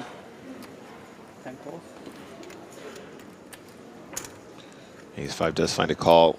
I dig this. I think check raising is also potentially an option. Generally speaking, though, when we have the ace-high, which does sort of represent some kind of weaker showdown, and the backdoor hearts, I think calling is probably more frequent. But at this stage, how does Anton feel? Checked over to the aggressor.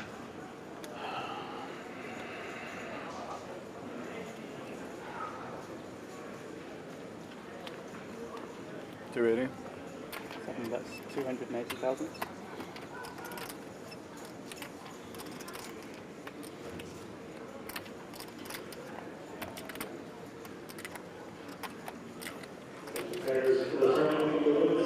We're going to restart in 3 minutes. Please retake your seats.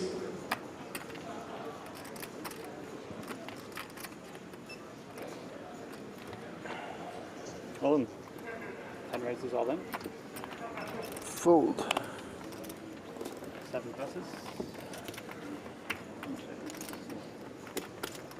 There's some weird AI thing on the YouTube app for iPhone, which has like facial recognition and spots that Joe and Sam are in the video and lets you link through to their like profile pages. Wow. It's weird that they didn't pick up my face, James. Oh, that's right. I was only in it for a second.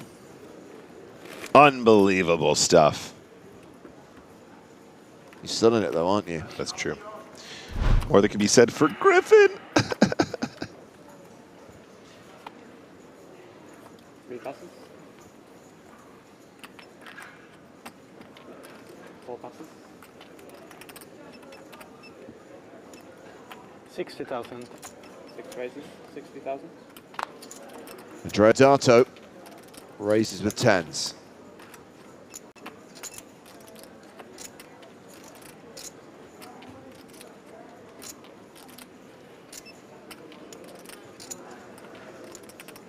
Passes. 10 passes.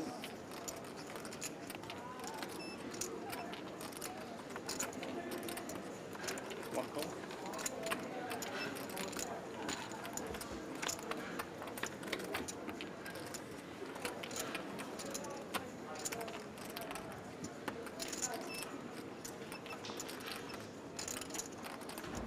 One check.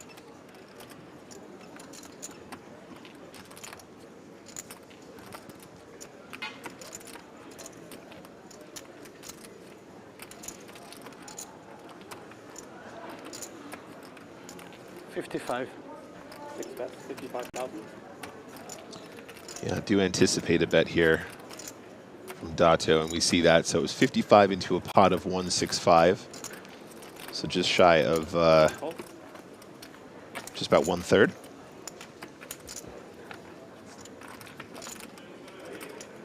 Exactly 1/3, in fact. And a call.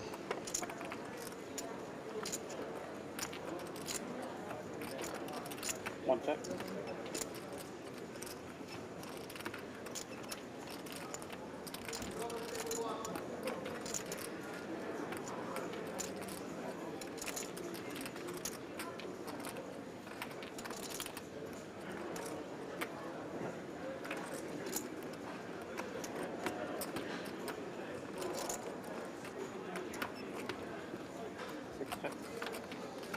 Two checks.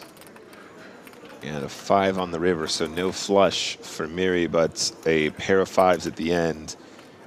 How does he want to approach this? I mean, does he want to turn 5x into a bluff here? Perhaps sometimes the 5 has showdown enough. One check, 6 checks. 2 checks, and the 10s will take this one down.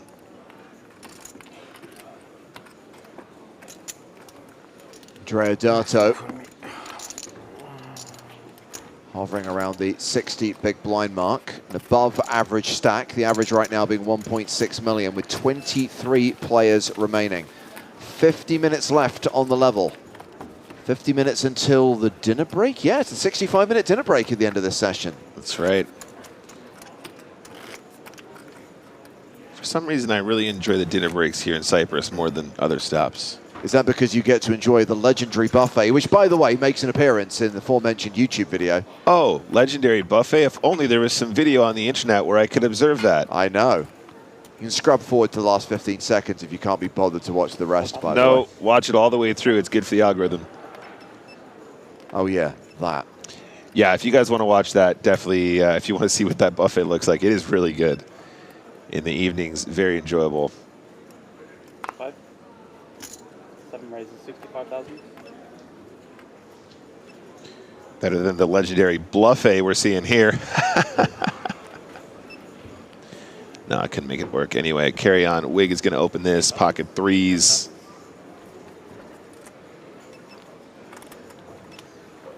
One passes. 3 passes. Oh, baby. Favorite hand.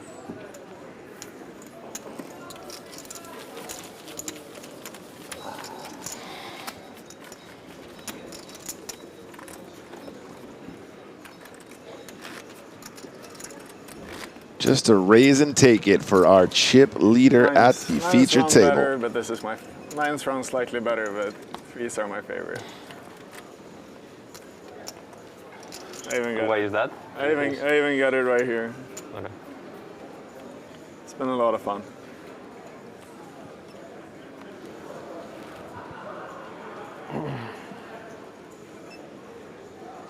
$60,000. 6 raises, 60,000. Don't worry, I'm folding deuces. I'm racing threes. Good to know. Yes. Table talk is great here. Now everybody knows at home. Dato opens and small blind, Liho, 37 big blinds after the small blind goes in. I think we see a lot of calls here, guys. We do see a call from the ace queen. Queen 8, James, one of those hands, though, that ends up being very difficult to play in multi-way pots. I think we just put this one in the bin. You know, button versus big blind, sure. Have a little defend. Under the gun plus versus under the gun and, excuse me, small blind, not so hot. And the flop is queen high. Straight draw, though, for Dato.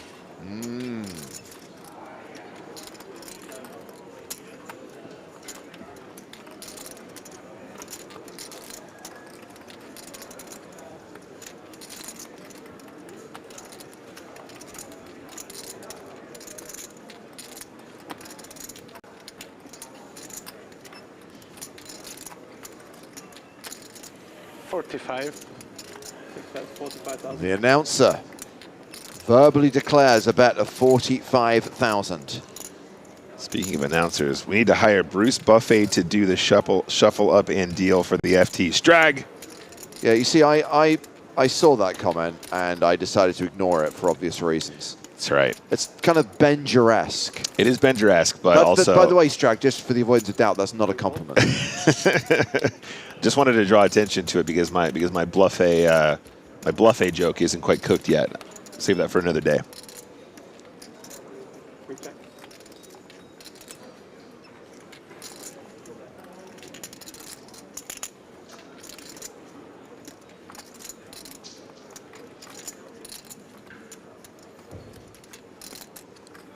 This is fairly dangerous here.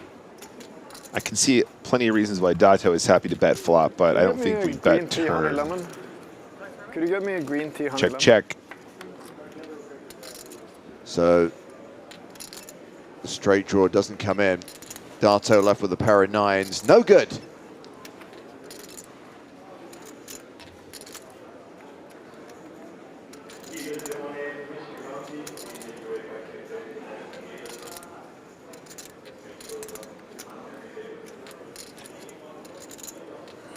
I believe in value bets here.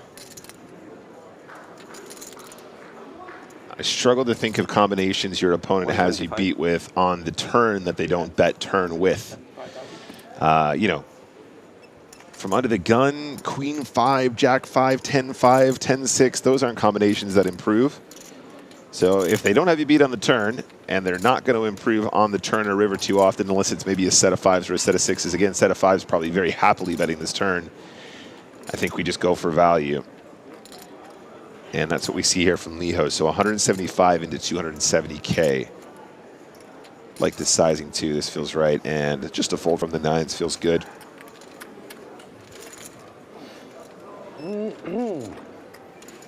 Well, I think we may have a man down from one of the outer tables. Confirmation. Adrian Ketelaar out in 23rd place, $31,940. So 22 players remaining, 6 eliminations, and we will be down to the final 2 tables, down to the final 16, and day 4 will be in the books. Post-Cyprus, the NAPT will be at Resorts World in Vegas. We'll be there streaming the last 2 days of the main event. We'll be hosting auditions to be loose cannons for the big game on tour. We'll be filming a new season of the big game on tour. Straight after Vegas, of course, I head to Nottingham. Joe Stapleton heads to Brazil. Joe, are you going to the B-SOP? I thought you were saying the B-side, like the B-side of North America, South America. Yeah, the Brazilian series of poker. I'm stoked. I think we might be getting Nick Walsh in there, too. Potentially. But yes, I'm considering it. I think that'd be a lot of fun to sneak in there. Do I need a visa, like a special visa to go to Brazil? I don't think so. Hold on a second. Does that mean you're abandoning me in Nottingham? I'm going to think about doing a bit of both. No, I'm definitely not abandoning you in Nottingham, James. Oh, I'm definitely that was a stutter right there. No, that's not going to happen. I'm going to win Nottingham, which means I will, in fact, be abandoning you in the booth. And then, of course, I'll be taking all my millions of dollars and going straight to BSUP to join Joe, and we're never coming back. So you're going to do the Vegas UKIPT BSOP triple whammy? I'm thinking about it. You're crazy. It is ridiculous, James. Those dates are literally back to back to back, no days in between. And for some reason, I'm a glutton for punishment.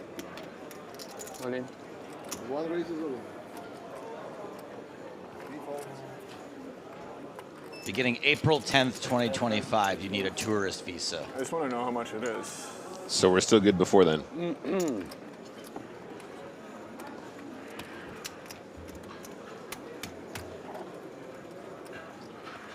Wig is a razor and an all-in here. Good boy. 850 total. No. And yeah, pretty straightforward stuff. Miri takes this one down. Tons of hand. Now 33 big blinds after picking up that dead money. You can have tons of hand better than me. I have the queen. Зло смотрит. You're the queen. Зло смотрит, злой, блядь. Давай, аккуратней, блядь. Просто злость иногда лучше, чем отчаяние, поэтому. Вот да. Установку получил у людей тоже, бля. Поэтому играю в покер. А покер любит смелых.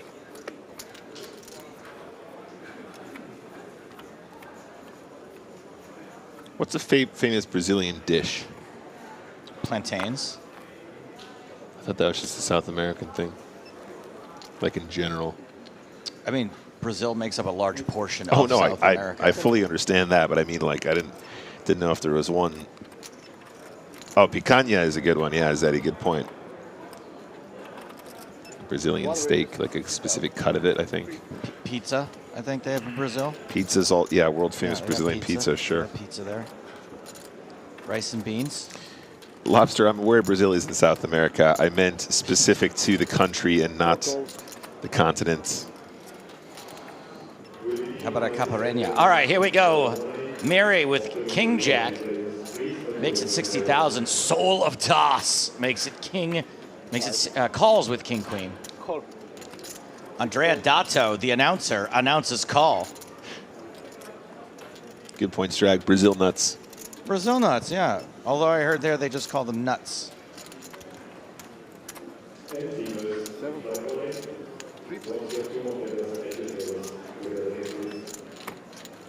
ways to the flop. I kind of want a car crash here, no offense to anyone. Not exactly it. The worst hand flops best.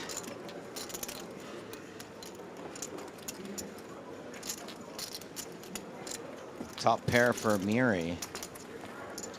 Yeah, Miri was in a domination situation here, finds that rando jack. And bets 80K into a pot of 240.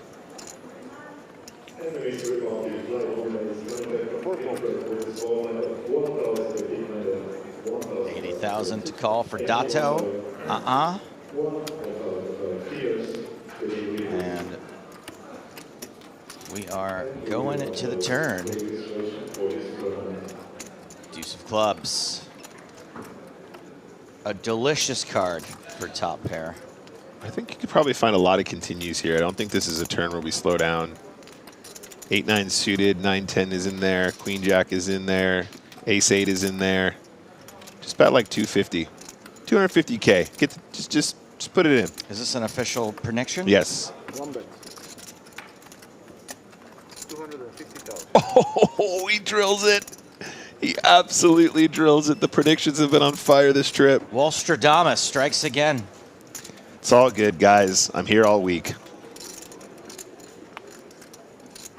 He's legit like, I don't need credit, guys. It's all right. It's fine. It's just my job. It's part of my job. It's boring, but it's part of my life.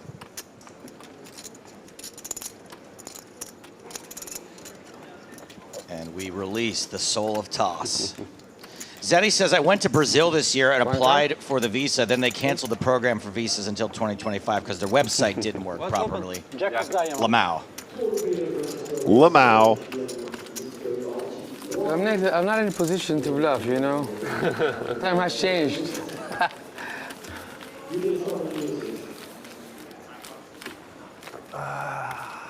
It's hard to make him fall, eh?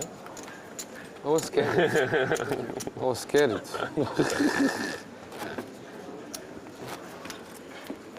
22 players, nice. Coach Ruffy says, I've never been to Lamau. Is it nice? Thank you. The island of Lamau?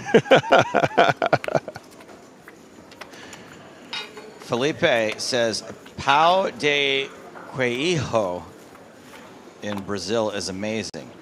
That might be the Brazilian. Sounds like cheese to me. Yeah, the spelling of cheese in Portuguese. Is that right? Queijo? Queijo? Alexander Saifong says, I was in Brazil for 9 months earlier this year. It was all right. 4 raises, 60,000.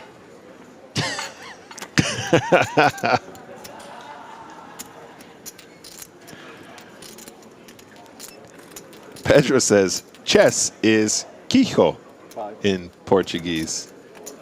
So I think it's something different. 6 goals. I think he just misspelled cheese. Oh. I don't think we're eating the bread of chess.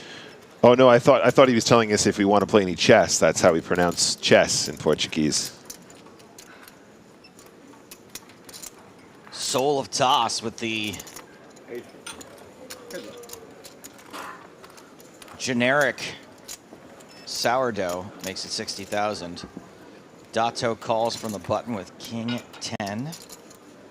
And I see a king and a 10. Pretty solid. Pretty fun. I love flopping 2 pair plus, Joe.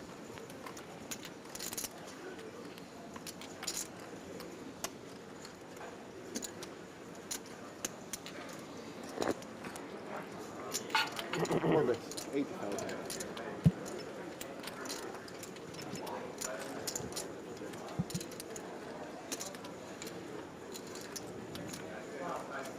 Continuation bets. Dato is raising, though, I think.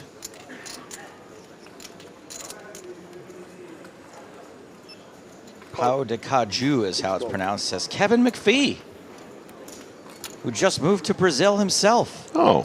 EPT champion. Nearly a 2-timer. Did you see a call in the flop, guys? No raise. And why would you raise when you know you're going to turn the boats? When you know you're going to show up in Improvementsville. You know, in hindsight, actually, I think I definitely prefer the flat against the cutoff range. This is a texture your opponents probably bluff, flop, bluff, turn quite frequently. Ace-5, as we can see, is not one of those that we so frequently see bluffing twice. But checks over to the player in position.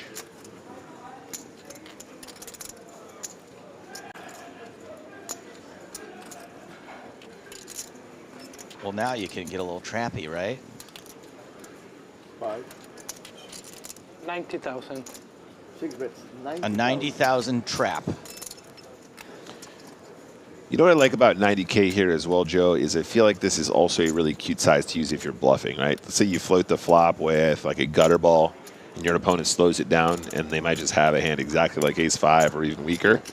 You can still find this little small size, get a lot of stuff to fold in. Wow, and get a call from a hand with 0 equity like Ace-5. Yeah, also useful when you got equity. Sorry, excuse me, when you have when you got it, like the nuts. No improvement for Soul of Toss. Ocho.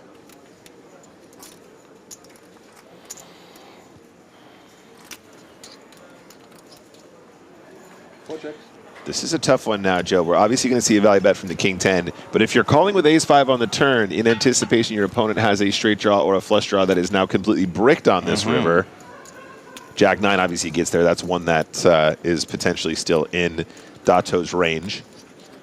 If they fire again, you have to really consider some ace-high calls. You're also unblocking spades.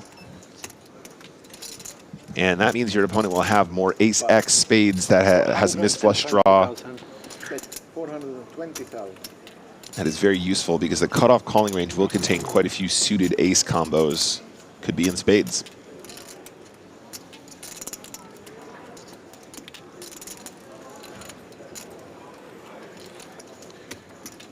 You're also unblocking Queen Jack. That's another one that misses the straight draw, of course.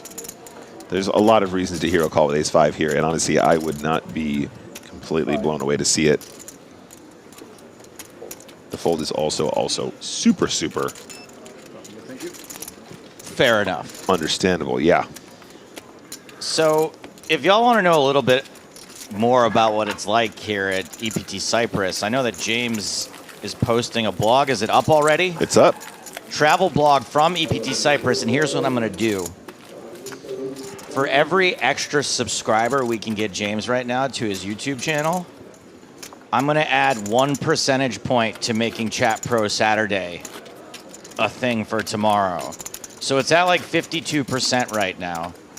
So if we can get him 48 more subscribers, that's 100. We'll be at 100% Chat Pro Saturday tomorrow. So go find James Hardigan's YouTube page, channel, and subscribe to it. Check out the EPT Cyprus vlog.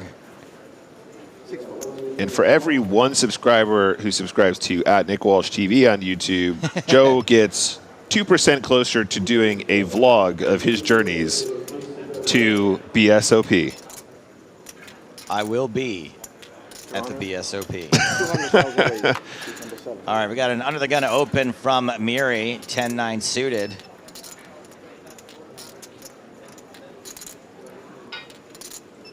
I don't have to bribe subscribers, but I do have to ban jerks. 5. You banned. Thank you 10-fold. for your comment. Anton Vig. Re-raising from the button, ace-9. Miri taking his time, looking at the clock. We're 2 away from a pay jump. Decides not to get involved. I would love, by the way, in chat, you know, we're talking about Brazil a little bit. Let's just stick to the positive stuff. We don't have to get the super negative and or political stuff. I understand that people want to discuss the ins and outs of a country, but it's starting to border on politics, and let's just focus on rice and beans, eh? Never discuss the ins and outs. And bundao. I'm really looking forward to the bundao.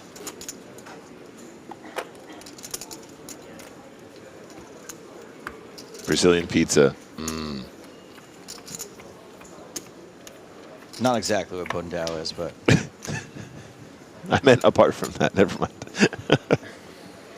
Hand number 124. Back on our feature table. 22 players remain.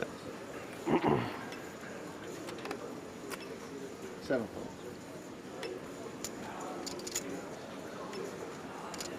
First time in Cyprus. I live here. Really? Yes. Wow. Since 2 weeks. So. Oh, you just moved. Yeah, I've been here before. From where? From Austria. And you live in the Turkish part? No. Greek part. In the Greek part. Pocket jacks for Liho. I went from being a poker refugee to starting a company refugee. 2 companies, but. And it's Mary who flops an 8, but that ain't good enough. The tables company. Kinda. I mean, I still. Tables. Early days in both This is businesses, business. So good to have something to fall back on. Yeah. But I already failed 1 startup, so I'm Sorry looking to do it again. come back. I still don't understand how he makes money, though. I don't What's know the how to make revenue this stream? any more clear. It's tables, James. 3 bets, 90,000. Yeah, being in a small business in Austria is devastating. What do you mean? It's just, you know, like I find myself running around on a bike getting stamps on papers. And I'm like, Which He did this bit yesterday. Yeah. I think he's talking Don't about come in the Italy. red tape of starting a small business in a bureaucratic nation. If and when I come to Italy, I will have a guy on a bike for me. Yeah, definitely. I thought he was just selling papers with stamps on them. No, his business is tables. What kind of tables? It's just tables. Okay. What you said? Little pepino. Piccolo peppino. I want a little pepino, like a little runner. Don't worry, I'll treat him good. Okay. So guys, the action was raise call.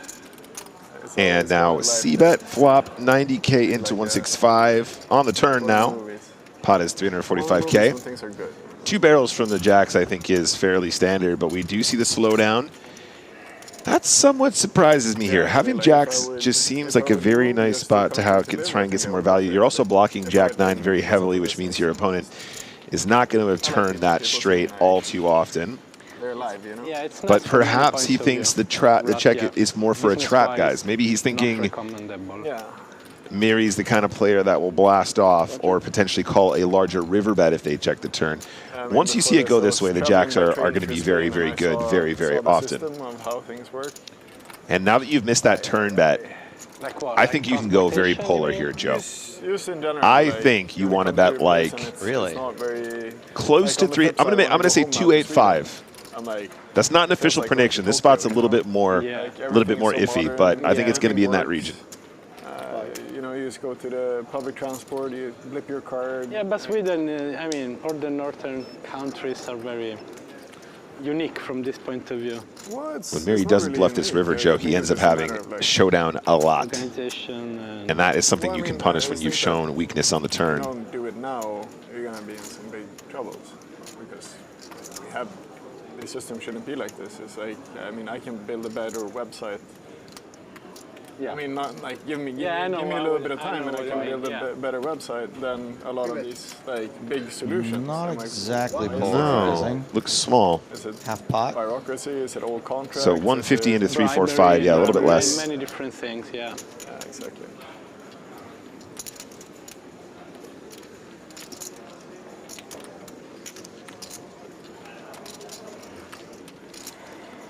I mean, he certainly has Mary thinking about it. Has priced it for a pair of 8s and got called. Yeah. Regardless of what we think, there was a bet and there was a call. Gets value from the Jables. Captain Daniel, I've seen your question. You've asked it 9 times. Around for ages now. I don't want to reward this sort of behavior. Yeah, like me. I mean, but I will answer it in this case. There is no history to the year of Romania. It just is the year of Romania. Well, when was your Thank you for your question. I won my second year. Wait, what year is it this year? Oh. The year of Romania. Oh, of course it is, yeah. Copenhagen, my second one. I mean, the first one doesn't even count. It's like the PCA. So it's like PT, so I won my first on European soil. That's a good start. How many percentage points have we gone up? I thought, oh, this is easy. Yeah. Here we are. Well, when you start winning, then here we are, like 14 years later, and I'm still.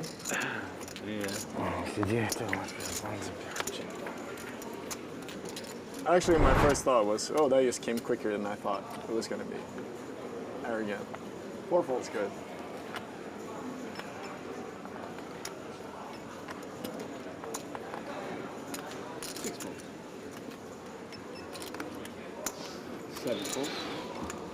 Really? We've had some real movement on Chat Pro Saturday. Yeah. Young and arrogant, just having fun. You've increased your chances by 31%. That's like almost 85%. Yeah. Joe is only 8% of the way to doing a vlog in BSOP now. My numbers are not as promising over at Nick Walsh TV. Still got to 5-bet rip ace 3 suited. 2 tables left. And like rolled over a 3 when the guy folded, and Andrew King 5 deuce. And he like top pair for Leo. I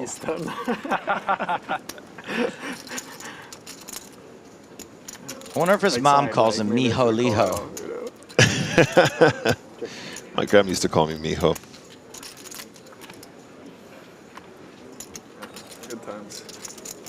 Sorry, I got quiet. This was my grandma.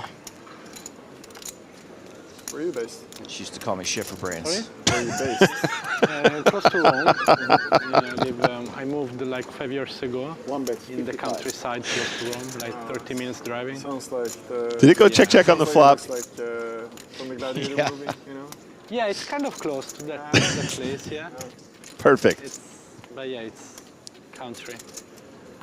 I have chicken, you know, very simple life. Yeah, it's good. Simple life is good. And we're getting to the river, which is a Everybody's 5. going to Dubai. I'm going to the nature. I don't know what the fuck you're going to do in Dubai. I don't know, everybody's going there. Can Leho get Miri to pay off with ace high this time? Got to be feeling pretty good about top pair. It's an interesting line from Miri here. Ace-8 just has so much showdown when the ranges are so wide on pre-flop blind p blind when it goes limp and check. The only complaint people have is that it's So betting the turn here is kind of like turning ace-8 into a bluff. You can't imagine you're getting value from some straight draws and from some flush draws, but you're blocking both with the 8 of diamonds. That's the only complaint? Yeah, easy. So now in a bit of a pickle because... He's trying to get him for 140 again. Yeah, exactly. And deja vu all over again. Yeah, it does get away from it this time.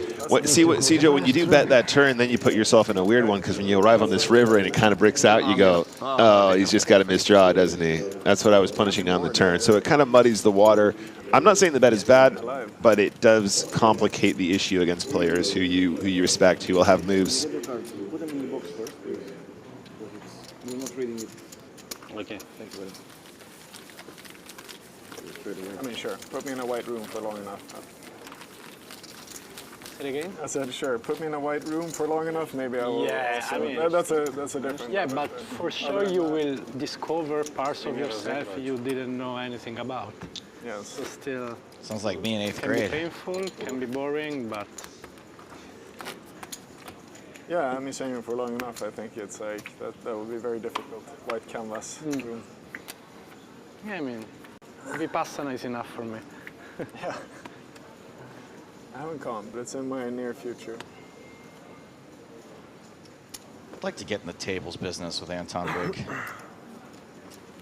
I'll ride a bike around with some tables on the back. 7-4. Tabayev, King 10 suited. Haven't heard much from him lately. 60,000. 10 fold. 1 fold, 3 fold. 60,000 is the raise. Soul of Toss. Suited. 4 fold. Heads up.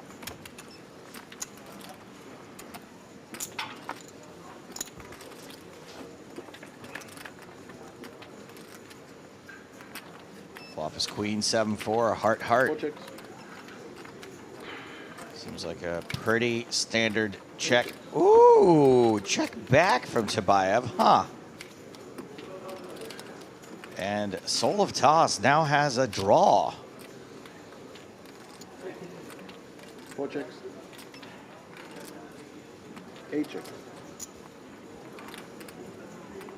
Check, check again. And nobody connects with that river card. King High's the best hand. And can King High station here? 80,000. Because Jack Trey is bluffing.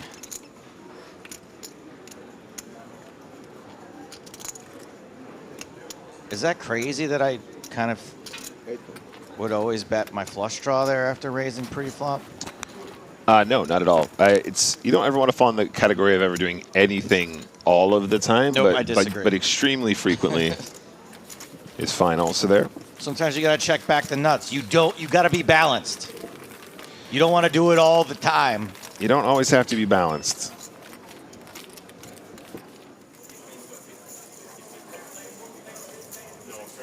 Uh-oh. Uh-oh.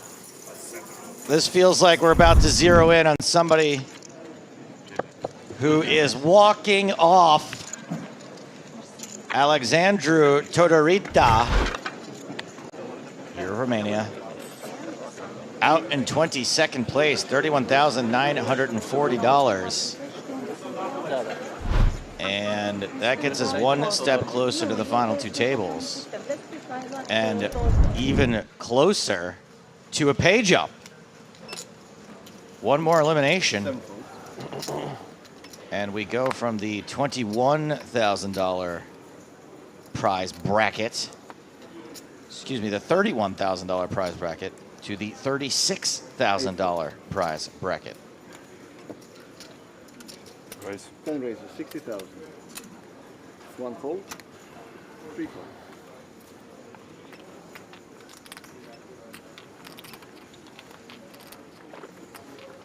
Jack 9, Lasuski. Oh, sorry, it's Lasovsky. 5. 210. 210,000 raise. Seat number 4. 210 total.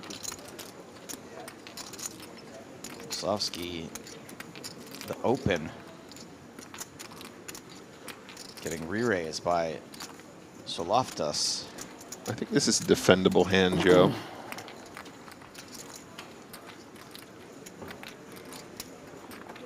Well, Dragon Burst really likes how Lasovsky's been playing today.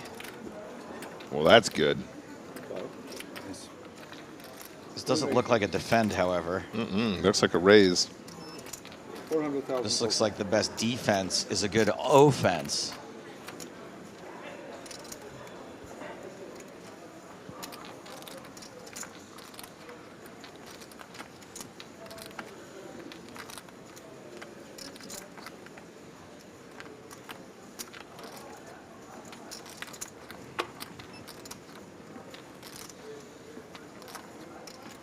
And Soloftas going into the tank over this decision. Wow. Yeah, it looks like only one time bank left, Joe. Well, it definitely needs to be used in this exact spot. Yeah. So 39 big blinds behind. Oh, wow, wow, we are. Well, that wasn't worth the time bank in the end, was it? And that's what we call a pre-flop hand. That happened pre-flop, yes. Yeah, I mean, if you're going to use a time bank, make it count. What a move, man. That is just power poker right there. These two must have some serious history. It does seem to be motivated by something other than... It wasn't even ace-5 suited, Joe. Yeah. Lights Out Loser says, as someone who's never been to an EPT event, I appreciate the insight and the behind the scenes of James Hardigan's EPT Cyprus vlog. Which you can find on his YouTube channel, I think. Like and subscribe. More like lights on, winner.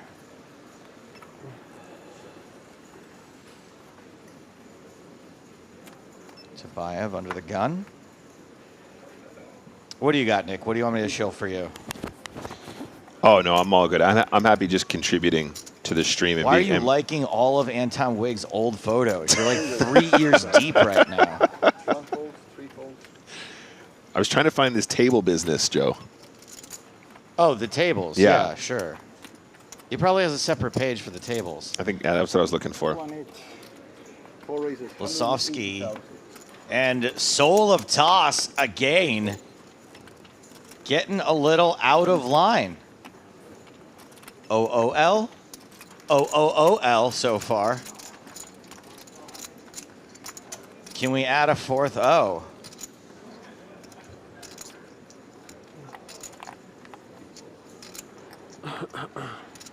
If this goes 4-bet, I'm gonna freak out. He's got all the time bank luxuries though.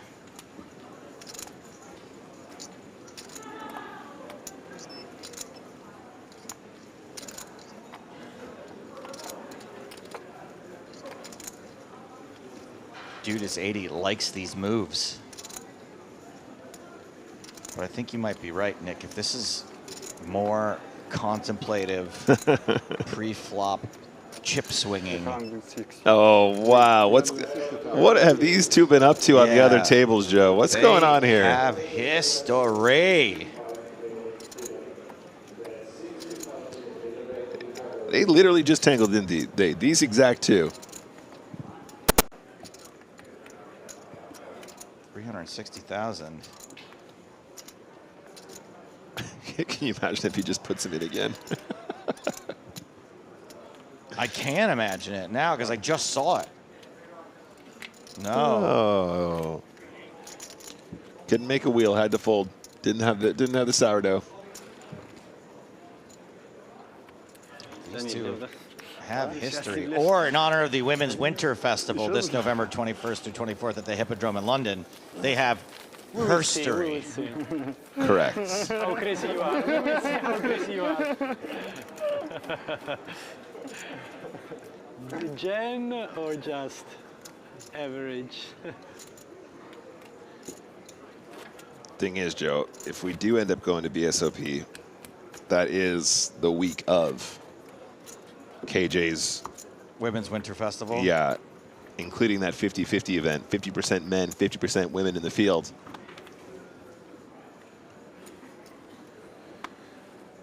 As a rampant misogynist, I'll be going to Brazil instead. Thank you. Based on your herstory, that's what I would expect from you, That's Joe. right. 6 fold. Miri gonna go for it here with ace-10 off.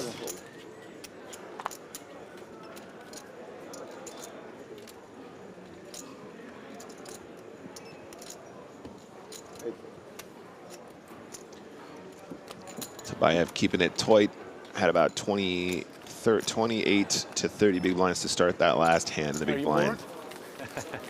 Not at all. Not the least bit. And on the small blind, of course. Hungry though. I could eat. Yeah.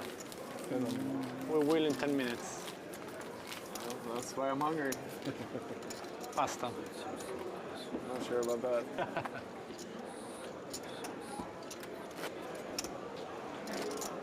It's booked. Brazil is booked. Half marathon in a month, so I gotta Like whole marathon, 42 kilometers? half 21? yeah, that's enough. Yeah, I know. Full marathon, I wouldn't. Just got my flight confirmations. I mean, there's Next task on the list, Joe. Lot of training. Got to start shopping for mankinis. Get in shape, yeah. Same thought. Life, maybe. 1 fold, 3 fold. I'm never coming back. Do me a favor and lose like 20 pounds immediately. 60,000. 6 raises. Dread Dato's had enough of the business convo with Anton Wig. He's like, I'm going to play some poker now, thanks. King 3, yeah, good enough. Sure, raise.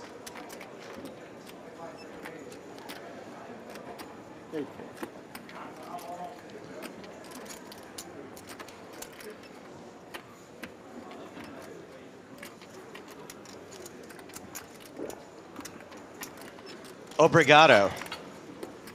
Roll. Oh, the dominated threes. Lisowski defending with Jack 3. Just one diamond on the flop. Nobody hits a king, a jack, or a 3. Raksha, who says, I have a vision of Joe to Mankini burning in my brain right now. Thanks. If you look hard enough on YouTube, you can find me in a Mankini. The original video has been scrubbed. Remember when I did that challenge Stapes and I had to walk around Fremont Street in Las Vegas? The problem is my junk was too big for the Mankini and I had to wear Spanx under it anyway. Couldn't contain me. But it's there. Dato bets 55,000, gets it through, and done.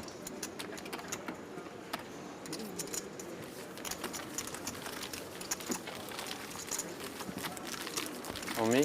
What is that, AI version of you? So I asked ChatGPT to make me an image of PokerStars commentator Joe Stapleton.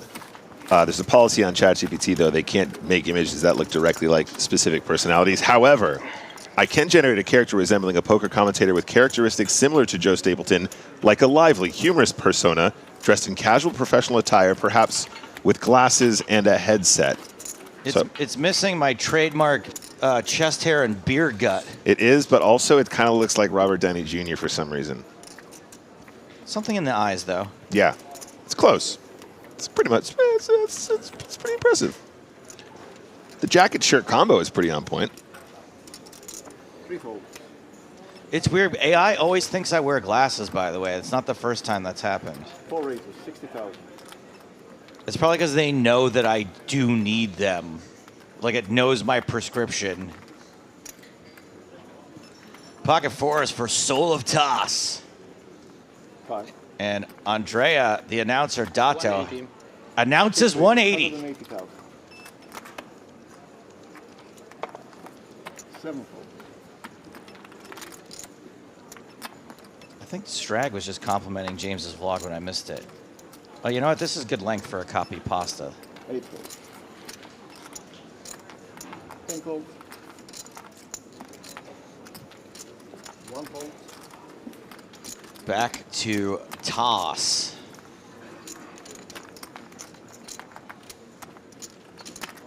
Oh, look at all the love in Twitch chat for James's vlog. Practically filling the screen and the stream. Is that AI's interpretation of It's Bo Stapleton.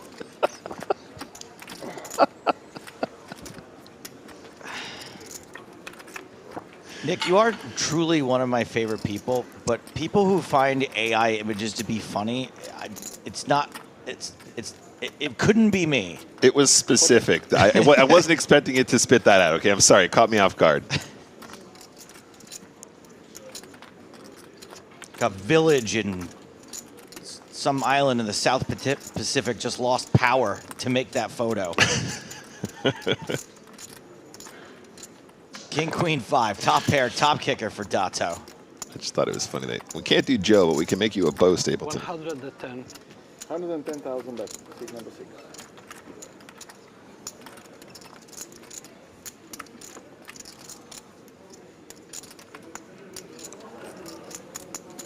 Fours don't like it, Joe. Gonna find a fold.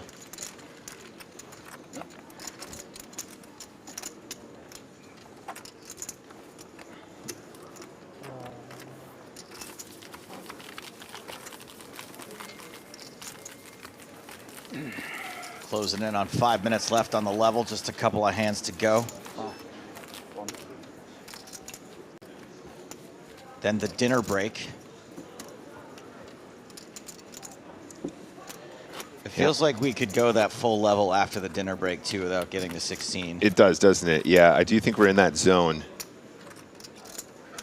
Luxury blind levels, Joe. Keeping it nice and smooth here. Lily white luxury levels. That's right. I do look forward to the dinner breaks here in Cyprus, though. That buffet upstairs is calling my name right now. What's your go-to at the moment, Joe, up at the buffet?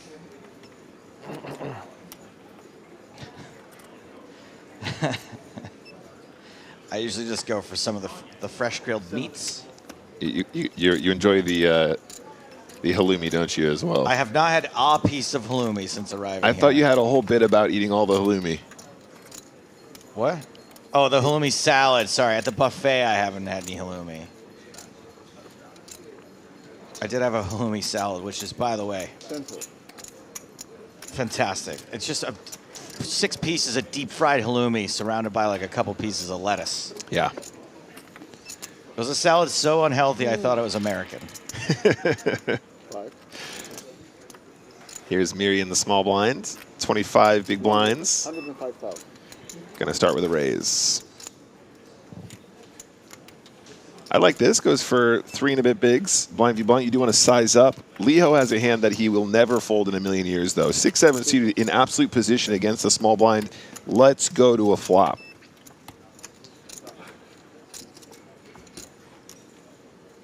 Yeah, these are 2 fun hands. Jack 8-5. Some interaction for both hands. A pair of 8s and the open ender. This is more than just interaction. This is destiny for the 6-7 suited. not only the opportunity to make a very good hand, which would be the nuts, but also backdoor hearts, which is another opportunity to make a strong hand, but also absolute position where your opponent is going to struggle to perhaps fire. Ace-8's a pretty good hand here, though I think the continuation is fine. I think we just call and see how it goes on the turn. We'll have lots of opportunities to bluff if our opponent slows down. Nobody ever makes a straight, by the way, Nick. You got a better chance of making a backdoor heart here. Obviously, you make a pair.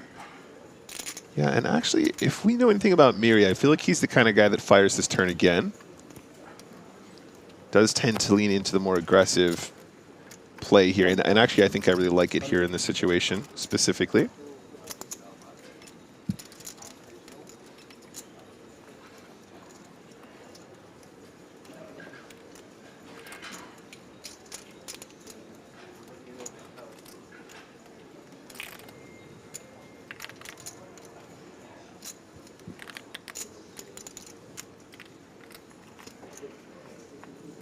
Mary's betting 150,000 on this particular street. The 8's still good.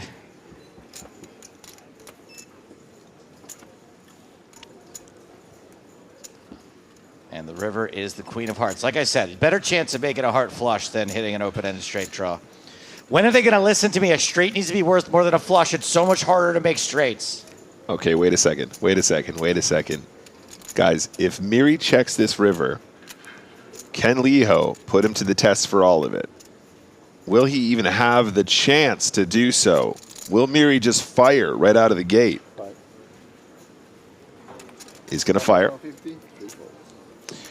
And that will do it. Nice hand, Miri, there. That was a pretty good pickup. Got about 37 big blinds after that exchange. Is it over yet?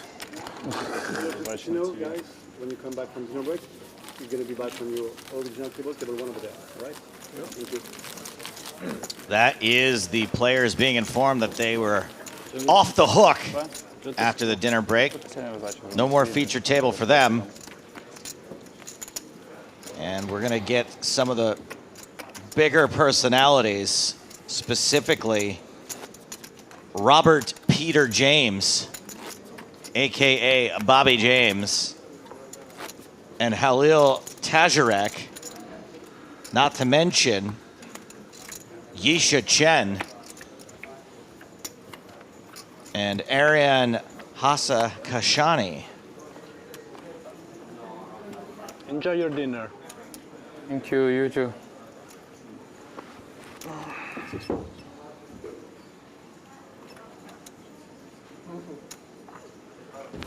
Yep. Enjoy your dinner. 7 folds. Like that. Wonder if he's going to have dinner at one of his tables. Pocket jacks for Tabayev.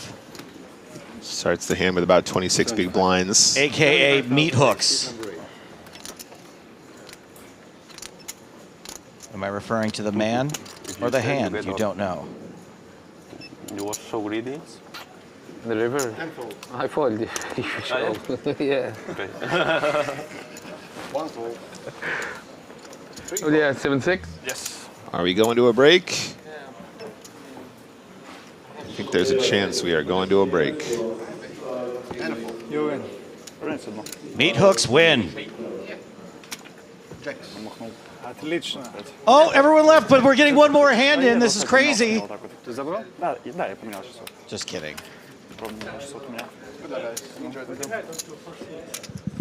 You will see TV. Watch. Oh yeah, they're gonna see some fun stuff on the dinner break when the delay catches up.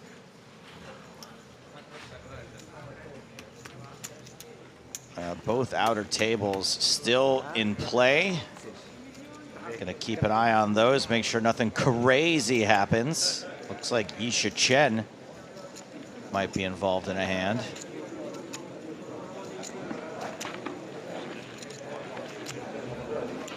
Maybe she won't be coming to the feature table. That's a call and a showdown, and Yisha is going to muck.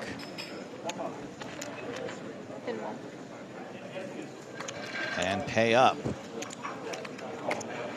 So she's going to head to break with a couple of less chips than she had at the start of that hand. These are the chip stacks headed back out into the field. Anton Vig, the chip leader, very quietly holding the chip lead at that table. The announcer with 52 bigs. Everyone kind of bunched up in the middle there. Boris Tabayev, the shortest, but 21 big blinds, not in any immediate danger.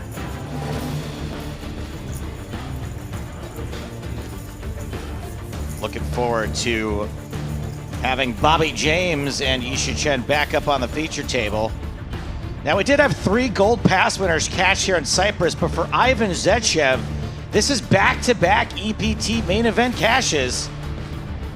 He's having a good time. I'd like to know a little bit more about it.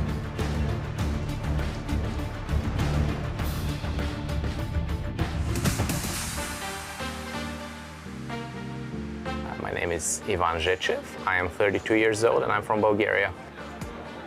I've been playing poker forever. I started with some friends, home games, just for fun. Eventually I started playing online, enjoyed it, and I've been playing ever since, grinded it up from very low stakes. There was a WQ Bootcamp leaderboard. I saw that it awarded a gold pass to the top 6 players. So yeah, I grinded the series, ended up getting first or second in the end. There was a gold pass. It was supposed to be for the WQ events, but I asked PokerStars if they would let me use the gold pass for EPT. They were happy to, and yeah, I'm thankful. The EPTs give you a chance to visit so many cool places, so yeah, I try not to miss any when I have the opportunity and the means. I had a very deep run in Barcelona in the main event, the last CPT. I love Cyprus as well. I've been coming here a long time. In terms of the poker, I got tickets to the 1K Eureka tournament and the 5K main. I managed to cash the Eureka as well, but still waiting for that big result.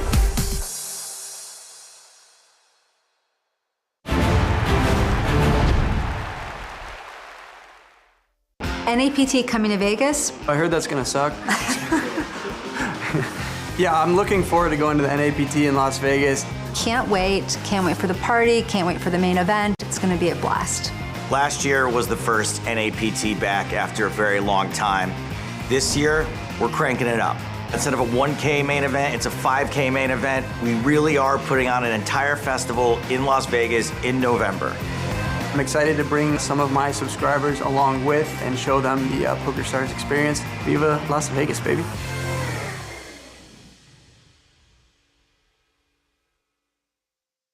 I will make it 800. And I might. Yeah, he's got power. Redeal the turn. So if you think, Olga, you can hit that little heart on the turn, no. Not gonna happen. If you think you can spike a king on the turn, also not gonna happen. Welcome once again to the PokerStars Mystery Cash Challenge. It's James Hartigan with Joe Stapleton. Hello, my babies. We are 2 rounds into the game, and is it fair to say things aren't going Lex's way? In a word, yes. Lex is in for 3 entire buy-ins. Now, he did have a chance to pull himself out of the basement with the mystery prize last round. Unfortunately, he drew a child's tricycle. To be fair, we threw in a free helmet. Anyway, there is a glimmer of hope for Lex. For the 3rd round, he has a power-up that's pretty powerful. Lex now has the ability to redeal 1 flop, 1 turn, and 1 river. So I've lost 10K in round 1, 10K in round 2. Pulled an amazing prize, you know. I'm a father of a 3-year-old son, so this is, the best thing I could have pulled, you know. At least the one positive thing about this is that I got a really strong power up. All right, there it is. Oh! Everyone act like you like that flop. Oh, shit. Lex's power up is very strong, yes. Not changing the cards and being able to bluff that the board is really good for you. So even when you don't use the card, not using the card is also a power. Changing or what? I am not. Brother, ooh. I want to crush Lex. He loves crazy bluffs like I do, and it would be fun to crush him, I think. I want to punish him a lot. Okay, quick recap of the rules. In every episode, we play 10 hands. The first 9 form the qualification phase. Win a hand, earn a token. And this token gains entry to the 10th hand, which is a bomb pot, where the winner gets to pick a mystery prize. After 20 hands, Parker and Barney are both in profit, while Lex is already on his 3rd buy-in. After all 60 hands have been played, we'll crown a winner. The most profitable player will earn themselves a gold power pass worth 10k. Blinds at 25.50, we're pot limit pre, no limit post. Let's go. Good luck. Good luck to you. Lex has straddled, so the action starts with Barney. Straddle's a blind raise that buys you pre-flop position. Barney calling with Queen 3 suited. I've learned a lot about Barney's game the past few shows, and none of it is good. Spraggy with Jack 9. I like Spraggy's style, much like my own. Call, miss, fold. He raises to 375 euros. Olga's out. Wolfgang, 7 deuce. Do it for the memes? Round to Lex, who has 8-7. Oh, he's in. Okay. Why not? Never a doubt. And Barney? Well, now you gotta. They're suited. I guess we're going 3-way to the flop.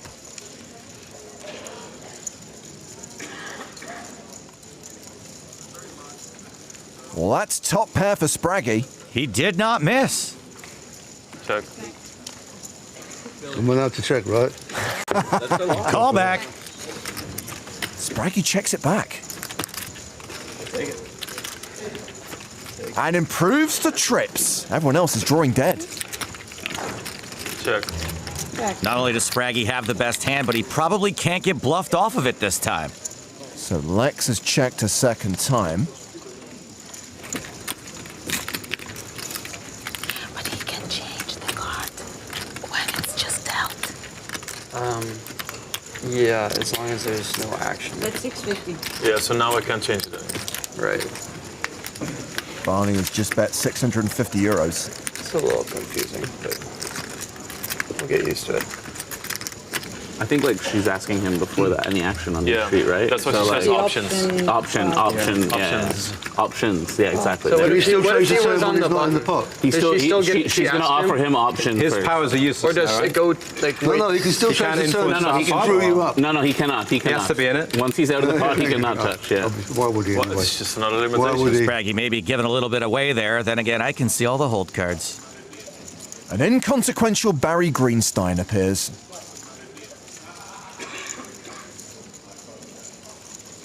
Barney checks. Didn't bite. Get a check again. And I don't think whatever amount Spraggy bets here matters at all. Well, he has to go for some value.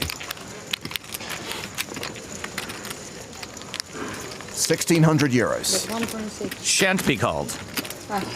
Congrats. Hey! Nice answer. 1 for 1. Token nice and early. On my way to the bomb pot.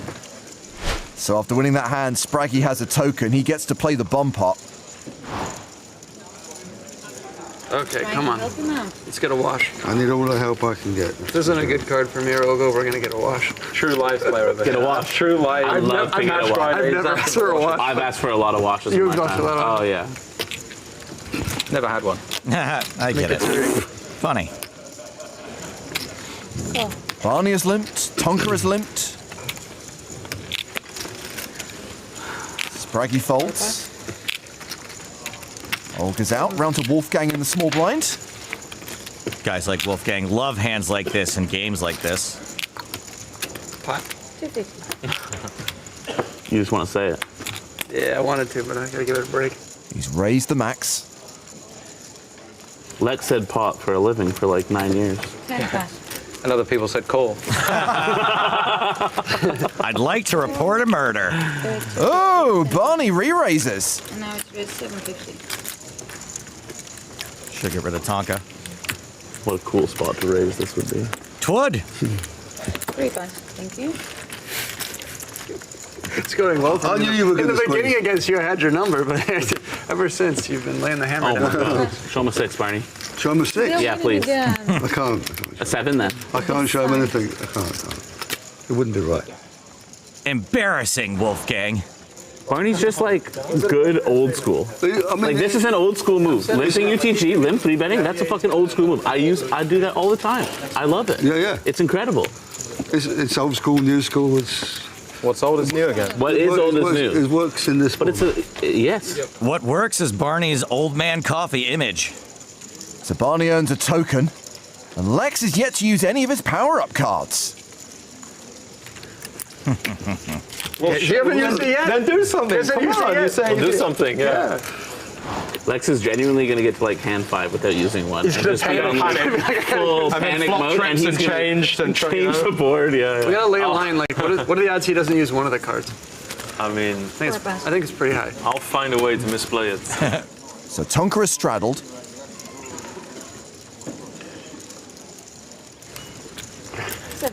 Starting to feel bad for you, Olga. I think the chair will perform better than me. Well, your chair is performing better than I am. Chair's 2 times the by Alexa's. Double homicide. See, I didn't say it as a question this time. Yeah, good. So there you go. I'm out. Someone's Yes, Wolfgang got it. So with the max raise from Wolfgang, actions folded to Tonka. Crystal Palace Santa will not be folding. He calls. Nice call, man. Thank you.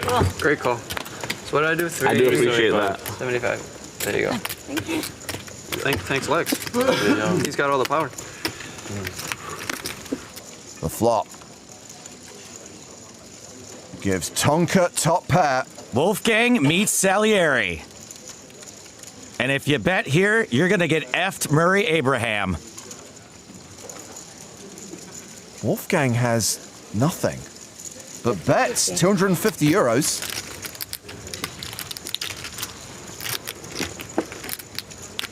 Requiem. Tonka check raises. 875. Bang indeed. 875 total.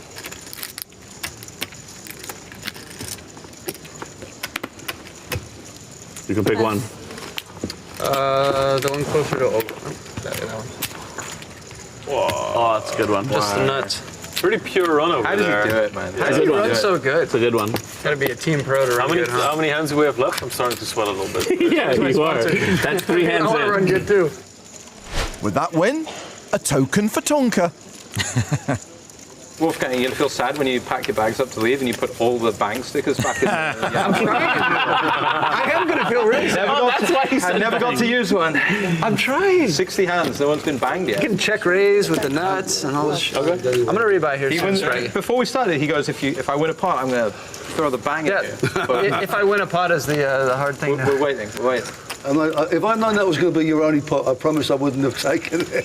Too small. No, I don't want any pity. I don't want any pity. No, I'll take some I'm pity. still instructed. See, that's the type of shit. We don't want that. We don't want that.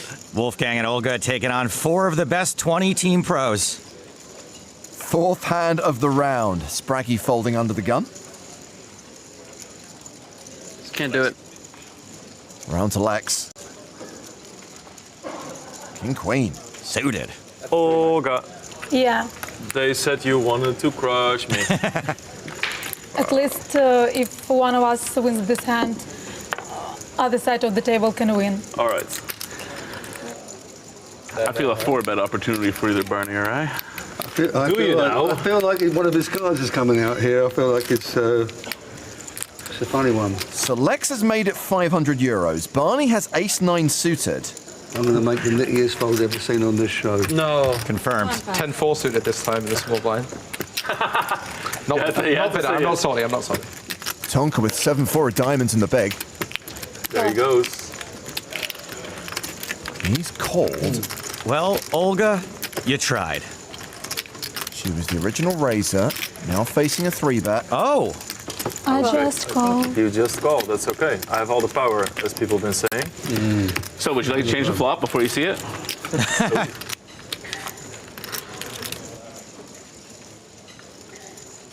Ooh. Wow. Changing or what? I am not. Brother, ooh. Ooh, brother, Ah. He likes that one. Or does he? He does, but so does Olga.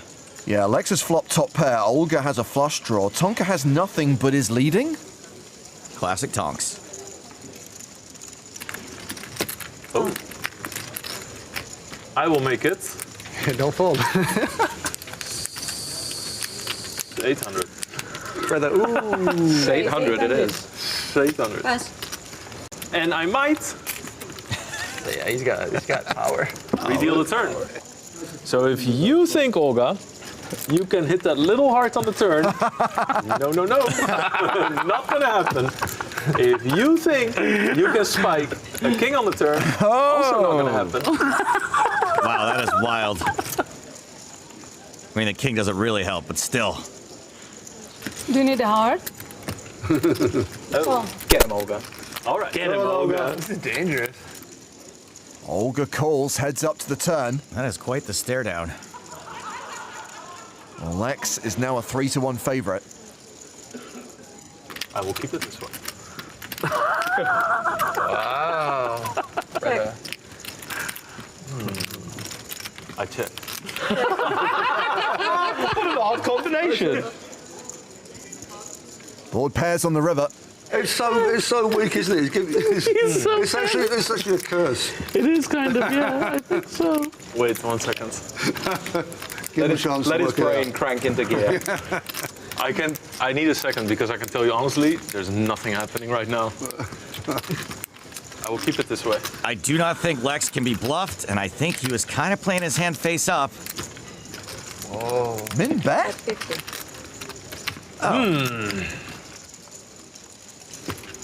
And Lex now seems perplexed. It is an odd bet. So, okay, my turn was a little bit weird because I didn't change it, but then I also didn't want to use it. Then the river, definitely pretty good. I do have some ace-5, I'll say that.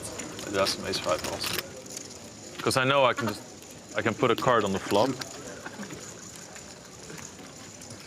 I will raise to 1700. Come on. That's why you should not be saying stuff like that in the pre-game interviews. Girl! I want to see Lex suffer. Okay, Doesn't forgive, does not forget. Feels like foreshadowing. Well, Olga has nothing more than king high. Wow. I checked the turn, which is Such a humiliation. Jack 10.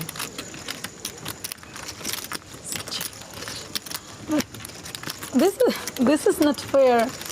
Like, I didn't change anything. I mean, it seems like a pretty fair pot to me. I'm sorry.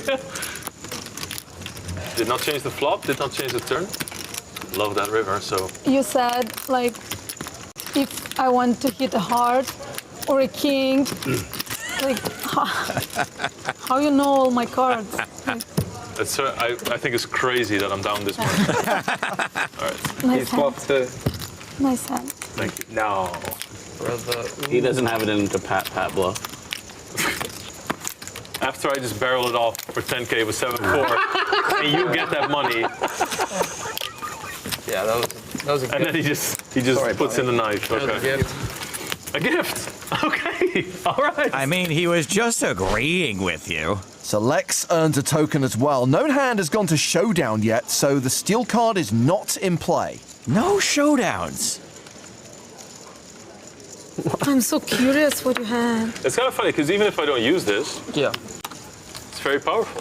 Just I feel like I've heard that before. Someone calling that powerful. Good luck hitting flushes against a guy who can change cards. Queen 8 suited for Wolfgang. He raises. 8-7 for Lex in the cutoff. How many hands? This is hand 5. Hand 5, okay, I'll just, 10 5. Got so many chips, he doesn't know how to act. I'm so happy now, you know, I want a pot, like I'm all gloating. Wow, in that case. Barney, you don't have to impress us. King 5 off. He calls on the button. Tonka in the small with King 10. Is in. As is Spraggy. Oh, good. 4 ways. My chances are very high in this one. Spraggy has the Spraggy suited. Top pair for Tonka and Barney. The Spraggy was the best hand. Bet 50. Tonka bets the minimum. 1 down, 2 to go. Call. Never. Is Barney thinking about raising? Careful, Tonka's about to call the clock. Barney, the call is coming from inside the flop. 3, 2, 1. He does raise. Raise 500. Generally, as long as you take the aggressive action, it's okay. Yeah, but how do you know if they're going to be aggressive or not? You don't. That's why you call the clock. Gamble. Call. What is it? 500. Shit. Yeah. We're going heads up to the turn.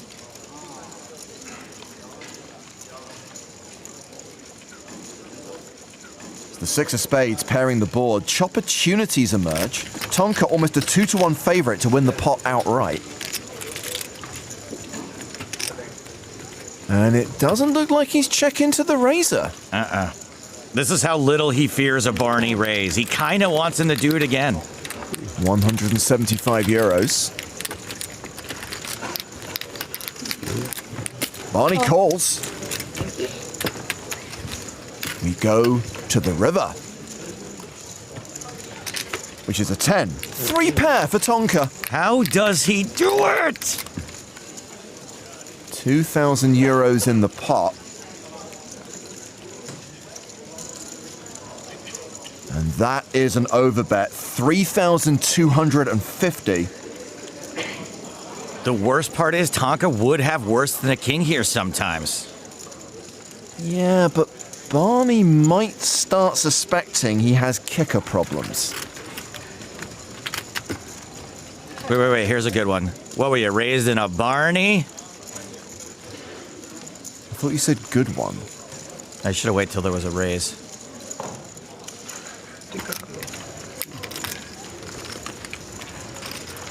He lets it go. So happy with himself. Steamrolling the table. Happier with a call. Steamroll. You wanted a call, you just betted slightly too much. 500 too much. Probably true. So Tonka earns a second token. Useful, because the player with the most tokens at the end of the round earns the button for the bomb pot. This will be the 6th hand of the round. Do you have a favorite hand, Lex? Yes, ace 5 suited. That's why you said you have a lot of 5s here. Yes. What's your favorite? 7s. 7? Oh, okay. The hand I tried to bluff him with. Didn't work. Should have gone bigger. Is there a reason it is 7s? Yeah, when I was first learning poker, I was playing 1-2, ran it up to like 400 or 500, and then I went to the big boy table, which was 2-5, and I immediately picked up 7s, flopped quads. The dude turned it straight, we got it in, and I hit and ran. Wow. so I think it's a super funny story, because I vaguely remember, and my friends are telling me too, when I was cashing out, that they were like super pissed, and I thought it was just because I like got their money, but it's really because I left, you know? Yeah. Because I was free money at the time. Yeah. I saw him do that last week. So Wolfgang is straddling. Lex with King 8. Great raise. That's strong. Raises to 200 euros. We know he's going to use one of his cards this time, don't we, as well? It's guaranteed. Oh, yeah, buddy. Everyone come in. I was going to make it 300 if he folded. Well, he didn't, did he? Sorry. Nice call, man. Thank you. That's one of my favorite lines. Don't influence the action. Nice call, Olga. Nice call or nice Sure. fold? Oh! Thank you. That bad, huh? Yeah.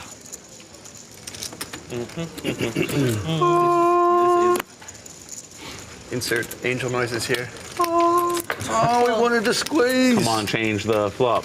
I know you were. Flop. I think he I'm wanted gonna have to squeeze conceal really. my reaction, otherwise, you know. Otherwise known as a poker face. So Lex has the power to change the flop if he doesn't like it.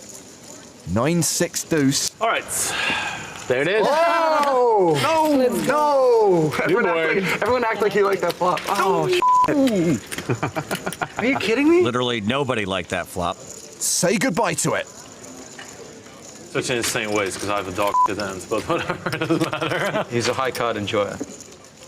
New flop. Queen 4 deuce. Barney hits the flop hardest again. That's kind of similar. Okay. I like that other flop, actually. Yeah, Barney has a pair of deuces. Spraggy has the best hand with threes. Lex is betting. He can't use any more cards now, right, in this hand? This is true. In that case, I'd call. And Spraggy missed a set twice. Statistically, he'll need 5 to 6 more shots at it. Folds the best hand.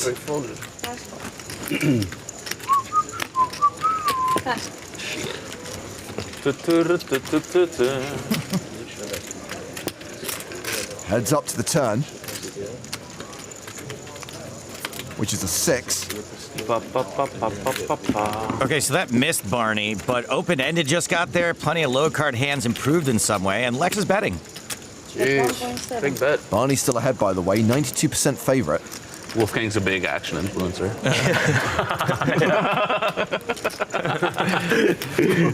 Which I'm a big fan of because I don't influence action. Wow, but, wow, that's huge. Wow, that was that's the best. double the size of the pot. Play by our rules. Whoa. After changing the flop? And he still has both his cards left. I think Barney's going to know there's something very sus about this. What was that hand on the original flop was 9-6 deuce, wasn't it? Yeah, didn't like that. I think it was 9 of hearts, 6 of diamonds, deuce of black. Yeah. Let's all piece it together. Deuce of spades then if it's deuce of black. What does it all deuce of mean? clubs is there. What does it all mean? I think we're on the river. Barney would snap this bet off. 1 card to come, more bets to face. Really tough to call here.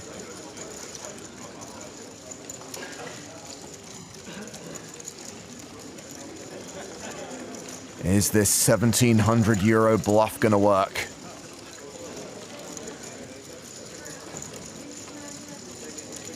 Yes.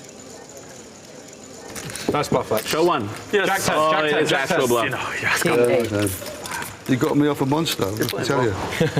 Still stings a little, I bet. So Lex earns his second token, guaranteeing him entry into the bomb pot, and still no steel card in play yet. No showdowns? 3 more, right? 3 more. 3 more. 2 cards. At least he cannot redeal the flop, so. Yeah, at least Goodness. that. You're just We're a little safer. I will adjust. We're a little Positive. safer. I will adjust. please. Why am I straddling? I already have 2 tokens. What am I doing? Your accountant has the same question. Tonka with Jack 7, calls. Spraggy's out. Queen Jack suited for Olga.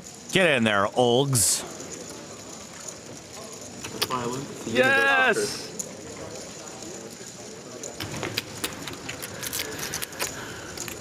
Another question or statement coming? It's pot limit pre-flop, right? Okay, he calls them. Wow. Oh! No For the- shame in folding. For the ooh. Check. Wow, no shame in Good folding. man, That'd be good kinda man. cool. Yes, yes. Warm up bomb pot. Please, please, please. He is asking nicely. 4-way to the flop. And it's Lex who flops best. Check. Checkaroni and cheese. Check. Check. Min bet from Tonka. Whoa. Nerd. So bad that you couldn't change the flop. Oh, yeah? Snap. Call. Snap. I will call. Well, Take thank you. Lex is going to get an extra shot at his flush draw, too, if he wants it. Turn card. King of Hearts. Scratch that. We go again. We go again. He wants Good luck, his everybody. spade. Give him a spade. You see, but I secretly want the 6. He wanted that king, but he doesn't want us He to. has pocket kings, he's just throwing you That's off. high level. New turn card. Boop. The 10 of clubs. Ooh. Check. This. I already have a flush. I just. Oh. It's such a good job we don't have power-up poker It's so anymore. It'd be nasty. broke. 50. Trying to play these power-ups just all over the place. Nasty. People don't play like this in Texas. Min bet, over bet. I'm out of my element here. I feel like my hand's a tiny bit face up right now. Tiny bit. So, what's near? This ain't Texas. But it is Hold'em. Okay. Tonka wins another pot. He's now almost 20k in profit. Meanwhile, Spraggy and Lex have managed to crawl back a bit. So for this round, Barney, Tonka, Spraggy and Lex all have tokens. Olga and Wolfgang still need to win a hand, and still no steel card in play yet. How no showdown? Barney with ace-10 suited. Raises to 150 euros. 150. Brother, ooh. 3 pass. It's a nice timepiece over there. What brand is it? Long Jeans. Had this watch for 11 years. Long Jeans? I used to call it Long Irons, but Very then I got nice. corrected. Oh, Spraggy. Spilling the pot. Spraggy is 3-bet with Queen-8 suited.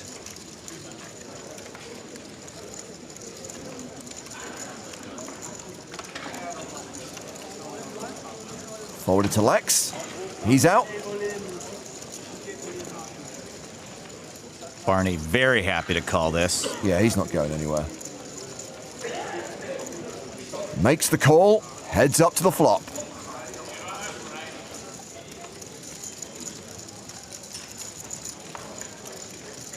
Nut flush draw for Barney, plus ace high, still the best hand. Barney very happy to flop this. This is hand number 8. Yeah. Yeah, there's one more. Yeah. That's tough. I've seen this before. Come on. You've been in one bomb pot though, right? Yeah. This story has been running for the last 20 Yeah, years. and I got bluffed, like, and folded a better hand. I'm just happy that I haven't lost 10k this round. There's still a hand, buddy. I'm confident. And a bomb pot. You can make it happen. Yeah, and a bomb pot. I'm confident you can make it happen. Is Lex rich enough to be this mean to him? So Spraggy continues for 425 euros, gets a call. Spraggy pairs his 8 on the turn, but that's the flush for Barney. The poker gods seem to think Spraggy was a little out of line.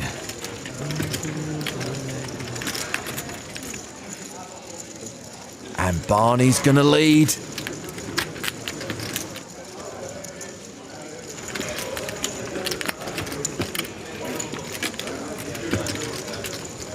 €875. But 875. I feel like half the hands are Barney versus Sprite. Barney knows his Huckleberry. Spraggy, you don't have to call this to try to impress us. He calls. He does have 11% equity. But Barry Greenstein does not change the outcome. Doesn't change the outcome, but might be a bad card for Spraggy.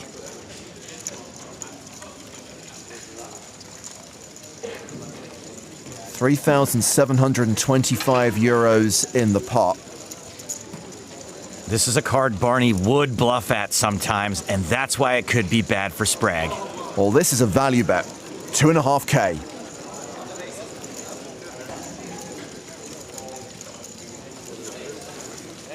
Ben's taking his time here. Is he considering heroing with just an 8? Barney has been bluffing a fair amount of the time.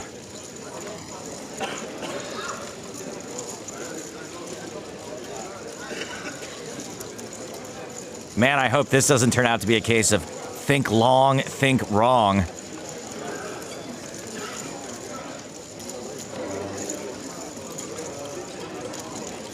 How long before Tonka calls the clock on him?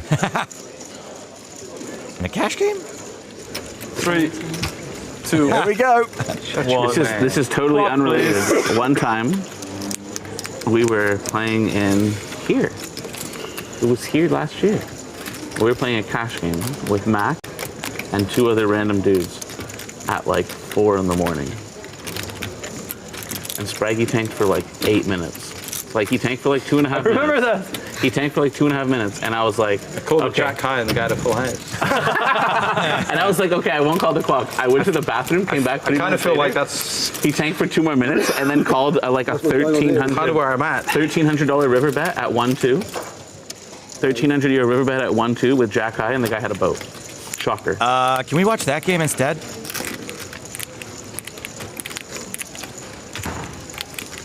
I'm starting to feel like I want to call now. What goes on, Barney? What goes on? What's he representing? That's good. That's actually the voice in his head right now. This is who I'm representing. Same firm as you. Come on. All right. Clock, you have 30 Okay, I'm seconds, thinking serious. it's a tough spot. Yeah, I have been dealt a pair, you know? All right, 37-40 at 37-10, your action is dead. Fair. Yeah. Go, let's go. It's coming over card and everything. I mean, I'll count you down from 10.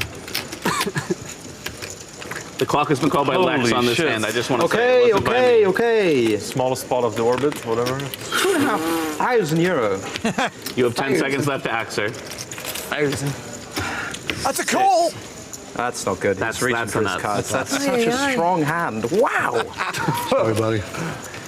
Queen High was close. Takes so long and I make such a bad decision. Queen High was close, honestly.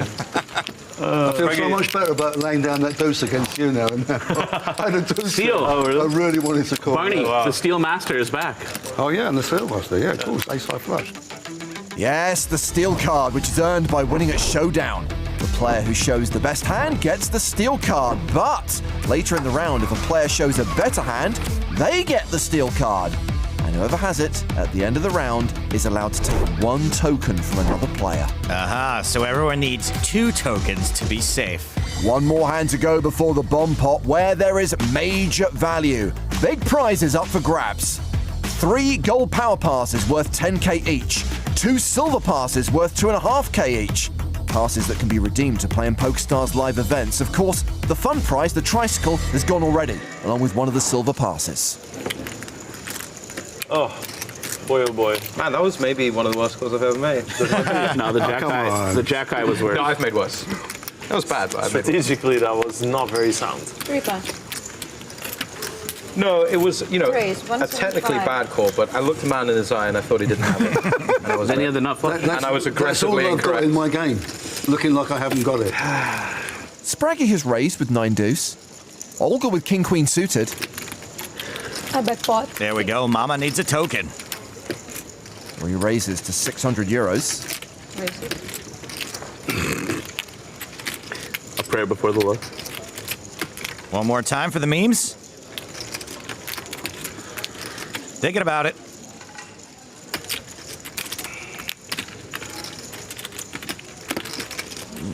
No memes. It didn't work. Wait, was that Spider-Man? Oh wow. Raise 1.6. A 4-bet from Lex. 1 plus. I really hate Let's that go, man. Olga. Or Spraggy. Spraggy also tempted?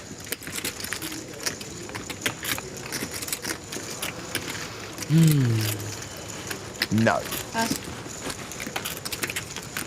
Good try. Now the question is, if we go all in pre-flop, can I use this on the river? Maybe you weren't paying attention to the rules. No interfering, please. I'm all in. Boom. Okay, nice. No! Nice, okay. You have 2 options now. Olga. Spraggy or Olga. Congrats. Yeah, Thank good. you. Nice. Has Spraggy got one? He's got 1. Oh, and thank so God does for that. Olga's got 1 as well. I've already been got. Wow. The trouble is, I think you're short stacked and that's good for the bomb pot. Yeah, so. I already know what's happening. Just take the chip, all right? Not a lot of showdowns in this round. Barney had one of only a few. He ended up with the ability to steal. I saw you took... Again. It's nothing personal. 2 out of 2. It does feel a little personal at this point. Okay, it's a bit personal. All right. We got the answer out of Lex, your power-up is over. Did you have fun? Yes, I feel like it served me reasonably well. And Olga, you're finally back in a bomb pot. I'm so happy. Thank All you. right, Spraggy, you're going to have to do it the hard way. It's bomb pot time. Good luck, everybody. Yes, the 10th hand is played as a bomb pot. Everyone has to post 100 euros and we go directly to a flop. Only players with tokens can play. In this episode, we have Barney, Tonka on the button, Olga, and Lex. And we've got 4 pretty ropey hands. Okay. Right, let's have a flop then. Good luck, Barney. I can think of it. What the fuck is this? No, I can't let you. I already made the mistake once with you. Wait, you're not in the bump pot? In the bomb pot. Oh, fucking stole it, wolf guy. Like, he's so bad at it, he's even getting flamed by people not in the bomb pot. Yeah, you've never been in a bomb pot. Under no fault of my own. Man can't spell bomb pot. In fairness to Barney, I gifted him the steal. No, I still would have had the steal. But no showdown. No gave you the showdown. Because he called. Didn't I already have the thing though? No, you did not. Okay. You got it then. I've really screwed myself. I lost the pot, gave you the steal, lost my chip, lost everything. A disaster. Classic Spraggy. Here comes the flop. Wow, a flush for Barney. Wow. A check.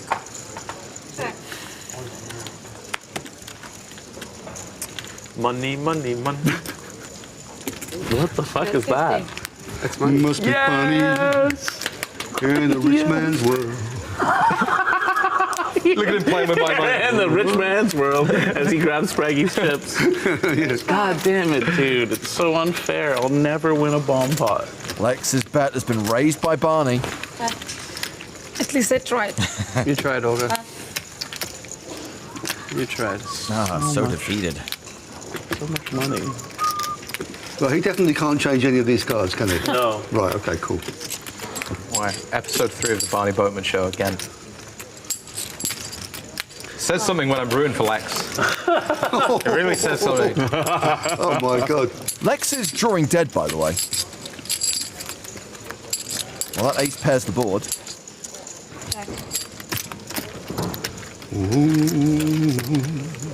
All the things I could do. What an obnoxious turn. God. You think that was an obnoxious turn card, do you? Yeah, you think so, yeah? Wow. My timing is the absolute fucking worst. It's unbelievable. Barney wins the bomb pot. He's the second most profitable player in this game. Tonka is the biggest winner.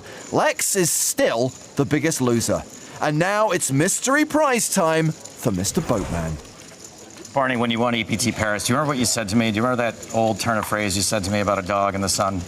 Yeah. You're looking pretty sunburnt right now back there. Yeah, all over the place. Yeah. Time once again to choose a mystery prize, and the tricycle's off the table. That's a shame. So you can't win that. Looks like a $10,000 gold pass. Well done, Barney. Well done, Barney. We're all happy. Maybe he'll make it to EPT Barcelona this year. Yeah, I think I'll be there. He'll be there. I might even have a rebuy. All right, Barney, time for either a power-up or a forfeit heading into the next round. This needs to be a forfeit, surely. I'm better with forfeits than power-ups. You will be put on a 5-second shot clock for the next 9. Can I buy that one? Can I just have it for free for a tricycle? All right, we'll see how Barney fares with the 5-second shot clock next time on the You'll see the quickest knuckling you've ever seen in this game. Cash challenge. And coming up next time, quads and a slow roll. Nope. I'm used to a slow roll. Come on. Show the hand. Wow. Crazy bait. You're such a bad person, Parker. It's unbelievable.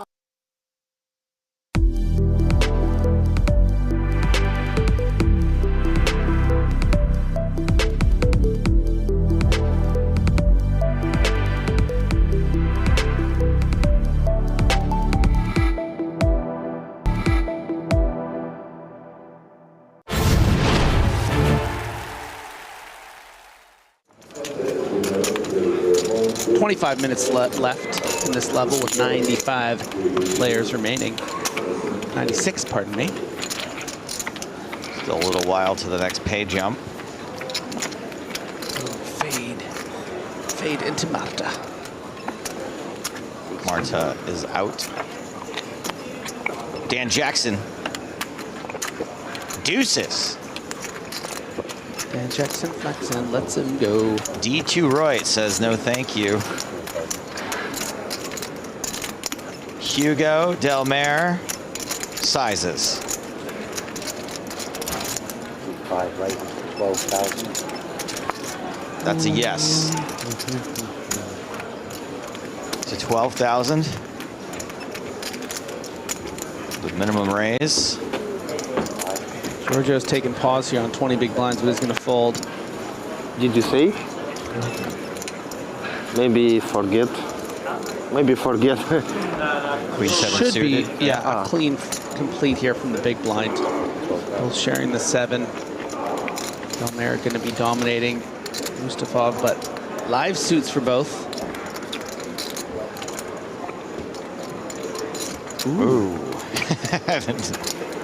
986, both players with a straight draw, just one spade for Mustafov. No backdoor flush draws for Delmare. Yeah, a board that will favor the big blind calling range in Mustafov here, so that's why he elects to come out with a lead. You know, were he up against something like Ace-Jack, going to be very difficult for Delmare to continue. In this case, of course, Delmare has the dominating King 7, and we'll be seeing a turn card quite happily.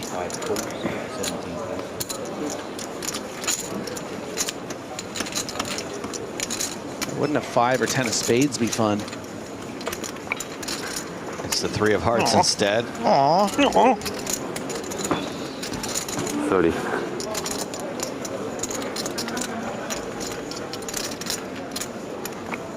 Was that a snap bet of 30? That's what I heard.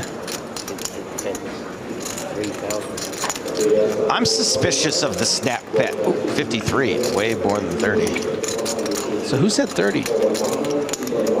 Maybe I just heard 53. 50-30. 3 sound like 30 to me. I never think a bet that's that quick is going to be that strong, personally. Me as a live tells expert. We play 4 live tournaments. Rule number 8, right? It's page number 8, which is the penultimate page.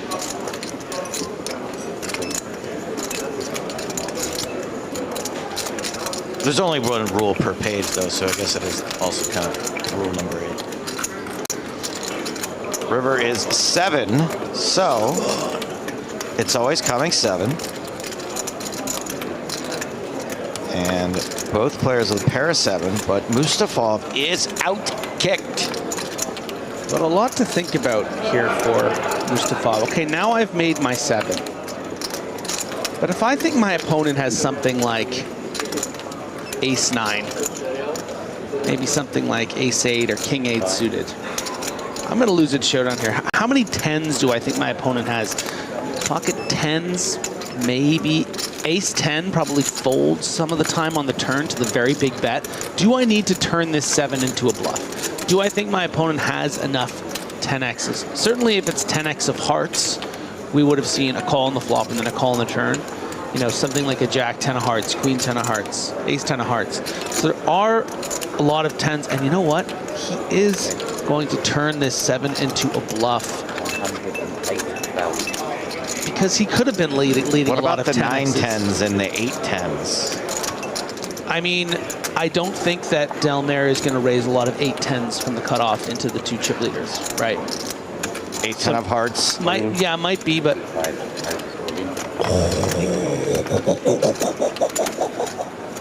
Mustafov bets 81,000 and Delmare shoves through 189 and gets it through. So kind of what you were saying, just the opposite player.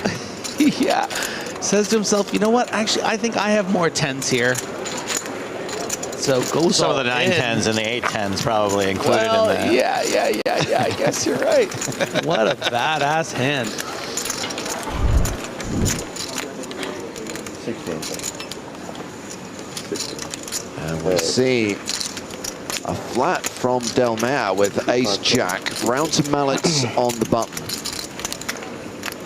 Ace-Queen suited. 56. Yeah, this is squeeze territory, James. 7 raised to 56,000. Chip leader has folded.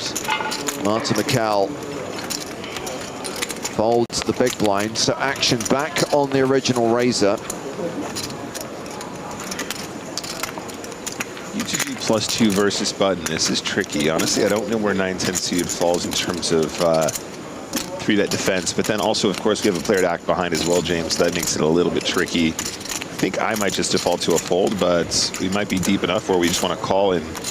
The cool thing about calling here, James, is the player behind you, the last player to act here on your left, is probably unlikely to put in another raise. So you're going to see a flop, and they're often priced in, so you get additional dead money in the pot anyway. So there's kind of like, it's kind of like a moment where you kind of know you're going to see the flop. You're not going to get pushed out too often.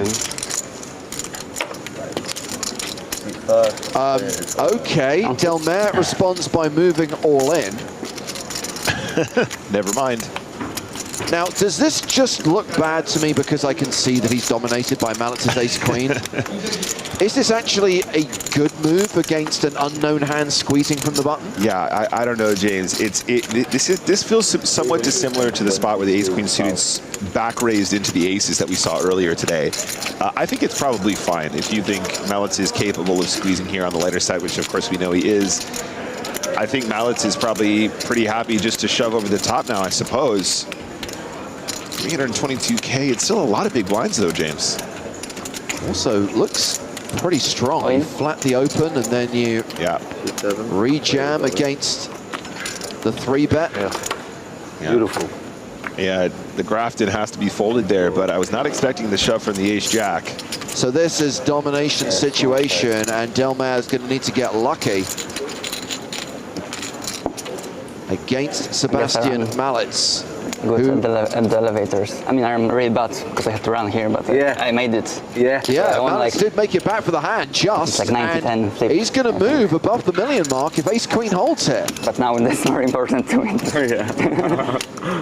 Yeah, this is a big moment. This is for a decent chunk of change. Is he going to get spraggied? Is he going to get done dirty by ace-jack? Good start. Queen high flop. Delmare gaining 2% equity by standing up. Does he have a jacket? Does he have a bag? Can he get any additional percentage points? You save so much chips here. Wait a second. Oh no. He is drawing dead on the turn. 9 on the river. Good luck. Nice playing with you. Unbelievable. Delmare KO'd. And Malitz up to 1.12 million. I think he's just taken the tournament chip lead now.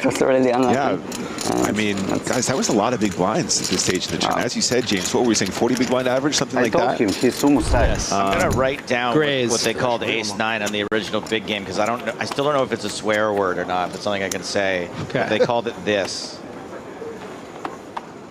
Whoa, whoa, whoa, whoa, whoa, whoa, whoa, He's just drawn a picture, ladies and gentlemen, of a giant... No. Can't say that? No, don't say that, because it's... No.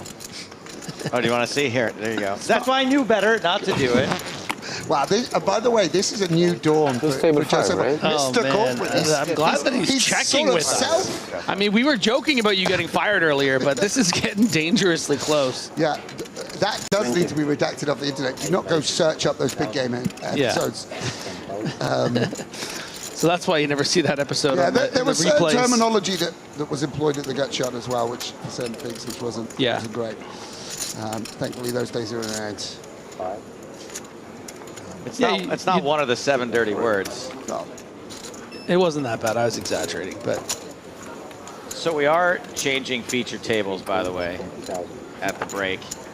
And I can't even believe these words are coming out of my mouth. We're going to bring up to the feature table chip leader Bobby James. What about Nadia Razadine? Can we get her on the feature table? We haven't seen her all day. Rania went broke yesterday. And we've got let's go, Jesse. A flopped straight for Jesse Wiggin. Yeah, and wow. Tabayev gonna bet for value here. Of course, there's so many hands he can get called by, and ordinarily this is a board that you want to play very passively because of the fear of ace king, which obviously makes up something of the cutoff range and you don't have. But I wonder whether Jesse, with such a strong holding, gonna make an adjustment because of that small sizing. And I really like this Not going to let his opponent get away with setting their own price to go to the turn. Yeah, position just so important, right? I mean, if you do decide to just call this 15, maybe you see some checkbacks on the turn, suddenly you're getting to the river and the pot is, what, 70K or something? Yeah. This way. And Tabiev probably not going to be able to fold here. Yeah, it just makes perfect sense to continue. As the pot bloats now to 161K. And shows no signs of slowing. Yeah, and it's going to allow, on certain run-outs, Jesse to go for it all. And that's a bad card for Jesse Wigan, because now that straight becomes very, very obvious. Obviously, sometimes as well, his opponent has a king. Hands like King Jack, King 10, King Queen come to mind, and he's only playing for half the pot. And now we can't really go the polar sizing. Might want to sort of dampen the sizing. 70. Does continue to put in money. And I wonder what Tabab... You see how it's a very good sizing against hands like Ace Queen and Ace Jack, where you feel a bit... you kind of don't want to fold. You've got that. You can imagine the king coming off. Super duper sizing here. Yeah, and what do we want to do? Yeah. Bayev calls. Got a couple of people heading to dinner. Wow. And no flush draws out there.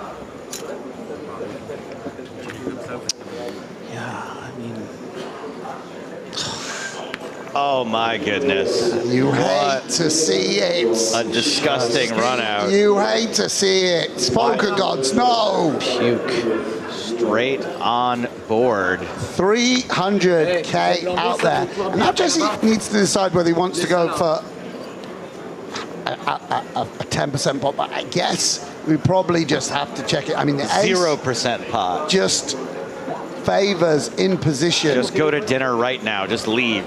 Let him kill your hand. Checks over to his opponent, and what a delightful river card for the Kazakh. I would say he if should. I'm getting that flag right, I hope I am. He should check it back for the memes, but he doesn't Yeah, want to get a penalty. a lick of the lips. Jesse impassive. And those larger than average hands going to go to work. What's the sizing?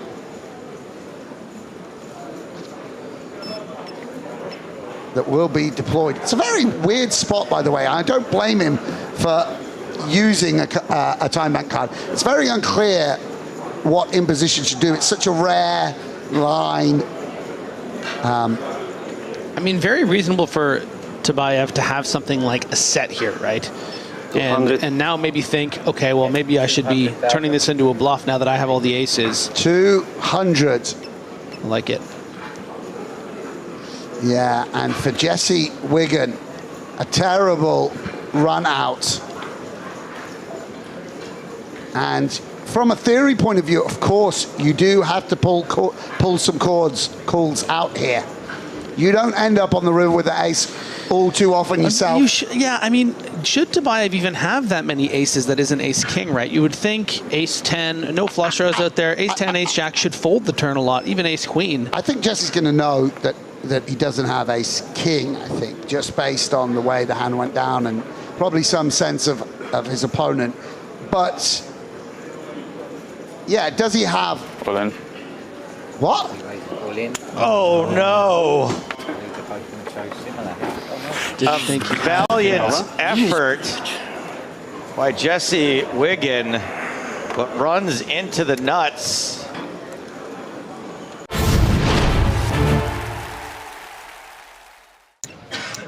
Jack deuce of diamonds for Barney.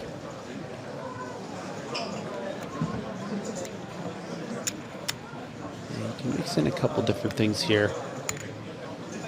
Going to be too strong heads up to just fold, so certainly can call, but I think it plays nice as a 3-bet too. It's going to put Kaufman,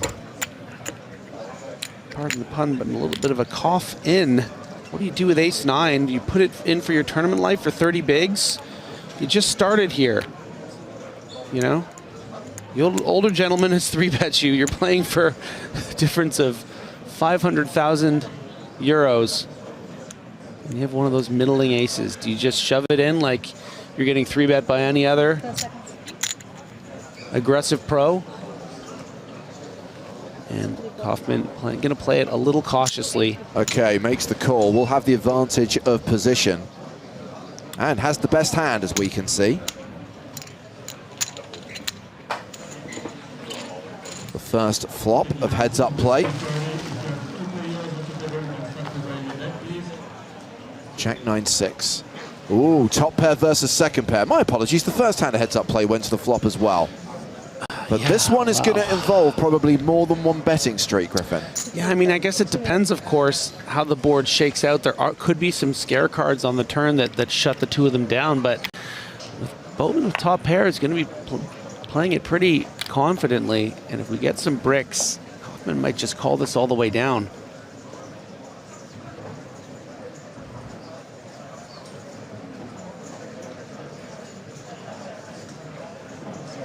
Continuation bet of 2 million from Barney Boatman into a pot of 6.2 million.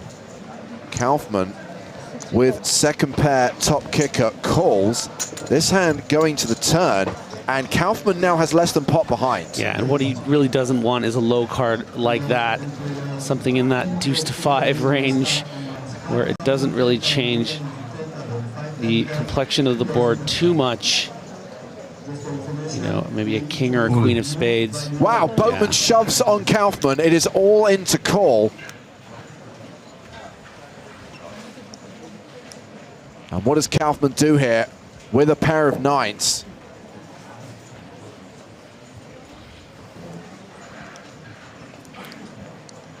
Am I allowed to ask for a count? Even if it's covers me? Asks for a count, which I guess buys him more time without having to play a time bank card, but really? Well, in fairness, he did say, am I allowed to? You know, it wasn't like he was, it's just like with trying to understand within the rules. This is a very important spot for Kaufman and you know, wants to utilize within the rules. Yeah. Yeah, but you know, it's a little. I agree with you, James. But you know, it's like it was polite. I don't know how exact he wants to be. Is Kaufman out of time banks? Is that why he needs to do this? Oh, maybe, yeah. Or he might have a limited number left. Either way, it is a huge decision, right?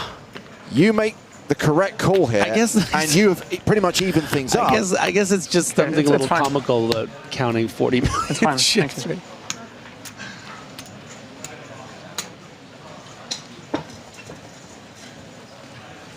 I call. Makes the call, and this could be it. The chips go in, and Barney Boatman is near enough a 9-1 favorite. David Kaufman needs an ace or a 9 on the river, or this is over. Yeah, certainly Kaufman also considering maybe ace hands 9. like King 10, King Queen that would shove the turn here. This is only the second hand of heads-up play. My gosh. And it could be the last hand of the tournament. And that is a confident smile of a man that I think believes it is his time. Is it Barney Boatman's time? An ace or a 9 required for Kaufman to continue.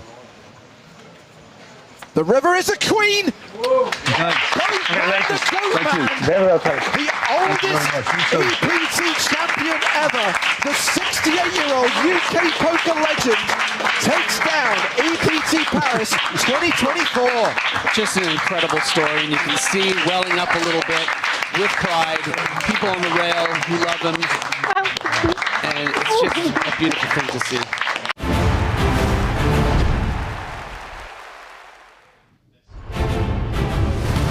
Right now we are in Cyprus with the PokerStars European Poker Tour, and it's day 4 of the main event. It's the day we play down to the final 2 tables. Right now we're at 3 tables with 21 players returning from the dinner break. That means 5 more eliminations needed today, and it sounds like it's a hard target. They want to get to 16, so we may play through all of this level and maybe into a 6th level to get the job done. These are the big stacks right now. Martin Mikkel is chip leader with 3.37 million, followed by Anton Vig and Oliver Weiss. Former team pro Mikhail Shalamov also inside the top 5. The start of day chip leader, Bobby James, is actually one of the shortest stacks right now with 25 big blinds at the new blind level. It's James Hartigan alongside Joe Stapleton. Hello, my babies. This entire time there's been a guy named Eleftherios Sinos, and I'm just hearing about it now.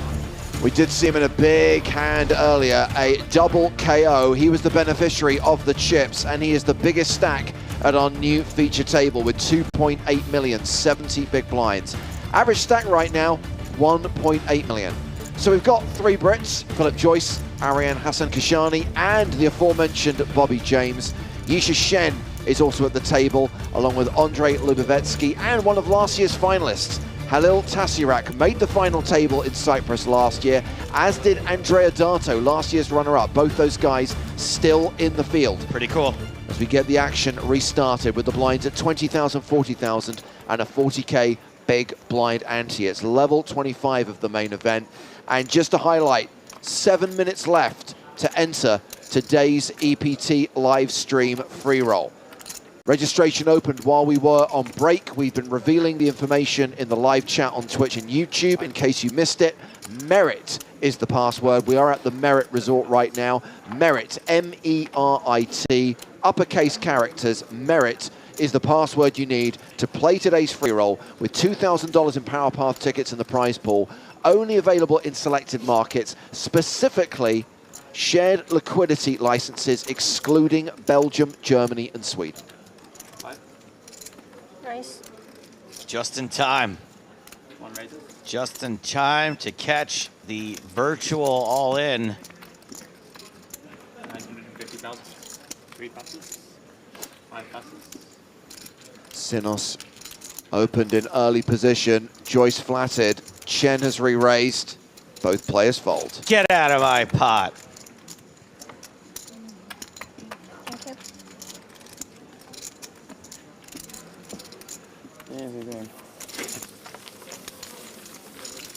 Some dessert. Important to discuss what was on offer at dinner. And another prime opportunity for me to selfishly promote my vlog, showcasing my journey to Cyprus and my first few days here ahead of the first stream we did. At the end of the video, I do showcase some of the dishes available for you to consume at the EPT Cyprus buffet. Life is like the EPT Cyprus buffet. You never know what you're gonna get. It is true. Many of those dishes, by the way, unlabeled. The contents, unclear. Not important. I mean, if you have a food allergy or in any way are gluten intolerant or a vegetarian, it would be nice to know. That's how we cull the weak. If you can't handle giant dish of baby melted meat and cheese and who knows what else, then you don't deserve to breathe the same air as us. 3 passes. Russian roulette with food. I love it. 4 passes. Was this a Gibbons? Did we get a Gibbons from Sinos here? This is weird. Eleftherios? I thought we were playing 10-20, so I thought I've been min raising. I did wonder what you were doing. Oh, unintentional Gibbons. I thought we were playing 10-20, 10-20, so I thought... I thought he was min-raising, and actually 5 calls. he was limping. Okay. Welcome to the game. Yep. Well, Joe, So the blinds good news go up. is Yeah, we yeah. don't have to do this level alone. Joining us It's on the other live table, you didn't do via that once, and I was satellite like, wow, he's really doing is some fancy Maria shit. Ho. Good evening, Maria. Good evening. Hi, Maria. He just changed his playing style completely. Oh, hello there. Oh, jeez. Please don't accept it. If you I could, mean, it's daggers right off the you know bat. why. You know why. Wow, what? Well, it's a double whammy. You first of all you insult Nando's, and I believe you also insulted Maria as well. What are you guys talking about? Right. Yeah, lost less. Like, I love Nando's, but I don't like pumpkin spice lattes. So what you said is not true. Just I'm because not it a spikes basic your bee. glucose, otherwise you'd be all over that basic.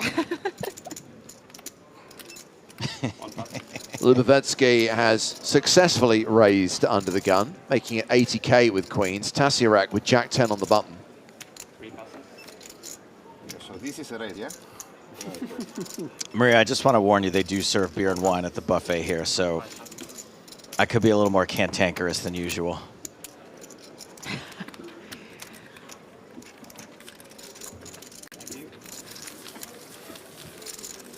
Maria, I know you've only just joined us, but I'm assuming you were watching from the top of the level and would have seen that there is another Maria who's currently top of the leaderboard in the catbird seat. I saw, and that is amazing. I don't feel like I've ever seen her or played with her, but I'm really interested to see, how she maneuvers this deep run with the big stack. It's actually a Marta, not a Maria. We've got enough Marias in poker. This one's a Marta. Close enough. Thanks, Marie.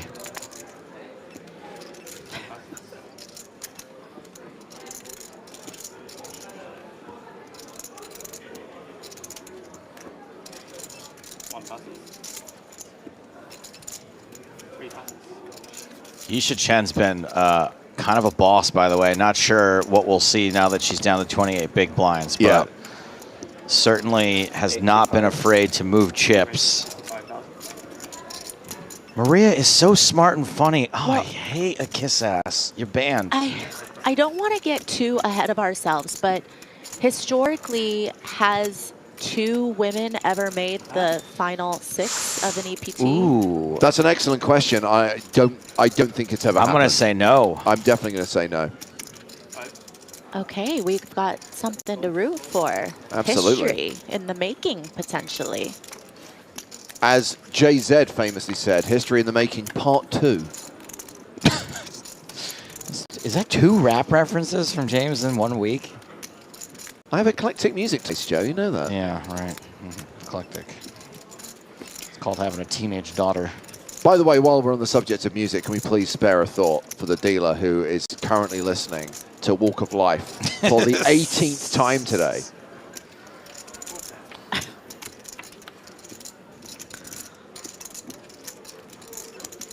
Check, check here with top pair against bottom pair on the flop. And, this is pretty interesting turn in terms of giving the pair of 5s here a flush draw.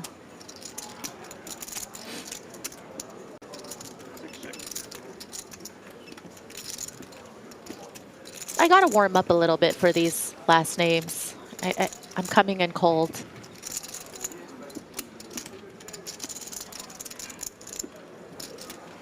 Lubavetsky has the 5-3. Hassan Kashani has the Jack 10. 114. And it is Hassan Kashani who's betting here, 140,000. Does have the best hand, but big draw for Lubavetsky.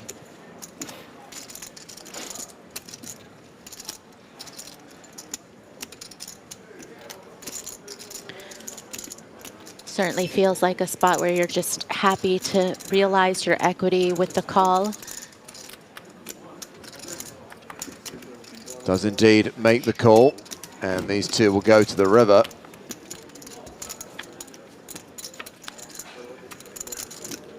It is the 7 of hearts. So Lubavetsky left with just a pair of 5s. Yeah, it does have just the slightest bit of showdown.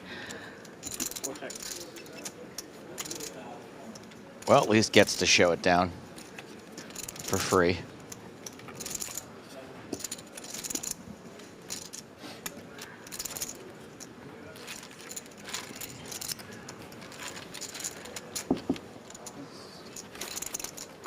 Arian Hassan Kashani currently playing 57 big blinds, slightly above average right now.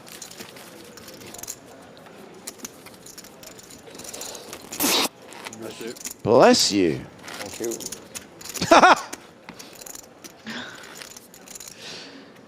That was weird.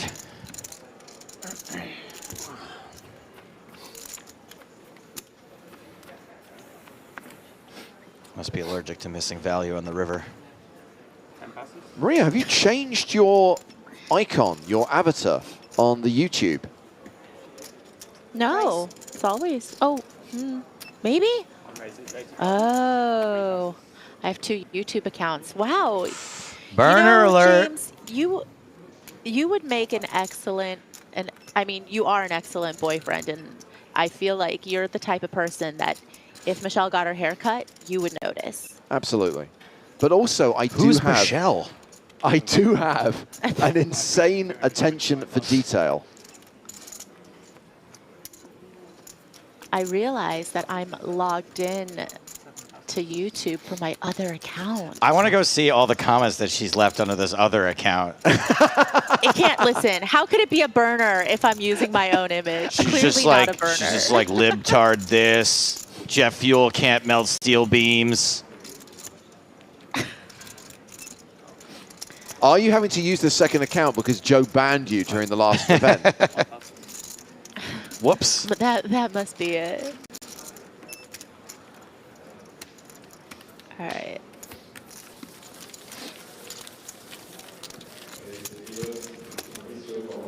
Oh, Lobster667 says, I was in Wiston's chat one day, and I was the only one who noticed he'd had a haircut. He was so happy that someone had noticed. That is very sweet. Aren't we running at like 96% probability now that Chat Pro Saturday will happen? It's high. Yeah, really high. Tom will be happy. You know who could ruin it? Maria's burner account. Spoil it for everyone. Average Joe's card says audio quality for Maria is fantastic. Sounds like she's right there with you guys. I mean, what are we paying for this satellite? $25 a minute? So it should be good. I'd take the over. Oh no, that's just the line fee. The actual cost of getting it here. Yeah, and that bit of kit, the satellite decoder, that's like 5 figures. I found one of those in a cereal box.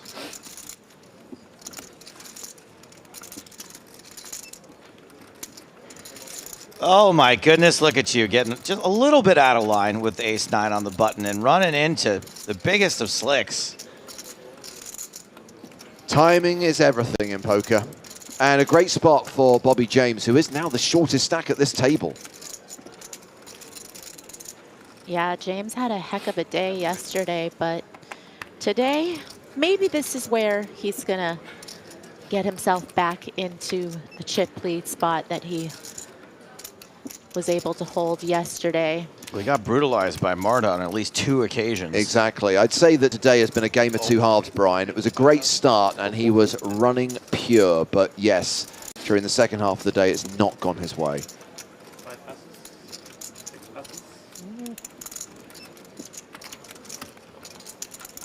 Just know what Joe's commentary is going to be. Yes. Tell me. One for the good guys.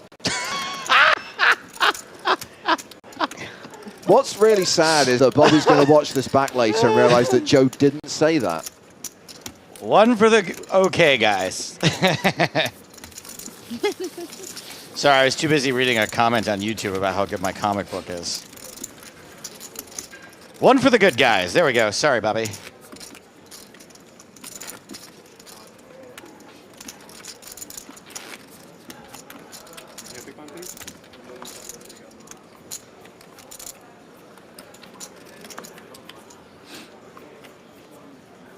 I'll tell you this. Bobby would make for a terrible poker hand because he is one of a kind.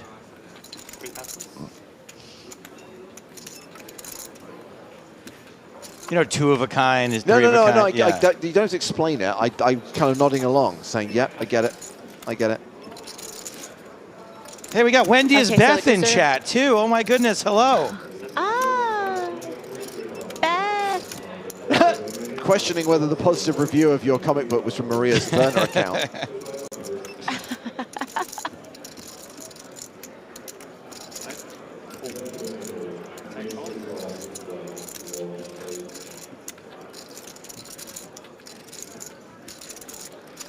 Jacob wants to know what's the book about. It's about 150 pages. Thank you for your question.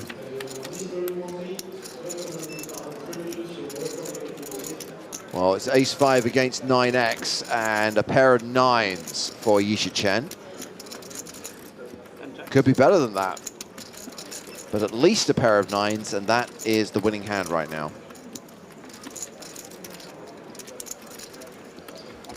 Yeah, blind versus blind here. You would assume that, you know, Chen might not have a spade if she decides to check back the flop, just because, you know, sometimes a pair with the flush draw might decide to bet that flop, but she's probably just wanting to exercise a little pot control. Might not have the redraw.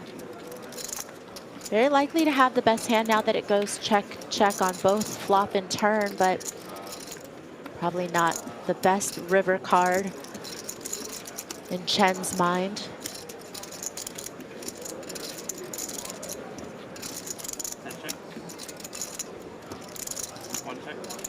Nice and easy.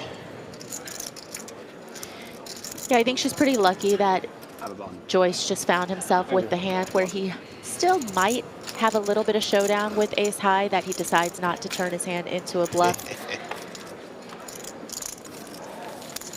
Flush still pays the bonus, even if it's just a deuce.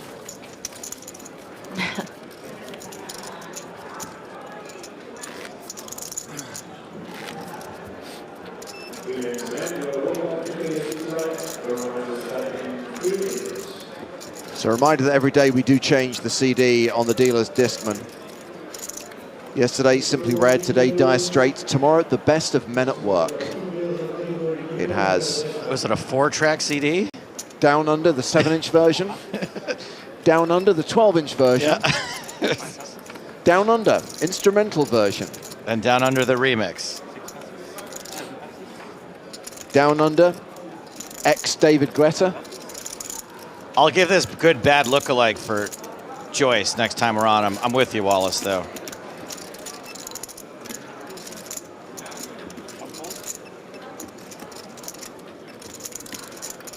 Yes! Tazarek. You better check yourself before you Tazarek yourself. 121. Is Chen's reader broken, or does she just have the deuce of spades again, and maybe that chip isn't working? It's entirely possible.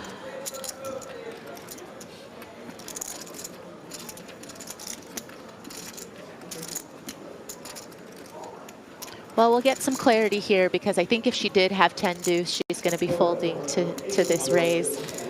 Okay, she might have had the deuce of spades again.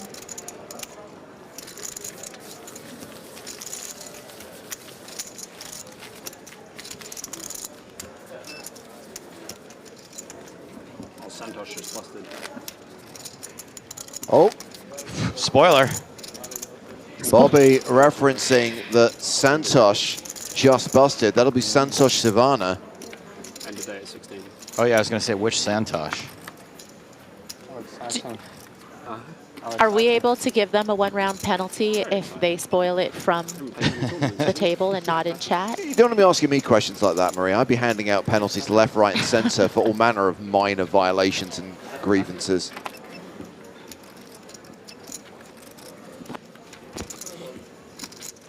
We will witness Santosh Sivana's demise in just a moment. But yes, I can confirm we are down to 20 players as we see Philip Joyce open here with Queen 9 at the cutoff.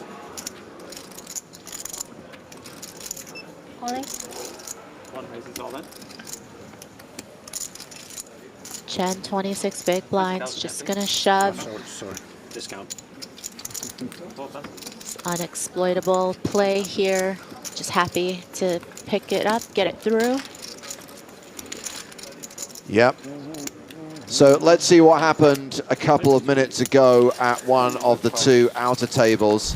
It was Santosh Sivana all in with Jack-9 against Queens. It was an uphill task and Jack-9 did not get there. And that was the moment Santosh Sivana was eliminated in 21st place. So he cashes for $31,940, and we are at 20 players now as we continue to play down to 16 on day 4 here at EPT Cyprus. Maria, do you The think man's we'll... so rich, he was trying to leave without his payout. Yeah. Sorry, if it's 5 figures, I don't care. 7 raises, 85,000. 10 passes. Sorry, Stapes. What was your question? Do you think that we are going to get to 16 by the end of this level? Well, I feel like these bold predictions are really only meant to be made by the widget. But, I mean, certainly chip distribution has a little bit to do with it. How many shorties we got out in the field? Not Nobody that at many. this feature table, so... The shortest stack of I the think feature it might table is take- 26 big, so... Right, so nobody here, but what about the outer tables? I'm going to give it, you know, a good 2 hours. Okay. So a little more than a level. I think that's... But what does the widget say? So the widget actually thinks that we will finish level 25 with 15 players. So the widget thinks it's doable. This is my time to beat the widget finally. I'm with Maria. I think we will play into level 26. I think we came back from dinner slightly below a 50 big blind average. And remember, as Kenny Hallett revealed the other day, that's what the widget is effectively tracking. So because of that, I think we're going to probably get to 17. And then hopefully during the first 30 to 45 minutes of level 26, that's when we're likely to get down to 16. But stranger things have happened at sea. Yeah, it's not just chip distribution. It's also, you know, the player types that we have left in the field. There's going to be, you know, maybe some inexperienced players who are not as ICM aware that, you know, might make a slight blunder just gambling a little Like bit who? too much. But also... Name names. Well, I don't want to name names. Also, sometimes it just comes down to a series of good old-fashioned coolers. Right. Yeah. It just doesn't feel like the coolers are going to Stapes, happen. Do you feel like cranking it or not? You know what? I've been really just sort of out of sorts and not feeling it, not cranking it. I've just been tired and stressed out, and sometimes no matter how much That's you crank not it, like nothing you. happens. I know. I don't even know who you are anymore. Just haven't been getting the same joy out of cranking it. By the way, when I say cranking it, I mean cranking the cooler machine. That Yes. if I crank it hard enough and long enough, eventually a bunch of chips will spew out.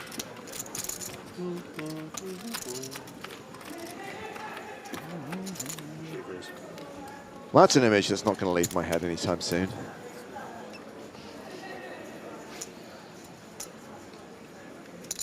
And after that extended conversation about when we'll get down to 16 players, Akinicus asks, how many are we playing down to today?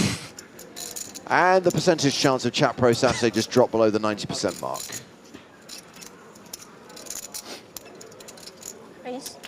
I love Yisha Chen.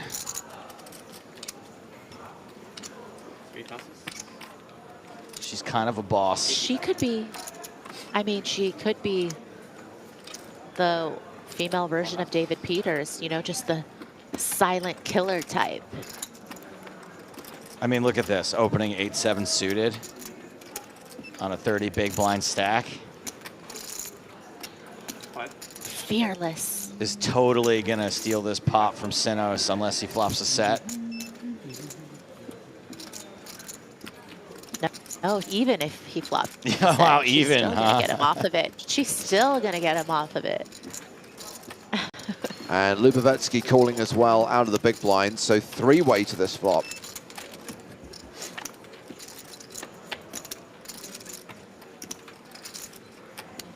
Jack 8 deuce. She's in fact flopped best. Yeesh.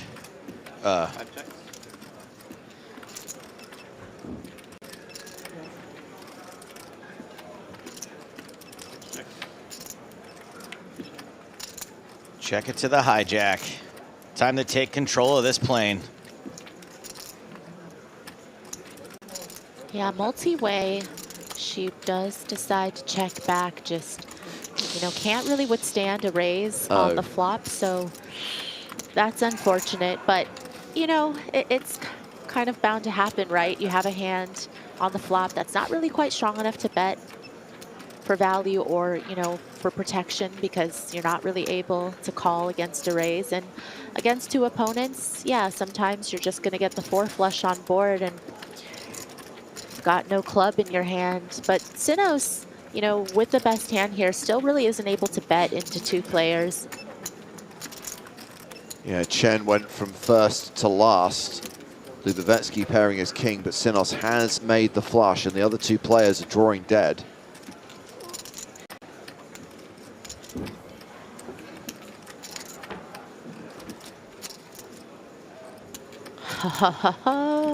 She's going to find a way to win herself this pot, I think. I hope so, because I like to be right. It's a little bit more for Sinos to call here because he does have the big blind behind him. And things will get really murky if he calls and he faces a raise, or if he calls and then there's an overcall, because on the river there's just not much he can do. I think he's planning to call once, but he's gonna very likely fold to a second barrel. Okay, 1 person down. She just needs to be able to fire the river.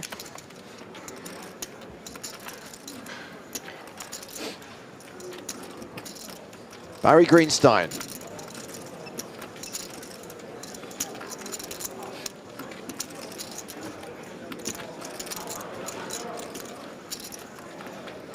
Chen can certainly have, you know, a lot of offsuit combos here, opening from the hijack. You know, range is going to be a little bit wider. You know, this wasn't a 3-bet pot pre, it's just a single race pot. So again, just a lot of those offsuit kind of 1 spade type hands can certainly be in her range. I'd love to see this. Okay, Let's so go. we're looking at a pot of 580,000. And Yisha Chen has just bet 350K. And Sinos with this 6-high flush. And what a great sizing too, right? Because I think that it's not polarizing. It feels like she can very easily take this line without, you know, the nut flush. She could have the queen of spades here. You know, I don't know how often she goes for it with maybe like the 10 of spades, because Sinos did call from the small blind. So he can have some offsuit combos as well, but, you know, certainly doesn't look like, you know, she just has to have the nut flush here. And the more hands you could have in your value range, you know, the less likely the 6 of spades is going to be good.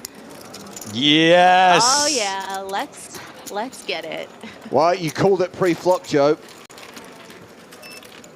She found a way to get Sinos to fold a better hand. And Yisha Chen is now playing 1.57 million, just shy of 40 big blinds. She's terrifying. Roll up those sleeves, girl. Yeah. That was some hard work. That was hard work. What a hand.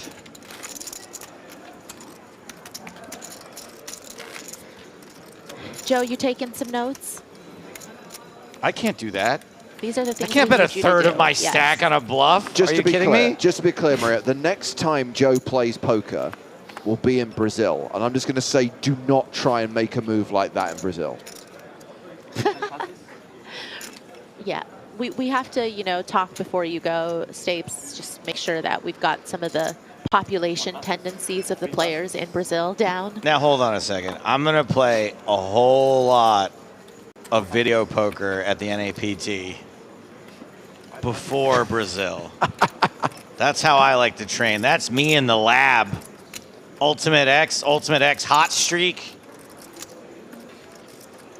I love the fact that your idea of the lab is video poker and ultimate. That's how you learn how to hit your outs. That's hilarious.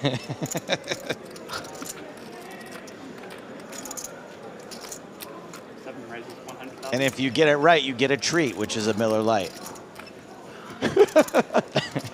So Lubavetsky in the small blind completes. Bobby James with aces raises to 100K. BB for Bobby.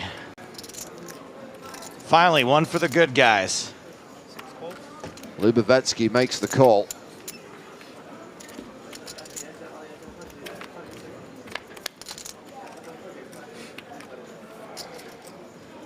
King, Jack, 7, second pair for Lubavetsky. 6 spot for Bobby.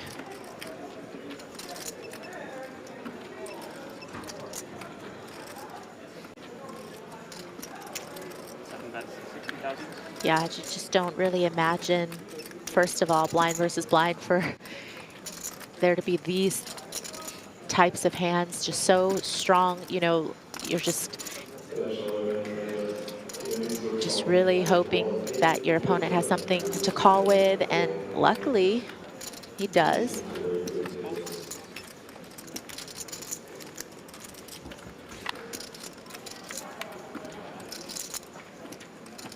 And luckily does not improve.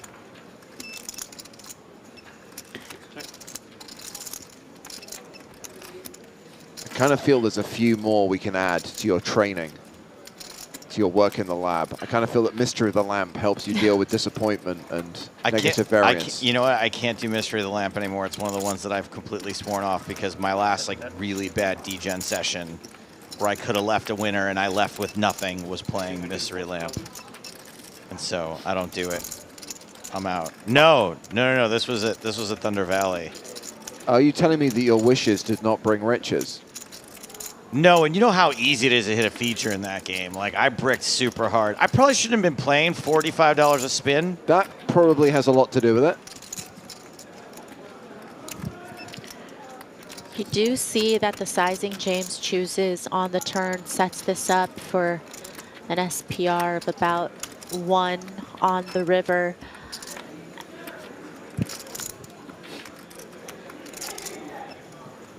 River is the deuce of clubs.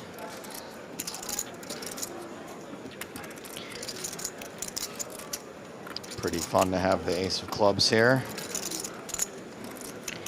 Yeah, it's such an uncomfortable spot for Queen Jack because, you know, if you had top pair here, then you're most likely just going to be doubling James up. But you also recognize that this texture and this run out is probably one that James is very likely to just continue barreling his air on as well. You know,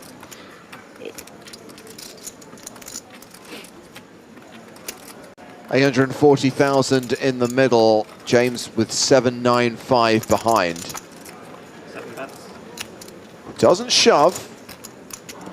interesting. I mean, I think a little bit has to do with the fact that the flush gets there on the river, so maybe just a few less hands that might look him up if he were to go for essentially a pot-sized shove. I think he's really trying to keep, you know, the King X and the Jack X curious. I feel like if the flush doesn't come in, then it's a pretty clear all in on the river. But you wonder if the sizing is going to make the Queen Jack more likely to fold.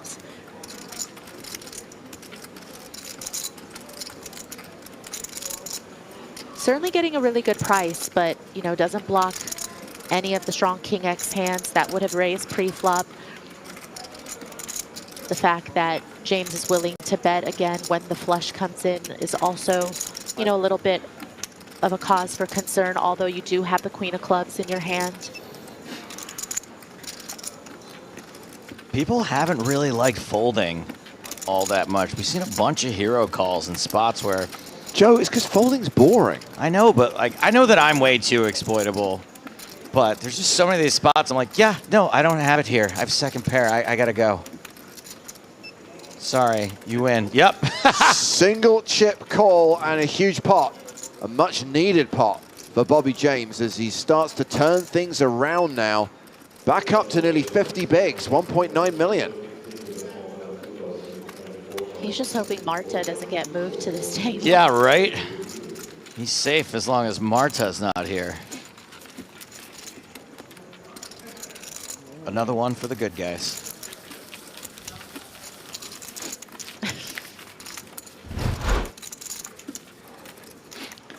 It's been a very awkward situation if you jammed river. I've been very upset. Why? You would have got all his chips.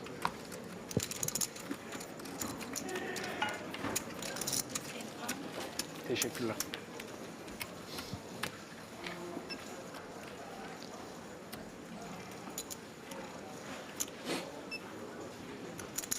Raise. One raises 80,000. Chen opening under the gun with pocket nines. 3 passes.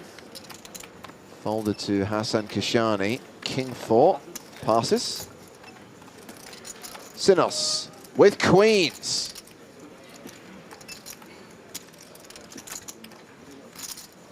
Too fuck. 5 raises 240,000.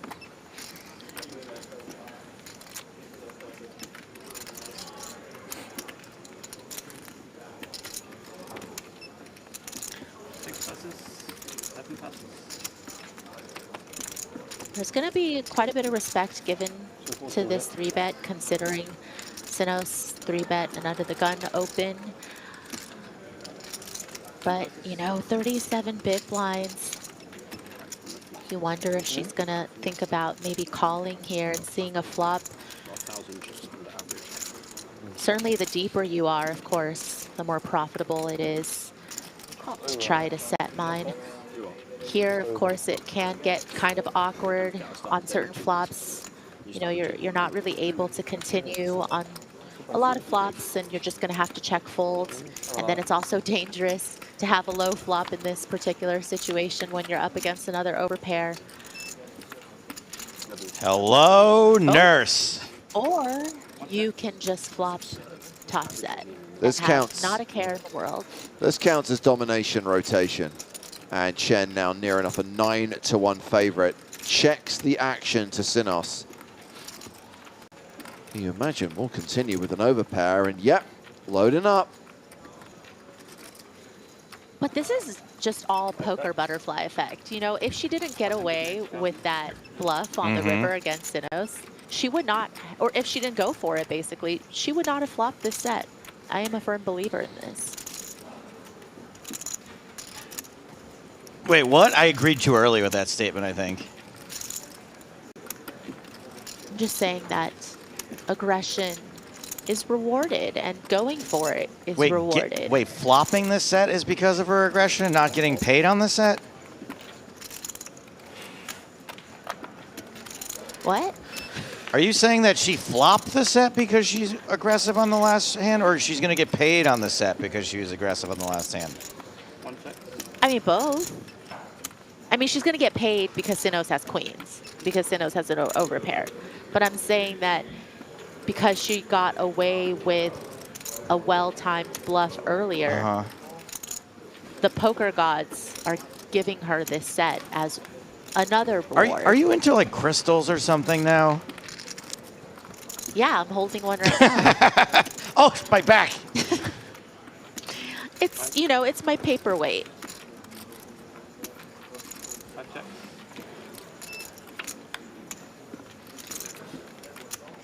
All right, Maria, I'll sign up for your Amway account.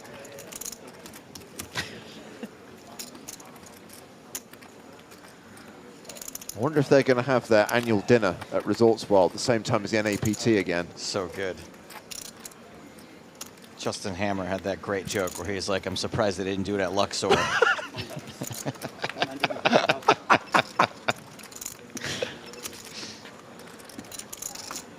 Wow, look at this small bet. I mean, I kind of love it. Might Sinos go for a value raise here against this sizing? Just thinking that she's weak. Okay, like Chen has some serious chops. The fact that she's even able to find such a small bet here on the river in the hopes that, you know, I think she's just up against the wrong opponent. I think if she's up against, you know, a lot of the best of the best, they would have gone for a value raise with queens here.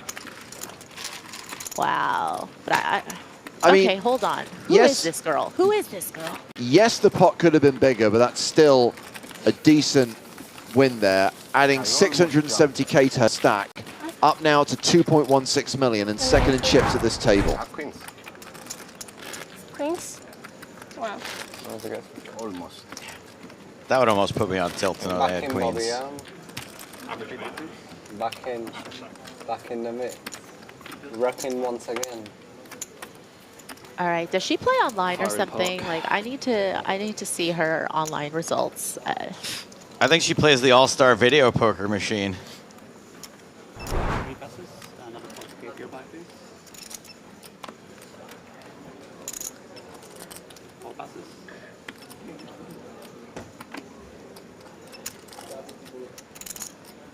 Part of me wants to see the numbers. Part of me wants to get a reconciliation from Thunder Valley to see exactly how much Joe did on Mystery of the Lamp on that trip.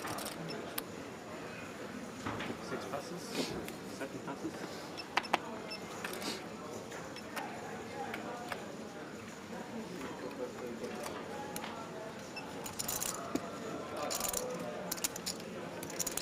Wow.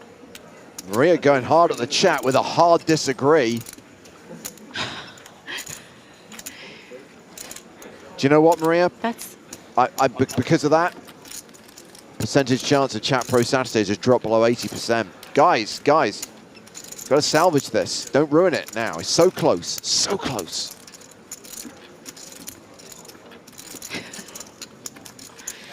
Well, I just think it's funny that the person that made the comment thought that it was me trying to defend her play.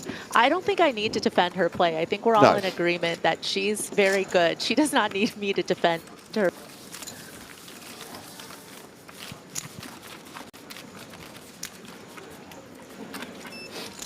According to Zeddy, Patrick Leonard picked her to win the whole tourney a few days ago. Can understand why. I mean, if that's not an endorsement, I don't know what is. Python says Chen is only doing this tourney to make up for how much she lost in Mystery of the Lamp.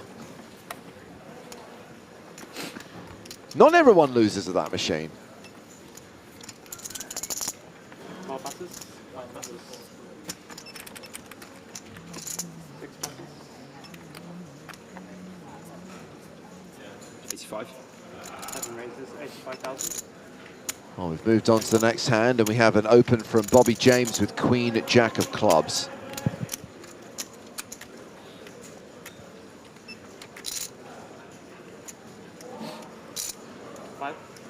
One passes. Round to the big blind. Halil Tasirek, 8-5. 3 calls. Start like 1 million, yeah? Huh? Start like 1 million. Yeah.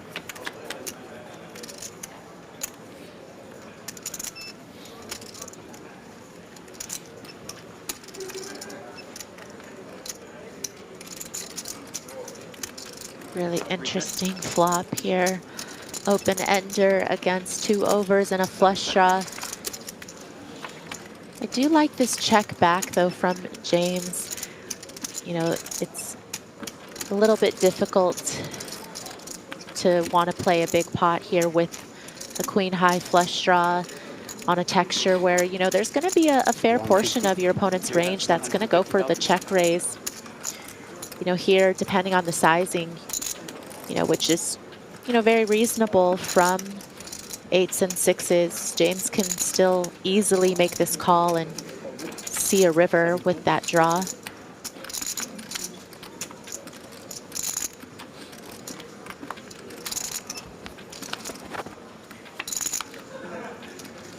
Deuce on the river. James does not get there. It's the deuce of spades, not the deuce of clubs. And yes, Melano, to answer your point, it's many of the same dealers and floor staff working at every single EPT. We'll see a lot of the same team at each event. Check to showdown. Tasirak wins the pot. Yeah, there might have been an argument, you know, to go for some value there and try to get called by some ace highs, but either way, decent result.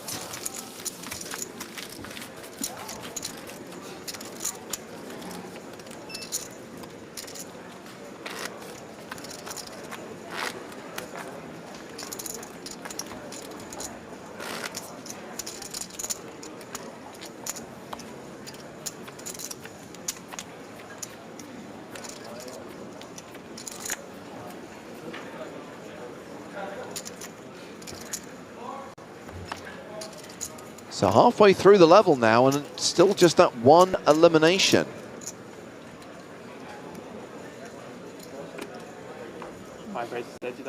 Still at 20 players. 4 eliminations needed to bring day 4 to a close. Can't wait to stick it in the widget's face. We end this level with 18 players. Please keep whatever you want to stick away from the widget, please. Yeah, we're going to write HR on behalf of the widget, Staves. I mean, it's a common phrase, stick it in your face. Is that what it comes from? Hey, that's a fun one.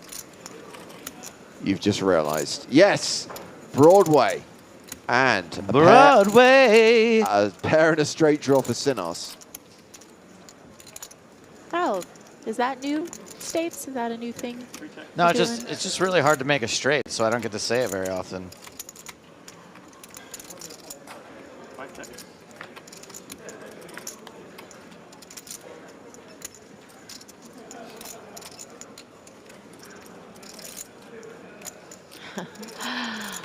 Could be a little bloody if the heart comes on the river. Yeah, I can't believe it went check on the flop, to be honest, but Tasirak has a complete lock on this hand, has the nut straight, has the nut flush draw, bets 80,000.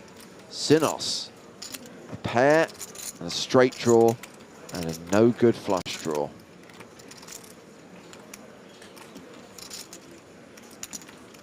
Yeah, certainly some cause for concern considering the small blinds range is going to be very strong when they call and under the gun.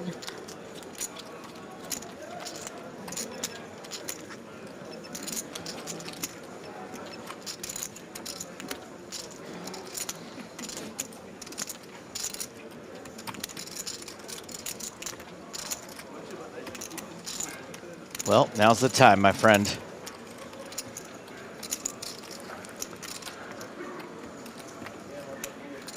$100, $200, $300.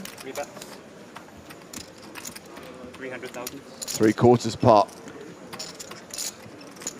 You did that right. Yeah, I like this sizing just to go a little bit bigger here because, you know, you could very likely have some other suited ace X of hearts here, right, that don't contain the Broadway, that bet on the turn because you have the flush draw and the straight draw. And now you just brick off on the river. So you can understand why Sinos decides to make the call.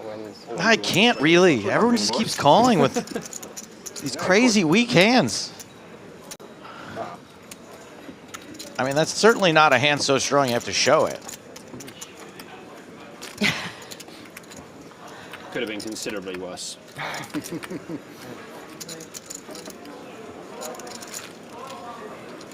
The TV table run good.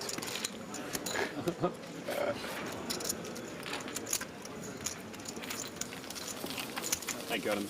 Nice hand. Thank you. If Tasirak wins this year, I'm going to ask him for a hug, I think. Doesn't he look like he'd be a great hugger, Maria?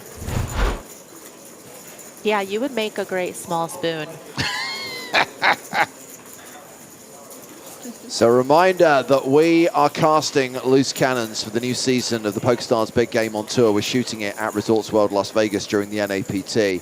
We've got qualifiers, free-to-play tournaments on October 30th, 31st, and November the 4th. Your chance to advance to the casting stage and have an audition before the judges and potentially be chosen to play on the big game. You'll find all the details in the PokerStars Live app, the details on how the satellites are going to work, the structure, and also the important terms and conditions related to the casting process. And we'll film those shows in Vegas in early November, and chances are you'll get to see them some point next year. Don't reply. Don't. We have plenty of people we have to get through. It's really, we have enough. Thank you. We got like 100 people already. My question is, when are you guys gonna release the rest of the lineup? Because I saw a couple names like Gronk and Nick, but I'm curious to know who else you guys have lined up As to soon as we play. get them to agree to be on the show, we'll announce them. To be fair, we do have some other names confirmed, but basically, I don't say anything until I'm told we're allowed to say it. Yeah. I did see a rather concerning question here. 80? That said, Number 3 raises to 80,000.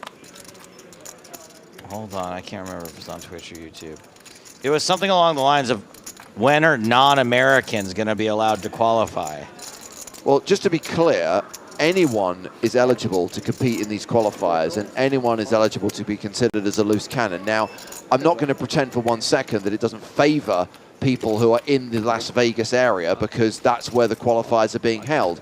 But there's going to be a lot of people coming to the NAPT from other countries as well, and anyone is welcome to participate. That's correct. That's the point I was getting at. Thank you.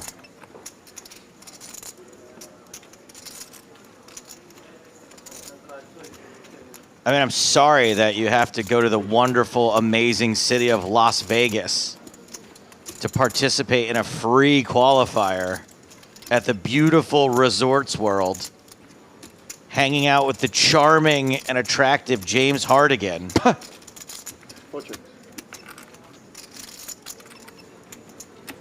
Getting yelled at by Nadia. I wonder what KGB. questions she's going to have to try to stump the contestants this year. None of the really hard questions she asked even made it to that show, right? The YouTube show? I think... Where she was like, what's the square root of 7? Yeah. Wrong! Get out of my sight. That's only... No, that's not even an exaggeration. That's actually a pretty accurate impersonation. I mean, this whole time I thought James was going to be the Simon Cowell. No, that's what we all thought. I said going in, and then as soon as we started, I'm like, I have to adjust here. You can't have 2 Simon Cowells, and there's no way I can compete against Nadia. Arian is that way for Finn. Nadia be like, that's a terrible answer. You're lucky I don't have my bodyguard kill you. I'm going to raise a value, Finn, you bet. No comment, mate, no comment. So we've got the loose cannon qualifiers, the big game shoot, NAPT Las Vegas. A reminder that straight after the NAPT, we've got UK IPT Nottingham in the UK, BSOP Millions in Sao Paulo, and we are going to divide and conquer. I'm going to go to the UK IPT. Joe's going to go to the BSOP. That's right, Joey in Brazil. One other event I want to highlight is November 21st, 24th, the Hippodrome in London is hosting the first ever Women's Winter Festival. I hope this becomes an annual thing, because there's some really fun events on the schedule, including a 50-50 event, which requires a pair, a man and a woman, to enter together. Not a tag team format per se, but that partnership element just makes it really interesting. And all the other events on the schedule, obviously designed for female players, including a new one they've just added, a 1K high roller. Sorry, Maria, I'm not available. Good luck finding a guy who wants to play with you. I mean, I might as well not go. If that's the case. What's the point? All right, we got a raise from Joyce. Tazarex in. A7 of diamonds. Suited Sinos.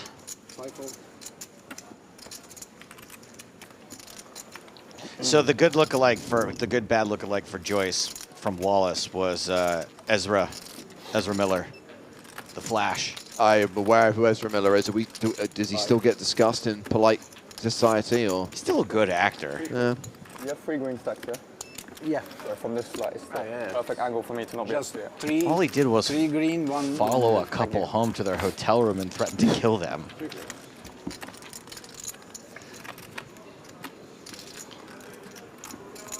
Just to be clear, he's talking about Ezra Miller, not Philip Joyce. Correct. That we know of. Jesus Christ, Maria. Do you want us to get sued? I just, you know, I feel like I didn't make a definitive statement, but I also didn't, you know, leave it. I left it up No, to. It was close. Let's be definitive. Philip Joyce doesn't stalk people. There we go. Jane Windsor wants to know, Maria, if you might come to the Women's Winter Festival in London. You know, I know about it. It's you know, one of those things where I'm going to have to see if I can make the trip out. But if my schedule will allow, it sounds like a great event. Cool. And I've never played at the Hippodrome before, so. Oh, well, I mean, there's I hear so great many things. incentives, so many incentives. Look. And Nando's. There is, of course. Right? Nando's in Covent Garden, not that far away. I would be there. I'm actually really annoyed to be missing it. Both me and my girlfriend would have gone. However, before it was announced, we had already booked a trip on a Disney cruise. So sadly, we will not be able to make it. He's got to get Chip and Dale's Rescue Rangers autographs in his book before he can come back. I want to meet Elsa, Joe. Wait. My sister is going to be on a Disney cruise in November. I wonder if you guys are on the same one. Oh, this would be so sick. Please tell me Dr. Judy Ho is going to be on the boat. Yeah, with her toddler, by the way, which is the only reason you should be going on a Disney cruise. There are children involved. There is an extended family going on this trip. All right, good. Because there's nothing weirder than Disney adults. I resemble that remark.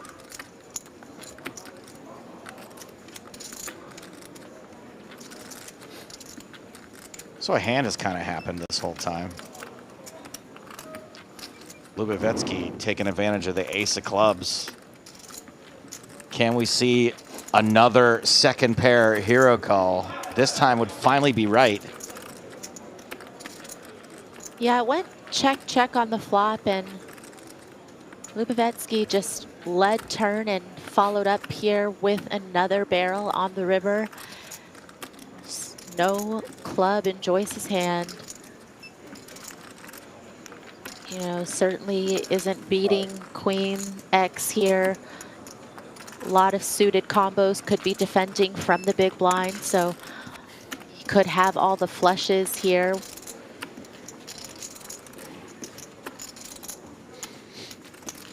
And then you have to think a little bit about, you know, these types of calls are opponent dependent. Do you perceive your opponent as someone who is capable here of having bluffs, of being able to fire two barrels without it? The last one, right? All of these considerations just running through Joyce's mind in the time bank.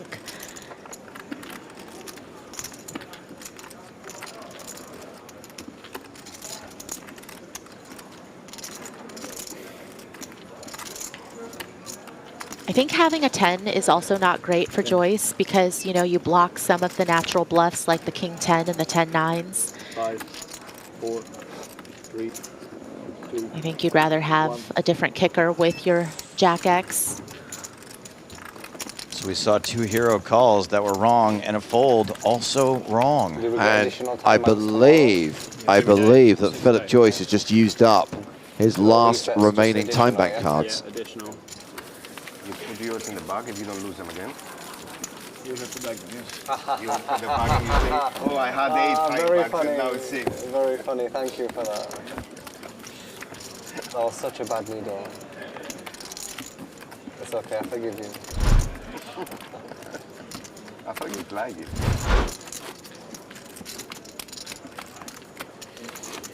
Bobby 40-40, please.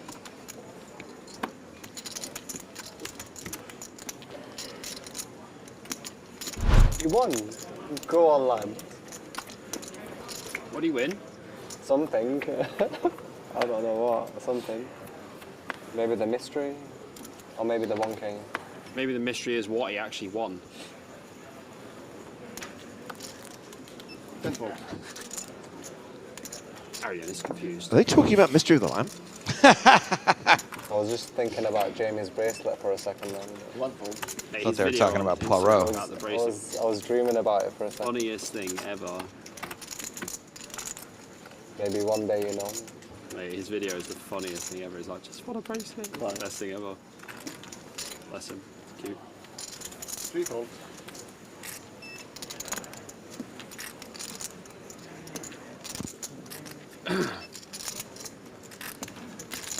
Four raises to 85,000. 5 folds. Hassan Kashani opening with Queen 10. 6 and 7 both. Are we sure that's his whole last name and not just a first and last name that we smashed together? Can confirm that is his second name. Aryan is his first name. All right.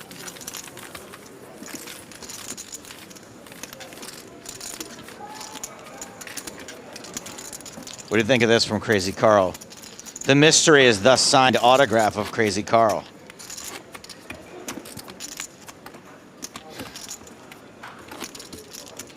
Agreed.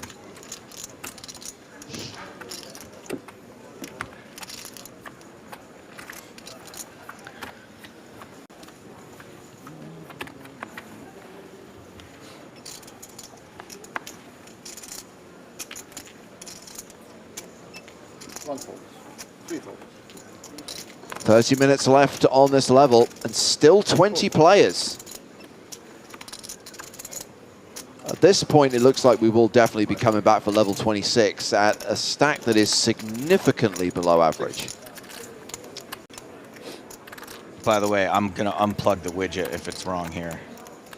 It's time.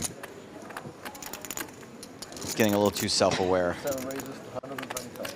It's an Excel algorithm, Joe. With all of the stuff going on in the world of technology, I really don't think you have anything to worry about with the widget. I don't know, I think it's getting a little uppity.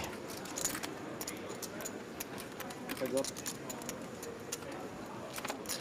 Joe's just mad that the widget doesn't laugh at his jokes. Jan Kite in the chat asking, where's Bobby? I'm going to guess probably in your DMs.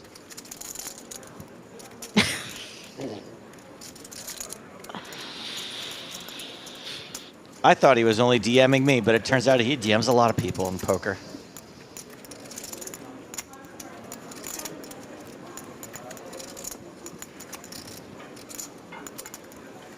Diamond, diamond, diamond.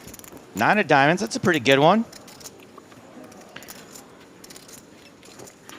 Yeah, James raised this pre-flop and Joyce called.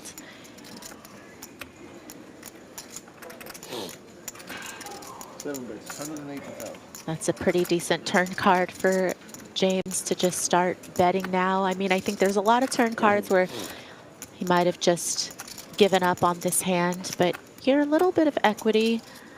No diamond, though.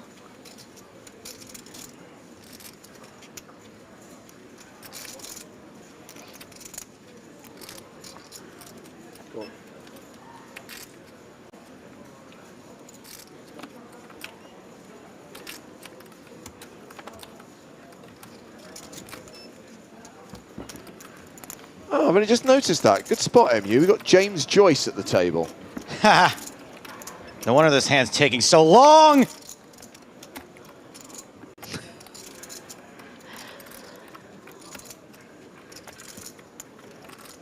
Yeah, that's a big old brick, and James just showing up here with the bottom of his range feels like it's kind of a mandatory bluff spot to try to win the pot. That's a big chunk of his stack. But it gets the job done.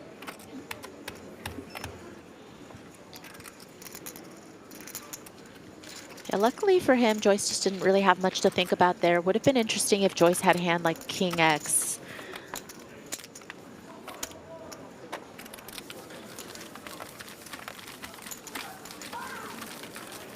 What about it? What about having King X? Yeah. Well, you don't have top pair, but all the flush draws miss, and you have the pre-flop aggressor checking the flop, which is, you know, kind of interesting on a really coordinated texture that they would be checking some good top pairs, right? So that one could have been a really great hero call potential had he had more than just, you know, a busted flush draw and 10 high. It's nice though. The thing is, the walk in every day is a bit long because it's like 25, 30 degrees or whatever. But it's nice to get moving, get the body flowing, you know. Glitch Coaching says the EPT chips always look so nice to handle. I can confirm that those chips are nice. They have some good weight to it, which makes it, you know, easy to shuffle and stack. 5 raises, 8 fell. 6 and 7 fold. Gonna have a chip with some weight. 10 fold. Not like the I ones like that the feature slippery in chips. 70 to 80% of poker movies. They're like really cheap plastic ones that clearly someone The like went plastic to ones, the. yeah. That was like my first note on Card Counter. I just sent them pictures and I was like, do not buy these chips. Yeah, you gotta go clay. I believe the chips we're talking about were definitely used in both the movie Blackbird and the TV show The Good Ship Murder. For sure. Well, obviously, like part of it is that chips are expensive, right? And you need a lot of them. Yeah.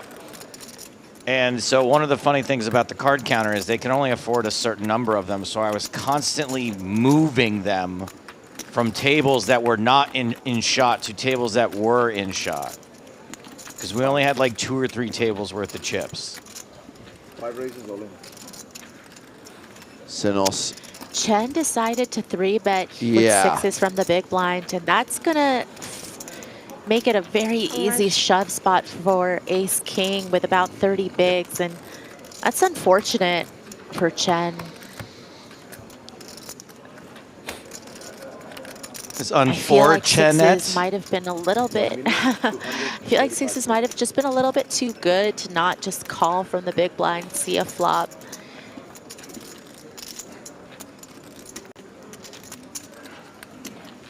Now, do you really want to just put in a large portion of your own stack? 5. You know, best case scenario, hoping for a flip. You know, very unlikely that Sinos is ever going to be doing this with a pocket pair worse than 6s, so that might have been a slight misstep.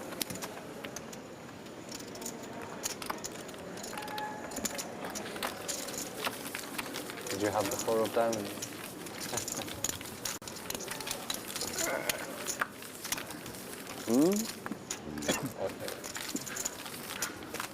I think she had it, yeah. I saw a mark on the card there, so I thought it was a I am a 3-bet. Again. So, yeah. Wow. Marked card read. So right now, Good read, mate. Good Hassan read. Kashani is the table chip leader with 65 big blinds. Andrei Lubovetsky, the shortest stack with 20 bigs. So no short stacks per se at this table.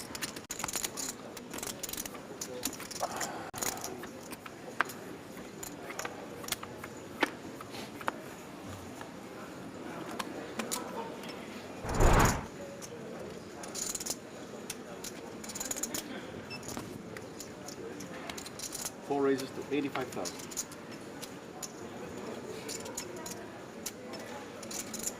5 fold. 6 fold. 7 fold. Umer on YouTube says, I requested Maria to give me an autograph. She didn't respond to my request. That's because her lawyer doesn't work Fridays.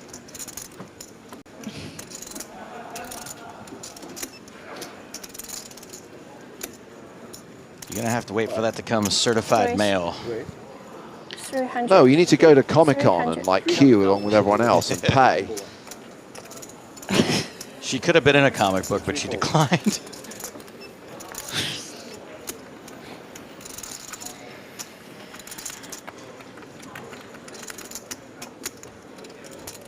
Is this a real hand? Chen, right. Yeah, or is this Yisha Yeah, Chen heavy. bossing it?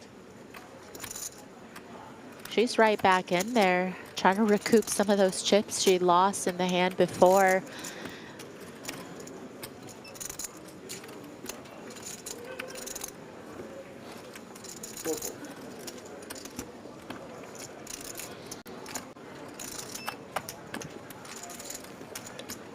Yisha, Yisha. Yeah, up to over 2 million now. It's weird because no one's really sure. No. But we had like 4 stacks over 120 big blinds earlier at the feature table. It's really kind of like squished together now in the sense that even the biggest stacks are around 60 bigs and the shorts are around 20. And as I've highlighted, you know, we're going to come back in, well, the end. This level will end in 20 minutes, and then we'll come back from break, and everything will be a lot shallower. Crazy Carl is noting that New York Comic Con is this weekend, and you can get trapped at New York Comic Con. Our book is there. Thank you for clarifying. You were talking about your comic book. I honestly, I know the name of it, but it didn't resonate. When you said you could get trapped there, I'm like, what is he on about? I mean, you could get trapped if Crazy Carl gets you in the right conversation. He's just a fan, Joe. He's the best. No, to Joe, he's more than a fan. They're friends. That's right.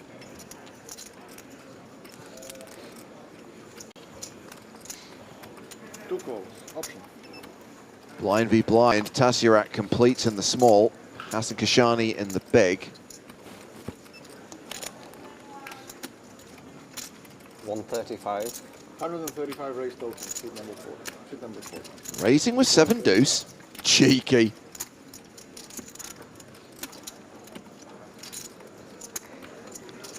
But it's suited.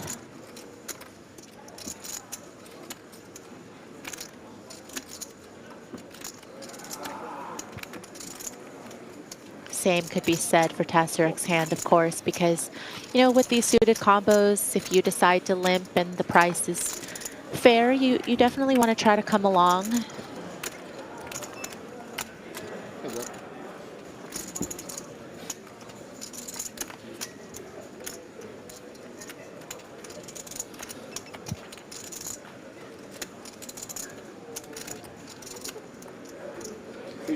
Ace Queen 5. Big whiffs for everybody.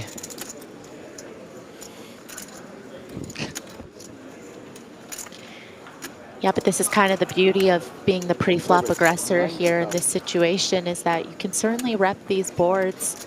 90.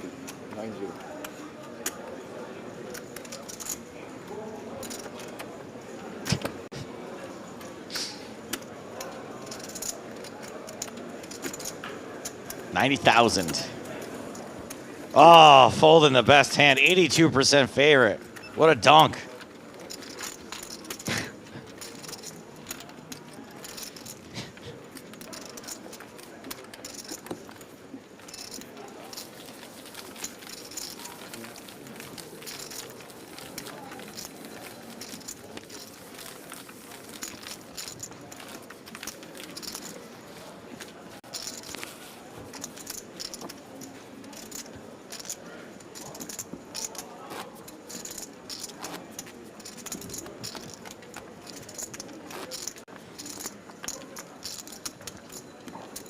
Got him.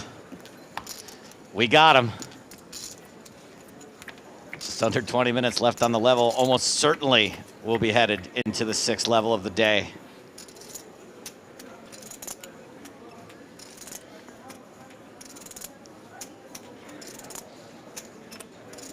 And Lyubovyetsky is going to kick things off with a raise.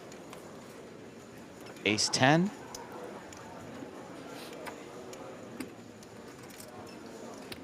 Pocket 4s for Yesha. 5. 1 fold. No. She's letting you off easy this time, gang. Chose not to enter the pot. 3 fold. Yeah, you can tell she likes to be in the mix. Definitely was considering it, but 4 fold. I think it's a good fold against an under the gun open with, you know, a lot of players left to act behind.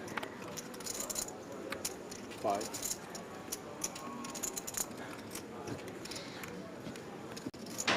So I was going to get a little bit of, give a little bit of action to Lyubovyetsky here. James has completely lost it in the booth. That's why I'm laughing, guys. It's contagious. Jack 3-3. 1 club.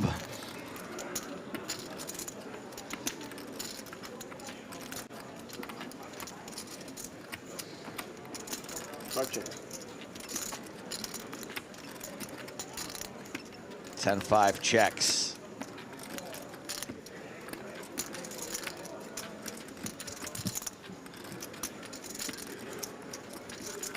And Lipovetsky c-bets, and that's it. The day's over? 20s, please. No. That's just the hand. Running at 15 seconds. That's true. Yeah, but I know, yeah, if you ask me, I know. Yeah, we are still You're right. Yeah, sorry, thank you. at 20 players in the EPT Cyprus main event. Oh, scratch that. Artyom Lazovsky eliminated in 20th place, cashing for $36,740. We have dropped below 20 players. We're now at 19, 3 eliminations away from being done for day 4.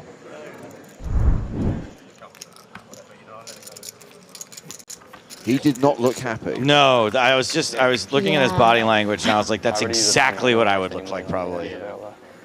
It's a very wistful walk.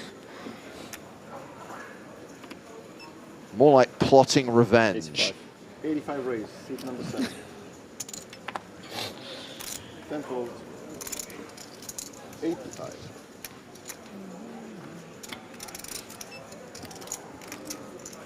Pocket 8s, the Snowmans. Bobby James is open to 85,000. 3 folds. Yesha Chen calls with 6s. What a cackle. It's the person who eliminated. Lazovsky. Yeah.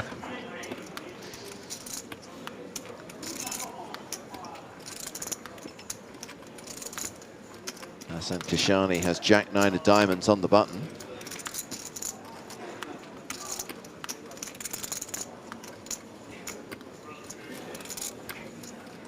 Folds it. Sinos in the small blind, 8-4.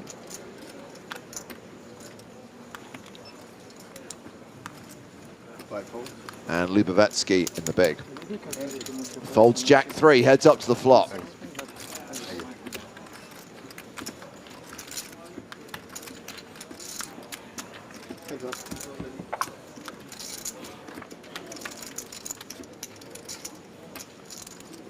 The flop is Queen 7-5.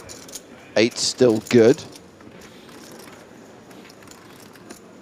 You do have to give Chen credit for having a pretty strong range to flat the under the gun open. You know, decent flop for 8s here. You know, Chen could certainly have some Queen X here with, you know, the suited Broadway's a pretty likely combo to enter the pot pre, but, you know, also going to have some of these types of smaller pairs that 8s are still doing really well against, and Chen just not going to put another chip in there.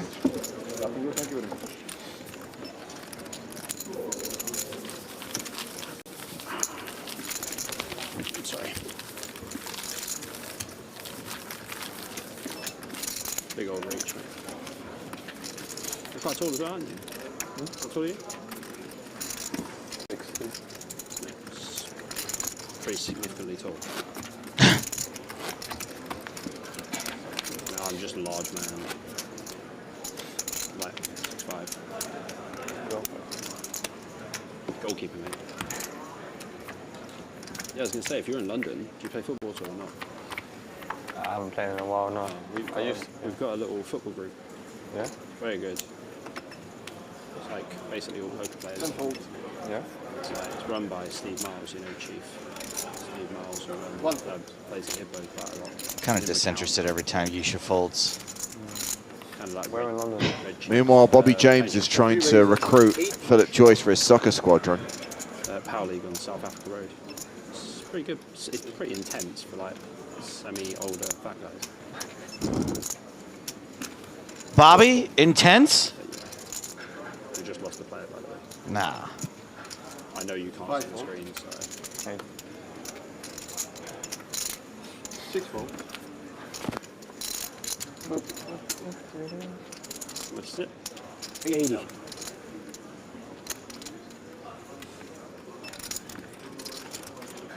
Cool.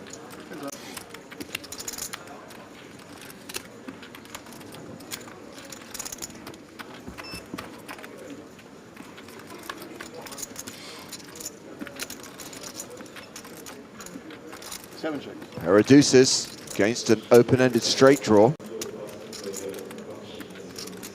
The hammer. 180. Sorry? 180. 180,000 bets, suit number 3. 180,000. Tazarek going a little bit bigger on this c-bet, just really wanting to fold out some of these really weak hands.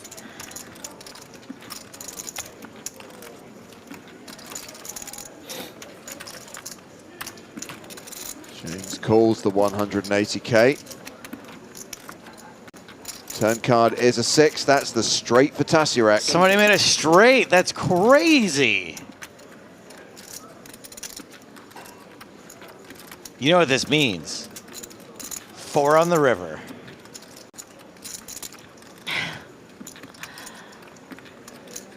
That would feel a little bit unfair.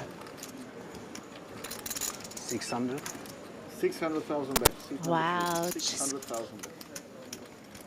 Cool. Pair and a gut shot. 8% equity.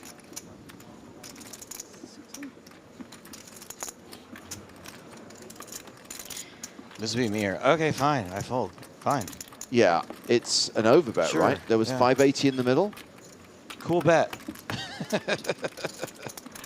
Yeah, I think James is just wondering, you know, with the two-tone out there, you know, could Tazarek have some type of combo draw, you know, maybe. Me neither. That was a fucking weird hand, that was. Jeez. Gonna have to stop and buy some popcorn on the way home. Mate, like, I think I'm still winning as well, and I'm like, There's what not much you was can that? do about it, mate, you know? There's not much, you're correct, mate, and absolutely nothing you can do about it. I was like, Wow, oh, yeah. I can't wait to see that one. I'm really excited, you know? Arian, I was just like, oh yeah, he's probably just got like ace jack or something with like the ace of diamonds or the ace of spades or whatever, and then all of a sudden it's like 600. I was like, excuse me, sir, did you just say 600? He's like, I'm gonna get this guy to fold a deuce. Yeah, well played. 600, mate, that was excessive. That's tax. It's a recession over here, mate. 600. Having a laugh. By over here, does he mean that side of the table? I had to take 2, Phil. I was like, did he say 600? What was 580? But if that was on an outer table, you'll have never known what he had. Can't wait to now see. You can I'm just gonna guess like ace get jack. confirmation and I'm be gonna able to get some I'm gonna sleep guess tonight. ace jack off. That's what I'll take now.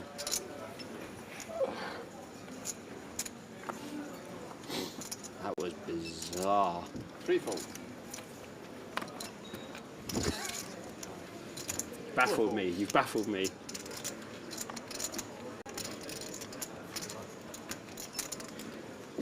Where are you from? You Greek? Turkey. 5 raises. Now I started something. Oh my god. 7 folds. He gave it to you Turkish style. Hmm?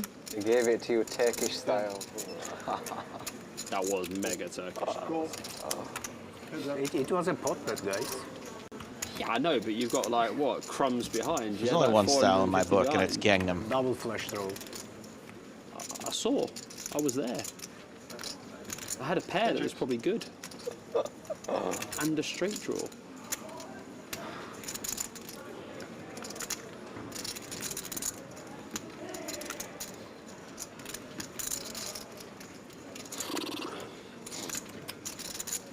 Check into the razor, check into the best hand, check into ace high. I just can't name one hand I think you have, not one.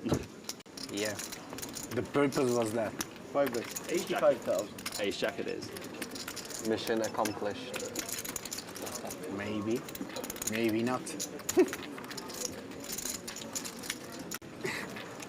You didn't pay the looking price.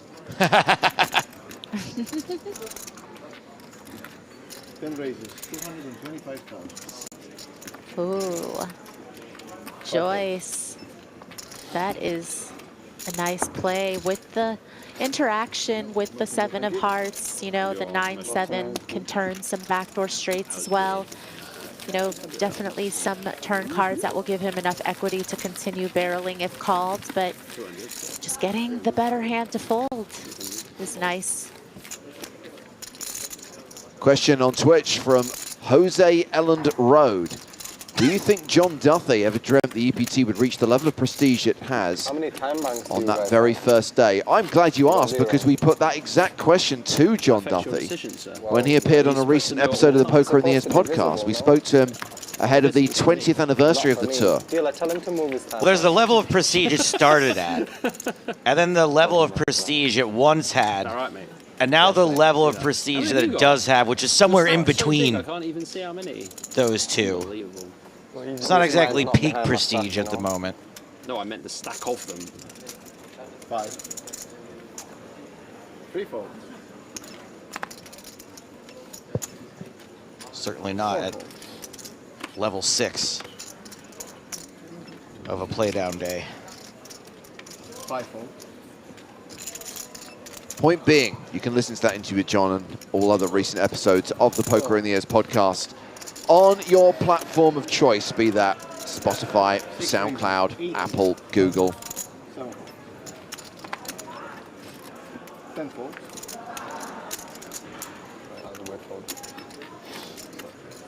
Orson, his dad says, talk about AA.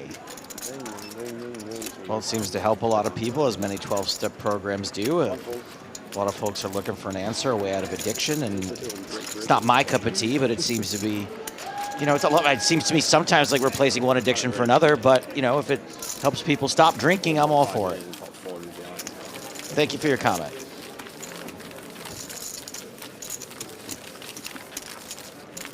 I'm sorry, did someone have aces on that hand? 14, 14.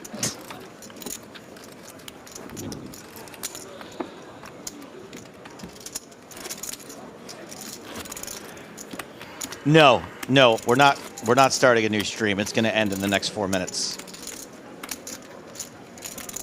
I got a feeling we're staying on air, by the way, for another hour. Damn it! 3 minutes till break? 3.5, yeah.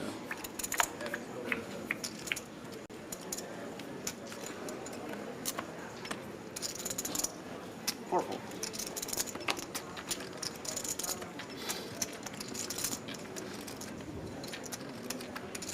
Sevens for Sinos. 5 raises. 80,000.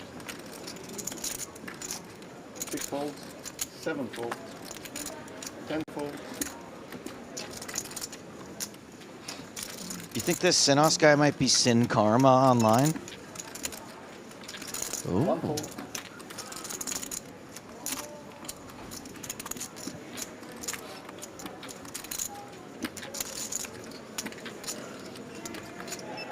Queen 5, probably not a defend against an early position opener, does go into the muck.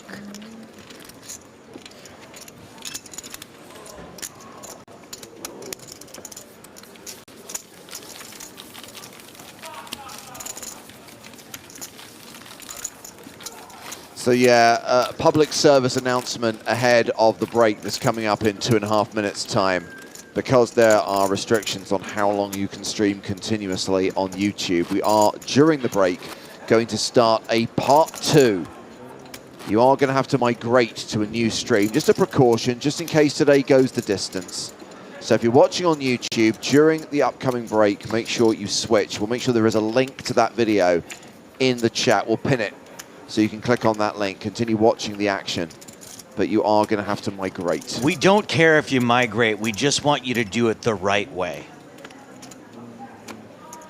The legal way. 5 raises. 80,000. 6 folds.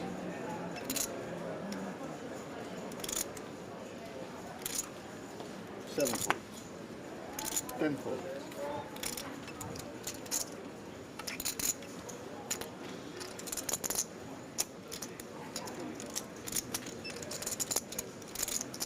1 fold. Will anyone stand up to the tyrant that is Eleftheros Sinos? There's a name that can compete. Cool. Well, Hasan Kashani defends the big blind. Ace-Jack versus Ace-8 going to the flop. Queen 10-5.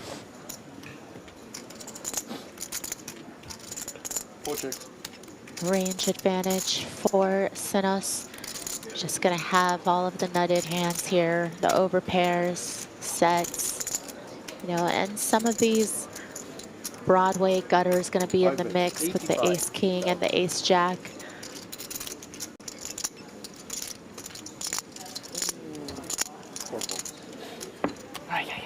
So we are going to squeeze in one more hand at this level, and the session will draw to a close. We'll take a short break and come back as we continue to play down to 16.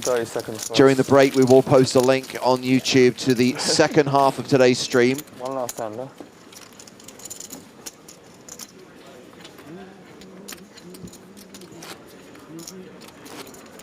Nice, so at least we can go and check out some of the stacks as well. We can go and check out some of the stacks and see what's what.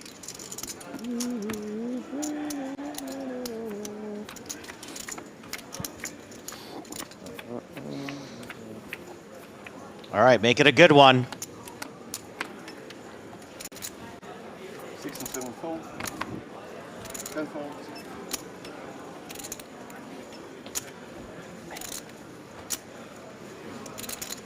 One fold. It's break time. Yes.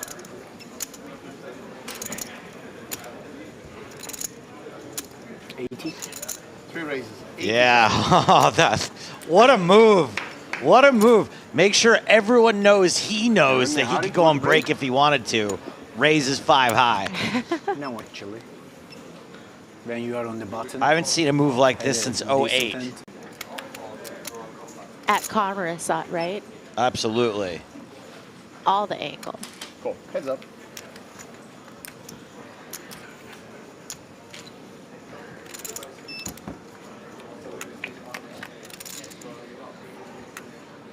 Just one spade.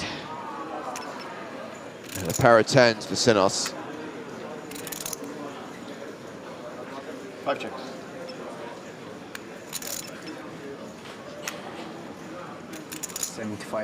$75,000 bet. C3. 75.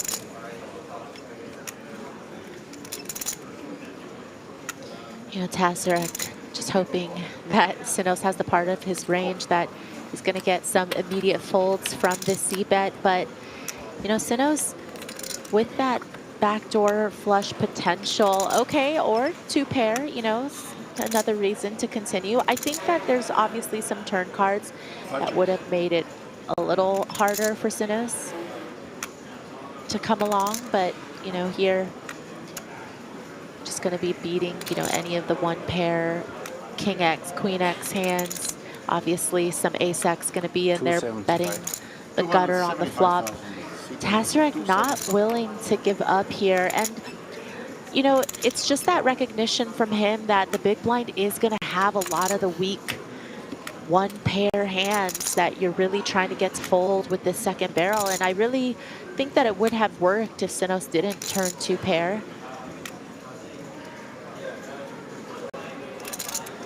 It just doesn't even feel that great, though, because as Sinos, you don't even really know if you want to put in a raise, right? Because King Queen can certainly be out there.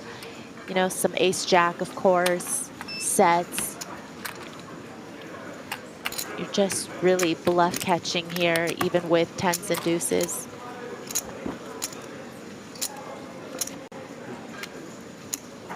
Oh, please don't bet into this full house. Last time I saw this happen was the 1977 World Series of Poker main event. Some chap called Doyle Brunson won it. Rip Doyle.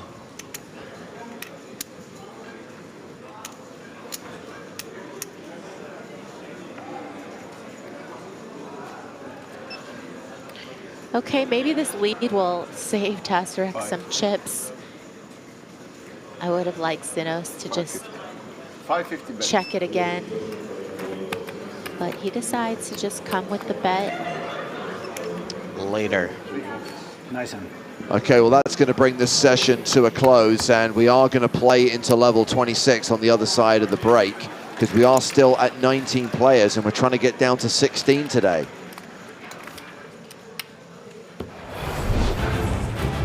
Sticking with this lineup at the featured table. Blinds are going to be going up to 25.50. Not enough. That means the table chip leader, Arian Hassan Kashani, will have 50 bigs. The table short stack, Andrei Lubovetsky, will have 18 bigs. Everyone else bunched up in between, and it is now starting to get shallow. It's the first time in the tournament we've seen the average stack significantly below 50 big blinds. So we'll be back in around 18 minutes time. And a reminder, if you are watching on YouTube, we're deploying a new stream. You'll need to switch. We'll post the link, we'll pin the link. You can switch and continue to enjoy the action when we come back here in Cyprus.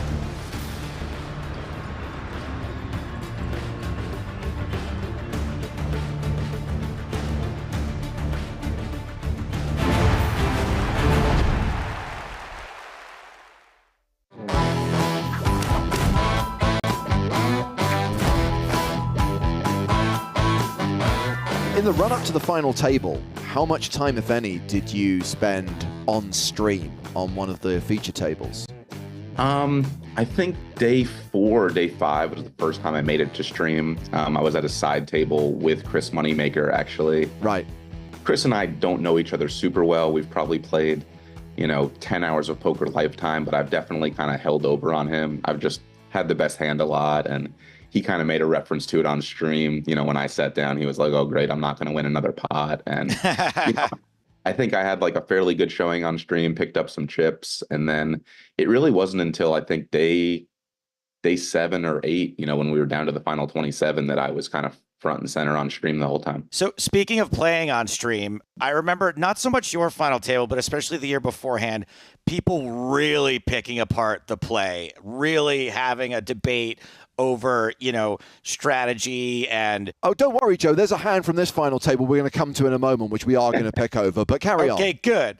But how do you feel about that yourself, your play being talked about, being analyzed, being picked apart? Are you able to, do you avoid it? Do you read it and agree or disagree? How did you feel about all that? Yeah, I didn't follow it too much. I know in the past few years, and I've always enjoyed watching the final table. I'm never one to like pick people apart. I know it's people playing for life-changing sums of money. The pay jump from 9th to 8th is usually bigger than everybody's biggest score. So it's hard to just, throw all the money out the window and say, I can't believe this guy, bet 3 big blinds in this spot instead of 4. What an idiot. And you have guys, Chris Krupp, great player. He's famous for going on and just bashing all of these guys. And Scott Sieber has done the same thing. And, they're unbelievable poker players. But at the end of the day, I guess I'm kind of going against what I said earlier, that amateurs don't really have a chance to make it to the final table. But you don't always end up with the best of the best at this final table. So it's a lot of guys who are kind of in my position, or even a little bit worse, that are, good to great poker players. But as soon as you throw this amount of money in there, kind of all strategy kind of goes out the window a little bit. I mean, when I see those sorts of opinions flying around and that sort of scrutiny, not that I really have a choice in the matter, but my fantasies of making the WSOP main event final table definitely get dampened a little bit, because I'm like, I'm not remotely as good as any of these people who are really getting trashed. Like, I don't know that I want to put myself through that. I almost like it almost kind of kills the dream of it a little bit. Yeah, I hear you. I think I've always been someone, and in my entire life, not just poker, I really don't care what people think about. Hell yeah. Especially, when I played online poker, I was far and away the tightest player. Everyone made fun of, oh, Daniel's so tight. How does he play no hands? Oh, but he wins and he, grinds out a nice living. And I think I had the advantage of playing on a handful of live streams before this, where I had made some very unorthodox plays that had all worked out. That, if those plays don't work out, I'm looked at as this idiot, like, a WPT final table where I call it all off with bottom pair, and I happen to be right. But even if I'm wrong in that spot, I don't care what the people are going to say. At the end of the day, I'm the one making the decisions. Yeah. And I wish I had that. One thing the critics need to remember, again, as we were talking about, this is day 10. It's very difficult to be at your best and be playing your absolute A game after 10 long days of poker. Now, I do want to talk about the final day, the second half of the final table, Daniel, because there were three things that really shocked everyone. The first is that it was so short, right? Because you guys were really deep. Everyone was expecting this to be like 10 hours of action, maybe like, 5 hours of three-handed, and then another 5 hours of heads up. It was super short. I guess that was as much of a surprise to you as it was to everyone watching. Definitely. I had a ton of friends and family come out that knew very little about poker. My current fiance at the time knew very little. Her whole family couldn't tell you, how many cards were in the deck. So we kind of prefaced them by saying, we're going to be standing around for probably 10 to 20 hours over the next 2 days. You're not going to be able to see very much. And I'll kind of tell you when to cheer. For it to kind of go the way it did, where, big hands kind of clashed and the big stack just won every all in, it was kind of a relief. I didn't want to be in there battling for 10 straight hours every day. Yeah. Because, I was kind of exhausted. Of course. I'm sure you were very grateful it went the way it did, not just the timing, but the actual result as well. So the second thing that shocked everyone, and this is, I guess, the controversial hand of the final table, it's Adam Walton's shove with eights, 80 big blinds pre-flop. I mean, obviously you were the beneficiary of that, but do you think that was a case of fatigue, impatience? Do you think the hand was played correctly or overplayed? I think what's interesting is if this had happened in, a $1,500 tournament earlier in the World Series that wasn't the main event, no one would bat an eye. I mean, three-handed poker with very aggressive players. And yes, we happen to be 80 big blinds effective. Yes, it was on a $2 million pay jump. And, maybe it was a giant ICM punt by him. I think I listened to another podcast where some people a lot smarter than me broke down the hand and they said, it's totally justifiable what he did. So at the end of the day, I don't think he made a giant mistake. I think the only mistake he might have made is thinking that, maybe I was a little crazier than I was. I played very straightforward the entire tournament. I'm sure most of my rail when I put in the 3-bet was pretty sure I had a big hand. And if you watch it back, I just kind of never got out of line. He should have known you're the tightest player online. Come on. Very true.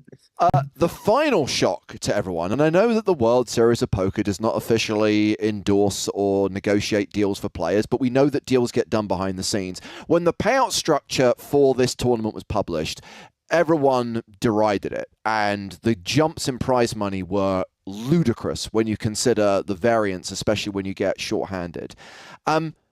Everyone was 100% sure that there were going to be negotiations, 100% sure there was going to be a deal, but you played for it all. You got the 12.1, right? Mm-hmm. Yeah, so when we got down to three-handed, I've been in some positions at World Series events before where I wanted to chop, and because they don't facilitate, it makes it very difficult. Right. I've had some lawyers draft up quick documents that a few people signed, and, we chopped an event kind of on the fly. But when you're talking about this amount of money and when you don't have Americans involved, it starts to become kind of difficult. So there was never even a thought of a chop until we got three-handed. After the first day of the final table finished, the three of us kind of got together. We said, let's enjoy this for the night. And we're going to have 3 hours in the morning to figure out if we want to do anything. So that was kind of the plan. I was open to making a deal. I think it's very silly to play for that amount of money unless you are already stupidly wealthy. So waking up in the morning, Stephen Jones and I were actually, kind of ready to go. And Adam was AWOL. Stephen and I were both kind of chatting, we want to potentially get a deal done. I think I had asked for a little bit extra over ICM because I felt like I had an edge. I think both of them felt like I had a bit of an edge. And Adam just was kind of late to the discussion. And by the time he got in, we couldn't really come to an agreement. Wow. So it kind of just, anything that could have happened kind of fell apart. I had a couple other outside investors reach out to me and offer to buy a piece. And, I did end up hedging a little bit just because I still felt like it was way too much money to play for. But, it is kind of crazy that this biggest tournament of all time didn't get chopped.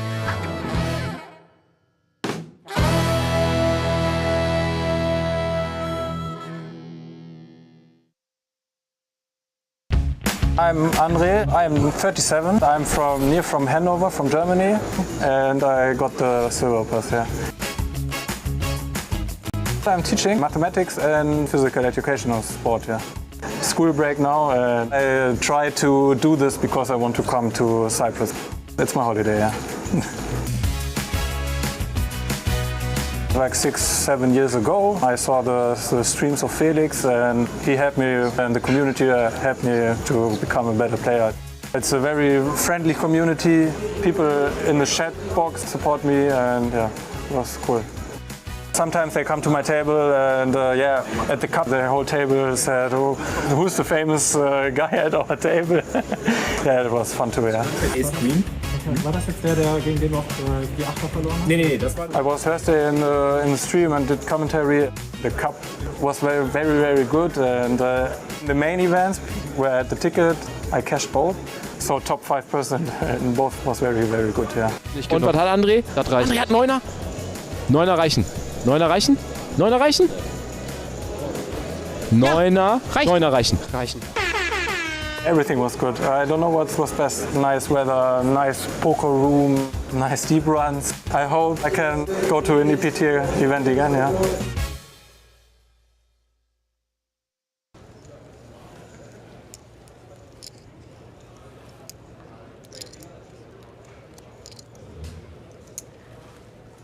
The Grafton, 10-9 suited.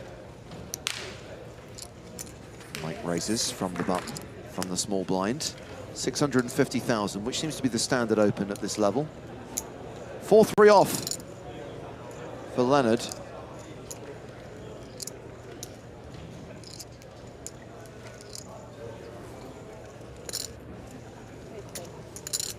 He calls, and we will see a flop.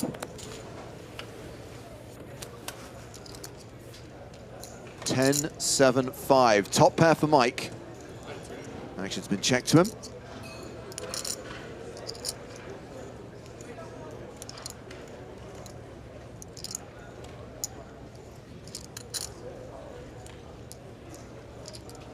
Heads up when you're going to be opening a decent percentage of the time from the button. Obviously, the ranges are going to be a little bit wider, and you're going to have a lot of different board coverage.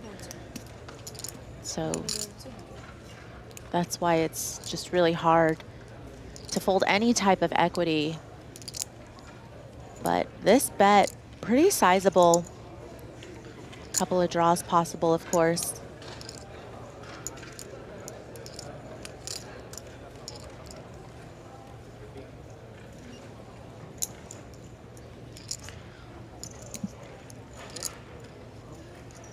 Definitely puts this gut shot straight draw in a tough spot.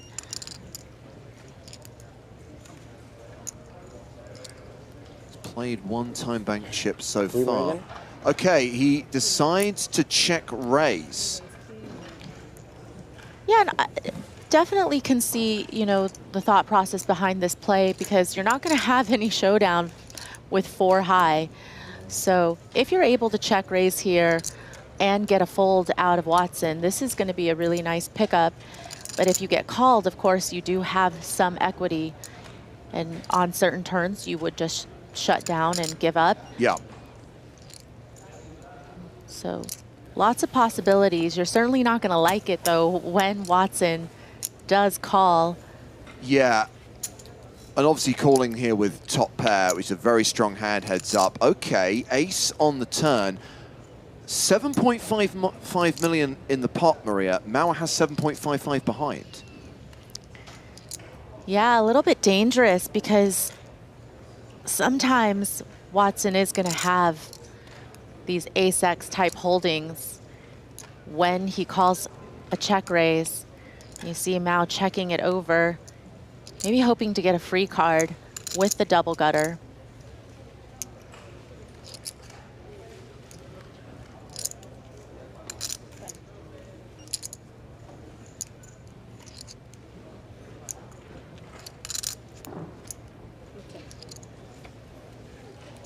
Mike Watson checks behind, and it's the 7 of spades on the river, pairing the board.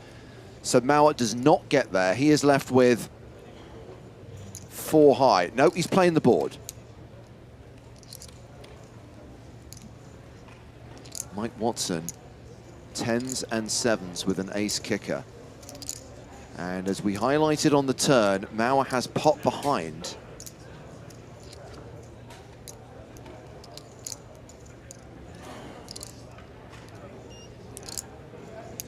Could he be thinking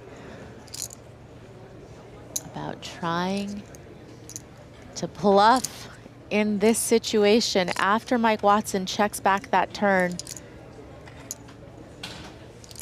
Might he see an opening? He does. He bluff shoves the river for 7.5 million. It is a pot-sized bet. And Mike Watson wants a count.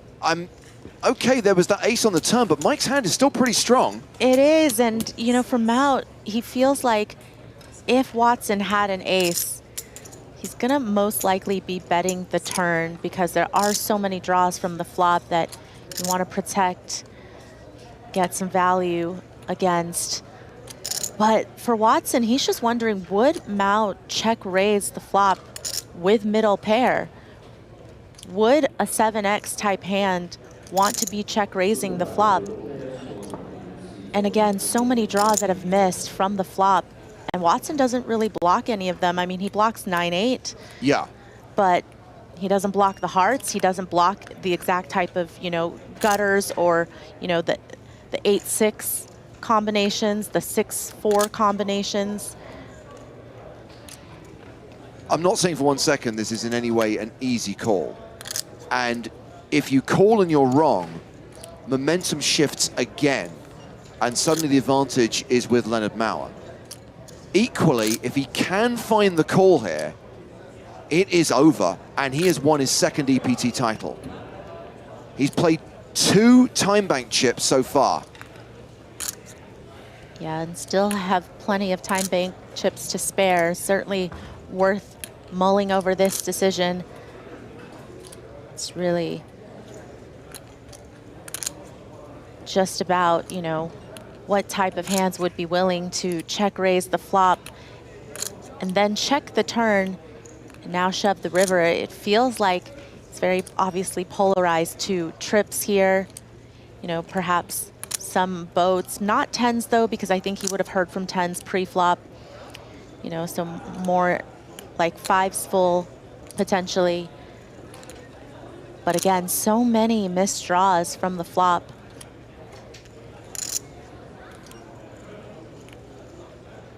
Understandably taking his time over this decision. Remember, each time bank chip is worth 30 seconds. He's played 3 so far. Playing a 4th. And considering making this hero call, which will give him the win. And I like to think that against a less capable opponent, Watson might not even give it this much thought. But against somebody as good as Leonard Mao, you have to be able to be open to the possibility that he's able to make this play without it. 5 time bank chips played. So Watts thinking this through. Can he find the call? Can he end it on this hand?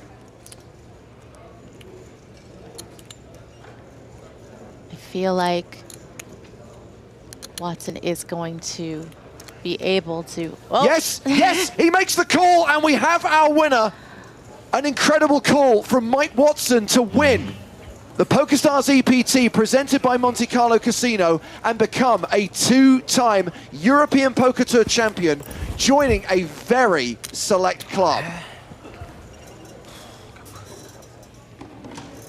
And like that, wow. It's over, and no one can quite believe it. He's done it. He's a winner. Leonard Mauer, the runner-up. Mike Watson, the champion.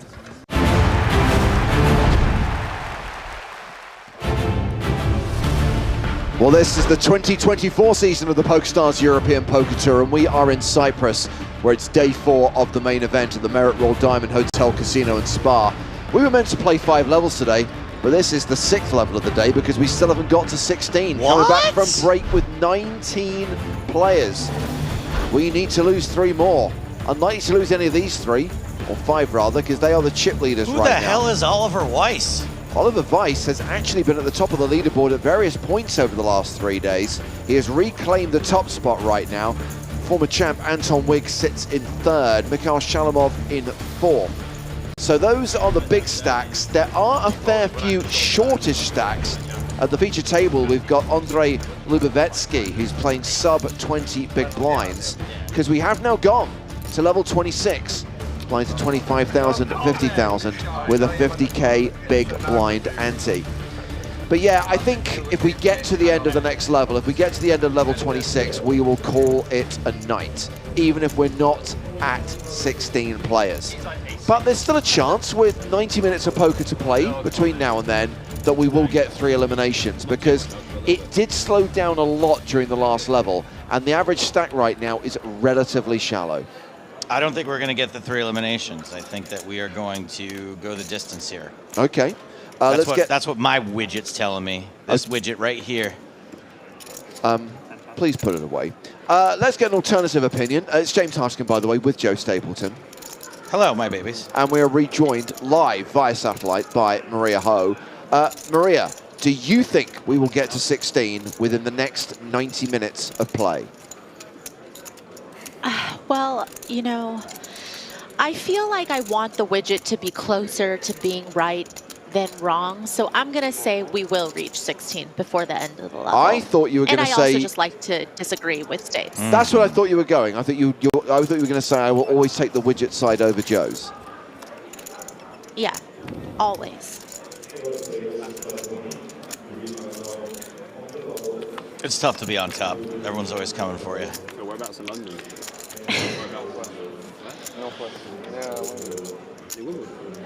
So currently playing a 40 big blind average in the main event. Domination rotation. Yeah, Watford's north. Very north. Running in 2 years. You like Cricklewood area then? You're near Cricklewood. Ebinator asks, is this Chen from Triton Cash Game? That would make sense. Wood Green. Given the level of bossing we've seen come from her. Ooh. Oh. Domination restoration with that ace on the turn.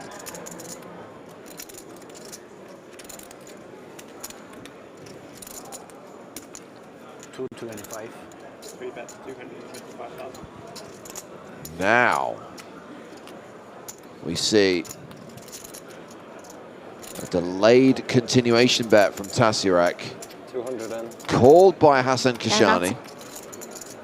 Not surprised to see the quick call, of course. You know, once check back that flop, you know that this is a turn card that the pre-flop aggressor is going to rep a lot. Doesn't necessarily mean that they have it.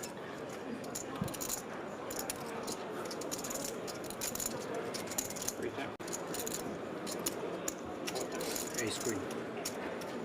Wins.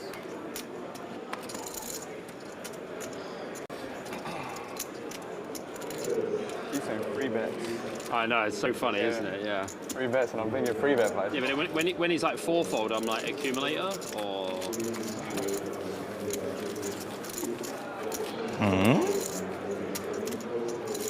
8 bet, 3 bet, and I'm like, what?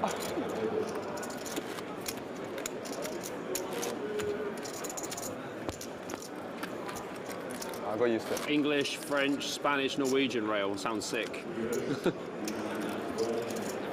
What are you in? The United Nations. Any good? I should have swapped a piece for it. You didn't even offer it.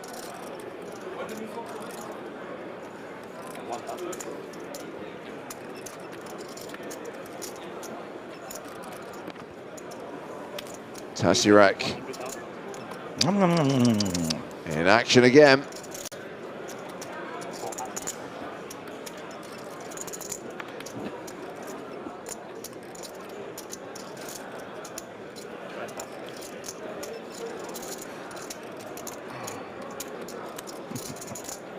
Pavetsky Round folds two. the small blind. Bobby James defending his big blind with 6-3 of diamonds.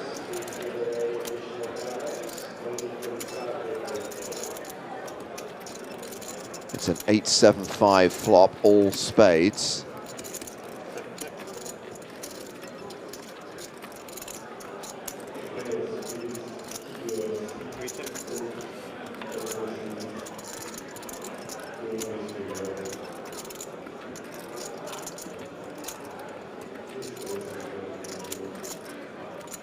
James is deciding that with that check back from Tessarek, he's just going to lead with the open ender, no spade. You know, it's pretty profitable if you just get folds from some overcards that have no spade that aren't really able to continue.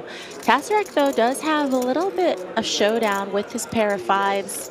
You know, going to have to fade a whole lot on the river, and that's definitely consideration in calling here because you don't know if the chips you put in are going to come back, and you're going to have to fold on a lot of rivers.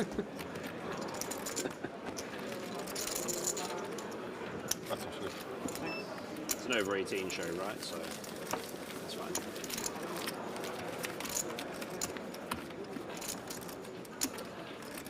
Bobby James now the second biggest stack at the table. Yeah, but that's only 38 big blinds. Well, the chip leader at the table's only got 43 big blinds. I wonder what's going on at the other tables. You think it's this shallow? I guess it would make sense if it were, right? Considering the hose has been kinked. Yeah. For a while.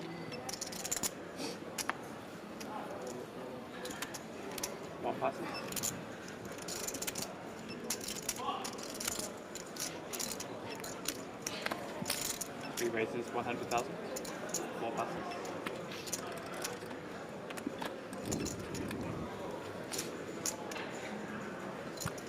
Five passes. Yes, long border freak. Wig is still in. 6 passes.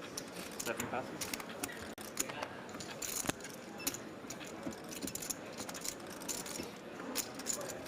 10 passes.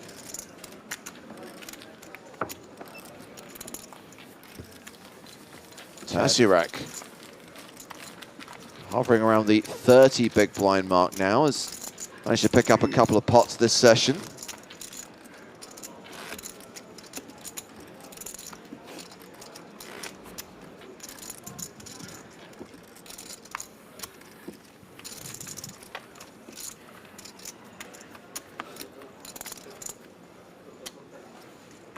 Corrent says, does anyone know when the event resumes tomorrow in UK time? We sure do. Thank you for your question. Lobster 667 replies, but unhelpfully in the wrong time zone. 12:30 local time, which is actually 10:30 UK time. So because we're on the Eastern European summer time zone here in Cyprus, we are going to be live at 10:30 a.m. in the UK, 11:30 a.m. in Central Europe. Very early if you're on the East Coast of the United States of America, and in the middle of the night if you're on Pacific time. 125,000. 7 passes. 10 passes. 1 passes.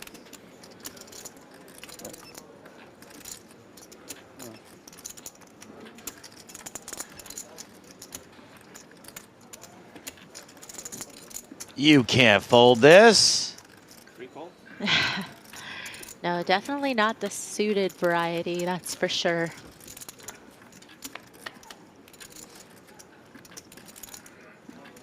Eight, 8-3. 1 diamond, 1 club. Obviously, Joe, I know that if you weren't working this event, if you were back home in LA, you'd set your alarm for 2:25 in the morning to make sure you are at your computer for 2:30 to watch every single minute of action. Of what? This? Yes. No. Oh. No, I wouldn't. Definitely not.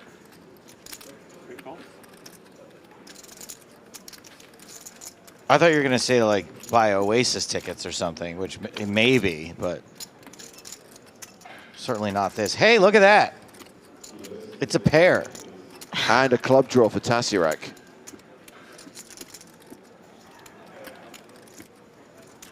Yeah, just not much back for Lubavetsky. Just 490K in the pots, already 775K. Really was hoping that he could get some folds on the flop. Just get this hand over with. Does have the best hand now, but you know, Tasserac 2 overs, flush draw, one Ooh. card to come. Ooh.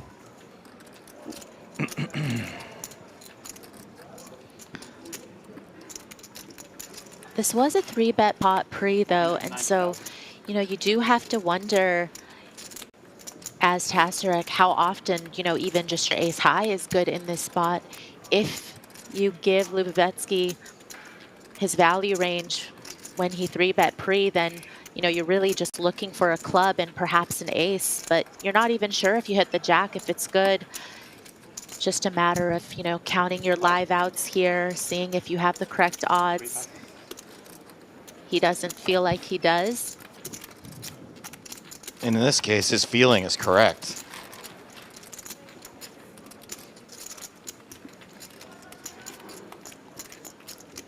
I have a feeling that tonight will be a good night. Uh-oh.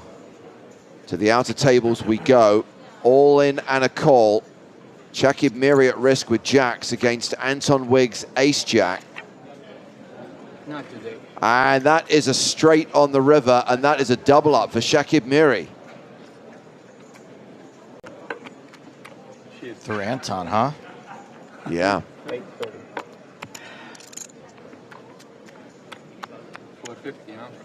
Breathe, Chaka, breathe.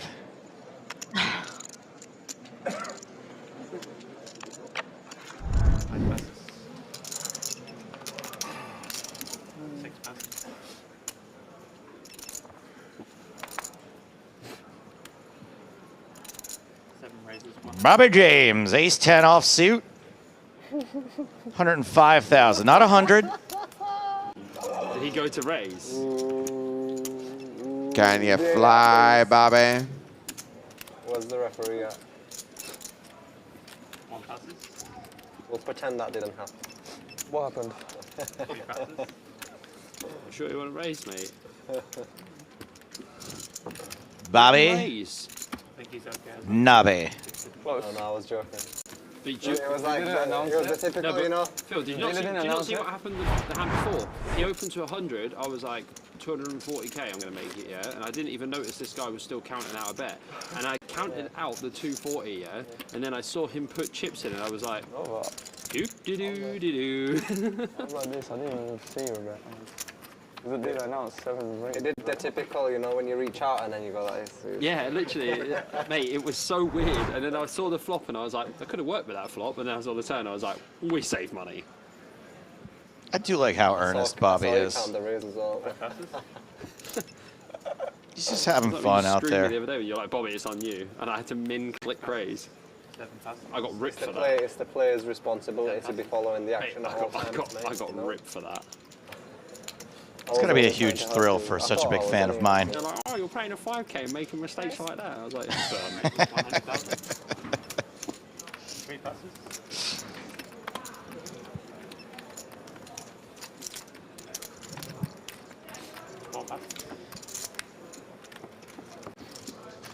Harumph. Yeesha.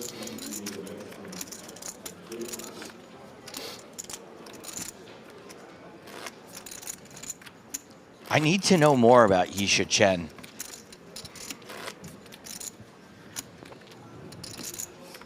Okay, let's see if she has an Instagram. Yeah, let's please, start there. please do that. What do you want to know? If she has a boyfriend? What do you what kind of info? I mean, I don't want it to devolve into that, but yes, obviously. But I would settle for just knowing more about her as a poker player because I am somewhat enamored, even on a poker level.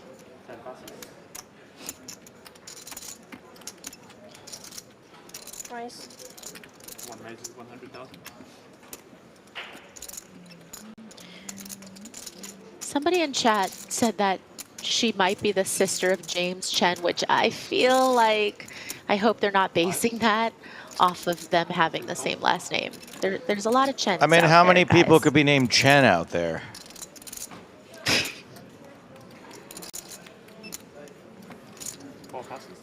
I mean, look at this open with King 6 suited. Good draw that was. Uh-huh. Yeah, look, she knows her her GTO opening ranges. That's for sure. Tazarek, you are toast.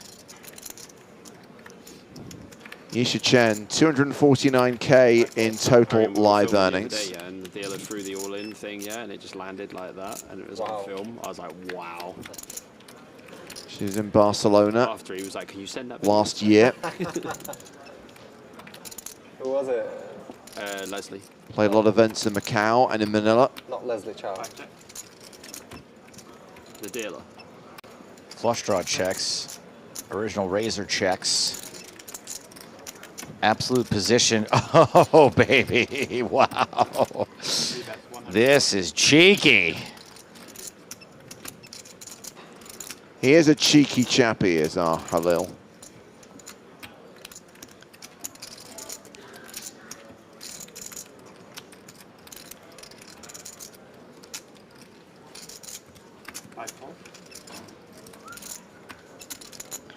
Sinos calls the 100K. Chen folds, so heads up to the turn.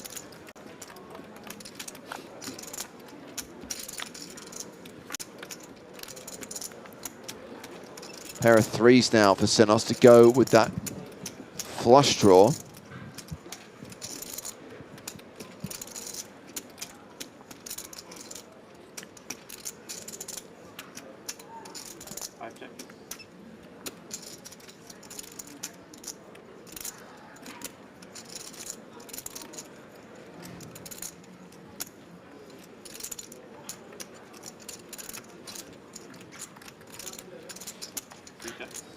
Tazarek does not fire again. Yeah, it does feel a little bit like one and done. This is kind of interesting. You know, does Tazarek ever have, you know, any ace X here flatting the open from the button that he doesn't 3-bet? You know, maybe could he have perhaps made a wheel on the end? But it looks like it's Sinos who is going to lead here, which is effectively turning his pair into a bluff.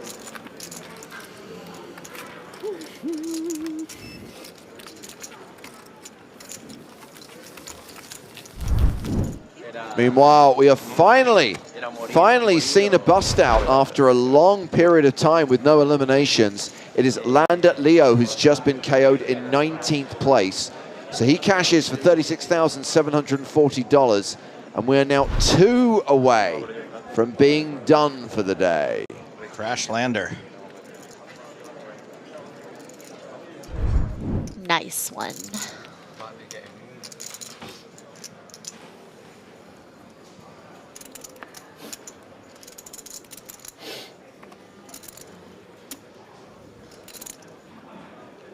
Bobby James, ace deuce. 7 raises 100,000. 10 passes. 1 passes.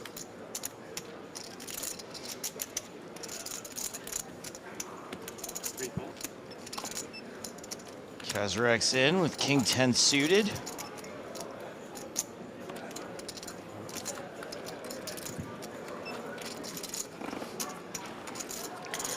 You know, Tazarek, this man likes to see a lot of flops. He has a decent playable hand. He's going to try to get to the flop. 7.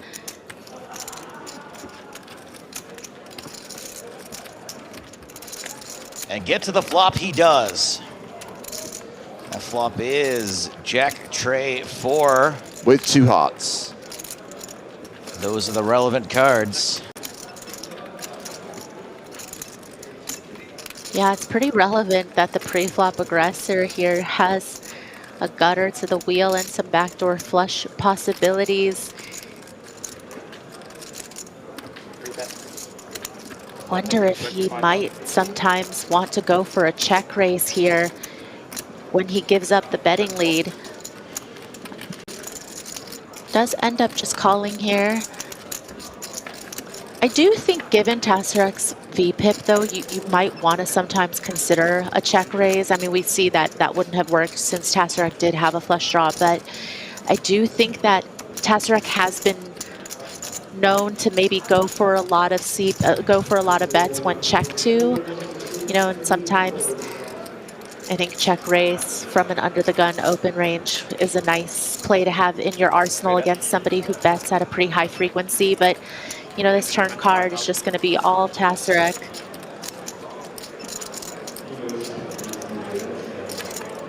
$325,000 into a pot of 575,000.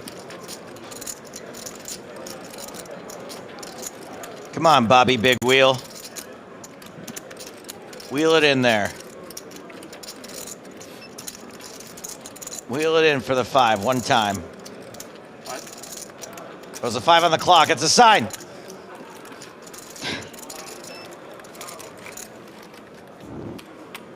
Moving Bobby, I think.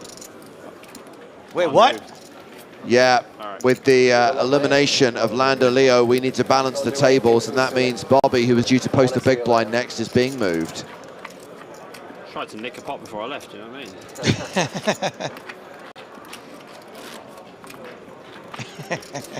Alright, good luck everyone. GL.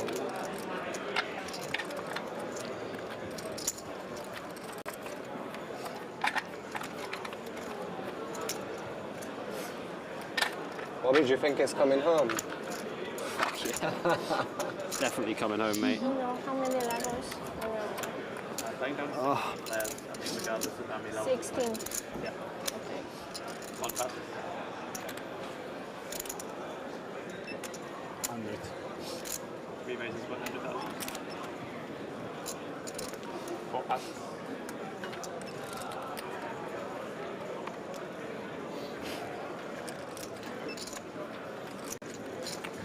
5 passes. 6 passes. Tassarek has been pretty active this level. Very much.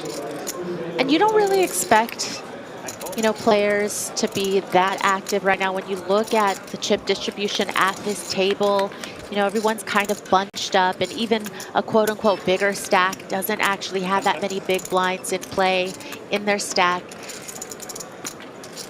And it's definitely something that I think his opponents are picking up on, just, you know, a pretty high VPIP from Tassarek. And again, you know, he ended up flopping top pair here, but if you notice that your opponents, you know, are always c-betting as the pre-flop betting when check two, you definitely want to start incorporating some of the check raises in there, which I think we did see Joyce do, not against Tassarek specifically, but, you know, yeah, just on the strength of some backdoor potential and turning some backdoor equity. You know, it's not all about just hitting the flop.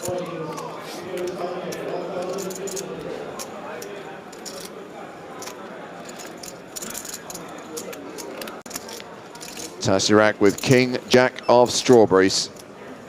3 bases, 100,000.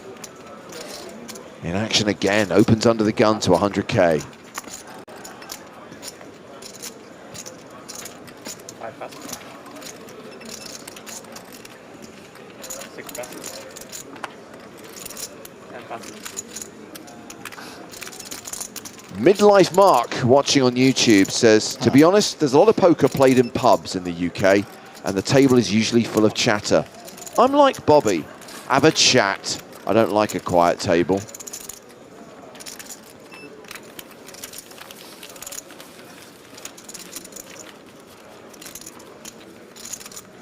Do you like to converse with your fellow players, Maria? Do you like a verbose table? You know, it depends on the day, but I don't ever mind when somebody is talkative, and sometimes I'll engage, sometimes I won't. Obviously, as long as they're respecting poker etiquette, you know, not talking too much when there's a big pot going on and all of that stuff, I really don't mind it. Poker's meant to be a social game.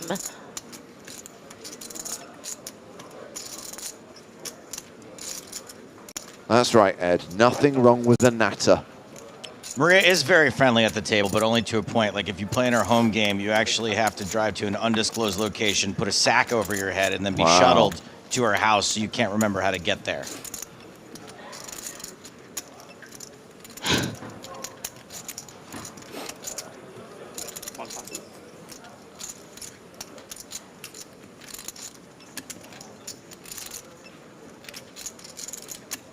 Obviously, I've heard stories from this home game. I've just never experienced it myself.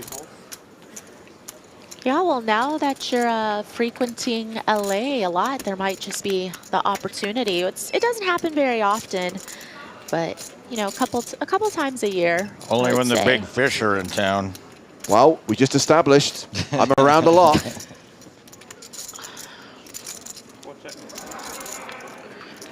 Right, so we don't have the game when Stapes isn't around, is what you're saying, Joe. Look at this.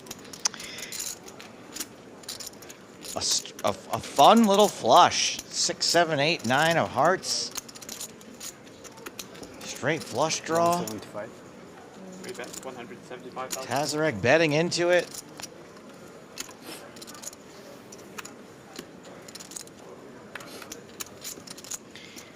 Because if there's one thing Tazarek likes to do, it's bet. And sometimes you will be beat.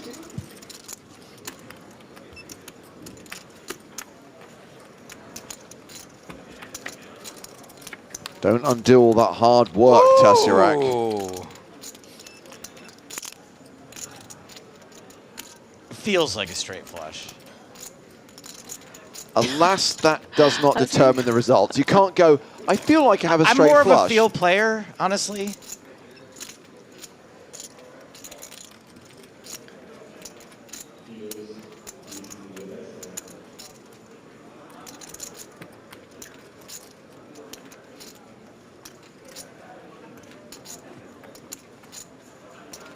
Well, that's 250,000.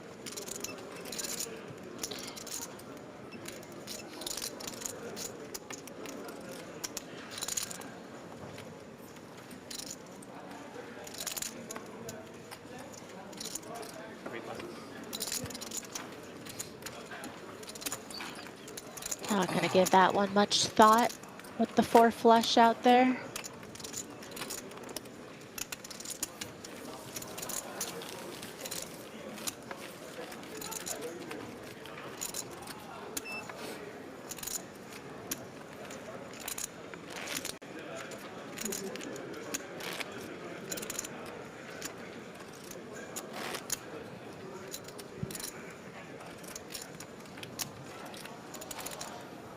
At least Tazarek didn't get hurt too bad there, but he is down to 26 big blinds. Shortest stack at the table is 22.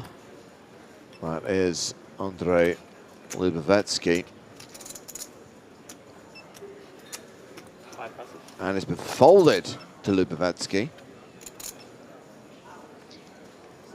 And you really have to give credit to Lubovetsky. He's really made things happen for himself without picking up really big hands. You know, we saw him pull off, you know, one stone bluff with the ace of clubs in his hand, the nut flush blocker, and then another one where it wasn't really a bluff, but he was really willing to risk a lot of his chips with that suited ace, 3-betting pre, and, you know, just telling a convincing story, hitting that turn card, and now has a nail hand with the ace king is gonna flip.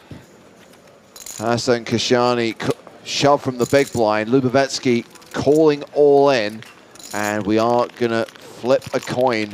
Classic race at the feature table, and a race that Lubovetsky needs to win.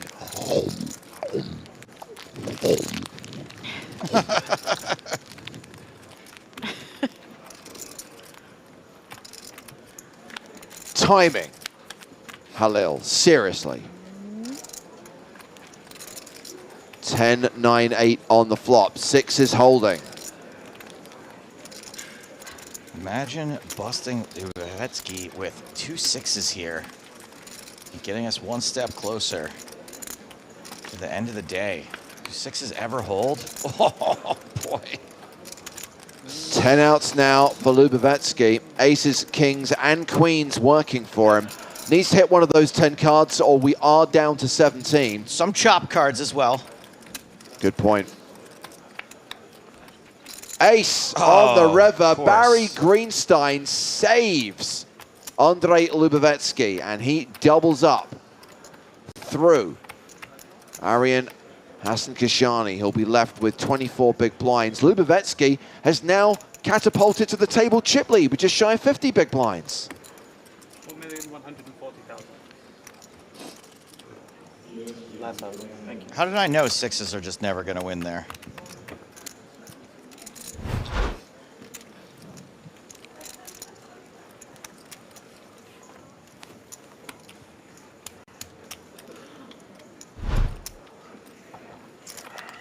And that just speaks to how shallow and also how bunched up everyone is right now. The shortest stack at the table just doubled up one of the biggest stacks at the table, and they literally switched places. And the fact that Lubavetsky now has the table chip lead shows you that no one is actually that deep.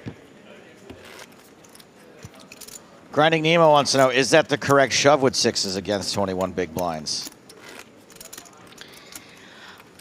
I mean, I certainly feel like you're going to have somebody raise folding off of that stack with hands that they're not going to be able to call off with. I think sixes are definitely close. I mean, again, you know, just considering that there's pay jumps involved and, you know, ICM considerations. I would say that six-handed, it's definitely not a bad play. Well, that's good to know. But it's not one that I think a lot of players would take just from the variance that's involved. And again, we talked about kind of how shallow these stacks are relative to the blinds. You know, yes, if you get that shove through, it's great, but you're risking a lot to pick up, you know, 5 bigs or something. Yeah.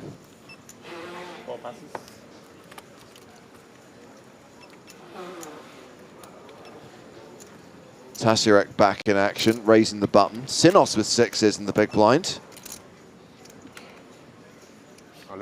And he's ramming, jamming with the sixes as well. Tasirek not going to call with queen seven of hearts.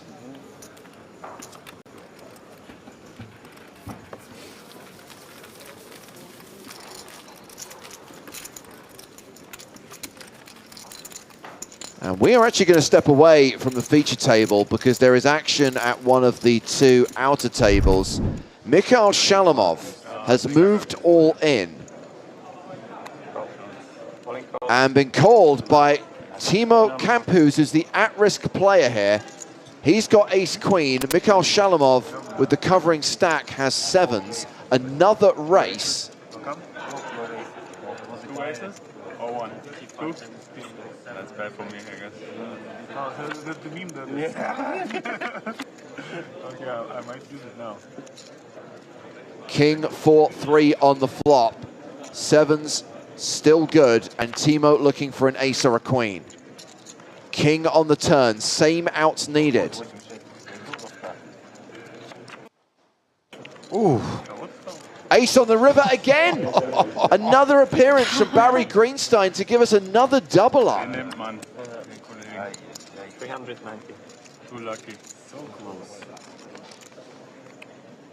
You can celebrate a little bit if you want. Barry. Campus, come on.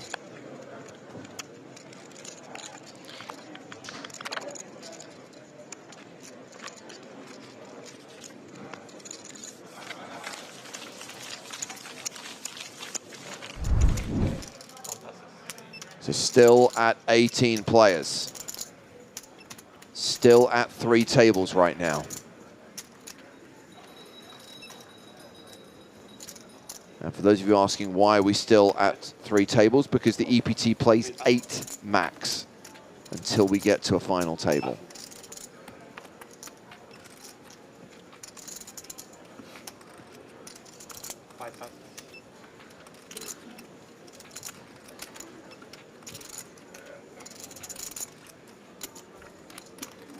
Lubavetsky with 10-8.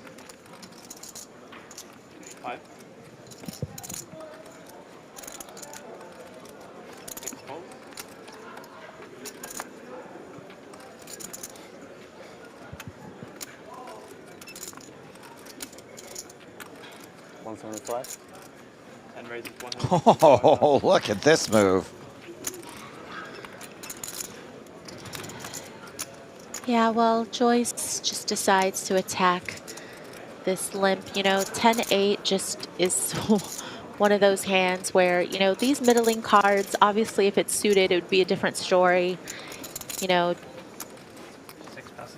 yeah, I think it's just a little bit too hard to continue out of position when it's off suit. Philip Joyce playing 1.65 million, which equates to 33 big blinds. And back out into the field again. We've just lost Shakib Miri, eliminated in 18th place, cashing for $36,740. And that means we're at 17. It means we're one away from being done for the day. The man in the mirror. And with 55 minutes still to run on this level, I think chances are now good that we will get to 16 before the end of level 26. Just one more player to lose today. I call. Wow. Instead of just admitting that he was probably wrong, you're just doubling down. I am willing to wager my entire net worth on this going the next 55 minutes. A whole $15.17. My net worth being negative several $100,000. Oh. Therefore, getting me completely out of debt. 10 passes. Lubavetsky has opened with 9s, Chen with 7s in the big blind. She rips. Wow. And Lubavetsky is called. This is not a flip. This is a domination situation, and Chen is the dominated player. And if 9s hold here, she will be eliminated in 17th place, and we are down to 16. Wait, what? No, not like this. There is an adage about the number 7.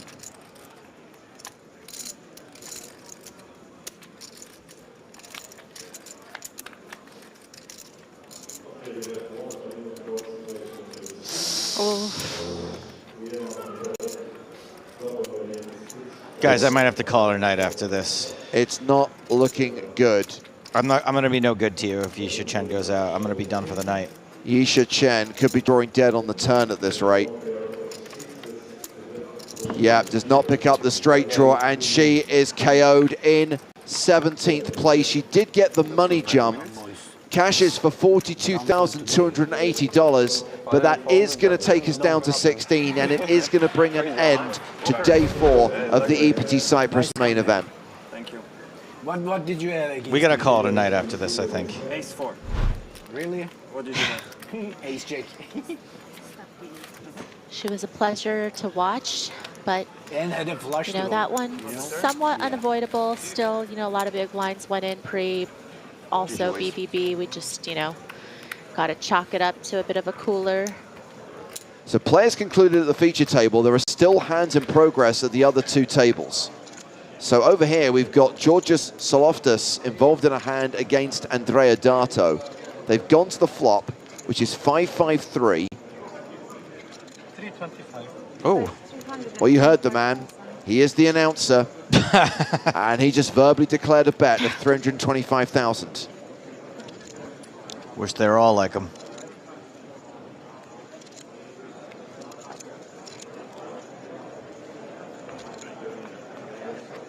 Oh my God, how many chips does Georgios have?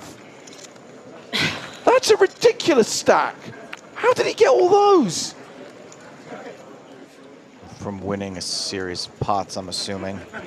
Well, he folded that one, but he's going to be bagging tons. There's no way he can't be chip leader right now. And it looks like plays concluded at the other table as well. So 16 players will bag and tag and return for the penultimate day of this 5K MTT. Tomorrow they're going to play down to the final 6. And then we'll come back on Sunday and play down to a winner. side and make a proper chip count before. Oh yeah, bag your time bank cards as well, guys. Thank you so much.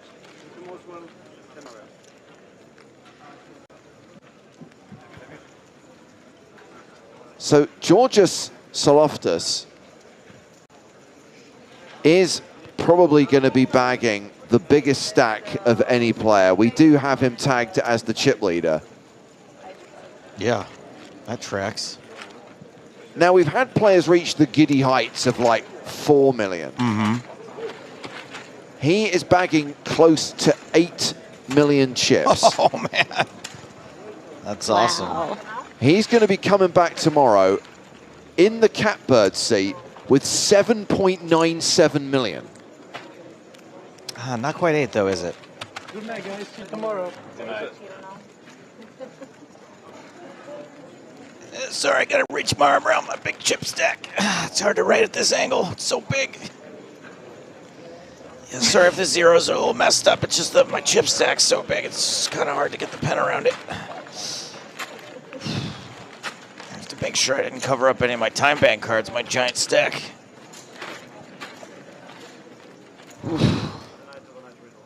Now he's got the challenge of spelling his name. He's like, oh, why is it so hard? Meanwhile, back at the feature table, it's been a great orbit for Andrei Lubovetsky. Remember, he was the short stack. He ends as one of the big stacks now. He's bagging about 80 big blinds. 3.97 million for him. And remember, we're not even halfway through this level, so when they come back tomorrow, we'll pick up where we left off with about 53 minutes on the clock at the 25-50 blind level. Yeah, Lubovetsky was really picking his spots well. Absolutely, to finish the day on that stack. We see Halil Tesserac finishing around 24 big blinds, Arian Hassan Kashani 23 bigs, and yeah, the blinds will remain the same tomorrow, at least for 55 minutes. But yeah, we are going to play down to 6. So Maria, thank you very much for this evening. Thank you for putting in the extra 40 or so minutes. We will talk to you again tomorrow evening. My pleasure. Speak tomorrow. And we are going to hit these payouts tomorrow. We are going to start hitting the 6-figure scores, and then on Sunday we'll pay out the top 6 places, including that winner's prize of more than $1 million. That means 2 days of Cards Up coverage still to come here in Cyprus. A long one today. That might mean we get to the final table a little bit quicker tomorrow, but I wouldn't bet on it. No, never bet on that. So reminder, live updates on Poker News, and as was the case today, they will be observing the 30-minute delay so you can follow along in real time. And of course, check out the work of Howard and Jack on the PokerStars blog. Updates and stories from the entire festival here in Cyprus. And we continue our live coverage on the PokerStars Twitch and YouTube channels at 12:30 local time, which is 11:30 Central European Summer Time. Day 5, the penultimate day of the main event. Thanks for watching today. From Joe Stapleton, Nick Walsh, Griffin Benja, Maria Ho, and me, James Hartigan, it is good night from Cyprus.